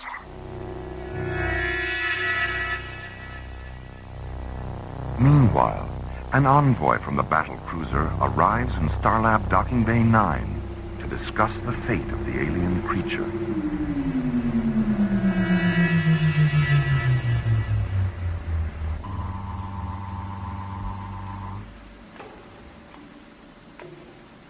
Well, would you look at that? Did you say something, Mora? Huh? Oh, no, I just meant I didn't expect him to be so... Handsome? Good-looking? I meant tall, Phil. Just trying to help. Welcome to Starlab. Who's in charge here? I am. I'm Dr. Mora Cassidy. My name is Andrus of Belshazzar. I wish to thank you for capturing the creature Isu. It's comforting to know that there are others in the universe that recognize the depravity of his crime and will assist in the administration of justice. Now, if you will please, turn him over to us. Wait a minute, back up. I'm afraid we don't know anything about any crimes. The one you want, Isu, claims to be the sole survivor of a great war, and as such has requested sanctuary. Sanctuary? From a war that never was? I'm not sure I understand. Isu had isolated a plague bacteria against which our people had no defense. He used the threat of unleashing this disease as a form of blackmail in order to further his own twisted dreams of power. But my people refused his demands, and they died within the day. But if what you say is true, then why are you and your crew still alive? We were on a deep space probe when the plague was unleashed. And by the time we returned, all life on our planet was gone. At that moment, we vowed to bring this murderer to justice. That's where we run into a problem. Both you and Isu tell different stories, while each claiming to be the last of his kind, leaving no one to verify either story. You don't seriously mean to say that you equate my credibility with his lies? My job here is to find out the truth. Isu has requested sanctuary, and I am obliged to give him that until his guilt in this crime, or at least the crime itself, can be established. And how long will this take? A few days. A few days?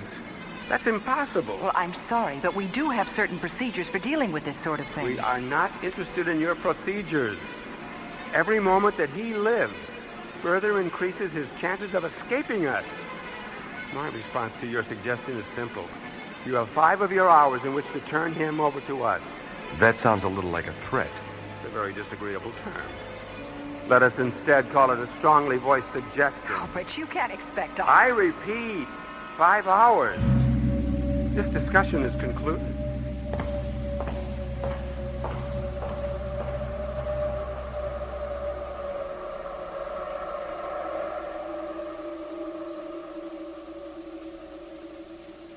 I repeat, 5 hours. This discussion is concluded. That's the end of it, Commissioner. After that, he stormed out, and we haven't heard a word from the Urkas since then. I see. It's quite a dilemma you've got on your hands. What do you think the odds are of Andrus getting nasty if you don't turn over Isu? I honestly don't know, Commissioner. Well, go ahead and put Stargazer on alert, and have them put 3 squadrons on standby. All right, sir. Beyond that, I guess the best advice I can give you is just to follow your instincts. We don't want to start a war, but I don't see how we can turn over the last member of another civilization to be murdered. Well, I think I'll stop by his cabin and have a talk with him. Maybe he'll say something that could help confirm either story. Good. Be careful, And be sure to keep me posted. I will, Commissioner. Starlab clear.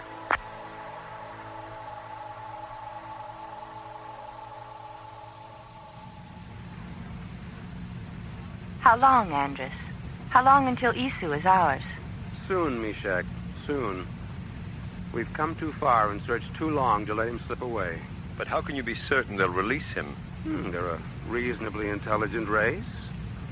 I believe they'll see matters our way. And if they still refuse? Then we shall simply take him from them, in whatever way we have to.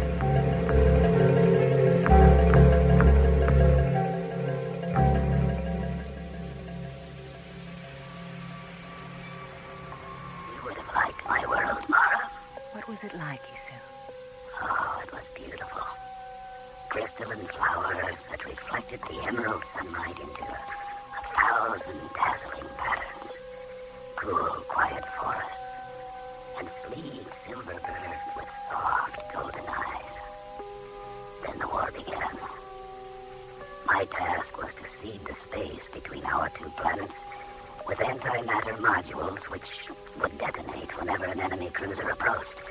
In fact, I still carry a full load of them in my ship. Then it happened. The fools finally used it. Used what?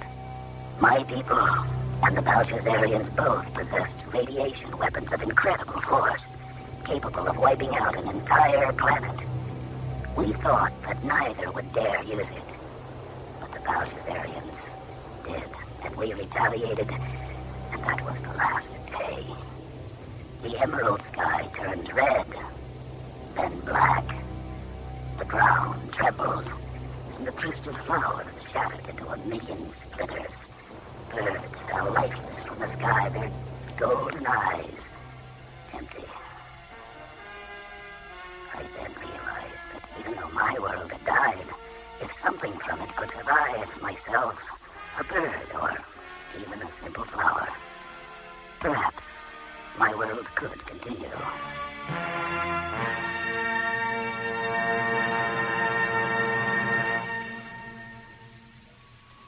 I don't know, Jerry. I just don't know who to believe. I gather your meeting with Isu didn't help to clarify matters very much. No. But even though he can't prove his story, everything he says seems to ring true. I had the same feeling about Andrus. Urkus to Starlab. I wondered when we'd hear from them again. It's been 2 hours. This is Starlab. Go ahead, Urkus. Dr. Cassidy, we've changed our minds. We've realized that in 5 hours, Isu could escape us again. We are therefore giving you 10 minutes in which to deliver him to us. I'm afraid you're asking the impossible, Andrus. And the impossible shall be your demise. We regard you as actively harboring a criminal with all the attendant consequences. Release him to us. Your only alternative is destruction.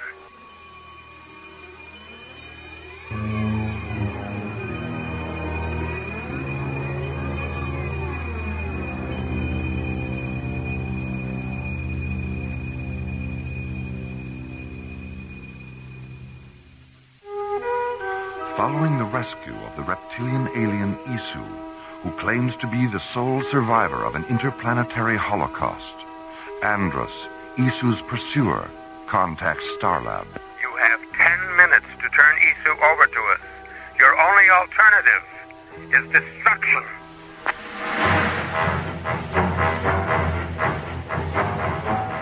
Stargazer Security, this is Starlab. Please scramble a squadron of Zodiac fighters. Roger, Starlab. We will scramble.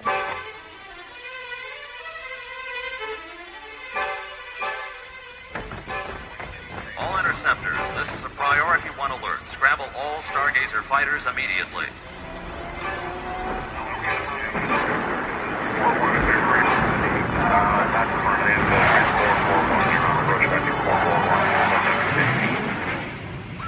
Andrus, our long-range sensors have picked up a flight of ships coming this way. They look to be fighters. Oh, they've made the decision. Very well, then. Launch the assault group. The time of final reckoning is at hand. This is a priority 1 alert. All personnel report to their... Yes, what is it? Do you know what those sirens outside mean? Do you know what's going to happen in another few minutes? There's going to be one of the biggest space battles this station has ever seen. A lot of people are going to die because of you. And you know what? I don't believe you. Not one bit. I think everything Andres said about you is true. I'm sorry for you, my young friend. But you should not despair, for there may yet be another solution.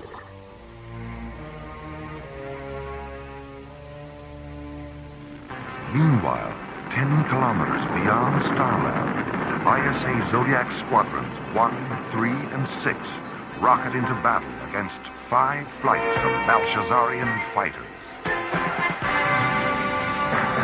Zodiac 1 to Zodiac Squadron leaders, target sighted. Approximately 4 squadrons, type of weaponry unknown. Activate laser turrets and shielding generators on my mark. Mark. This is Zodiac 3, laser and shield functions confirmed. Zodiac 6 here, laser turrets and shields all go. All right, let's go in.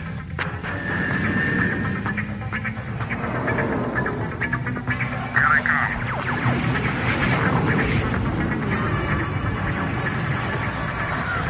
They're breaking through.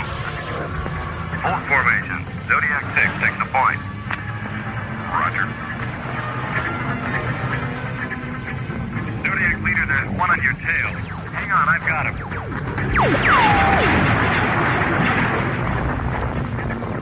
One down.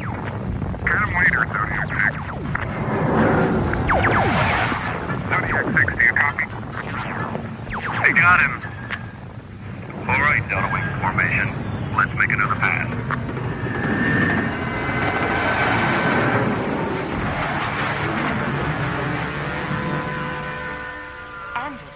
Craft is approaching from Starlab. What type? I can't tell. It's shielded. Wait, there's a signal coming in. It's Isu. He requests permission to come aboard. Permission granted. Well, it seems we've won the war before we've even finished the battle. Call off the attack, Meshach. Yes, Andres.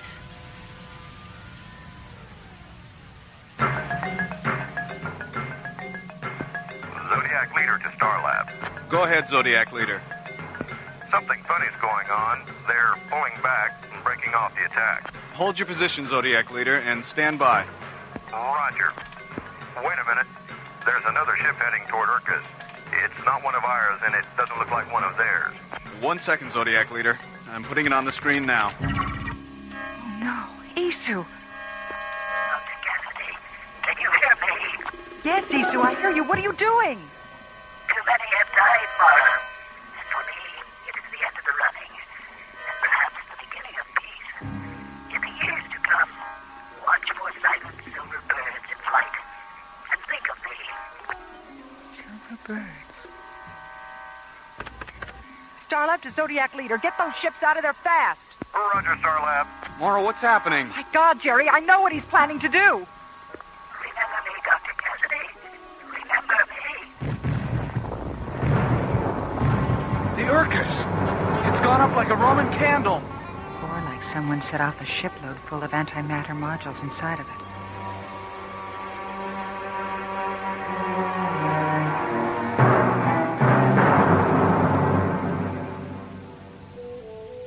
What were our losses, Mora?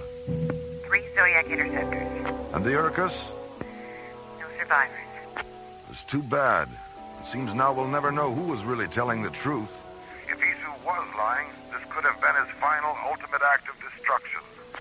Then there's always the possibility that he was telling us the truth after all. There's always that, yes. Well, I suppose I'd better file my own report on all this. I'll see you in a few days, Mora. All right, see you soon, Commissioner. Starlab out. Mora? Yes, Phil, what is it? I found these in Isu's cabin. A cassette tape and this flower. They're for you. The tape will explain it. Dr. Cassidy, this crystalline seedling is the last thing left to me, and I leave it in your care. When the time comes, you will know what to do with it. When the time comes. Do you know what he was talking about, Mora? Yes, Phil, I think I do. The crystalline flower seedling. Someday we'll find a planet with an emerald sky and still silver birds. And when we do, I'll know what to do with this. And I will remember.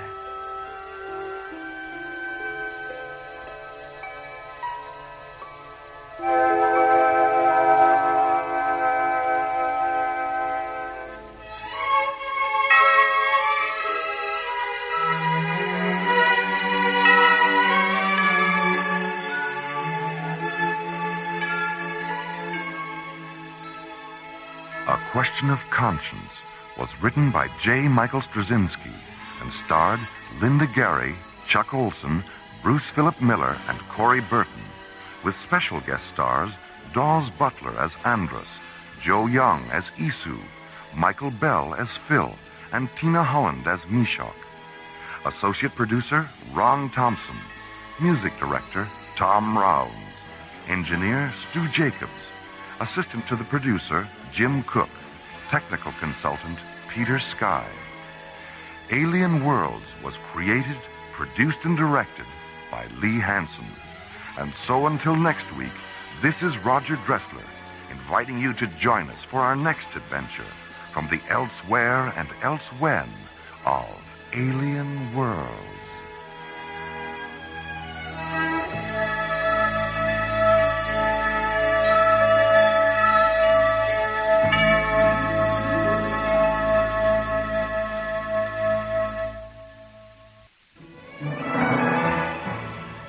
Slowly rotating at the edge of deep space, 1,000 kilometers beyond the atmosphere of 21st century Earth, is the Arthur C. Clarke Astronomical Observatory, Starlab. Here, Starlab Research Director Mora Cassidy, along with the scientists and technicians of the International Space Authority, watch over the countless stars and planets that fill the silent distances beyond the giant space station. This week, the men and women of Starlab encounter the terrifying dissonance of Death Song on Alien Worlds.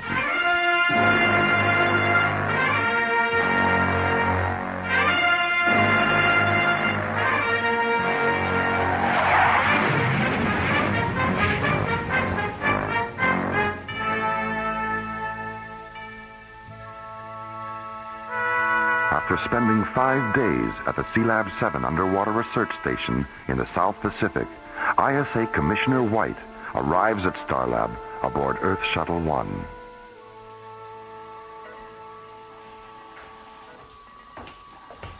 Hello, Mora. Jerry. Hi, Commissioner. Hello, Commissioner. How are John and Buddy doing with their aquanaut training? They'll be in Sealab 7 until Friday. Then they move to the Baltic for 10 days in the Soviet Aqualab complex at Chilenka.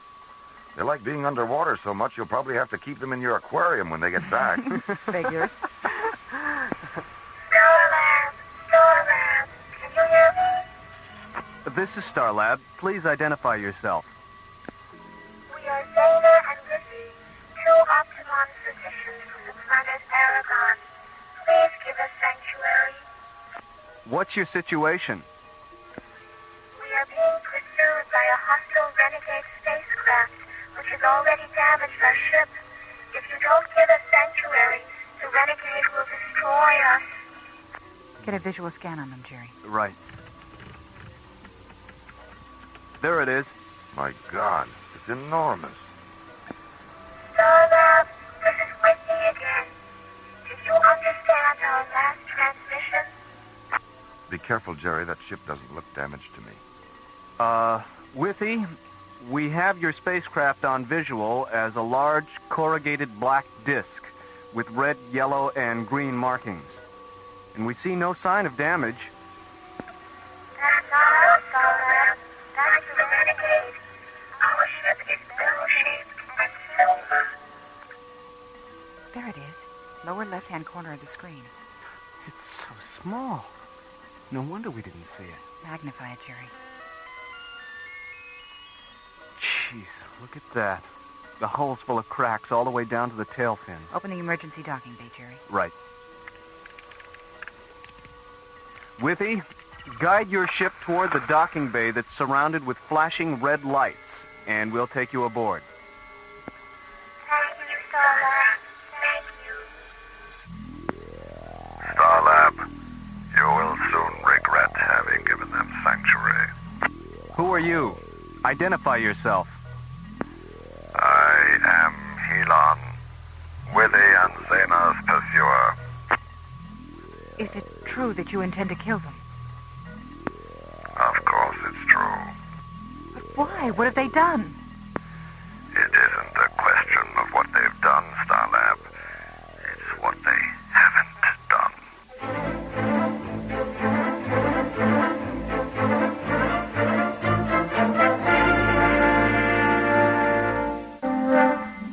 The routine of Starlab control is suddenly interrupted by an emergency transmission from an incoming alien starship. Aboard the ship, Withy and Zena, 2 Octagon physicians from the planet Aragon. We are being pursued by a hostile renegade spacecraft, which has already damaged our ship. If you don't give us sanctuary, the renegade will destroy us. As the bell-shaped Aragonian starship moves into visual scanner range, Mora, Jerry, and Commissioner White see another spacecraft. Huge, black, and disc-shaped. I am Helon, Withy and Zena's pursuer. Open a close proximity channel, Jerry. Go ahead, Commissioner. Helon, this is Commissioner White of the International Space Authority. I represent the scientific and military forces in this solar system. Do you understand that? I understand. Any hostile action against this space station will be construed as an act of war against the Earth and will be dealt with accordingly. Do you understand that? I understand. What's your planet of origin? Aragon. I see. Well, are you a legal officer of some kind? Have the 2 Octagon physicians committed a crime? To my way of thinking, they have. Dr. Cassidy, this is Simon down in the emergency docking bay. The alien ship is secure. All right, Simon, thank you. Commissioner, I think we've heard enough from Helon to know where he's at. Let's put him on a hold and see what the 2 physicians have to say about, whatever this is about. Helon, stay on this frequency and I'll get back to you. I need some time to think about what you've said. Of course you do, Commissioner. And then you'll need time to conspire with Withy and Zena against me. And then there will be no more time, Commissioner. And the last thing you'll hear is the sound of your own screaming.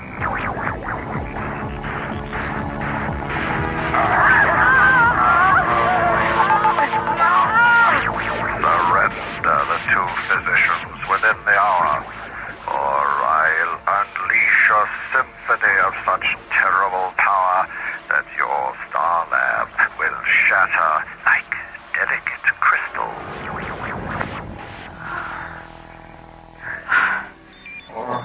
Dr. Cassidy, Simon again. The 2 aliens have come out of their ship. Bring them to my quarters right away, Simon. Let's go, Commissioner.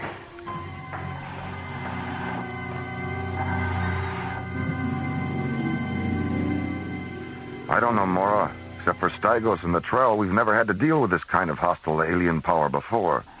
Dr. Cassidy? Hello, Simon. Where are the 2 aliens? Well, they're kind of shy. Have them come in, Simon. We won't bite. Withy? Zena? It's all right. You can go in. Gosh, they're elves. Little blue elves. It's obvious what a surprise we are, all because of the size we are. But just because you're tall and pink and we are short and blue, the fact is you are as strange to us as the 2 of us are to you. The 2 of us are to you.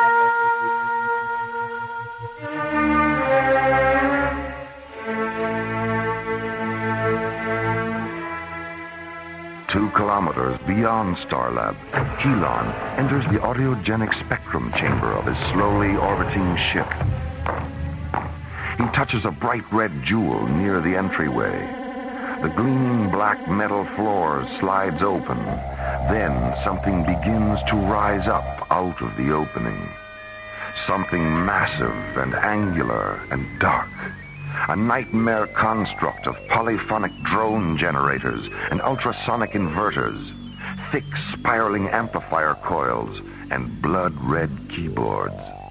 Helon's death song synthesizer, the Cathedron.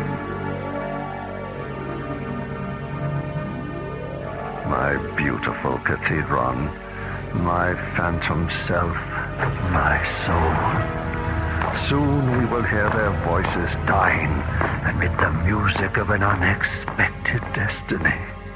Elon, it's time. Time? Time for what, Cataract? My infusion. It's time for my infusion. I just gave you a death song infusion, Cataract, a few moments ago, up in the communications chamber. No, you didn't, Elon. That wasn't my infusion. That was the premonition adagio you transmitted to Starlab. It was? Yes, of course it was. Forgive me, Cataract. Perhaps we should share an infusion. Memory distortion is one of the primal symptoms of death song withdrawal. Yeah, yes, of course. An infusion. Here, Cataract. Help me with the anthem injectors. With pleasure.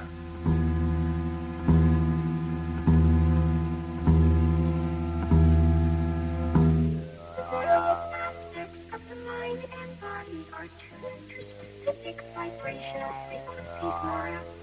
And as long as these frequencies are maintained, the mind and body remain in perfect harmony. Illness occurs when certain vibrational frequencies shift out of phase.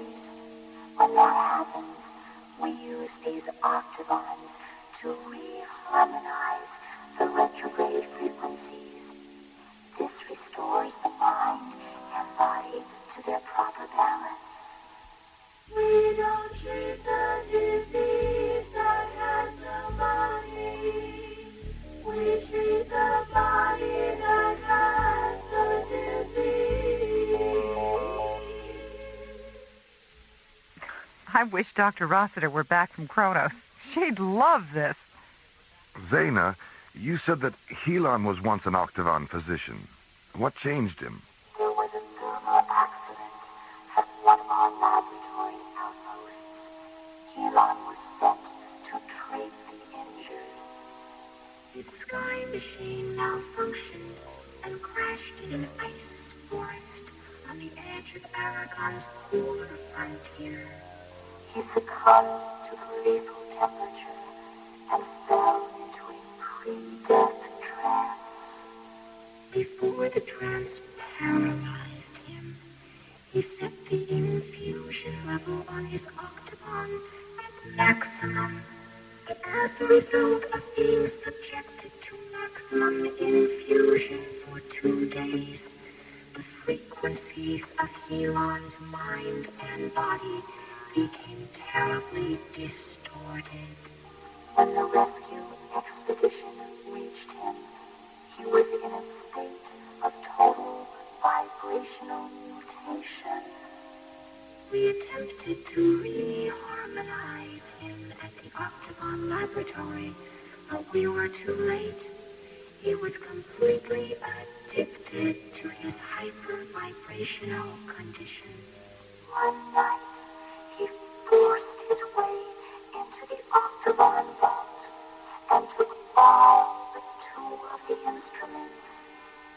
Then he went to one of our spacecraft installations, abducted a technician named Cava, stole a deep space laboratory ship, and disappeared.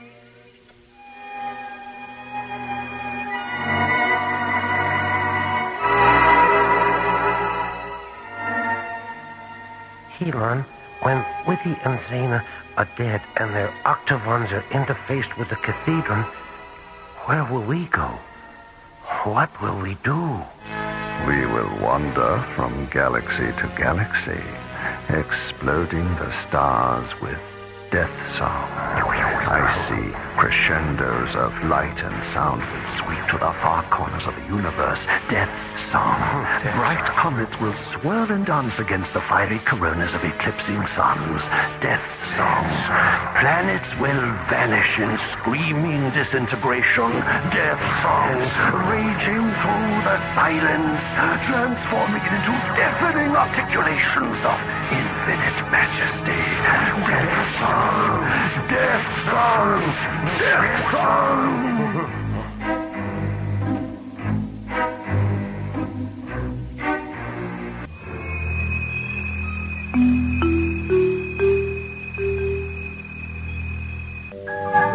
2 kilometers beyond Starlab, Helon's huge, black, ovaloid spacecraft continues its slow, concentric parking orbit. In the ship's autogenic spectrum chamber, Helon sits before the blood-red multiple keyboards of the Death Song Cathedron.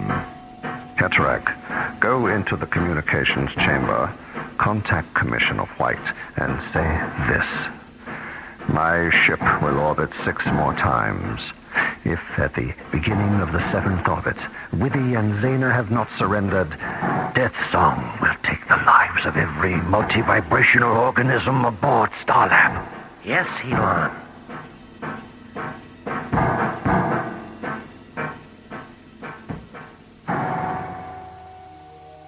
And because there have never been more than 12 octagons in existence at one time, there have never been more than 12 octagon physicians. 12 physicians for an entire planet? 12 are enough, Mora. Injuries are rare on Aragon, and illness is relatively non-existent. What was Aragon like before the octagons were created? We treated the diseases of the mind and body with narcotic chemicals. As a result, the people of Aragon were in a constant state of neurotic irresponsibility. Mora, are you there? What is it, Jerry? I have a transmission coming through from Helon's ship. We'll be right there.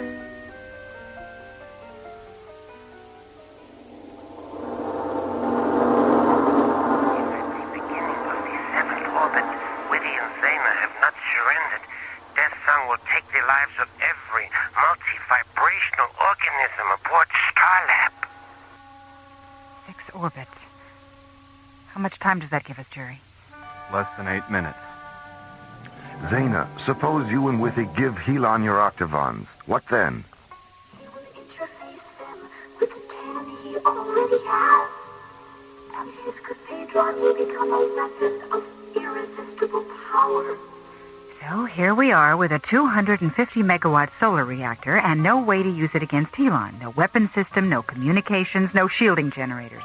But Mora, didn't you say Helon's Death Song burst had terminated Starlab's primary power matrix? No, our reactor wasn't affected at all. If we can interface our 2 octagons with your reactor, we can defeat him. All right. Let's get down to the reactor control room and get set up.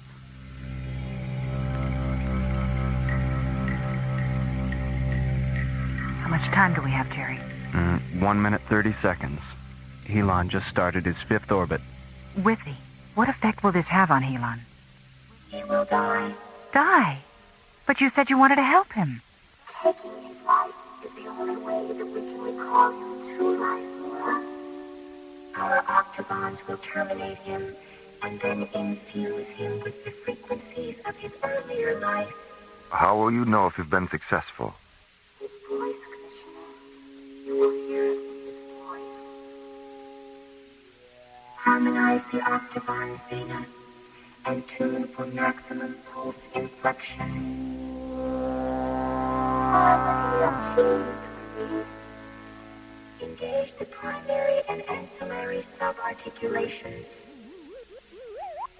Multiphonic articulations are in cadence. Cross-link reactor output subterminals, Jerry. Subterminals are in phase. Maximum quantum injection.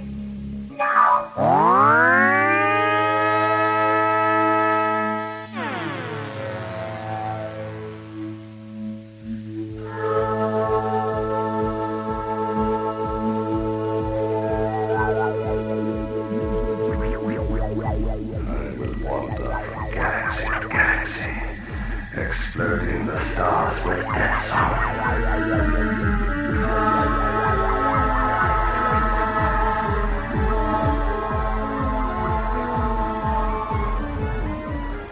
Icy pressure, news of light and sound will penetrate to the far corners of the universe. Death song.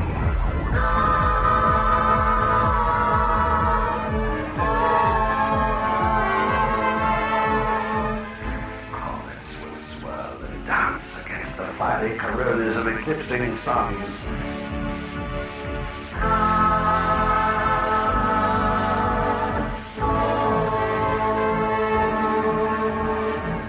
Death song.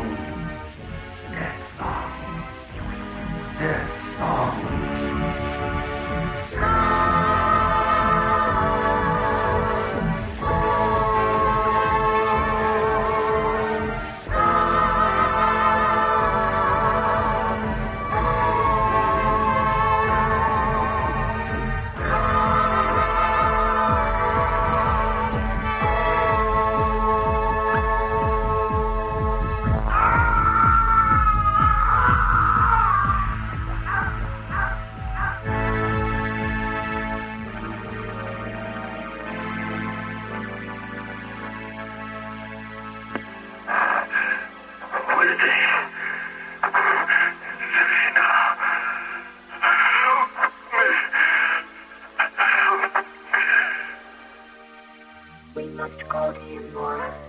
Call the short-range vehicle hangar, Jerry.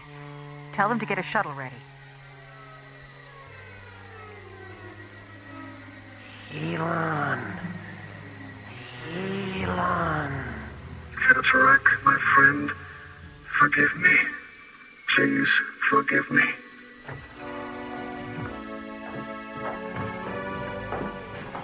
Winnie, Zena, Cataract is dying. Attend to him, Zena.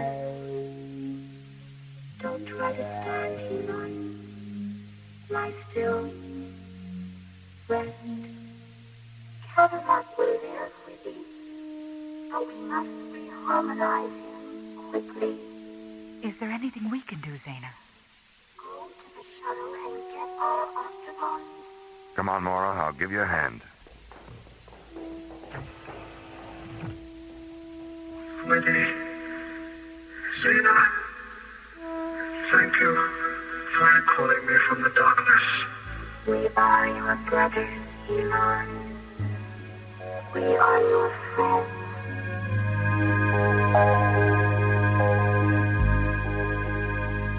We are the spectrum travelers, enemies of darkness, seeking ourselves in the many-colored mist that lies between the twilight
Zodiac Song was based on a story by Ken Ross and written by Ron Thompson, and starred Linda Gary, Roger Dressler, and Corey Burton, with special guest stars Larry Moss, Joe Baker, Michelle Goodman, Lindsay V. Jones, and Tony Walters. Music director Tom Rounds, with special music effects composed and performed by Rick Kellis. Associate producer and song lyrics by Ron Thompson. Engineer Stu Jacobs. Assistant to the producer Jim Cook. Technical consultant Peter Sky. Alien Worlds was created, produced, and directed by Lee Hansen. And so until next week, this is Roger Dressler inviting you to join us for our next adventure, The Infinity Factor, from the elsewhere and elsewhen of Alien Worlds.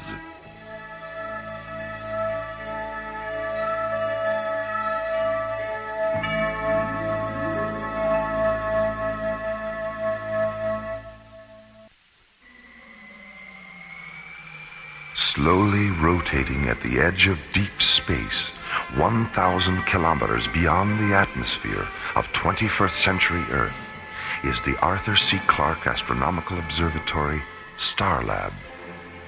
Here, Starlab Research Director Dr. Mora Cassidy and scientists and technicians of the International Space Authority, ISA, watch over the countless stars and planets that fill the silent distances beyond the giant space station.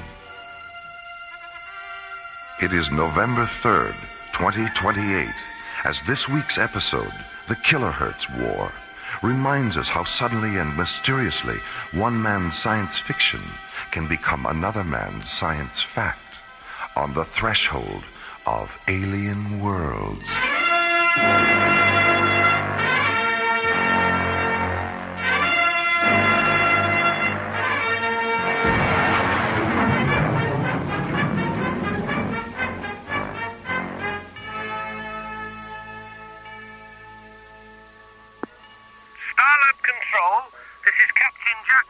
Commanding the Royal British Museum freighter Nile Delta.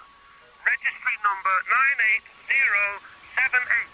98078. This is Starlab. Go ahead, Nile Delta. I know we're not expected, but we'd like permission to dock. What's the problem, Captain? The bloody technicians union at Gatwick called a strike while we were still on the pad. Our line crew walked up before they finished refueling us.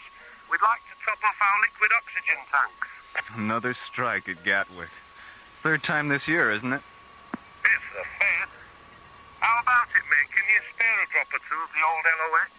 What's your destination, Captain? We're transporting the King Tut exhibit to Thanatos, part of a cultural exchange program. Stand by. All right, Nile Delta. I have you on the screen. What's your Starlab ETA? 6 minutes, 18 seconds. 6 plus 18. Roger. Nile Delta, your docking orbit insertion coordinates are 9er 6 at 207 degrees, docking bay 16. A refueling crew will be standing by. We'll try to keep them from going on strike before we get there, okay? Don't worry, Captain. Starlab is a non-union shop. Well, thank God for that. Nile Delta, out. Bay 16, there's a British freighter coming in for refueling. ETA 6 minutes. Roger. Hi, Mora. Hi, Jerry. Have you heard from Major Corbin yet? Yeah, about a half an hour ago. He was just leaving Jupiter space. What's going on out there, Mora? Some unidentifieds have been shadowing the freighters taking Zellium ore off Callisto. The ISA thinks they're mineral pirates. Commissioner White sent Corbin's space exploration team to check it out.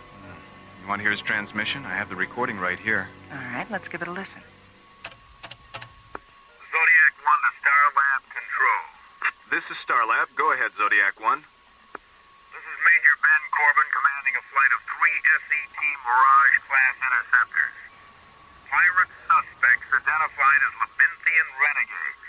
Engaged 2 of them. 1 destroyed, 1 damaged. No casualties our side. Half of the squadron remaining on patrol in the vicinity of Callisto, other half now departing Jupiter space. ETA at Stargazer Security Station 2130 hours. This is Major Corbin, Zodiac 1 out. Well, he certainly comes right to the point, doesn't he? You know him? But I've heard John and Buddy mention him a couple of times. I can't remember why. But I do remember they weren't smiling. Here, let me have the cassette, Jerry. I'll be talking to Commissioner White in a few minutes. I may as well play it for him. There you go. Thanks, Jerry. See you later. So long, Mora.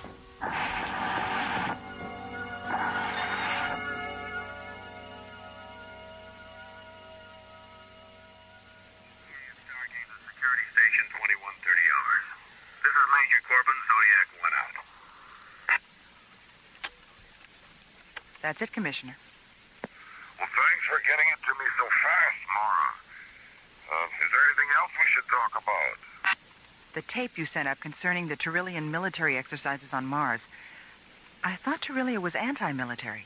Well, she is, Mora, but two planets in their system have declared war on each other. And Teralia's sitting right in the middle.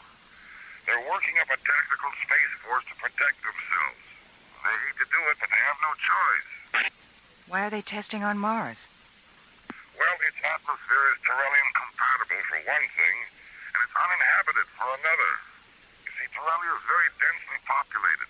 They didn't want to take the chance of hurting any of their people if an experimental weapon malfunctioned or one of their prototype ships crashed.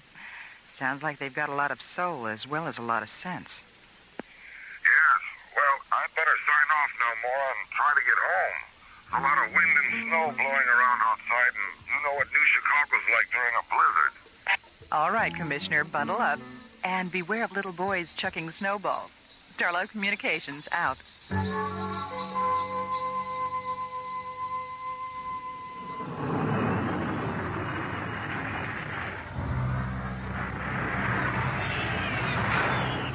Major Corbin.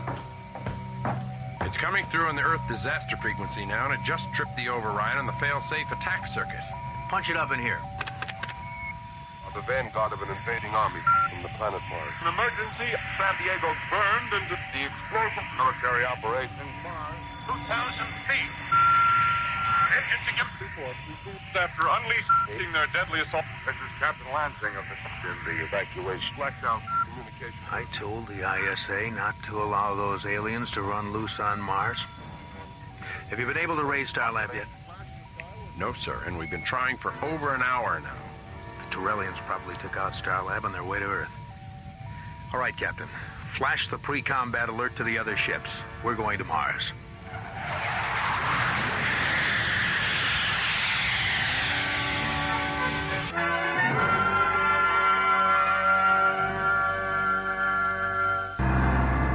Given permission by the ISA to experiment with defensive spacecraft in the Martian atmosphere, Teralia sends 200 prototype gunships to the Red Planet for testing.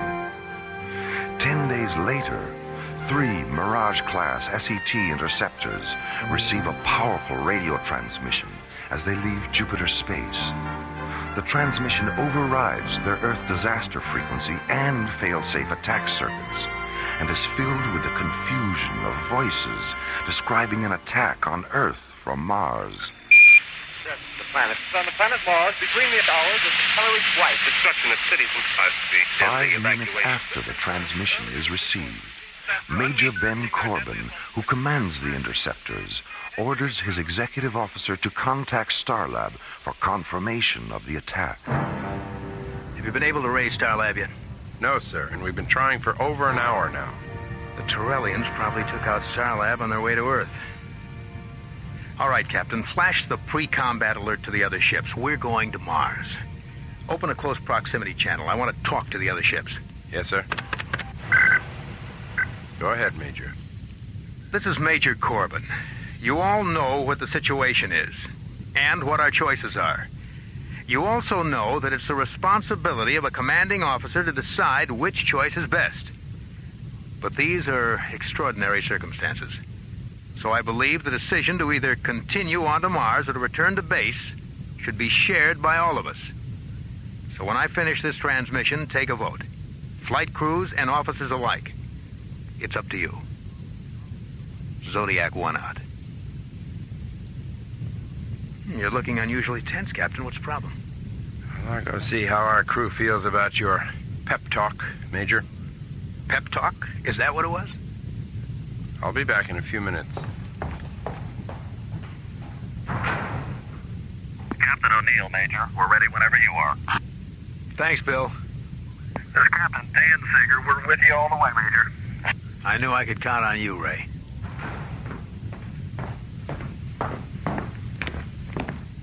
Well, what's the verdict, Captain? Pearson thinks we should return to base and wait for orders. Mm-hmm. What about the others? They're willing to go for it. Fine. What about you? I'm inclined to agree with Pearson. Why? Well, on a strictly legal level, any kind of military action without direct orders is a violation of the ISA Charter. Mm-hmm. With the exception of self-defense. What else? I don't think we have enough evidence to prove that the Earth is actually under attack. Let's hold off until we can authenticate the transmission. That transmission's been coming through for 2 hours now. And during those 2 hours, we haven't been able to contact Starlab or get a single response from the ISA on Earth. That is authenticity enough for me. All right. Suppose the Earth is under attack. 70 to 1 odds isn't retaliation. It's suicide. Come on now, Captain. You can be critical without being insubordinate. I don't know. Maybe I can't. Where's the line?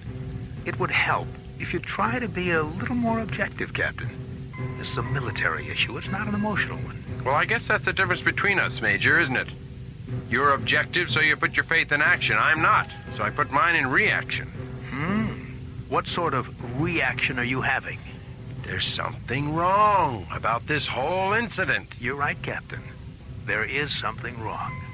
There's a war on between Terralia and Earth. Objective, subjective, or otherwise. That is a fact.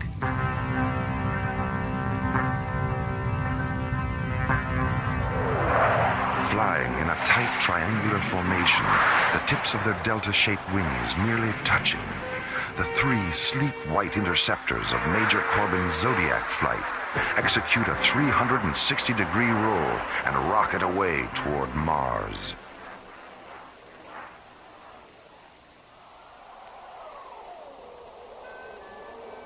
Meanwhile, on the surface of the desolate red planet, the freezing winds of Martian winter blow a stinging mist of iron oxide dust across Cecropia, a vast plain located at the 0 meridian coordinates of 70 degrees latitude, 310 degrees longitude. In the middle of the windswept plain lies the Terrelian Command Center, 7 transparent green domes whose faceted emerald surfaces fracture the pink light of the late afternoon sun. Standing near the domes, on legs that seem too fragile to support them, are 60 Terrelian gunships in the shape of huge chromium dragonflies. Outside the central Terrelian dome, Commander Arxathos stands looking up at the bleak Martian sky, his long, yellow-pleated cloak swirling around him, his delicate lungs protected from the iron oxide storm by the black filter mask covering his face.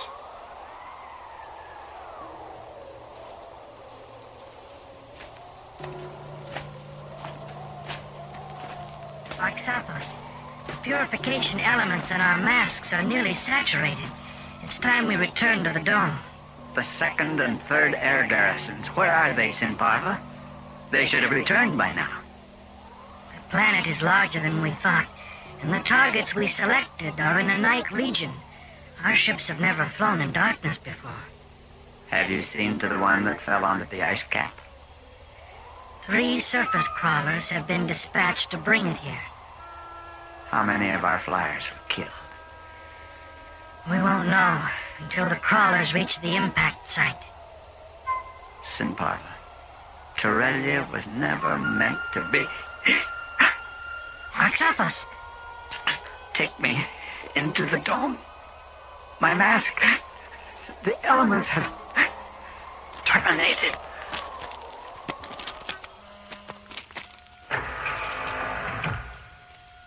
As Sinparva rushes his commander into the protection of the central dome, Major Corbin's SET Zodiac flight enters the Martian atmosphere. Descending to 300 meters above the red planet's surface, the three interceptors jet toward the Teralian Command Center, 2,000 kilometers away. Zodiac 1 to Zodiac flight. Mid-range scanners confirm target interlock. Target description: 7 low-density, low-profile structures and 60 high-density spacecraft. Activate laser turrets and shielding generators on my mark. Mark. This is Zodiac 6. We have target interlock confirmed. Laser and generator functions positive. This is Zodiac 3. Okay on target interlock. Okay on laser turrets and shielding generators. Maintain present course and speed. We'll be over the target in 44 minutes. Zodiac 1, clear. How you feeling, Captain? Any better? You know how I feel. Don't worry, you'll get over it.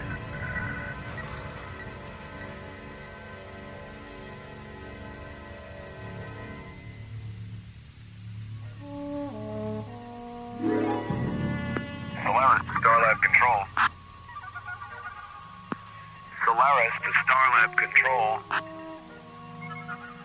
come on, Jerry, it's us. Your old pals through thick and thin. SET captains Buddy Griff and John Grayton. Jerry? Go ahead, Solaris. Yeah, Jerry, where you been? Down in engineering. All our communications were knocked out about 3 hours ago. We just got back on the air. What happened? According to Professor Crane, a pulsar somewhere flashed back all the radio signals that had collected in its gravitational field. You should have been here. It was really a buzz. Speaking of buzzes, is Mora there? We've got a present for her. She and Professor Crane are up in data processing, resynchronizing the sidereal time terminals on the computer. Hey, have you got a docking bay open? Our ETA is 9 minutes. Docking bay 23, buddy. Docking orbit insertion coordinates 671 at 208 degrees. Thanks, Jerry. Solaris out.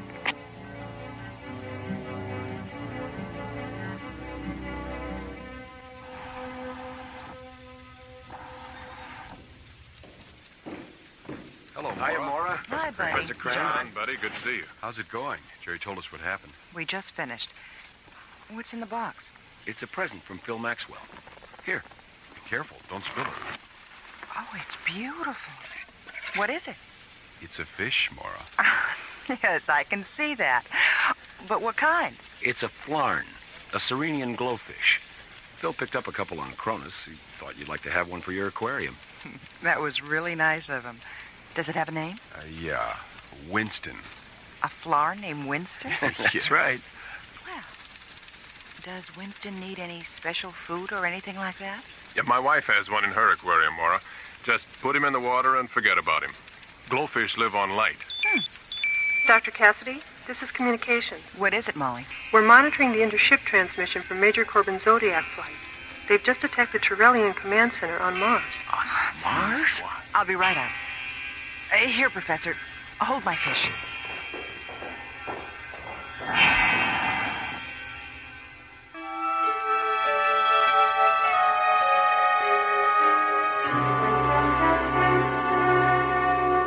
A powerful radio transmission has tripped the fail-safe attack systems of 3 SET interceptors. A transmission filled with distorted human voices describing an attack on the Earth from Mars. After unleashing their deadly assault. This is Captain Lansing of the ending evacuation. Blacked out communication due to the Pennsylvania related with difficulty with transmission. When Starlab and ISA headquarters on Earth failed to acknowledge his calls for confirmation of the attack, Major Ben Corbin reaches a tragic conclusion. The alien assault is real.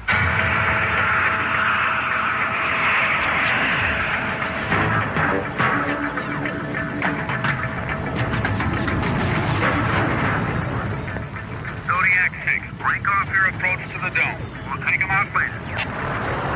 That's a roger, Zodiac leader.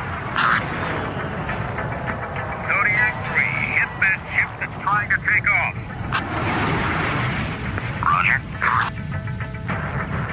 Zodiac 6, let's make another run in the staging area.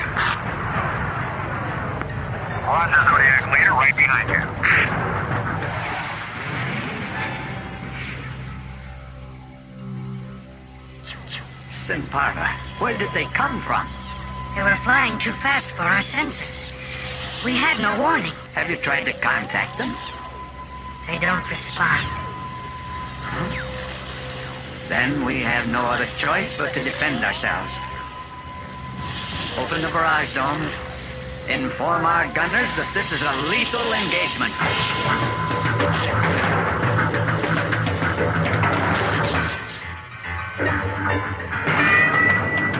Zodiac leader to Zodiac flight. Regroup at 179er. Switch over to target grid yellow. And we'll go around again. Starlab to Zodiac 1. Starlab. I knew we should have waited. I knew it. Starlab, this is Zodiac 1. Go ahead. What are you doing, Major? Get out of there now! Captain, check the source of this transmission. Major Corbin, this is Commissioner White. Get your flight back to Stargazer and turn yourself over to security. You've got one hell of a lot of explaining to do. But the attack on Earth, there was a radio transmission. It tripped our failsafe system. We heard it on the other... We picked up the same transmission here at ISA headquarters, and so did Starlab. Zodiac 6 to Zodiac leader. Pull up, Major. The Teralians have opened up a gun read dome, and they're tracking you. Major, how much convincing do you need? If you don't give the order to break off this attack, I will. Zodiac leader to Zodiac flight. Return to base. Repeat, return to... Direct hit on the starboard thrusters. We've lost the automatic guidance circuits. Switch to manual. Attitude gyros are gone.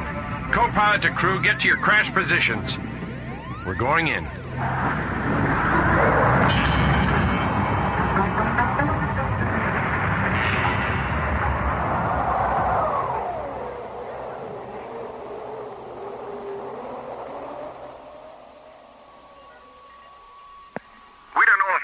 Survived, Dr. Cassidy. They were hit at a relatively low altitude and went down about 2 kilometers away from the domes. All right. Your orders are to come directly to Starlab. Commissioner White's on his way up. That's Roger, Starlab. Zodiac 6 out. I've finished analyzing the tape Jerry made during the pulsar flash, Mora. The frequency of the predominant voices and the frequency of the fail-safe override are exactly the same. 880 kilohertz. But that's an exclusive ISA frequency. It wasn't in 1938. 1938? That's right. The voices were originally transmitted from the Earth in 1938. What was there about the voices that caused Major Corbin to do what he did? Come on. I'll play the tape for you.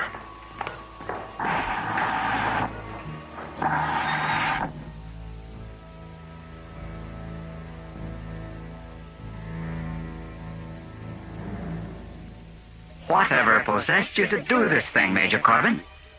3 men killed in the crash of your ship. 9 others seriously harmed. Captain Vogel critically injured. 20 Teralian flyers lost. The transmission. We thought you were attacking the Earth. I did what I thought was right. Did you contact Starlab for confirmation? Did you contact Commissioner White? We couldn't reach them. Then why didn't you contact us? It never occurred to me. Military uniforms are unfortunate things, Major. So very little does occur to the ambitious patriots who wear them. Arxathos. Yes, Sinparva? A transmission from Commissioner White has come through. He wants to talk to you. Sinparva. Your eyes. Is there something else? There was nothing our physicians could do. Captain Vogel just died. Oh, my God. My God.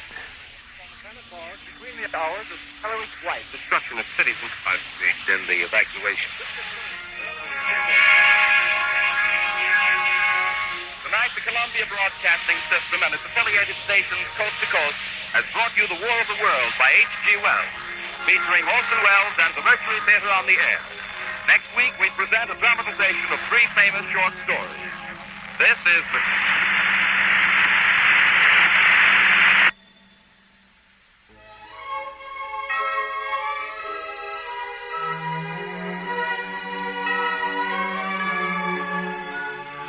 Kilohertz War was written by Ron Thompson and starred Linda Gary, Chuck Olson, Bruce Philip Miller, Corey Burton, with special guest stars Casey Kasem, Jeffrey Lewis, Joe Baker, Olin Soule, Richard Paul, and Pete Renaday. Associate producer Ron Thompson. Music director Tom Rounds. Engineer Stu Jacobs. Technical consultant Peter Sky. Assistant to the producer Roger Brossi. Alien Worlds was created, produced, and directed by Lee Hansen. And so until next week, this is Roger Dressler inviting you to join us for another journey into the elsewhere and elsewhen of Alien Worlds.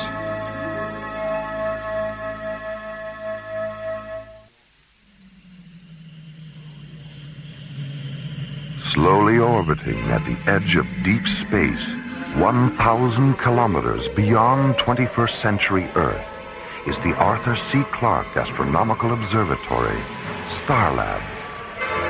Here, Starlab Research Director Mora Cassidy and scientists and technicians of the International Space Authority watch over the countless stars and planets that fill the universe.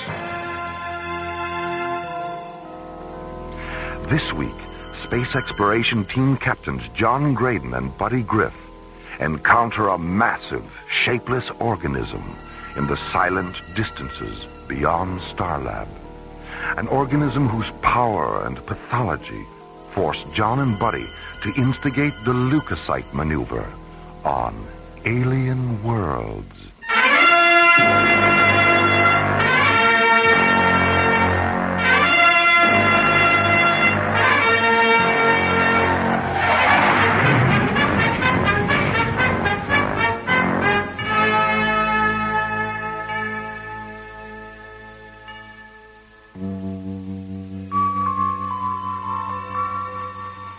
Starlab's Jodrell Mackenzie radio telescope has detected an unidentified energy mass slowly moving to the constellation of Cygnus, the Northern Cross.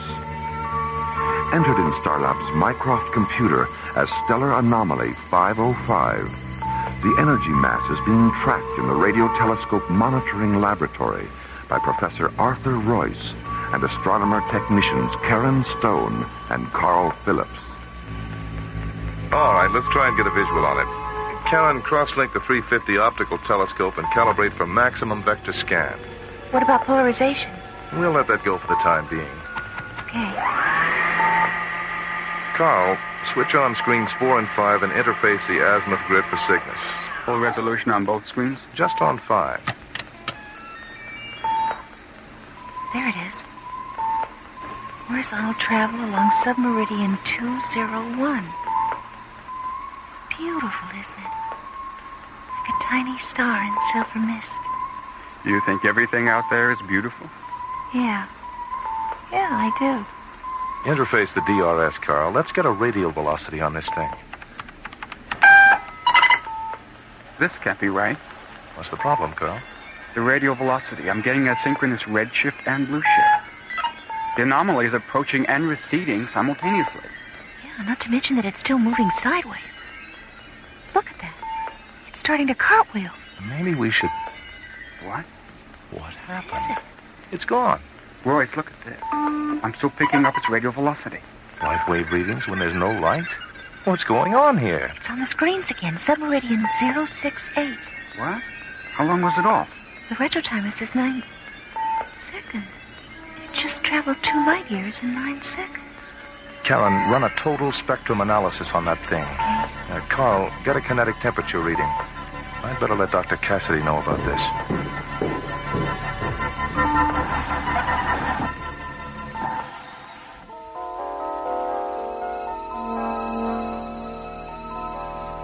After a 20-minute conference with Professor Royce, Dr. Mora Cassidy decides to have the anomaly investigated at close range by Space Exploration Team Captains John Graydon and Buddy Griff. Half an hour later, John and Buddy enter Docking Bay 16, where they board the SET Interceptor Solaris and stand by for launch clearance. Oh, sorry about that, John. I must have got something in my nose when we walked through the maintenance section. You sure you're not coming down with a cold? No, I think it's the primer they were using on that shuttle. Every time I get within 10 feet of spray painting, my nostrils backfire. Well, keep them open. You know the rule. If you're not 100% sensory and paranasal, you're grounded. If you get too stuffed up, we'll have to cancel the mission. Cancel the mission? Oh, boy! That's what I like about you, buddy. Your willingness to face the unknown without batting a nose. I'll do the funny stuff, Skip. Starlab Control to Solaris. It's Solaris. Go ahead, Jerry. I've got an update on that energy mass from radio telescope monitoring. Ah, good. What's the story? The anomaly has moved to the top of the Cygnus constellation and becomes stationary 1 parsec away from the binary star Beta Cygni Alberio. Is it still generating second magnitude alpha waves? No. When it became stationary, its wave frequency changed. What's it generating now? They don't know. There's too much interference from the binary to get an exact reading. Hold on, John. Here's Mora. John, don't take any unnecessary chances out there.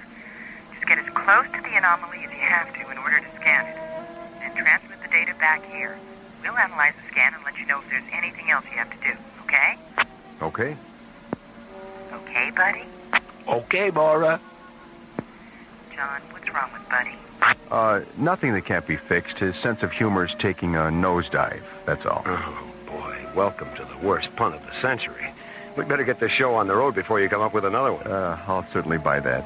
What's the traffic situation, Jerry? We've already handled our pre-flight procedures. 30 seconds, John. 30 seconds. Okay, Jerry, we're online.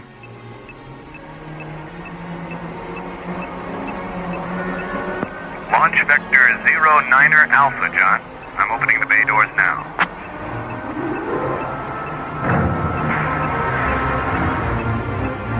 Remember what I said you to. No unnecessary chances. Scan it and transmit the data. That's all.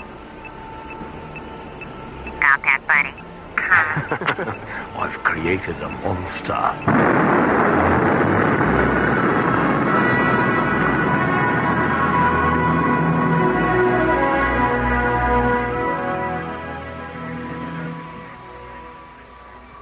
Starlab Control to ISA Transport 119er. ISA 119er. Go ahead, Jerry. I have your revised docking orbit insertion coordinates, Rachel. Are you ready to program? Roger. DOIC Meridian 203 at subvector 17 Alpha, docking bay 28. Thanks, Jerry. ISA 119er out. Starlab clear on ITS frequency 19.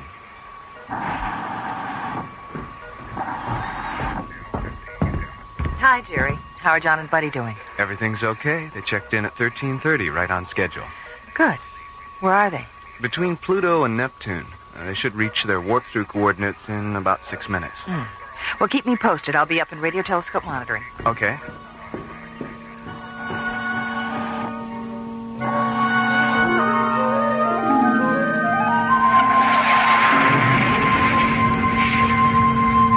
Okay, buddy, let's start the switch over to hyperdrive. Initiate sidereal search buffer overlap. SSB terminals are online. Parallel sequencer links to substatus screen.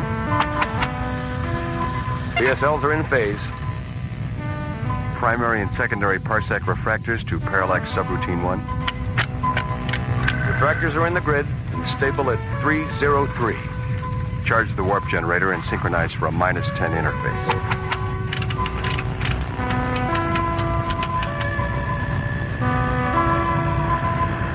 Here we go. You sure you're not coming down with something? I'm all right. See you in Cygnus.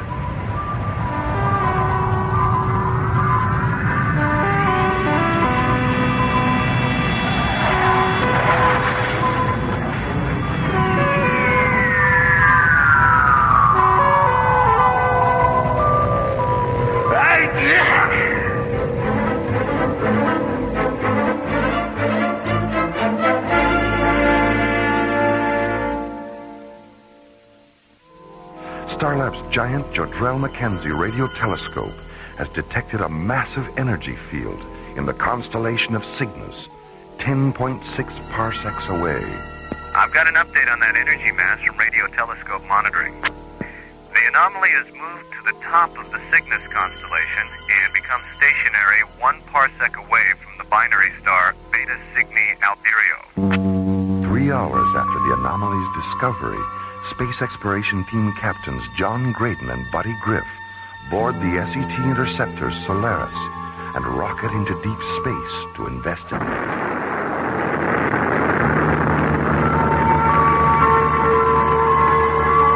6 hours later, the Solaris warps through the time-space continuum and arrives in the constellation of Cygnus, near the anomaly's last known location. I don't get it, Skipper. Nothing on the spectrometer, nothing on the gas amplification sensors, and nothing on the radiation scanners. Maybe it moved up into the Veil Nebula. Open the parsec frequency. Let's see if they're still tracking it on Starlab. Solaris to Starlab Control. This is Starlab. Is it you, buddy? Yeah, it's you, all right. I'd recognize that phase anywhere. What's happening out there? Well, that's just it, Jerry. Nothing's happening. There's no sign of that, whatever it was. Are they still tracking it up in radio telescope monitoring? Stand by. I'll check. You know, I was just thinking, buddy. Maybe that thing's some kind of an organism. Well, I don't think so, John. I mean, a 2,000-kilometer wide living organism that's invisible? I know it sounds pretty far-fetched. But if it were some sort of organism, that would explain why we aren't picking it up on the... Starlab Control to Solaris. Solaris, go ahead, Jerry. Radio telescope monitoring says the anomaly went off their screens at about the same time you got there. Mora wants you to come back to Starlab. Okay, Jerry.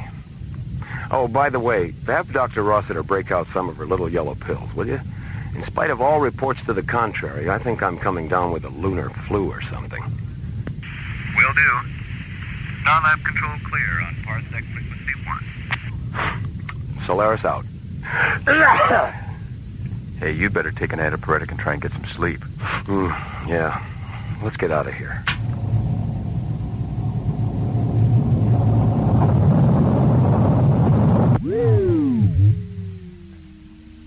What's wrong, Skipper?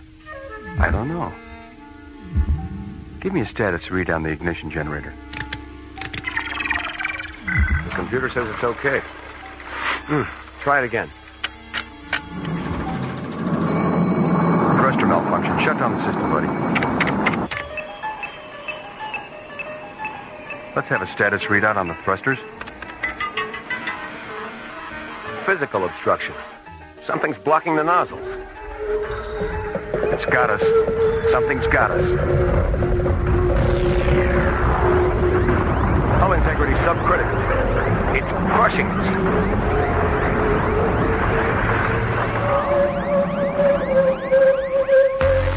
My God. Shut down the bioscan indicators before the circuits blow.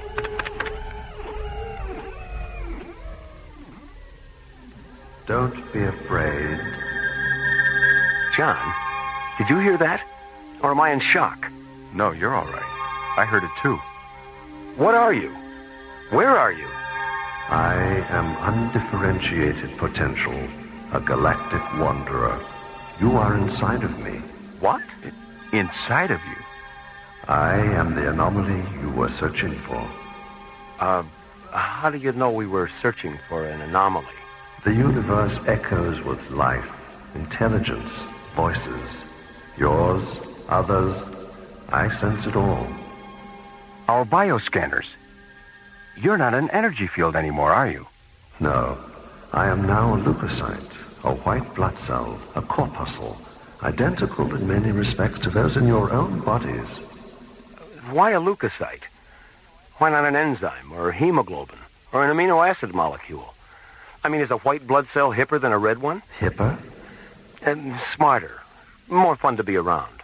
You're very amusing, buddy. Well, what do you know about that? A corpuscle with a sense of humor. Yeah, well, don't get too carried away. Remember, he's 2,000 kilometers wide. If he laughs, we're finished. You are sick, buddy. Oh, you mean I'm not amusing? I mean you're ill. Physically ill. Yeah, I know. And because you are, the leukocytes in your immune system have energized to resist the illness. I sensed this when your vehicle penetrated my other form. And because I have great compassion for suffering, I effected a sympathetic metamorphosis. You're communicating with us through our immune systems, aren't you? Yes. But I'm the one who's sick. Why is John able to hear you? Does that answer your question? Yeah. Sorry, Skipper. Oh, that's okay. There's nothing like a cold in the heat of an emergency. Emergency? Look at the life support annunciators, buddy. Uh-oh. What's wrong? Well, the shaking we took when you materialized around the ship damaged the primary oxygen flow matrix. The backup system's on, but there's only enough oxygen in that for 7 hours. And after we warp back to our original parsec coordinates, it's going to take at least 6 hours to reach our home base. I think you'd better release us. I can't release you. Why not? Why don't you just reconvert yourself to energy? I was devitalized when you encountered me. And because I was born in this star region, I had come back to rest, perhaps to die. What's the problem? Maybe we can help. The leukocyte transformation process has depleted certain light wave frequencies necessary for my reconversion to energy. Well, then why did you transform yourself in the first place?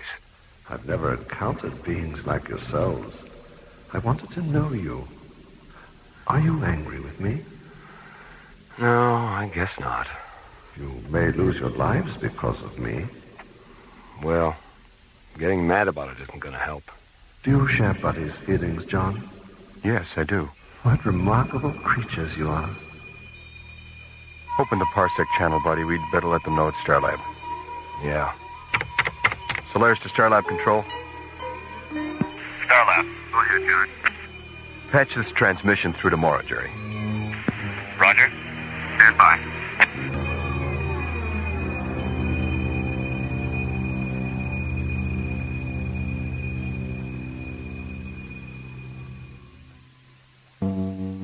Ordered to investigate a massive energy field 10.6 light years from Starlab, Buddy and John warp the Solaris through the time-space continuum into the constellation of Cygnus.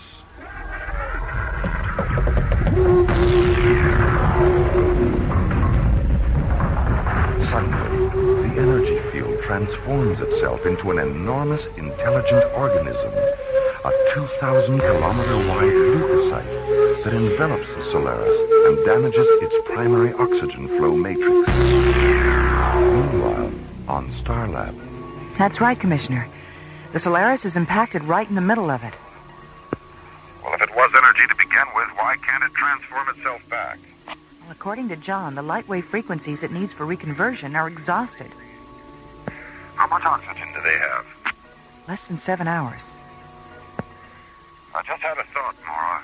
The Solaris is outfitted with a whole arsenal of military and scientific lasers. Maybe they could use them to restore the light wave frequencies the organism needs to reconvert. You must have read their minds, Commissioner. That's exactly what they're going to try.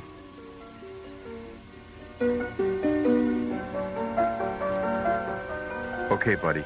Let's put the laser generators online. Normal sequence. LG 1, 3, 5. Okay, Skip, they're hot. LG 2, 4, 6.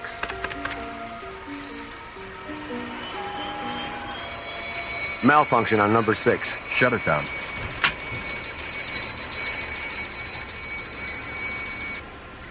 Okay, put them in the grid. We have positive grid interface. Open laser port 1 and calibrate for a 5,000 angstrom green light discharge, soft beam.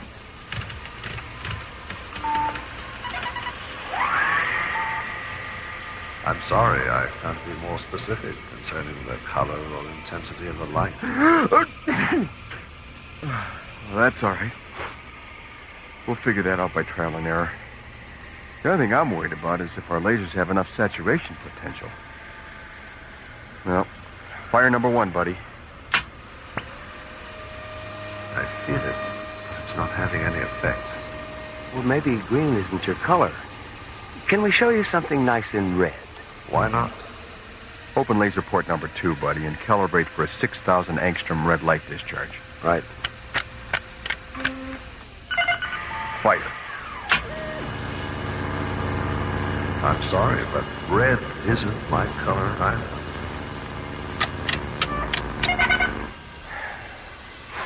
How much oxygen is left in the backup system? 6 hours, 19 minutes. Open up number 3. Let's try 4,600 angstroms of violet. Starlab control to Solaris. Solaris, go ahead, Mora. Passing out there, John.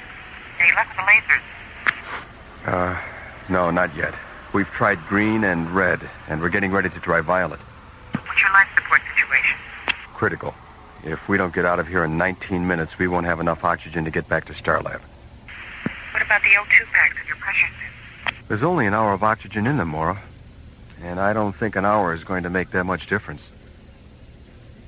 But what? God, I feel so helpless. It's not over yet, Mora.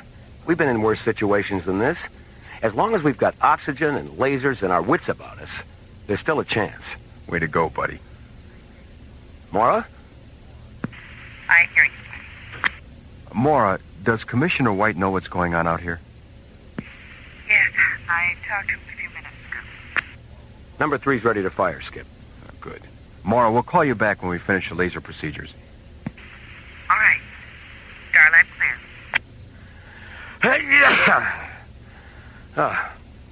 Now, let's see. Right. 4,600 angstroms of violet. Wait a minute, buddy. Come on, Skip. Minutes are at a premium. I was just thinking about Commissioner White. So? White, buddy. White. I still don't follow. What happens when you spin a color wheel? All the colors blend together, and the wheel turns white. And what do you see when you look at the stars? White light. What did the anomaly look like on the screens at Starlab? White light. Right. That's it, buddy. That's our leukocyte maneuver. If we run all the lasers through a spectrum filter, we'll get pure white light. And if we interface all the laser generators, we'll have 5 times the discharge and saturation power. Yeah. Okay. Cross-link all laser generators and open the rest of the laser ports. All right.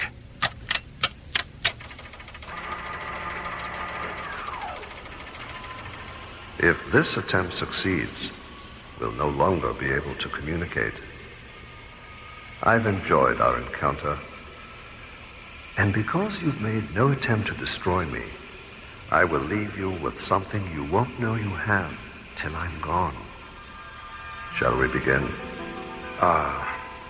Sure. All right, buddy. Fire.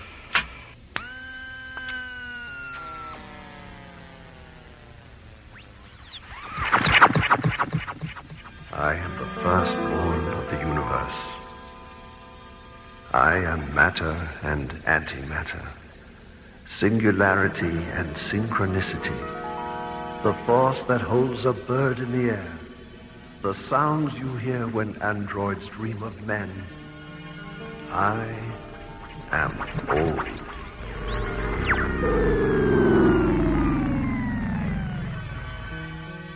How do you feel, John? I don't know. I feel good.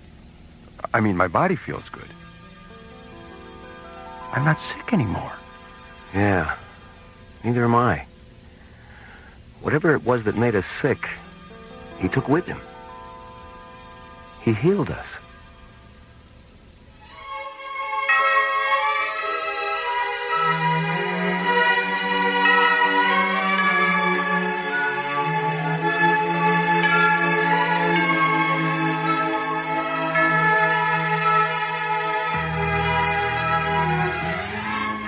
The leukocyte maneuver was based on a story by Anthony DeWitt and was written by Ron Thompson and starred Linda Gary, Chuck Olson, Bruce Philip Miller, Corey Burton, and the Watermark Players, with special guest star Larry Moss. Associate producer Ron Thompson.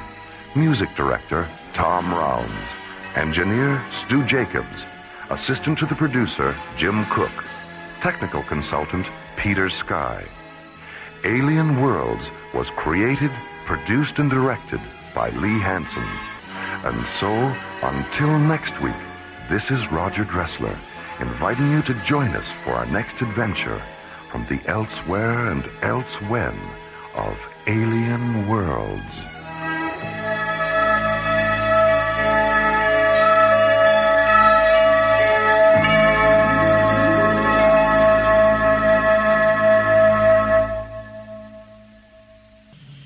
Slowly rotating at the edge of deep space, 1,000 kilometers beyond the atmosphere of 21st century Earth, is the Arthur C. Clarke Astronomical Observatory, Starlab. Here, Starlab Research Director Mora Cassidy, along with scientists and technicians of the International Space Authority, watch over the countless suns, planets, and star systems that fill the universe. This week, Space Exploration Team Captains John Graydon and Buddy Griff experience the dislocating shock of time clash and discover how suddenly the here and now can be transformed into the now and then on Alien Worlds.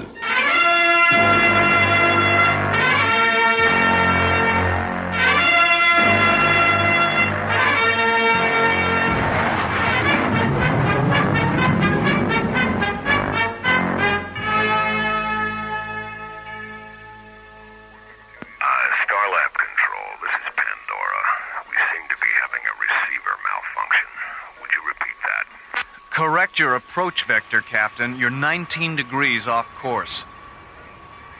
All right. I'll see what I can do.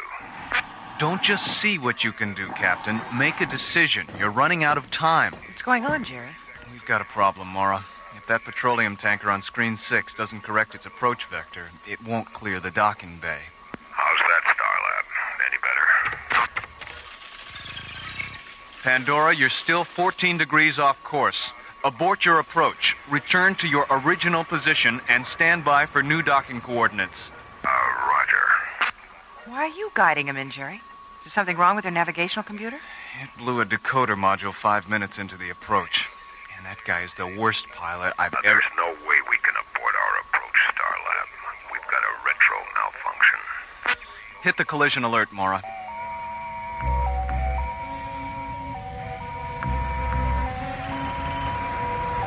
Attention Docking Bay 7. This is an emergency alert. All personnel, please clear the area. Repeat, clear the area. Docking Officer Clark, contact the bridge.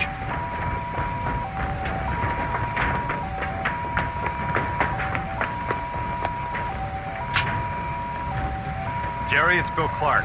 Any chance he might make it? Not unless you believe in miracles. Okay, Bill, get out of there.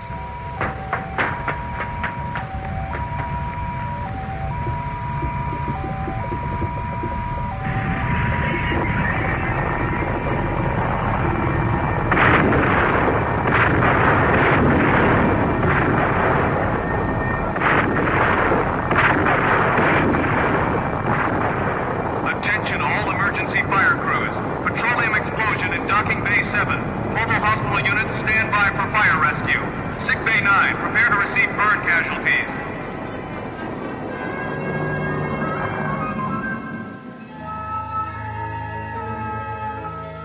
That's right, Commissioner.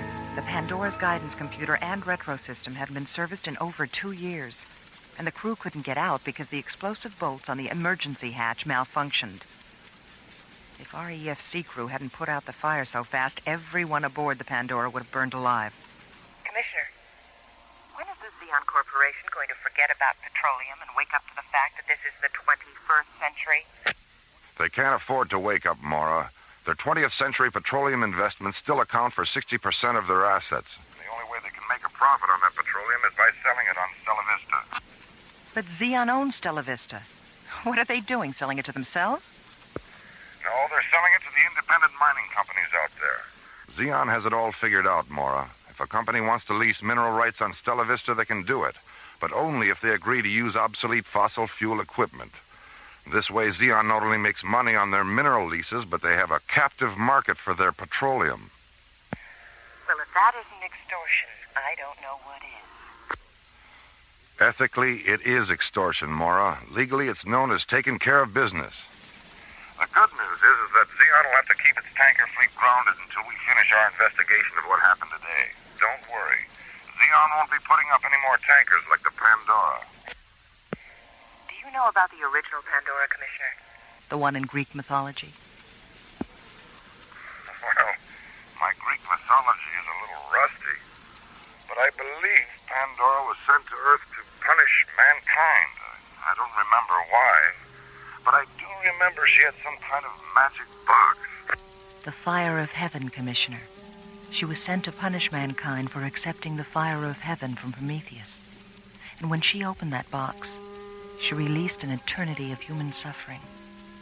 You know, I thought about that today when the Pandora split open in the docking bay. What happened was so ugly and terrifying. For a split second, I saw everything mankind had suffered during the last century. All because the oil of the earth, like the fire of heaven, had been used to make people small instead of great.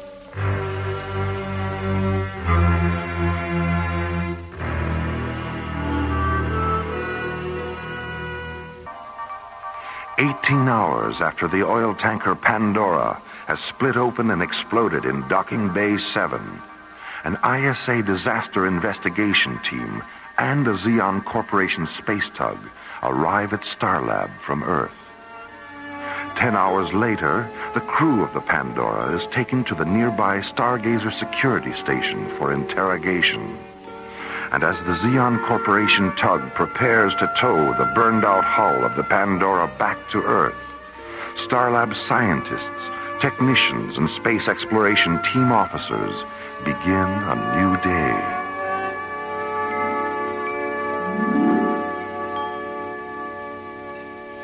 Skipper, when we get to Valaria this afternoon, let's ask their science master, what's his name again? Galen Virago. Yeah. Let's ask Galen Virago if we can go for a spin in that time machine of his. Oh, I don't think so, buddy. Where would you go if you could take a ride in it? I'd like to go back to 1939 and have Lamont Cranston teach me how to cloud men's minds. Lamont Cranston? Yeah, the Shadow. He knew what evil lurked in the hearts of men. And how did he know that? When he clouded their minds, they told him the truth, the whole truth, and nothing but the truth. I see. And what exactly would you do if you had the power to cloud men's minds? I'd use it to cloud women's minds. Sexist pig. Oink, oink, oink, oink. Morning, Captain Graydon. Captain Griff. Yeah. Good morning, Cindy. Cindy, have you had your mind clouded lately? No. Not since I read 6 Characters in Search of an Author. What's that, Cindy? A novel? It's a play. Luigi Pirandello, 1921. The characters in the play are rehearsing the play when 6 other people show up, claiming to be characters the author left out of the play when he wrote it. Were any of the people who showed up named Lamont Cranston by any chance? No, Captain, not even by any chance. Now, how about breakfast? You ready to order? Can you give us a few more minutes, Cindy? We're waiting for Dr. Cassidy and Commissioner White. Okay. Gee, I wonder what's keeping Mora. I don't know. Maybe Commissioner White's shuttle was late. Yeah, that tanker accident is really... Oh, here she comes now. Morning, John. Buddy. Hello, Mora. Hi. Where's Commissioner White? He spent most of the night with the ISA Legal Bureau, drafting the order to ground Zeon's tanker fleet. He's going to deliver it this afternoon, so he suggested we go on to Valaria without him. Well, does that mean he's going to miss the time machine demonstration? Just the parallel dimension drone pod playback, which I'm sure Galen will be happy to repeat. The commissioner said he'd be here tomorrow morning around 10, so when he arrives, you two can warp back here in the Solaris, pick him up, and warp back to Valaria again, okay? Yeah, fine. Okay. Let me see that menu, buddy. I'm starving. Here you go. Thank you. Ooh, those Neo cheese grapes look delicious, don't they? Cheese. You know, that reminds me of a story. Oh, dear. There was this guy who had a mouse in his house. So he went out and bought a mousetrap. But when he got it home, he noticed he was out of cheese. You know what he used for bait? A picture of some cheese. And you know what he found in the trap the next morning? Do tell. A picture of a mouse. Buddy.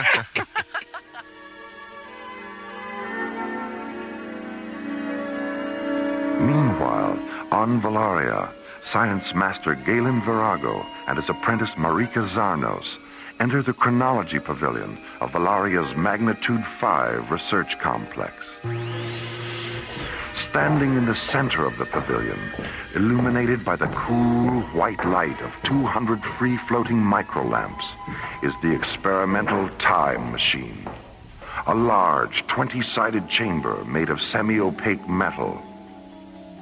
Suspended above the chamber is the penetrator capsule, a teardrop-shaped pod made of bright, seamless metal, which Galen and Marika have used to record fragments of the Earth's past.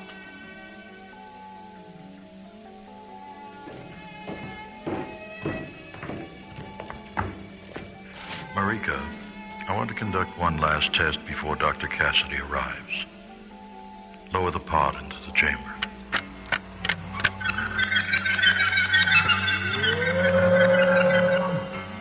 Are the chamber seals secure? Yes, Galen. The REM scale indicators read 0 point blue. Rotate the chamber until its decoders interlock with the pod's Yerushalayim data. Yerushalayim interlock. Confirmed. Interface the decoder lenses with day 12, month 4, AD 33, Earth. Decoder lenses stable at subcycle 9 point yellow. Focus them on the subspan 303 and isolate the dimension. Dimensional isolation confirmed. I have the execution site on the screen. Is the deciphering terminal translating into Anglophonic? Yes. Cross-link the audio sensors.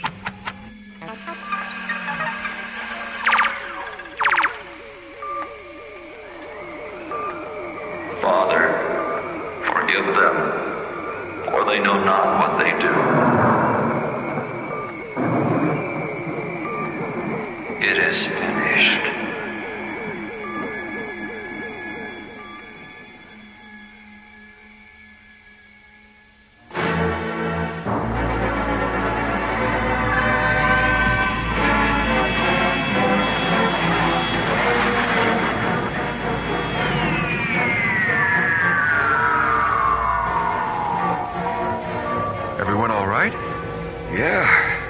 You, Mora? Fine, buddy. Fine, buddy. Fine, John. Fine, John. What's the problem, Mora? I still have double vision from the warp-through. Oh, so do we, Mora. Terrific. So, here we are. 6 characters in search of Valaria. Oh, speaking of Valaria, there it is. Screen 9, Skip. Solaris to Valaria Comm Center. We're tracking you, Solaris. Reduce speed to 1,200 kilometers per hour and maintain present course for 3 minutes, 16 seconds. At 0 plus 316, terminate your engines and lock your controls. One of our pilot drones will guide you down. Roger. Take it down to 1,200 kph, buddy.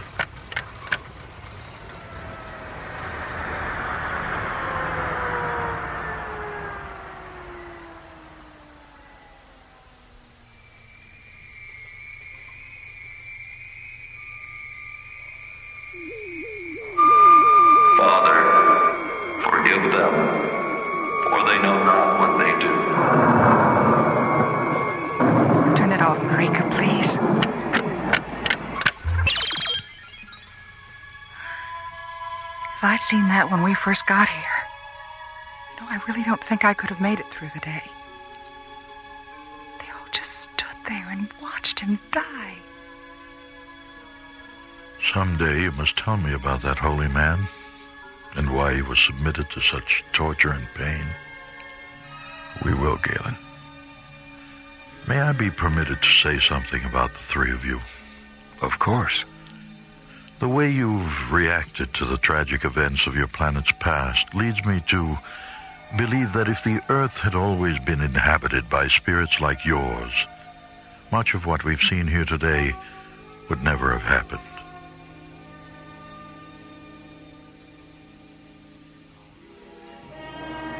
"16 hours later, as Valaria's twin suns tint the morning sky a pale, crystalline yellow, the Valarian Comm Center receives a transmission from Starlab. Please inform Dr. Cassidy that Commissioner White has arrived and that he'll meet Captain Graydon and Captain Griff in Docking Bay 38. Half an hour later, Buddy and John board the Solaris. And as Mora and Galen watch from the Valeria Tracking Center, the sleek white SET interceptor blasts off for Starlab.